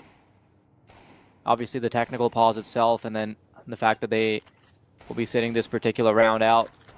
Couple Deagles though, I mean, can't exactly count them out, especially when you've got someone like Lucan leading the charge with 21 kills and 8 deaths. But I want to see if that's actually replicable on the CT side, because I know that even though 9Z have had a monstrous lead, Lucan was powering most of that. If he suddenly quiets down, if he stops, then somebody else is gonna have to pick up the slack, right? But it does feel like a stellar day for Lucan. Ooh. Nearly gets another flight going, but case locks faster to the trigger. And B site's on the menu. Maybe not.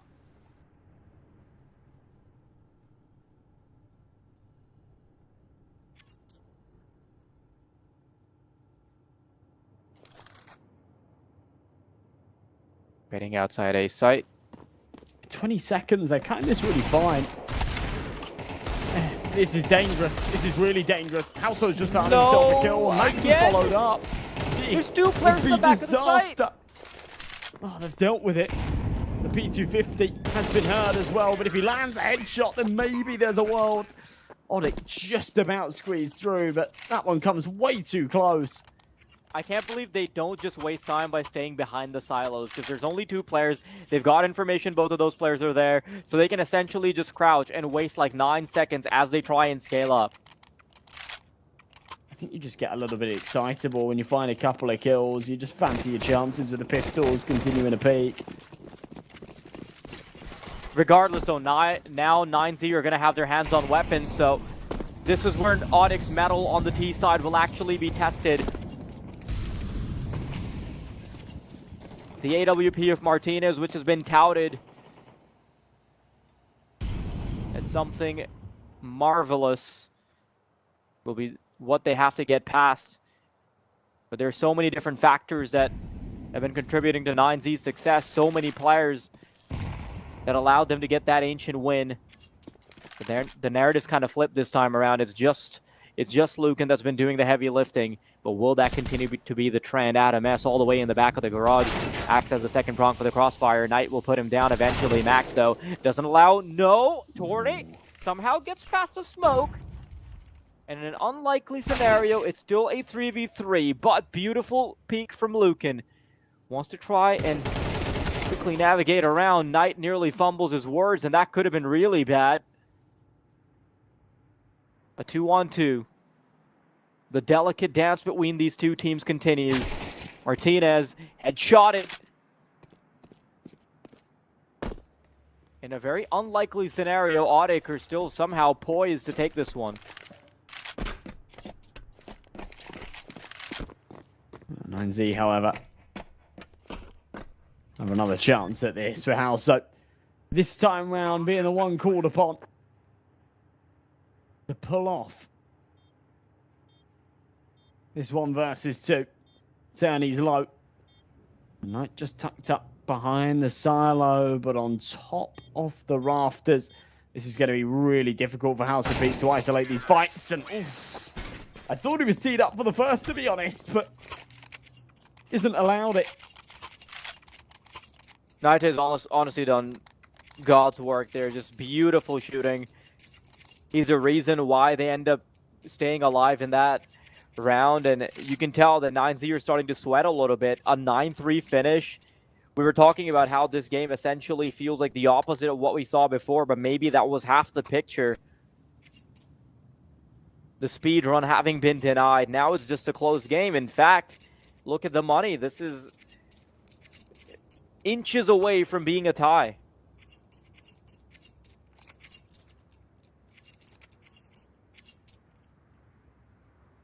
And it's kind of surprising to me that 9Z are still doubling back with these buys. I mean, for this one, it obviously makes sense because they've got that loss bonus, so it is going to be an investment in the next regardless. But it's felt like this entire CT half, they've just continued to force up pistols because they've had moderate success with it, right? These rounds have come so painstakingly close that you feel like if you just run it down again, it'll eventually work. And this might be the one that sort of cracks the glass and shatters it. They've found the early entry. Househo's had insane timing to get up the ladder as they'll now go into lobby. He's up above. Does he realize it? He will as they take contact out onto A. Now he'll have a very powerful position. Oh. It's a shame. Quasipic's still going to be a bit of an issue. Ooh, maybe not. The shots just aren't hitting like they used to, huh? Spectate 9Z a few rounds ago, and all of those weird shots where just trying to go for a flick or two ends up working out, but no more. Yeah, of course it's all in hindsight and through arrow-tinted goggles, right? So, it's easy enough to see what the right thing to do there was for Halso, but for him, with no information whatsoever, didn't know that if it had just gone down the ladder, got that fast flank going, it could have quite literally won them the round. And down with the bomb at the end there as well, a little bit awkward, but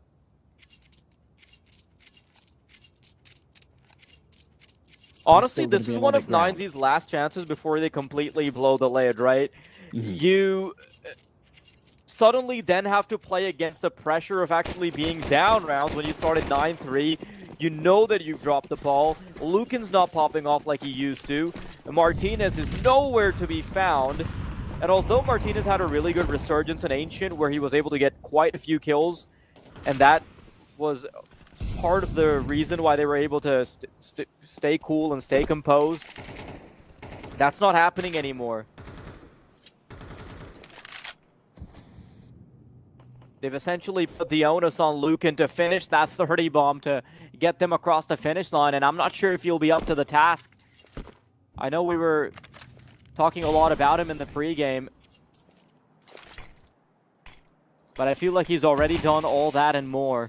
Can't really expect too much. Oh. Wow. One more bullet there. Would have done it. I like this from Adam S. Just preemptive on the pixel angle. As soon as he takes contact, there you go. Smoke goes down. Doesn't want to press for it. Just about running down this clock with 50 seconds. ODDIK stagnant behind the secret smoke and starting to get boxed in here as well. Tierney's found an important kill. That's going to be a big HE. It's going to do massive damage. Really good timing. He waits for the waits for the smoke to fade because he knows they're huddling up close to it together. Adam S eventually has to take a fight though, right? Can't just rely on nades forever. A kill's not bad, but his teammates are going to have to pick up the slack. Lucan, come on. We know what you're made of. Let's see it happen. Great first half. Does he keep that composure in the second? Great headshot on the vertical angle. And as the bomb is planted, he's just trying to buy more time for the Sharks to circle in. Missing HP on the T's makes this clutch a little bit easier. 2v3 brought down to just 2. They're looking for the bomb to try and bait out these T's into the open. Take these fights. There it is. Martinez had to activate, and he's going to do exactly that. Creeping out from the left. Both shots being struck by Martinez. And it's finally high time that Martinez has stepped up and made himself and his team relevant. Yeah, that was a massively important round from 9Z, as we established before, losing it. But not only tie up this scoreline, but really start to put ODDIK at that advantage, and that is not what 9Z wanted at all, but a very well-composed retake. I like it from Lucan, even though he only ends up with a 1, just sort of stays alive for that little bit longer. Draws that attention away, and by the time they're able to trade him, they're not really able to get themselves into better post-plant positions. So Cavalry rocks up, dishes out the damage. Good start here with the 2-for-2 trade. Lucan, the back of the bomb site, still trying to hold this one down. Massive headshot. Woody with a MAC-10. If he peeks here, he's surely dead to rights. Martinez can't afford to miss, though. Oh, yeah, definitely not. I can't believe he's getting aggressive with this, too. Yeah, this could be such a big misplay. But getting postured up close also gives him a little bit more access to ramp, but holding the tight angle like this kind of gets him stuck there. Harder to run back out. In the meantime, though, Case Locks, he's looking for something completely different. He's looking for access to B, and he's gotten exactly that. But as he's getting ready to punch those numbers in, they're going to be punching the living daylights out of Woody. Has been spotted. Come on, Lucan, he was right there. This isn't even a case of 4-3. Oh, this is ridiculous. He's reloaded as well. He's actually going to get shot in the back of the head. What is going on with that? Unbelievable. There is no way that ends up happening. It's not the edge of his screen, it's right there. Yeah, I don't know how not only has he not spotted it, but bearing in mind he had 3 dead teammates that no one spectating him and has spotted that either. You make a very good point. I didn't even think of that.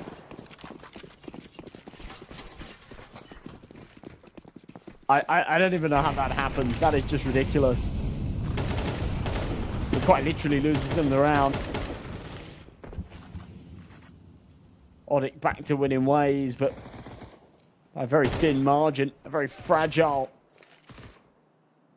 situation they still find themselves in. Good molly from Woody. Yeah, it takes a lot of damage, but we'll draw first blood onto Adam S.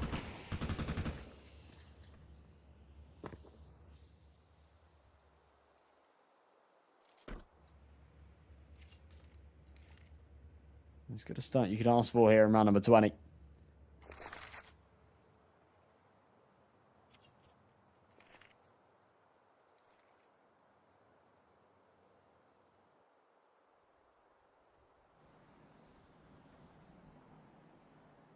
I'm honestly loving the action. It would have been so anticlimactic if 9Z just ran over ODDIK after a banger ancient game like that. A quick dip from Lucan will be met with sheer force. Bullets fly in his general direction and hit him a couple times. But there's 3 players that can quickly mobilize outside. Max with a kill. Nighty goes down. Or rather, case locks. But the duels have been 1-1 so far. Double peek is going to be successful. And that leaves Lucan in the cage with Torney. Bombs dropped out in the open. Smoke dissipates. It's all about who sees the other first. Lucan's got a slight advantage as he's just holding the line. Bomb collected, heads found, and it's Lucan once again that is spearheading 9Z. Another massive round win. One that comes very narrowly once again, but yeah, I think spearheading might even be an understatement, to be honest. He's doing all the lifting here.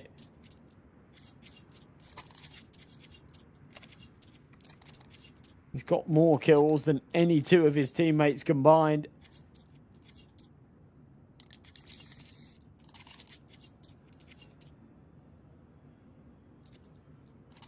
Been a massive, massive piece, a massive factor here for 9Z. If they're able to close it out 2-0, they've got to go and thank him, sing him all the praises. This has been exceptional. Couple of MP9s and a FAMAS out, but not a great buy for ODDIK either. Feels very reminiscent of this sort of opening half scrap that we had for the first 5 or 6, right? It's like this. Both these teams thrive and we get this crazy back and forth Counter-Strike that we've grown to love.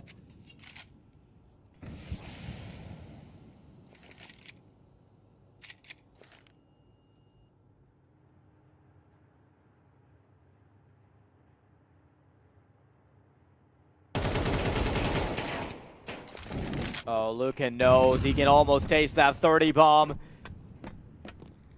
He's the brick wall that ODDIK keep running into. And although that action's gonna die down for a second, Max is about to run into a duel of his own. 4 players coming his way. Lucan needs to stand strong. He needs to call in the reinforcement soon, though. Spray down successful, but he might only be good for 1. Chips some damage before he dies. Sets up the stage for the rest of 9Z to mobilize. But there's still a lot more work to be done. Kingslock spotted. Double peek at the ready. 2 for 2, being won out by the CTs. And Pank has to do so much. 35 seconds. And an instant shot from Wazopeak keeps 9Z's lead cemented. ODDIK, nothing left in the finances. Bank accounts empty. What do you do? When you buy whatever you can, cross your fingers and hope for the best.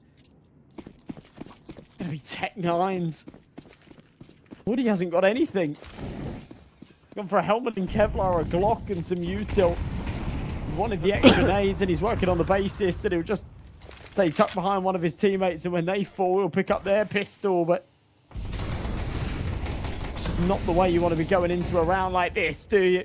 Could all fall apart for them here. Could be the end of the line for ODDIK in their grand finals campaign. I mean, I'm still hopeful the Tech9's paid dividends. That's one kill found. Bottom bomb site we go. This could be the beginning of the end. Or it could be another recovery. Can we replicate Ancient? ODDIK don't have the best circumstances to make it happen, but they still could. You never want to be the first to die here. Numbers slowly whittling, but the time's ticking down as well. Who's gonna succumb to their wounds first? CT starting to line up the scoreboard. Case Locks and Tornay, all to do, nothing to do it with. The Tech9 still fighting back. Someone needs to get on the bomb, and it's gonna have to be Max. There's simply no way to get them off the bomb, and that is how 9Z have booked their ticket to the Thunderpick World Championships closed qualifier. Unbelievable from 9Z, coming into this as the underdogs as well, and somehow snatching it away in 2 bites. I mean, 2 very, very big bites that took a while, but yeah, 22-20 map 1. We needed triple OT to separate the 2 sides, and then of course a little bit tidier here on the second. They had a brilliant T half, struggled a little bit on their defense. It took them a while to get it going, but when they did, it was good enough. And of course, Lucan, that huge, huge piece. I said earlier, they'll all need to be thanking him if they can get this one done. And I think this is where those thanks and pats on the back need to come through, because, yeah, he was doing so much work there. Again, we've got Paladin waiting on the sidelines, so we'll bring him in and try and break that one down a little bit. Paladin, what are your thoughts?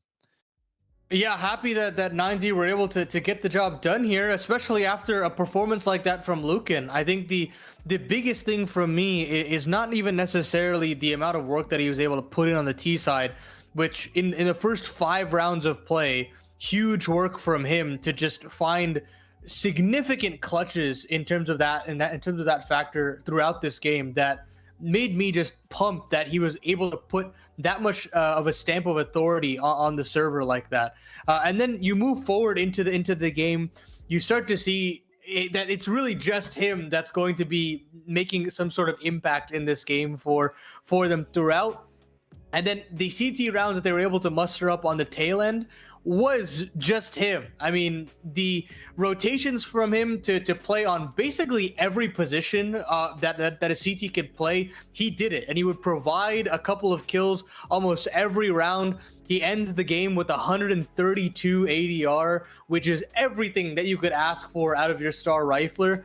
You know, I had so much doubt from this guy after taking such a long break. I think when he first actually qualified to his first major, I thought that this was the next South American great rifler, and that the 9Z organization would love to have him permanently as one of those franchise players to carry the torch.